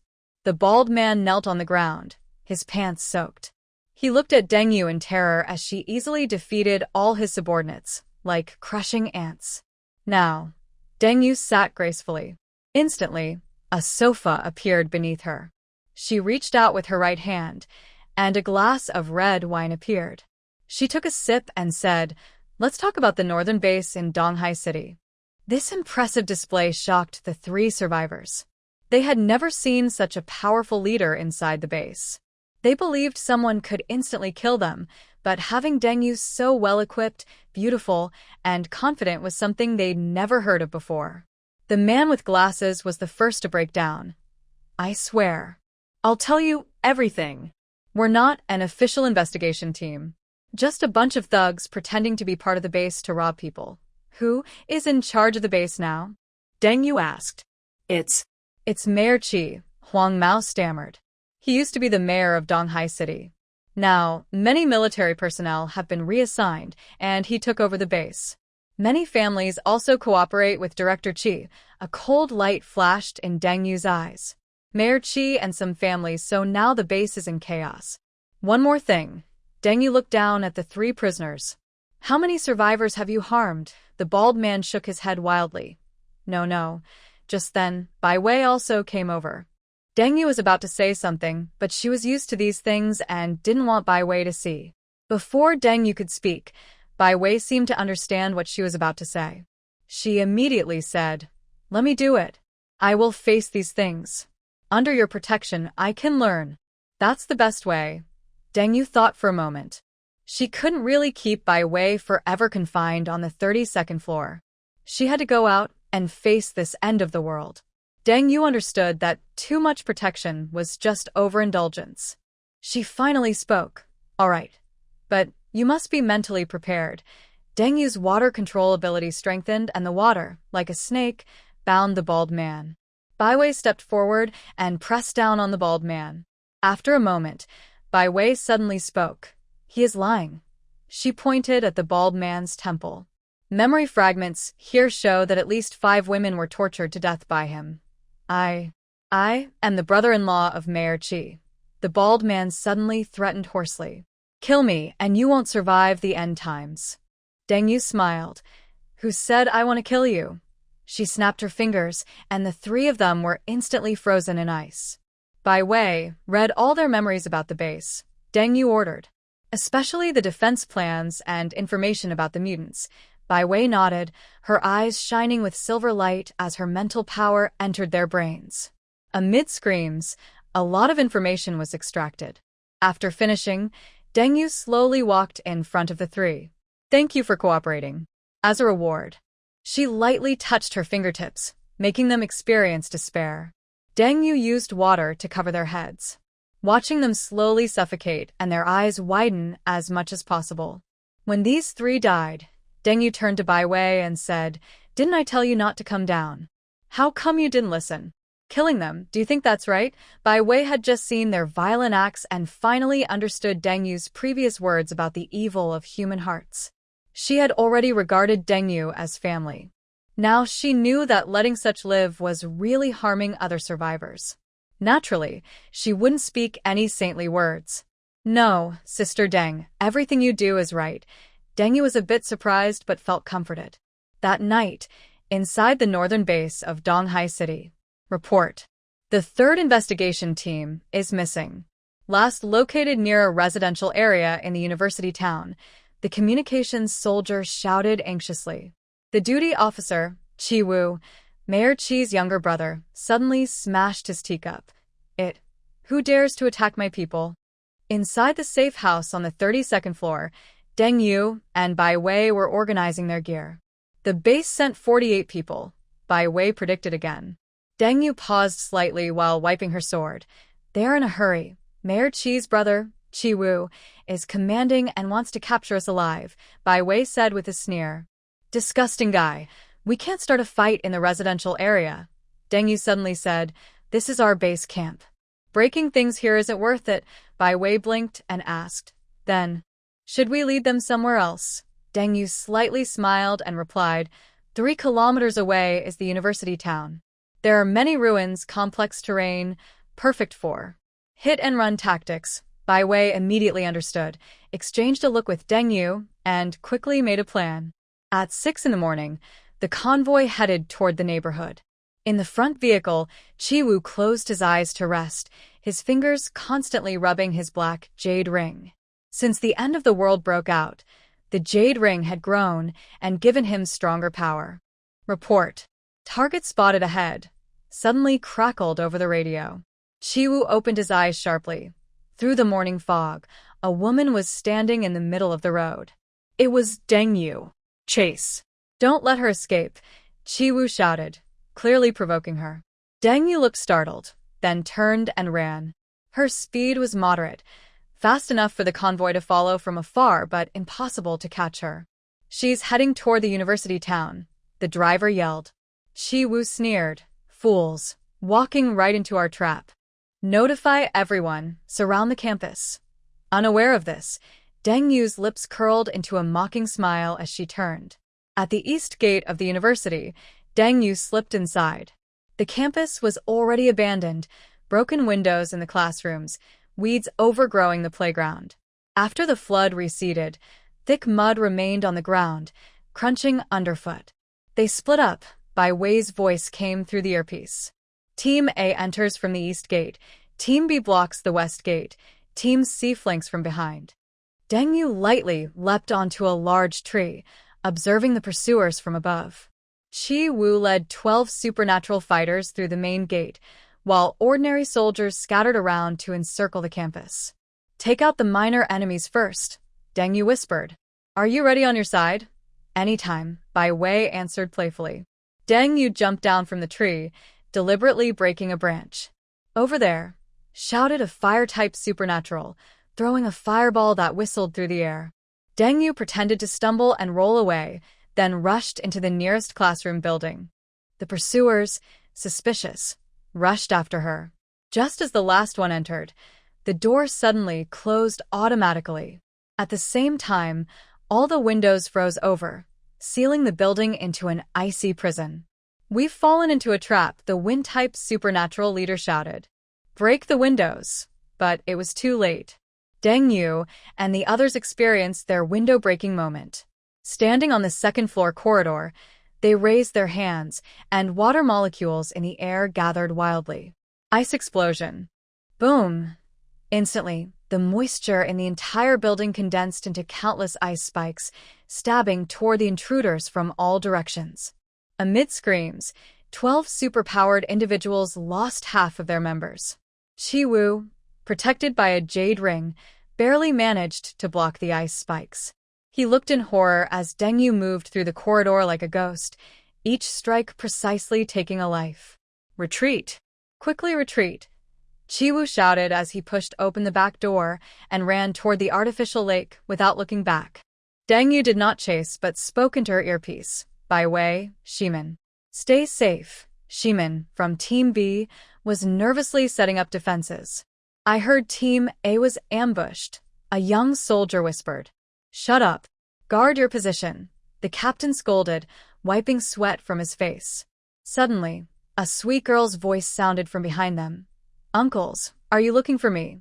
Everyone turned sharply. A girl in a pink dress appeared behind them, holding a teddy bear. Little sister, it's dangerous here, go. The captain's words stopped abruptly. He saw her eyes suddenly turn silver. Good night, Bai Wei smiled sweetly, and her mental attack erupted completely. 10 soldiers screamed and clutched their heads, convulsing as if electrocuted. Bai Wei skipped over, injecting calming needles into each of them. Senior Deng, Shimin is done, she reported through the communicator. By the artificial lake, Chiwu was panting in a sorry state. The original team of 48 was now down to him and 6 of the most elite superpowered individuals. That is too strong. A lightning-type superpower user looked pale. We're no match for her. Chiwu clenched his teeth and touched his jade ring. No, I still have a trump card. He suddenly grabbed the nearest superpower user, and the black glow of the jade ring intensified. Commander Chiwu? What are you doing? That person's life force was instantly drained by the jade ring, turning into a dried corpse. The others were shocked and hurriedly retreated. Don't be afraid. Chiwu smiled contentedly as black mist poured out from the jade ring, wrapping around him. When I kill the enemy, everyone will be rewarded. He didn't notice the unusual ripples on the lake's surface. Chi Wu, a cold voice came from the center of the lake. Everyone looked in shock. Deng Yu was standing in the middle of the lake, walking on the water as if it were solid ground. The Taisu pendant on her chest emitted a gentle blue glow, contrasting sharply with the black mist. Are you trying to rebel? Chi Wu forced himself to stay calm. Dare to attack the official team. Deng Yu didn't bother with words. She raised both hands, and the entire lake began to boil. Kill her, Chi Wu screamed. 6 psychics simultaneously launched attacks. Lightning, fireballs, and wind blades whistled toward her. Deng Yu didn't dodge or block. A water shield appeared automatically in front of her. Most of the attacks hit the shield and were absorbed. The rest were blocked. It's my turn now, Deng Yu said softly. She clasped her hands, and 6 water dragons rose from the lake, precisely wrapping around the 6 psychics and dragging them into the depths. No! Chi Wu watched in horror, backing away wildly. You can't kill me. I am the chosen one of fate. Deng Yu stepped onto the water, each step creating ripples. What? You're the chosen one of fate. Suddenly, she sped up and appeared in front of Chi Wu, grabbing his neck. Then she called out internally, System, what's going on? He's also the chosen one of fate. The system replied, No, I didn't detect strong fate energy. There is some, but it's fading. As for why he thinks he's the chosen one, the system doesn't know. After confirming with the system, Deng Yu is sure he wasn't the real one. Sorry, you're not, Deng Yu whispered in his ear. Tell me, why do you think you're the chosen one of fate? Before Chi Wu could react, he felt a cold sensation on his fingers. Deng Yu had broken his fingers with her bare hands and forcibly snatched his black jade ring. No! Chi Wu let out a heart-wrenching scream. His skin quickly withered, aging him by 20 years. Deng Yu stored the black jade ring in her space and coldly looked at Chi Wu, who was slumped on the ground. You probably think having a special item makes you the chosen one of fate, huh? Deng Yu just thought the black jade ring was unusual and took it off to ask about later. She didn't expect to reveal his hidden card so directly. Chi Wu painfully collapsed to the ground, clutching his hands tightly, but still begged Deng Yu desperately. Please, give me back my things. I was wrong. I won't do it again. I will leave immediately. My brother can give you many supplies, weapons, food, and power. Anything you want.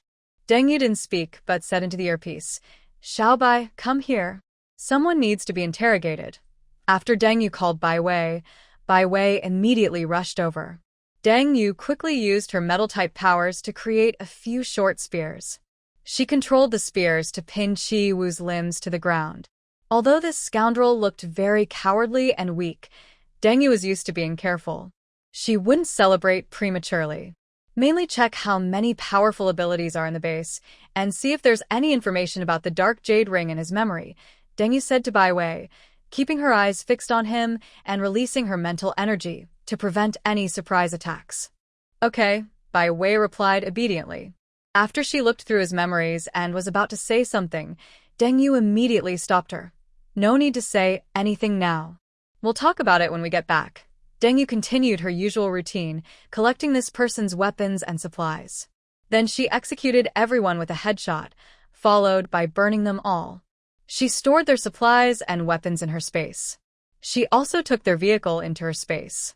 Since everyone now carried a virus, they would slowly turn into zombies after death. After finishing, Deng Yu and Bai Wei returned together to floor 32. Deng Yu then asked about the intelligence.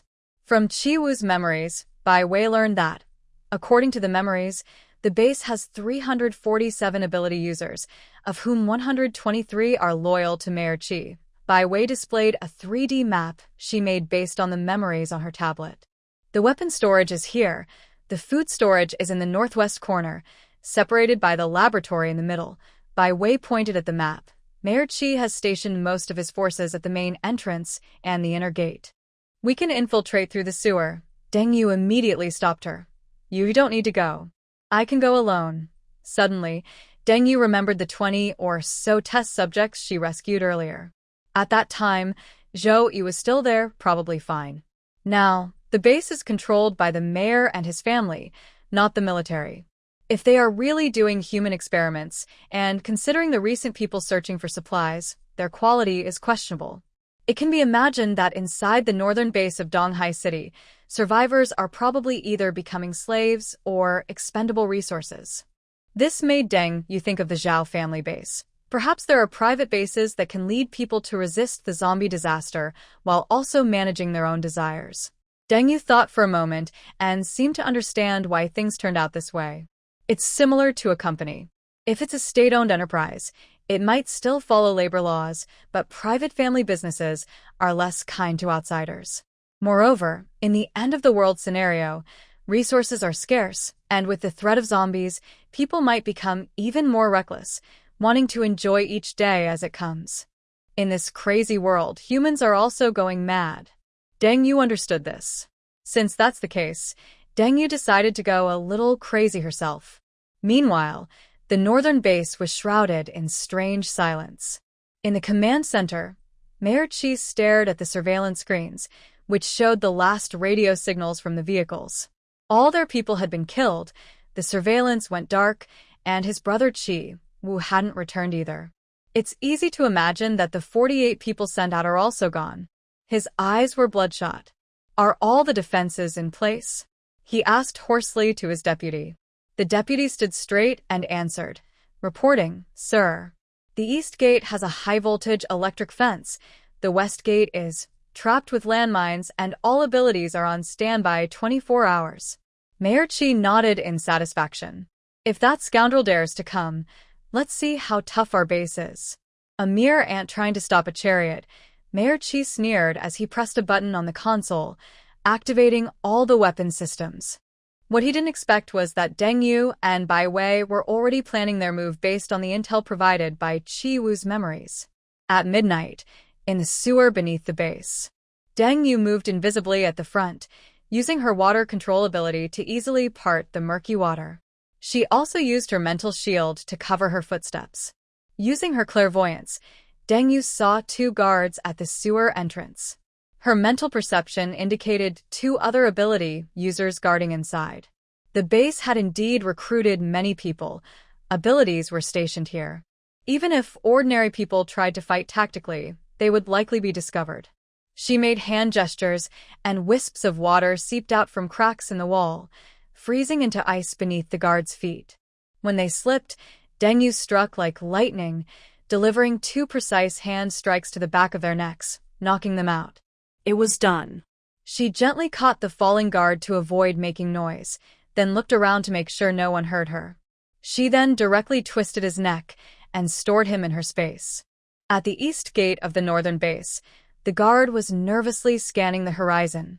Suddenly, an explosion erupted on the roadside, a fireball. It was a timed bomb set by Deng Yu. After infiltrating inside, it exploded immediately, drawing the attention of the base guards. It was a simple trick, but very effective. The goal was to scare the enemy and force them into a tense situation. "What's that?" A soldier suddenly pointed toward the explosion. Everyone looked up. There was another explosion. Enemy attack. The alarm sounded throughout the base, and all weapons started firing. Mayor Chi watched the scene on the monitor, sneering as he pressed the red button. "Go see what's happening." At this moment, Deng Yu first reached the granary. The guards there were strict, with 6 fully armed soldiers patrolling and snipers on the roof. "Forcing our way in will trigger the alarm," Deng Yu frowned. She saw the ventilation ducts and entered from above. 3 minutes later, Deng Yu dropped down from the vent like a ghost, landing right in the center of the granary. The mountain of rice, flour, and grains made her sneer. These supplies, meant to support thousands of survivors, were instead used by Mayor Chi to raise his private soldiers. Using her space powers, tons of food instantly disappeared. Just as the last bag of rice was taken, the alarm suddenly blared. "Intrusion detected in Area B Granary." Repeat, Area B Granary. Deng Yu remained calm and slipped away invisibly. She didn't plan to fight them all alone. Her goal was to cause internal chaos.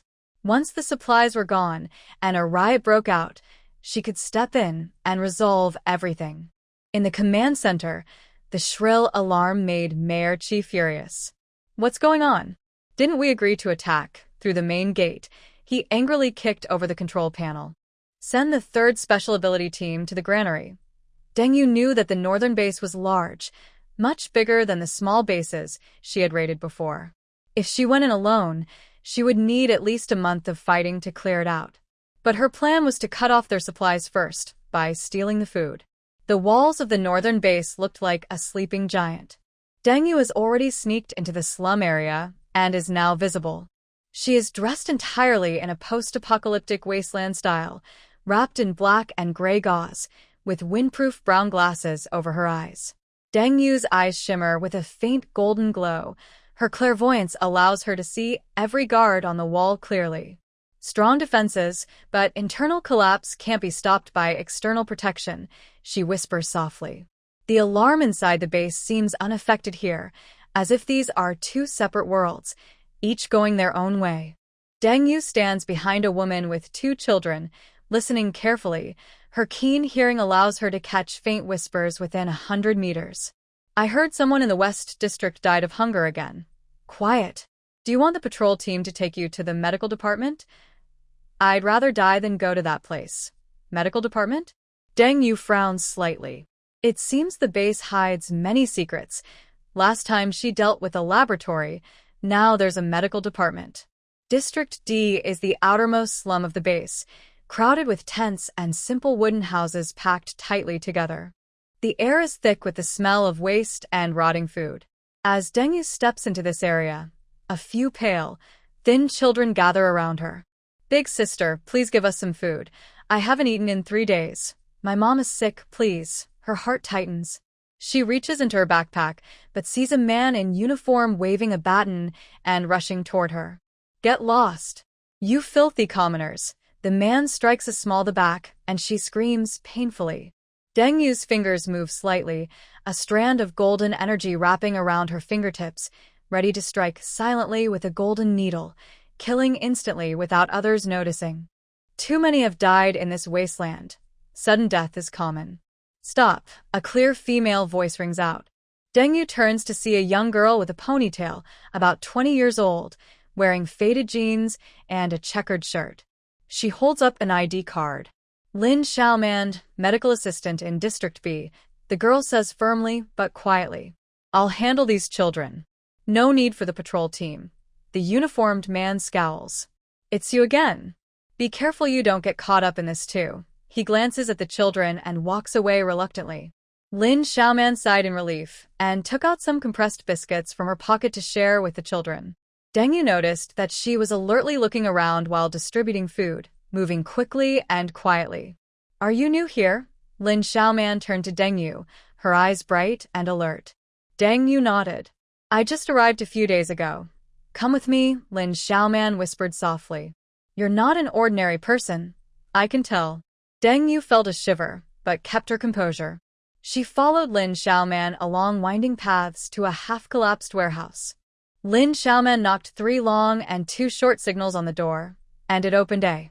Inside, the warehouse was much cleaner than outside. About a dozen people sat around a long table, both men and women of different ages. When they saw Deng Yu, everyone stood up cautiously. Everyone, don't be nervous. Lin Xiaoman closed the door securely. This is a new person. I think she might be special. A middle-aged man with a full beard stepped forward. How did you tell? She reacted when she saw the patrol team hitting a child. Lin Xiaoman pointed to her right index finger. It looked like she was about to do something, but held back. Ordinary people would either be trembling with fear or numb. She responded and restrained herself. She's not an ordinary person. Deng Yu was secretly surprised at how sharp Lin Xiaoman's observation was. I'm Zhao Gang, the middle-aged man said, extending his hand. Former captain of the special police team in Donghai City. Now. I lead an underground resistance group. Deng Yu shook his hand and felt thick calluses on his palm. Deng Yu, a mercenary. A mercenary? A young man with glasses pushed his glasses up and asked. Then why are you here at the northern base? Deng Yu had prepared her answer. I heard the order here is the best, so I wanted a safe place. You've come to the wrong place, An elderly man with white hair said with a bitter smile. This is. Zhao Gang signaled everyone to sit down. Since Lin Xiaoman brought you here, we trust you. But we need more proof.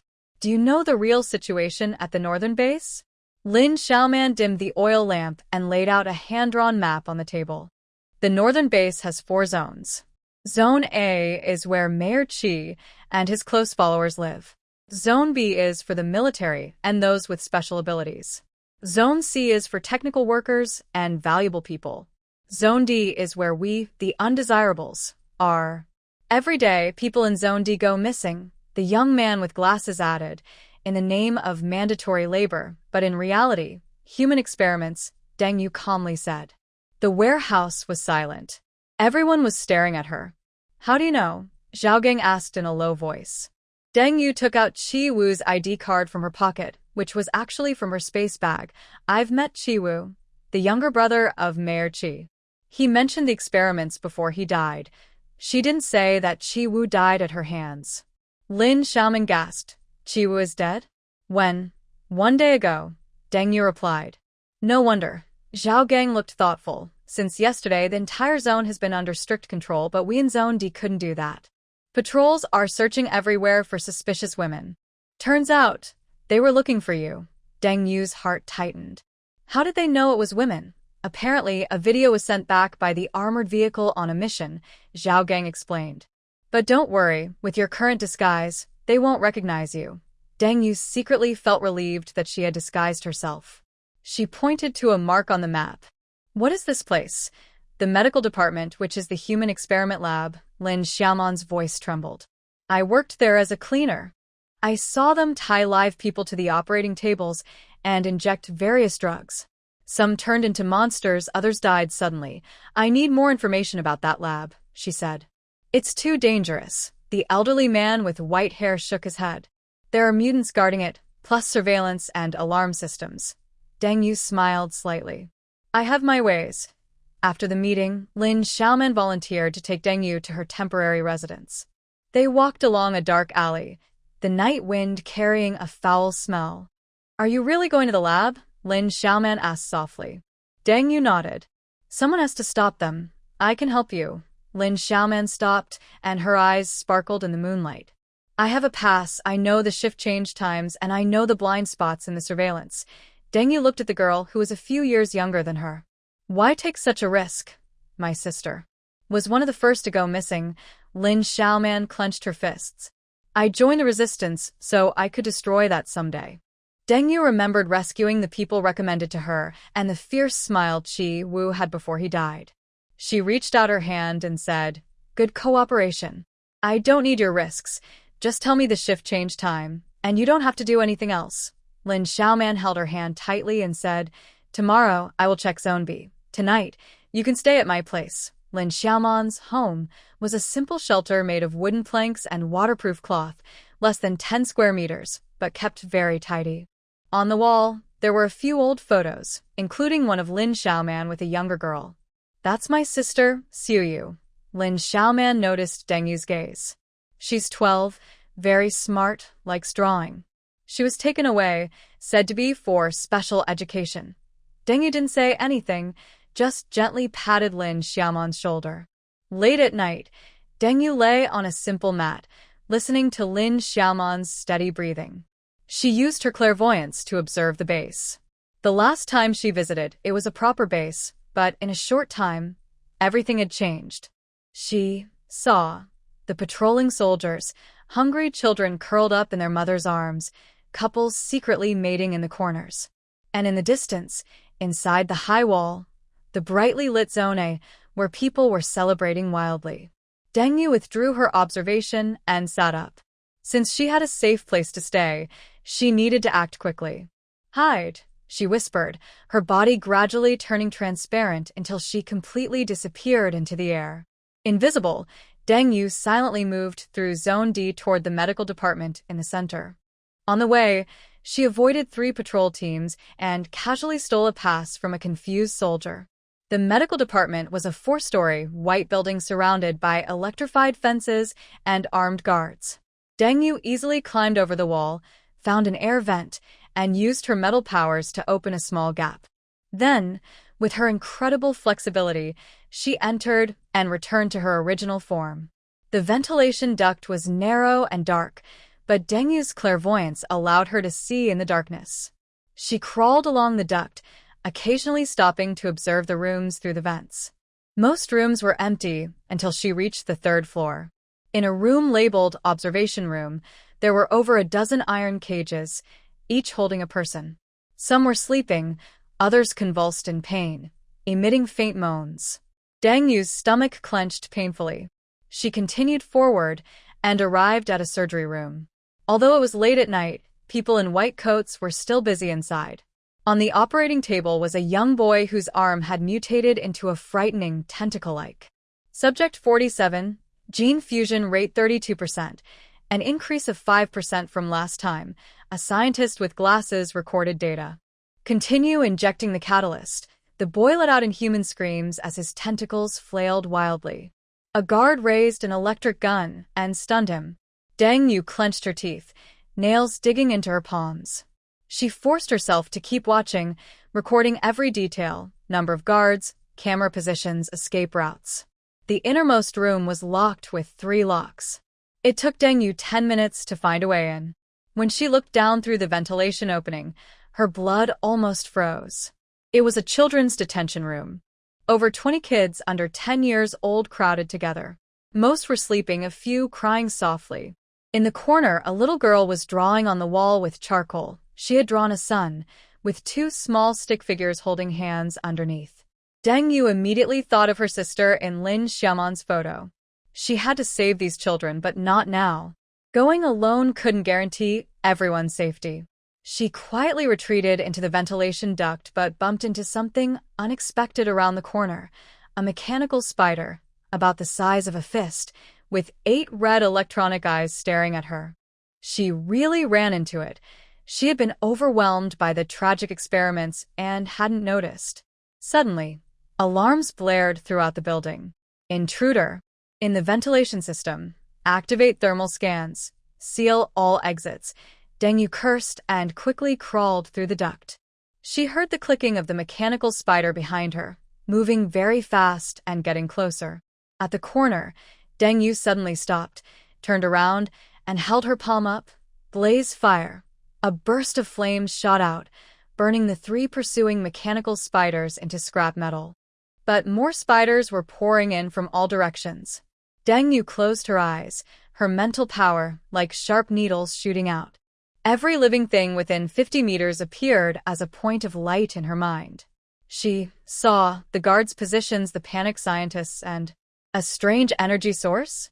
There was another level underground, and something there was emitting a strong energy fluctuation.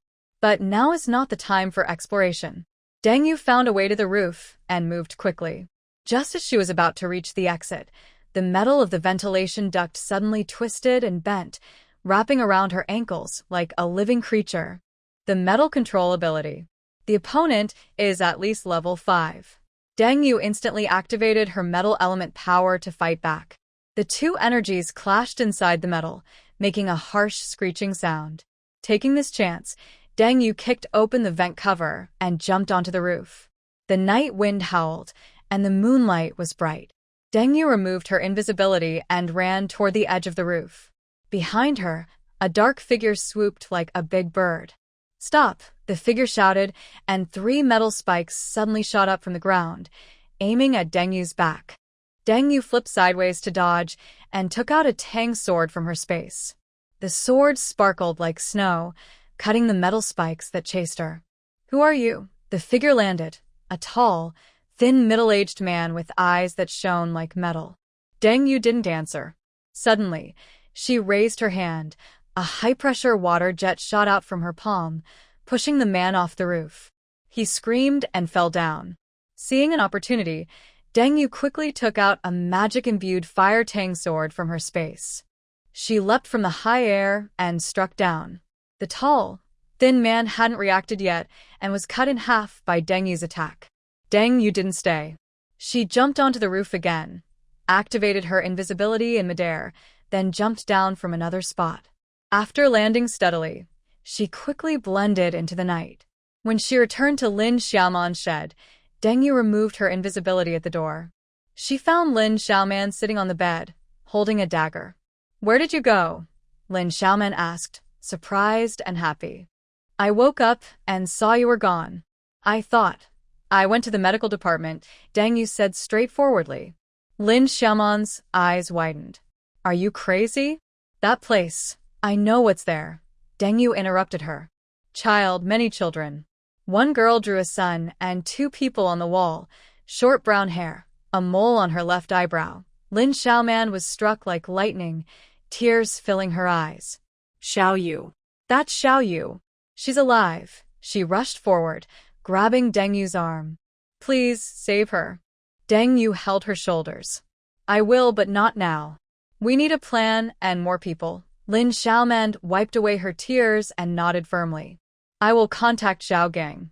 Someone in the organization is a former Special Forces soldier, and there are 2 low-level mutants. We can help." Deng Yu was about to reply when her face suddenly changed.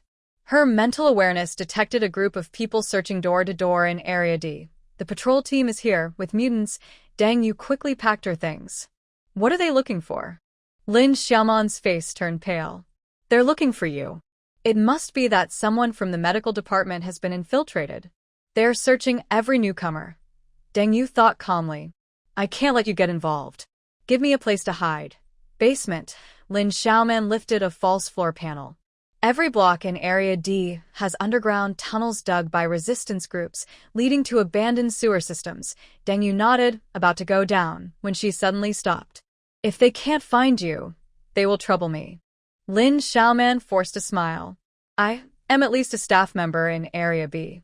They won't be too harsh. Hurry. If they can't find you, they won't trouble me." Deng Yu slipped into the tunnel. Just as the floor closed, the door was kicked open.